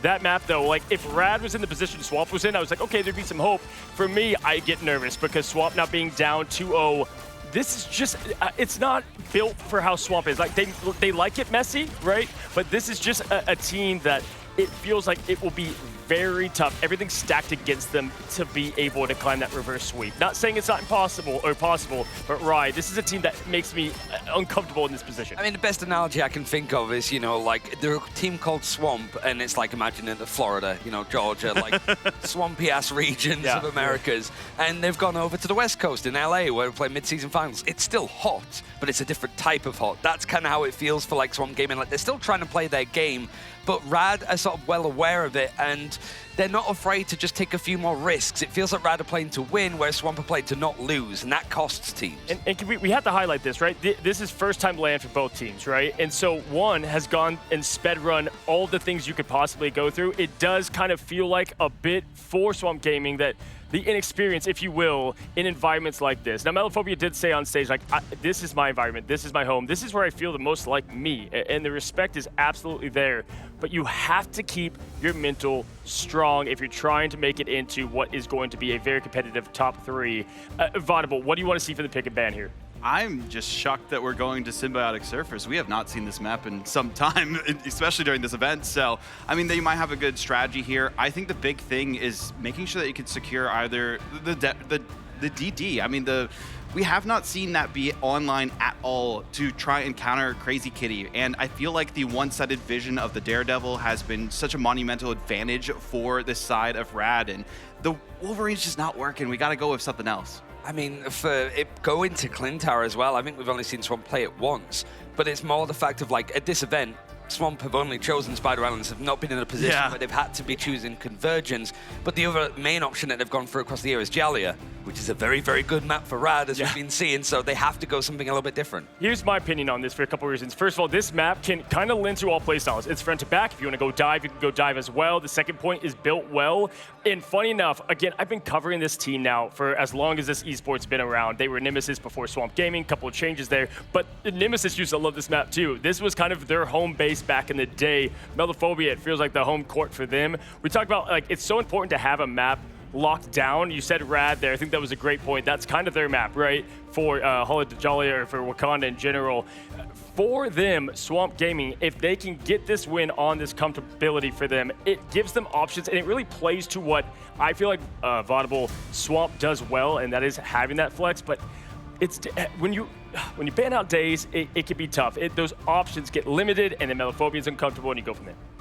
Yeah, I think the big thing here is that comfortability, as you mentioned. I mean, it felt like the backline as well of Swamp Gaming wasn't in their elements. I mean, we saw, you know, the one-sided Loki, but the rocket ban that came out was so crucial. Forky Dog was trying to figure out exactly what to play. Val having to flex even from the first map into the Luna Snow, and we hadn't really seen that throughout most of the events. So I think the big thing is just like MASH and Vertigo have such a synergy going on the backline that has not been disputed by anyone so far in this lower bracket. And Rad's like going to be defending first because Swamp want to play on attack. So like we saw Swamp play it once against 100 Thieves back in groups of stage 1, and then a little bit more often peppered in. Rad haven't lost on it 4-0, like beating Shikigami and Pulsar in playoffs. So there was a couple of teams at EMEA started to throw this out towards the end as a Hail Mary, and Swamp's going to add to it. I'll touch on this with what Vaude said too. I just want to say, listen, when we look at our best strategists in the American region, Valentina has been put in that role so many times, and that's what's so shocking to me is that right now it's MASH and Co. really just shining bright. And I say this all the time. In a region, it's so tough to compare things, right? To look around and see just how good in those roles you are. But right now, it's showing the tail. Now, obviously, both teams believe in that back line, as they should. Gambit being saved. Loki ban on the other side. We've talked about why that's important, obviously, with that Gambit. Gonna have to kind of match the same, right, if you're Swamp? Yeah, I mean, the main one, I think, is that Swamp have been going for the one-sided mag right at the start in these drafts, but now they just want to get the Gambit. They're also going to be looking to try to get the Loki one-sided, but it's going to be banned out early from Rad. They've just wanted to try to get that kind of combination together, but seeing the Swamp have gone for the Gambit, Swambit, I guess is what I was trying to say. Swambit. Like the Loki ban comes in a lot more prevalent for Rad. Yeah, the first two maps, we have also seen the one-sided Gambit too from Rad, so that's been maybe the difference maker that Swamp has not been able to have that available. But I do like the thing ban here. It does allow Daze to be a little bit more unleashed on that Wolverine if they opt for it. And of course, we see the Daredevil ban in tandem. Yep, so my guess is they're going to go back and put the same respect on the Flex Duelist that is Crazy Kitty, right? Daredevil's gone. Now, what is Daredevil? Yep, great against going to be the Black Cat, right? So you have one save left, one ban either way, and looking at it, Rai, What do you want to do to close it out for Swamp? I mean, they have been going for stuff like the Emma, but you've got the Magneto sort of like protected. So yeah, just the Magneto to just make sure that you have that team up in full force. Swamp Gaming can make it work, but Rad have been really good at the Drafter series. Goodness, I'm so sorry. I got spoiled a little bit on this one, but the Wolverine band comes out against Swamp Gaming. They're respecting it fully here for this matchup. Yep, absolutely. Listen, we've seen it in America time and time again. Ban days, that has been the plan, and it's more of the same here. Gaskin, Tetra, this could be it for Swamp Gaming. Take it away.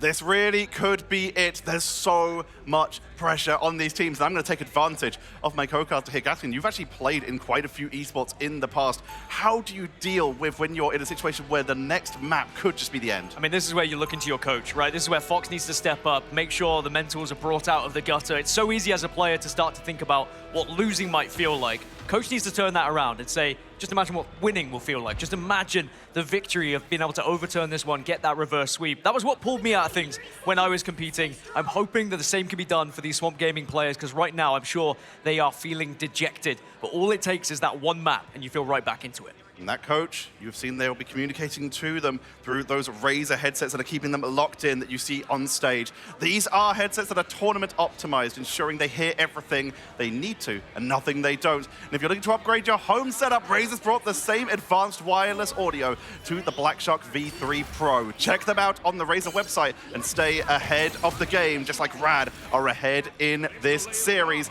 The Penny, the Ultron, and the Adam coming in one more time as what could be the last gasp for Swamp Gaming, or an incredible turnaround hold as they get the first pickup immediately. Krasmag is here to play. Right onto Smash as well, one of the best players to take out of the fight to begin with. Get a 6v5 that sometimes feels like a 6v4 with how much damage output Smash has had so far. I do think Swamp will be happier with this lock-in ban. Of course, they were able to take out that Black Cat this time. They do give the respect over towards Crazy Kitty, and they have been able to get close towards the first notch here. It does tick up, and now Rad are going to try and push back through with this Storm. It's a big choke point. It can be very difficult to fight through this, especially as one of your players is a flyer who has to come in through a doorway. They use the walls to make sure that they have an opening, but that means nothing to Forky Dog, who just flies up and is just pinging over the top with the damage boost and a little bit of movement speed from Crazy Kitty. They're trying to play safe, but they're picked off. Both damage dealers are finished off on the side. They have to bounce retreat just to try and delay this. It's at this point probably going to go down, but they can't afford to let Swamp Gaming take all that time. And it looks like Swamp Gaming have just been able to overpower them through sheer brute force here after getting that first pick, and they are going to get the first point in a commanding fashion. Again, exactly what you needed here, Tetra, when you talk about getting yourself out of that drought. A quick first point regains that confidence a little bit. Swamp Gaming now in a little bit of an ascendancy, and Rad are going to have to reply. Swamp Gaming also going to be pushing forward. They don't try and stay on the cart to get that extra movement speed. They have a Penny. They have an Ultron. They want to be as far forward as possible. They want to set up those Elsa Bloodstone traps. They want to make sure that they have the positioning advantage, and they're going to try and do exactly what they did on that first point. Rush in, maybe get an early pickup, and take positioning and force Rad through choke points. But Rad have been able to zone them out at least a little bit. Yeah, Rad just needs to make sure they don't get picked off as easily as they did previously, but the Glatrox comes out, and Mello will get the opener onto Mash as well. There's not going to be any sort of BRB, so now suddenly Rad start to fall.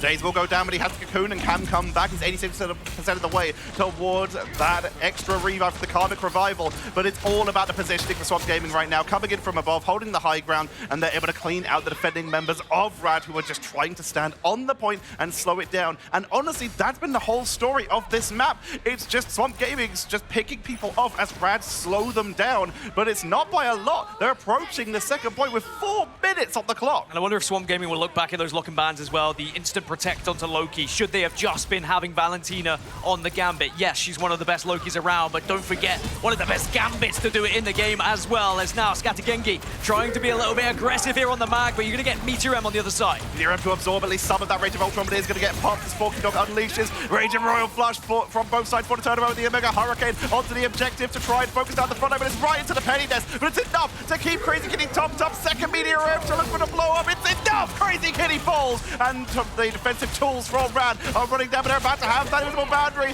It's once again, they're down 2 people, but they want to fight for every single second, but this time, they're committing the portal, Gaskin. Yeah, the invisible boundary just delays enough to try and get this portal out and re-engage, but Mellow, Kraz, and Mellow again will take them down 1, 2, 3, and Rad, even though they have the portal, you'd imagine they are just far too staggered here at this point, and Swamp Gaming look like a completely different side, but Rad is still going to try and hold. There are too many webs on the point. There are too many spiders in the Rad defense as they are taken off the board. And Lugia says if you can't beat them, join them. They're pushed off the point and they move over to the Penny themselves. They pick up the Ultron, they pick up the Atom. They know that they need to hold. So it's all about that triple strategist. It's all about that sustain. And it's all about trying to stop Swamp Gaming just walking forward. But the difference is Swamp have been doing this for longer. They already have the Atom Warlock Karmic Revival. You just wonder, why weren't Swamp playing this composition earlier? They had the possibility to do so on map 2. They had the chance to have the Atom Warlock plus the Ultron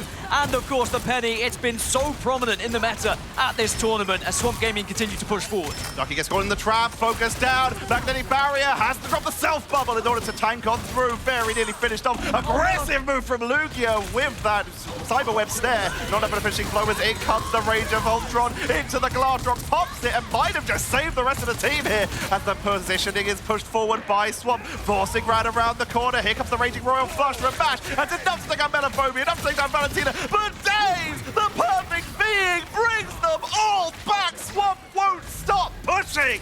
Does get 4 back, because now Swamp Gaming, after all those ultimates have used, can now turn and flip this script in their favor. It is going to be Rage and Royal Flush, tried to be countered here by the Meteor M, but that gets sucked up. It's hoovered, it's vacuumed, but Crazy Kitty still has Rage of Ultron. It's going to be absorbed with the Meteor M from the other side, though, but it's not going to find another pickup. Dace is going to get dropped down, remember there's no revive. Vertigo, this fight's been going on for so long, they're at 80%. Lugia with the spider time is able to control the point and at least force Swamp into the caves to try and prevent the pierce. Cyberweb snare onto Ducky, but it's not a finishing blow. They tank on through. Smashnes has to retreat up to a high ground here. It's honestly like the teams have swapped positions here. A Swamp play on the low ground on the defensive side, and Brad trying to hold the high ground while trying to just keep Swamp in here. Don't let them step out and keep the pressure on. There's that Black Panther team up for the extra attack speed and that shield. Smashnes goes down, and Vertigo somehow got a charge, able to bring back 1. Looks for 2, but will go down, but he has the Cocoon. As the Cocoon can come back, of course, but now the Extermination comes through from that Rage of Ultron. Yes, people are being brought back, but if Swamp Gaming done enough to apply the pressure, Kraz is going to have spider time available to him as well if you want to try and just apply that extra little bit with those mines. Neither of these teams want to go down. Glartrox comes on out to try and pull him into the nest, but it's not enough. Forky Dog chases him down, takes that smash nest. Vertigo falls as well, and there's no more Cocoon. 2 members, 3 members fall for Rad, and Swamp, after stalling a bit on that corner, begin the slow, seemingly inevitable march towards the end of Symbiotic Surface as Rad begin to respawn, and they've got to start throwing bodies at this point. Yeah, there was a big stagger there from Swamp Gaming. Glartrox carries so many as well as Ducky gets removed. They're going on in, setting the trap to see if they can pick someone off outside the spawn. Lots of damage onto the back line. Daze takes Lugia. Melophobia gets Vertigo, and they make sure to put an exclamation mark on it with the Raging Royal Flush. Swamp Gaming complete the triple. That is the response we needed from Swamp Gaming to have any sort of thought that they can come back into this series. They managed to take it to 3, and they do it in an emphatic fashion as well. It's a dominant one from Swamp Gaming, only losing really 1 team fight, and even in that team fight, they were able to get the Karmic Revival, get back on their feet, and re-engage instantly. Rad fell apart a little bit defensively. I think ever since they had that first pick on them on the first point, right, they just were never able to reset properly, and they tried again on the second point, but Swamp Gaming were far too quick to stagger. And even just looking at the statistics, I mean, Rad weren't involved in half of those fights in terms of their own KOs. Swamp Gaming very much one-sided here. Look at how quickly Rad are locking in compared to Swamp Gaming. Swamp Gaming just know to run it back. Rad, they know that they only really slowed down Swamp Gaming when they mirrored the comp, but now they're on attack. They know that the Punisher can be very effective into this, as can an Elsa in theory. They just need to find the right angles to deal with it. They're also looking at the potential of the Wolverine. If you can't get through the Penny Nest goes down when the Penny does. It's that or the Storm. You don't need to worry about it if, once again, the Penny's removed from the board. So you might as well just maximize the damage and try and pick them off, especially with that hit scan that we now have with the Thor team up to help take out that Ultron in the sky. Mello putting himself onto the Elsa as well, of course, having that possibility of trapping the Black Cat sorry, the Daredevil that could come out on the other side as Black Cat is banned, just in case we see the dive from Crazy Kitty, which I'm sure we will after the initial Storm push happens. Looks like they're going for the side wraparound, exactly the same as Swamp Gaming did. It's all about building up to these ultimates as quick as you can, especially for days. If they can hold a little bit longer than Rad did, remember, Rad's strategy here was just to delay as long as possible and burn through as much of Swamp Gaming's time, but they couldn't do so until point 3. Vertigo's already finished off, and it's almost an exact mirror, but the sides are reversed. As we see Daze finally getting taken down, Rad actually trading out evenly, and that might give this push a few more legs. It certainly gives them the option to re-engage here, right? Yes, okay, Daze is going to have the cocoon, but they were down a player. Now they have the ability to re-engage, get some damage out, and maybe apply this extra little bit of pressure, and Smash is the one who is basically frontlining at this point, and I don't blame him. Just piling on as much damage as possible, taking as much as well, but that's building so much ult charge. You can see it's going to be Mash who's building the ultimate first. Vertigo, after going down early, it will be rejoining the fight, but this means that Raging Royal Flush will be the first commitment to this fight as they push on in, and it's the first ult to finish charging. There's the commitment from Rad as they make their way in with the extra attack speed from the Punisher. They do so much damage with the Raging Royal Flush at the front line. What front line, but what smash there's! Crashbang with the extra mines is able to finish them off from the grave. Maybe Kraz can do something on the Penny. Forky does take down Vertigo as well. This is not over yet. As I say that, Crazy Kitty says it wasn't, but now I will end it myself as Swamp Gaming and have to back off, try and rely on a portal here. The good thing is they are going to have time to get it down. They're really taking the risk for this. Is a hard position to portal from, as there are several tunnels where you can't do it, so you have to go for a little bit of a wraparound to get that positioning, but they will still commit to it. Scanner going to be on that Doctor Strange for the setup. Forky coming on in on the Ultron and quickly immediately shields the whole team to make sure they can try and force back Rad, who will give up some positioning just to make sure that they don't get burst out here. Rage of Ultron comes on out for Forky Dog, and Rad don't choose to fight it. They back up. They just got 2 points on the board and lost very little for it. They were more than happy to just back away here, but if they lose something here, that will slow down. Gladrox comes down with the Meteor Ram to try and absorb some of that damage and make sure they don't capitalize with the Straggling Prison completely blocked out, and they're blocking the Meteor Ram mid-air. Final judgment is going to be here, though. Can you tag through? Scattergenji gets taken out, but remember, Karmic Revival is going to be there for Swamp Gaming, but they are so close to getting this notch, and they already get it before the Karmic Revival even comes into effect here, and Rad will find the first point.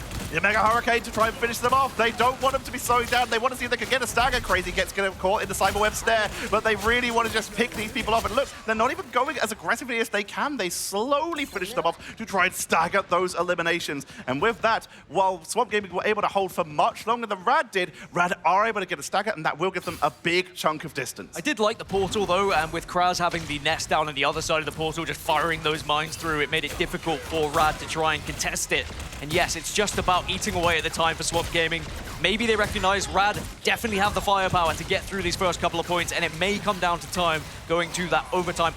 Smash falls down once again. Melophobia is just getting so much value. The trap onto Lugia, but they keep the pressure on. The Chaos Sword is on cooldown, but it's not for the side of Swamp Gaming. They push on in. Scanner's able to push onto Lugia Goat, and Melophobia gets the finishing blow. And now it's time for an attempt at a hold. They move past the point and want to try and keep Rad in this open spawn area from the first point. Yeah, I like this aggressive positioning from Swamp Gaming as well. You can get that nest down. It can be in an awkward spot for the side of Rad. So again, it will be eyes on over to the likes of Crazy Kitty and Smash. Can you manage to pick apart the Penny, or at least find the nest to allow everyone else to push up? But there's too much damage there. Scatter gets the opening onto Smash, and Rad already just thinking about backing off at this point, and it's going to be another Glartrox available for Melo. Damage boost from that Invisible Woman shield with the Human Torch team up is doing so much work for Melophobia, allowing them to finish off members over and over again. Looking for Mash on that backline. Forky Dog comes in. They have the Soul Bomb for the extra damage with the Rage of Ultron to try and commit. Vertigo is once again finished off in the backline. The damage boost on the Rage of Ultron is focusing down the backline,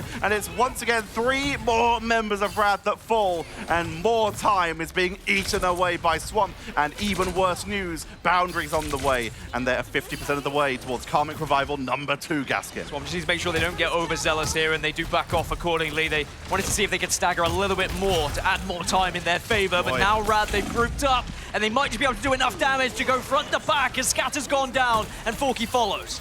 That means a lot of that extra damage is going to be coming off the board, as well as some of the healing. Gladrox is good though! Melophobia says, what difference? What numbers deficit. I'll make my own. Takes down Rad. And suddenly Swamp Gaming, their defense was about to disappear, but it's only needing one man, Melophobia. A one-man army at times, but of course Swamp Gaming need to quickly rejoin the rest of the squad here, as Rad are going to have everything to throw at them in terms of ultimates. If you want it, they have got it, but there is also replies on the side of Swamp. They've got Invisible Boundary as a counter alongside the Spider Nest as well.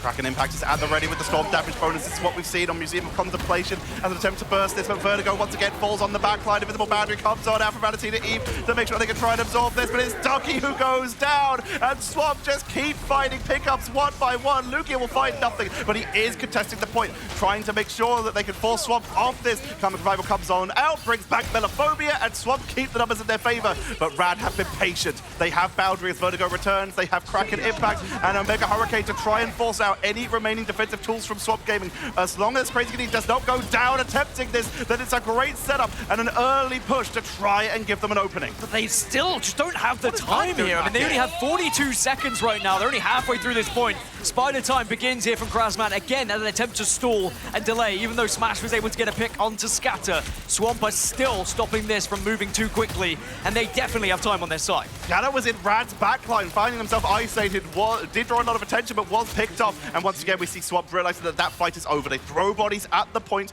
let the backline retreat to a safe position, but the front line was always going to go down there. It was just about burning through even more time. And now we're heading to what could be a final fight with Strange Portal potentially available for Swamp Gaming. Ultimates creeping in as well, and with only 5 seconds on the board for Rad. Rad need to hold this here, but they still have Kraken Impact. As long as Smashness is here, they have the potential to try and wipe and try and push on to point 3. And now they engage as well. It's going to be Rage of Ultron that comes out. Invisible Boundary as a reply. Melo still has Glartrox. Keep an eye on whether Melo can find those picks that we've seen so many times. He's going for a wrap. Vertigo was finally able to get the Invisible Boundary out. Here comes the Kraken Impact. Gets 1, gets 2. Crazy Kitty falls, but it's Smashness all the way again! Again! Takes them down, and point 2 is open. And now it's all about the conversion. 1 minute, 20 seconds for Rad to even up the push with Swamp. But Swamp had that much time left over when they pushed all the way. Yeah, regardless of what happens now, Swamp will have the advantage if we do end up going to the overtime at 3-3. But of course, Swamp will want to try and stop that right here, right now. But with Forky falling, it does mean they are probably going to have to try and think about approaching this one a little bit differently. They do have Invisible Boundary if they would like to use it from Valentina, but I think you try and save that a little bit later. You've done your job by stalling initially with the portal, and now you re-engage naturally. Even more seconds off the board. Once again, it's all about burning through time. Dace was also able to get even more charge onto that Karmic Revival by doing this, and there's still Rad trying to get space with 40 seconds on the board to push the rest of the way towards this final point, while Penny is already getting set up. Forky Dog's returning, and Valentina Eve has that Invisible Boundary. This is looking great for Swamp Gaming to try and delay this, but they just need to make sure to not get caught by Rad as Ducky comes in. Psyonix Seduction grabs 1, but can't convert it yet, but they've got a great angle onto Dace, finishes them off with no Cocoon. This could be the opportunity for Rad. Swamp Gaming, they've got a touch. Scanning Genji is all that's left on the point, and Rad might be able to even this up and go to overtime. What a final push! Even though Swamp Gaming had the up on 1 and 2, it was Rad's final push that was far quicker than Swamp's, and it does keep them in contention here. There is 1 minute and 16 as the difference after that extra time gets added here on OT. And Swamp Gaming, I'm sure they would have loved to finish off there, but at least they still have the advantage. And remember, they did hold that first point a lot stronger. So they are definitely going to be feeling confident going into this OT as well, as we take a look at some of the stats as well. I mean, it's looking pretty even Stevens across the board when you look at some of those numbers, Tej. It's looking even Stevens across the board. It's a very high elimination game. Smashness and Vertigo have been being targeted because Swamp Gaming do know how dangerous they could be. Vertigo was targeted down about 3 times before they could ult in that last push, but when it came down, it was right when Smashness needed them. Those two went down the most, but they capitalized together and created that opening on the second point in order to make their way through that allowed them to even get to this point. So Rad with a chance to set the pace here then, but remember they only have 1 minute. That is realistically 1 fight before a Strange Portal, or if you wanted a Strange Portal first, but of course I imagine they will try and go for the normal walk up alongside the Storm here as Swamp look to try and hold. If Swamp can successfully hold here, it's about how many notches Rad get as well, remember. All we need to see is Swamp hold the entire point, and then they would only need 1 notch to win this map and send us to a map 4. Starting off with a little bit of min-maxing here. Mash is going to be starting on the Jeff, not to roll out here, but to give their team movement speed because they know they don't have time. They have to touch. So they're going to start off on the Jeff, speed boost their team with the bubbles, and then swap to Invisible Woman with that double jump, can roll out quickly and catch up. Oh, it's an ambush as well. It's a very aggressive position from Swamp Gaming. They want to take the fight to Rad and delay them as much as possible, and they do get an early pick, but it's traded out. Dace goes down, but he has to cocoon, so he returns to the fight. It's a very similar situation to what happened on Rad's last attacking point, but they're not going to give up yet. They continue this push. They continue the momentum. They know they're close to their spawn. Good trap, Crazy Kitty. It's not going to be converted on. Swamp have already backed away and will not get caught out of position as Rad regroup and make their way in for the push with 20 seconds on the board. You've got to have that strange portal at the ready if you are the first to go down here, just to try and stay alive in this fight and maybe get a notch on that ticker. But Swamp Gaming holding strong in the moment, and the grab catches Thing. It's not going to be pulling him anywhere. Gets Dace though, and the Cocoon's already down. No reses, even though they're at 40%. And that means Dace may have to give up all that charge just to strange portal back, or he might try and fly as Adam. And it looks like that will be exactly what happens. Crazy Kitty drops low, but is going to be healed up for the rest of this fight. There's a lot of ult charge coming in for Mash. They're funneling it onto them for a Raging Royal Flush. Grasbag falls, meaning that the front line of Swamp is being taken off the board. Scanner delays as long as they can, but overall it's Rad with great momentum, and they are trying to convert onto the first point. Smashness gets another, and first point goes over to Rad, and Swamp Gaming, they back up and choose to regroup. That was far quicker from Rad, wasn't it? They knew exactly what Swamp wanted to do. I like the attempt from Swamp with the aggression at that first point, but it was the fact that the trade happened. It had Daze out of position for a short while, and it allowed Rad just to reposition a little bit and try and find that angle, and they did catch Swamp a little bit off guard here. But now we go into overtime within overtime. They cannot afford to step off of this point here. That life cocoon is not going to be back for a while here for Daze. Forky Dog with the Rage of Ultron at the ready, but it's going to be Valentina even charges up first. Mash pulls the trigger. Raging Royal Flush mirrored from both sides. They try to fight into the choke point. Ducky dives onto the backline, almost finishing up Valentina even. They escape with the mobility as Meteor M from Lugia. Looks for anyone. It might be Krasbang. Sends it back. Blocked beautifully by Scanner. Omega Hurricane just going to be used defensively here just to zone away. Will not find anything, and that's a big ult to burn. But Smashness is still here with the most important one. That Kraken impact, with Vertigo about to get the boundary. They may choose now to use it before Dace might be charged up with that Karmic Revival. Boundary comes on out. Meteor M from Scanner to try and take out the backline. They take out Vertigo, removes the boundary. Kraken impact for the burn to try and take out Valentina Eve on the backline. But Melophobia attacking on through. Dace falls. Cocoon came back. Glassrock onto the point to take out the front line. Ducky falls, and Dace is seconds away from the revive. The fight shows a shutdown to Rad, and Swamp Gaming clean them off the board. They don't even need it. Swamp Gaming will not go down yet as they hold, but now it's their time to push. Melophobia, again, just timing that Glartrox so successfully. He was biding his time, almost went down. Great work from the strategist to keep him up so they could get that Glartrox out. It was the difference maker in the end after all those ultimates flew around on our screens. But it is a good distance, still pushed by Rad, considering the time they have here. And even though Swamp have a significant time advantage going into this one, we have to remind ourselves how difficult this first point can be sometimes. Do Rad change their strategy and their approach on the defensive side this time? 20-9 for Melophobia. They are putting on a clinic here. Like you mentioned, that Glartrox was huge. It's going to be Swamp, once again, sticking with the same strategy. They know it's working. It's got them this far. Like you mentioned, is it time for Rad to mix it up?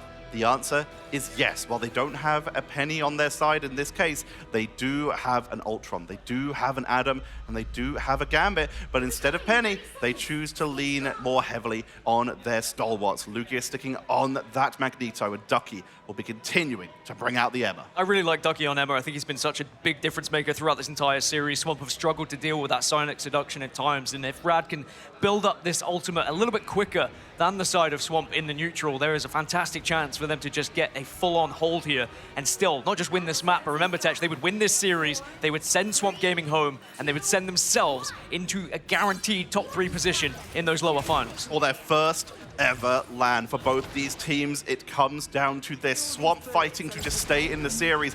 Rad searching for an opportunity to go to those lower bracket finals. Krasmang looking for an opening, sends a couple mines just downrange in case anyone backs up and isn't paying enough attention. That could be a huge pickup if Rad do not spot it. For now, less aggressive at this point than we have seen in any of the rounds so far, as both teams just look for a couple openings, start sending in the damage, but I don't expect that to last too long, as both look to try and create an opening, pushing on in soul bombs from both sides to tank on through as Forkydog is trying to find an opening from the other side, but this triple strategist healing is a little bit too much to burst through like we've seen previously. Smash is winning the ult race at the moment, though. It is worth noting that actually Crazy Kitty suddenly takes advantage and potentially will be the first to get that ultimate if no one goes down in this neutral. Smash trying his hardest, does get netted at the moment, but you do stay alive. And again, it's the pressure that's being applied with this damage from Smash over and over again onto the front line of Swamp.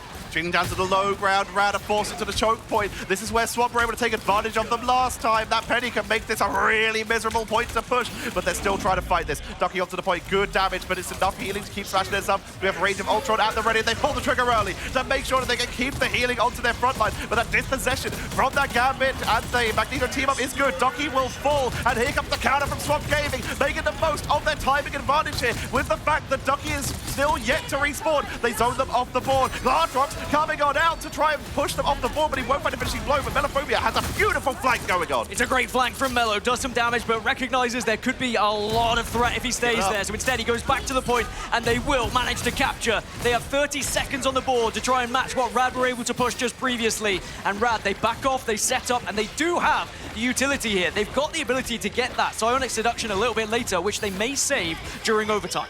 Which is just approaching here, 19 seconds left. Crazy Kitty will fall. Daze is 90% of the way towards Karmic Revival. Vertigo is 83, but Mash, even though they're down, they choose to pull the trigger now. Here comes the Silent Seduction with 9 seconds on the board. They choose to pull it down. Meteor Earth not going to be finding the finishing blow. Counter on a Silent Seduction from Valentina Eve to keep the team topped up as Lugia looks for anyone on the side. Had the right instincts, but does not find the target onto Valentina Eve as they're able to take up against them on the turnaround with the sword. Daze comes in with the Karmic Revival, tanks on through, stays up. Mash goes down, but it's now Smash. There's Kraken Impact, Cyberweb Snare, and they are taken down. Swamp Gaming creep inch by inch towards the finish line, but the Karmic Revival from Vertigo brings back all of Rad. They will not go down without a fight. Spider time onto the point to delay as long as possible, to surround that point with as many webs as possible so that they can keep the pressure onto the board. Krasbang is dropping low, but the healing is good. Melo's on this portal to bring it back with Doctor Strange as Rad just have to keep the delay going. It is a big stall at the moment, but Rage of Ultron, can you find anything if you're Forkydog here? It's the only ultimate, but now you see the counter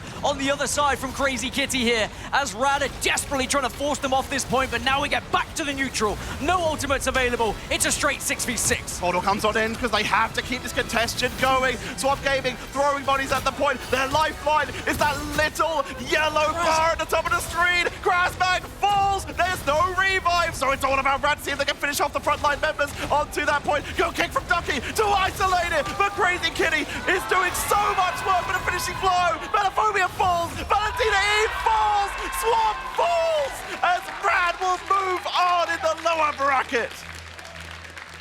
The Giant Killers continue to take down team after team as the underdogs are dark horses. They guarantee a minimum of top 3 here at the Marvel Rivals Ignite mid-season finals. And sadly, we say goodbye to Swamp Gaming, who will finish in 4th place. A valiant effort from the Americas team, but I'm sure a disappointing one. But again, we have to remind ourselves, the first LAN performance for this Swamp roster. But the same could be said for Rad as they just keep going. From play-ins all the way here, they look like maybe, just maybe, they could go all the way. They look like they could potentially make history repeat itself, Gaskin, as once again, like you mentioned, Rad continue to show up. They continue to take down teams. An incredible debut on the main stage by both of these teams at LAN. Swamp Gaming should be proud of that performance, making it all the way here, all the way through this bracket, taking down some of the best teams in the world. But they will be stopping here. Rad, on the other hand, they move on to play against the loser of Team Liquid Citadel and Na'Vi, a team they are very familiar with. The last remaining team from Americas, Team Liquid Citadel, to try and keep the region alive, because EMEA will win out in this NA versus EMEA battle, which we didn't know really how it was going to go. I thought it might be a little bit closer in the end. Swamp Gaming, they gave it a bloody good effort towards the end there. I thought they had done enough, but we have to give the respect to Rad they really were able to analyze just how to break down the composition that had been set out by Swamp. And they did it perfectly on that initial push in overtime. I thought it was over. On the triple cap from the side of Swamp Gaming, they did it with so much time. Finally, we did see, as we already mentioned, Rad react and be able to basically mirror the comp to slow them down and stop them on that first push. And then when their push started getting slowed down so effectively by Swamp Gaming, I thought it was over. And yet, Rad never give up. And we're going to find out how they can stay so cool under pressure as we head over to the main stage with Cozy to talk to Rad. Destiny has a name, and her name is Rad. I mean, I'm left speechless. I'm here with Coach Dennis, who was anything but speechless after that win. 3-0. Dennis, first thoughts, words, what are you thinking? I don't know. I would say that my guys... Go ahead, Jake. My guys played insanely. I have never seen them play on this level. Today we unlocked something. I have never seen them that locked in.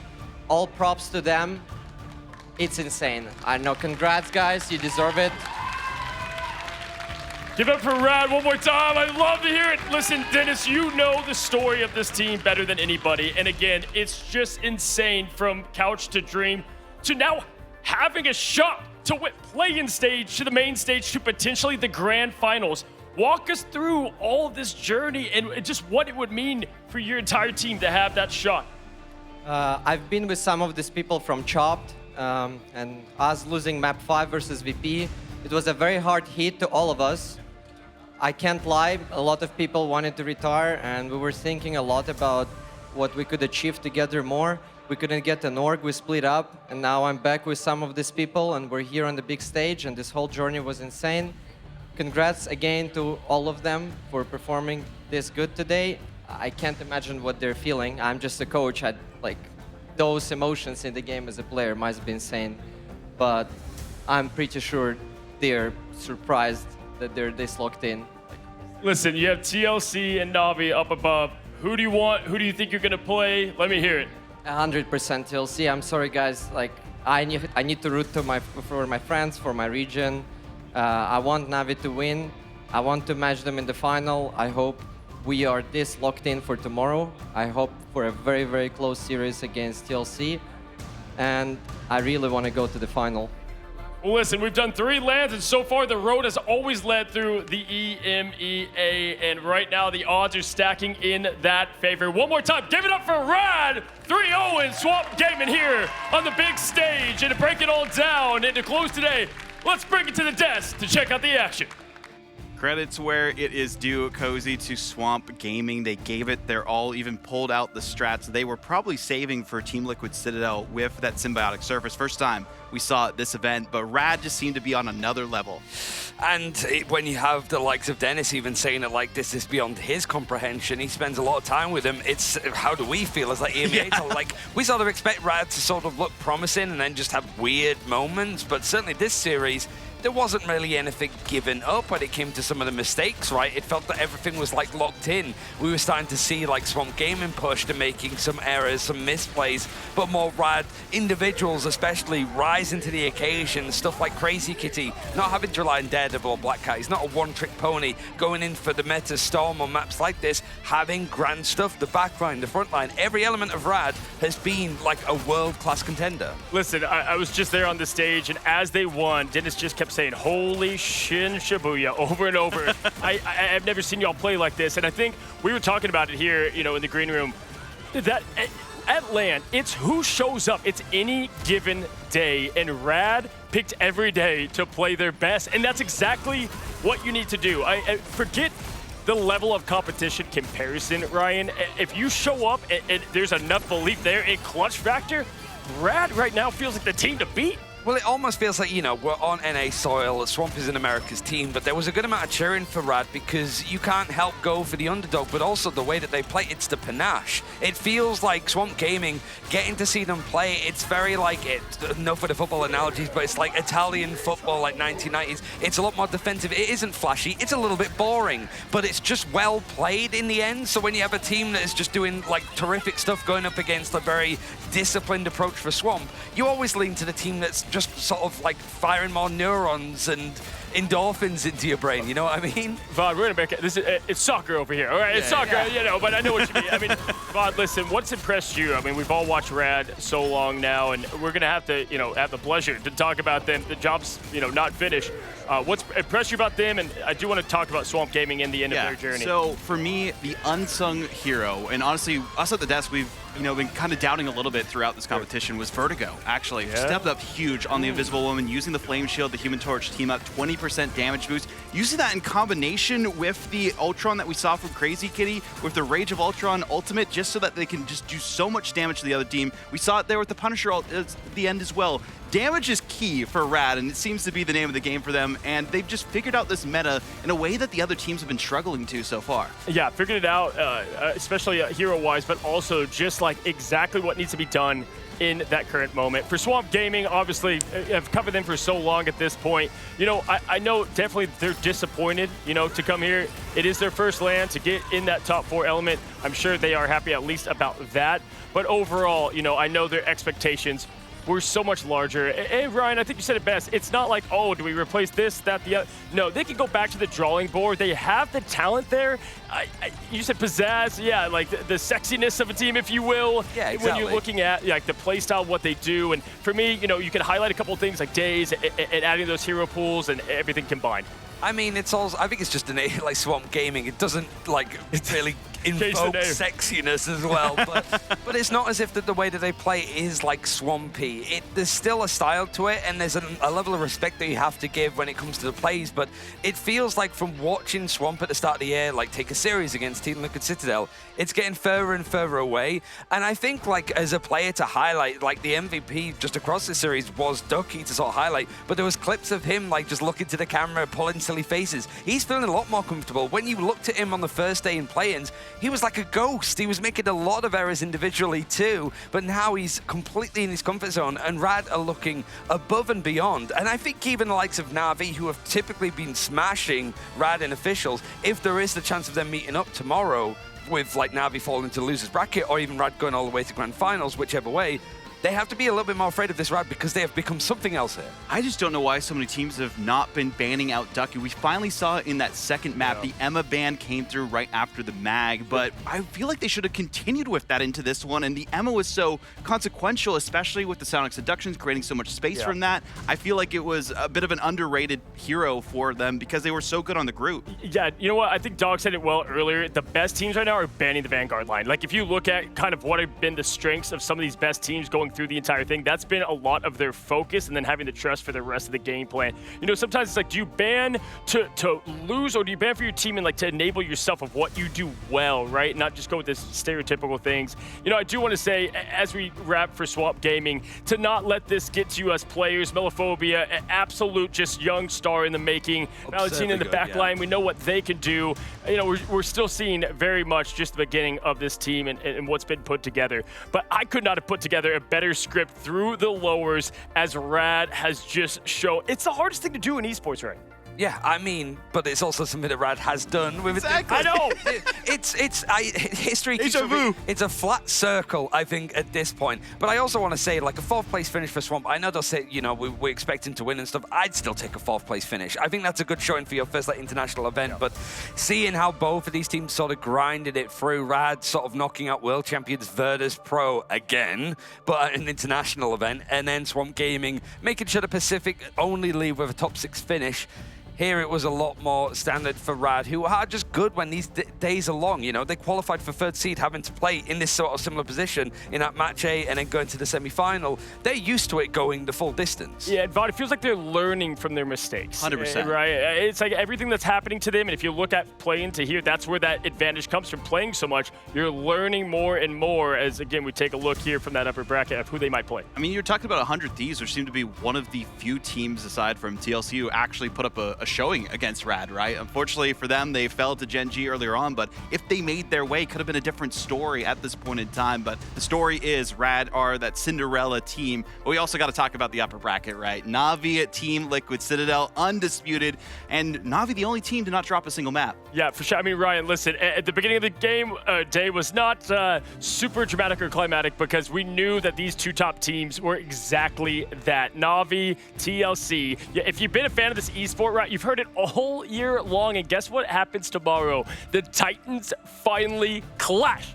I mean, it's unstoppable force versus unstoppable force. It feels like you have got to see like Na'Vi just on this like current form looking tremendous, really, only dropping one map of Central Park against VP like in group stages of Stage 1. It has been completely dominant from them in the end. But for Team Liquid Citadel, they've dropped a little bit now and again, but it's more getting comfortable and acclimatized, and they're going to know well enough when it comes to Na'Vi, certainly with Poly, that is going to look to play up against the EMEA region again. That's true. Yeah, it's a good point. I mean, taking a look at that schedule as we are on our last day here for LAN. I mean, we open up with the matchup that everybody has been waiting for. Both teams, no weaknesses, as we all like to say, but one has to lose, fellas. One has to go down to the lower to play Rad. Obviously, we did see that TLC Rad matchup before, and we did say in that lower bracket, the team that we felt like had the best chance kind of moving on through that lower was going to be Rad, no matter who they play either side, because they played one side and the other is, you know, a local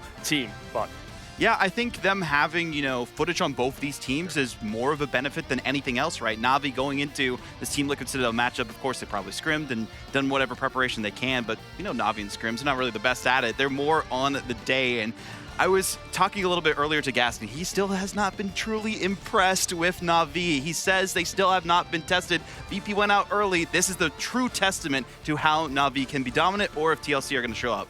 Right, it just feels like everything we've been building to all year is leading to tomorrow. All paths lead to what is a great final day. Want to go ahead before we close? Let me just get your prediction there. Shock me. Who do you think's gonna be in the grand finals?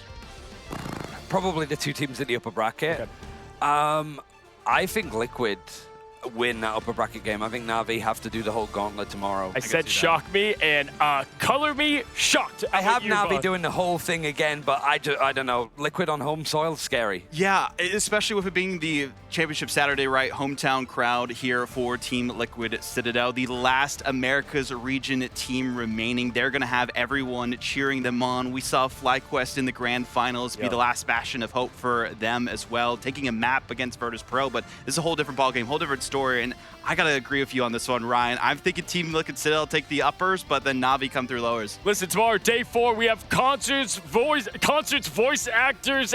There's so much cooked in on top of the amazing gameplay that we are going to see. We appreciate all of you watching what was an epic Day 3, whether your team moved forward or not. We can promise that tomorrow is going to be special. Thank you so much for watching, and we'll see you on the other side tomorrow.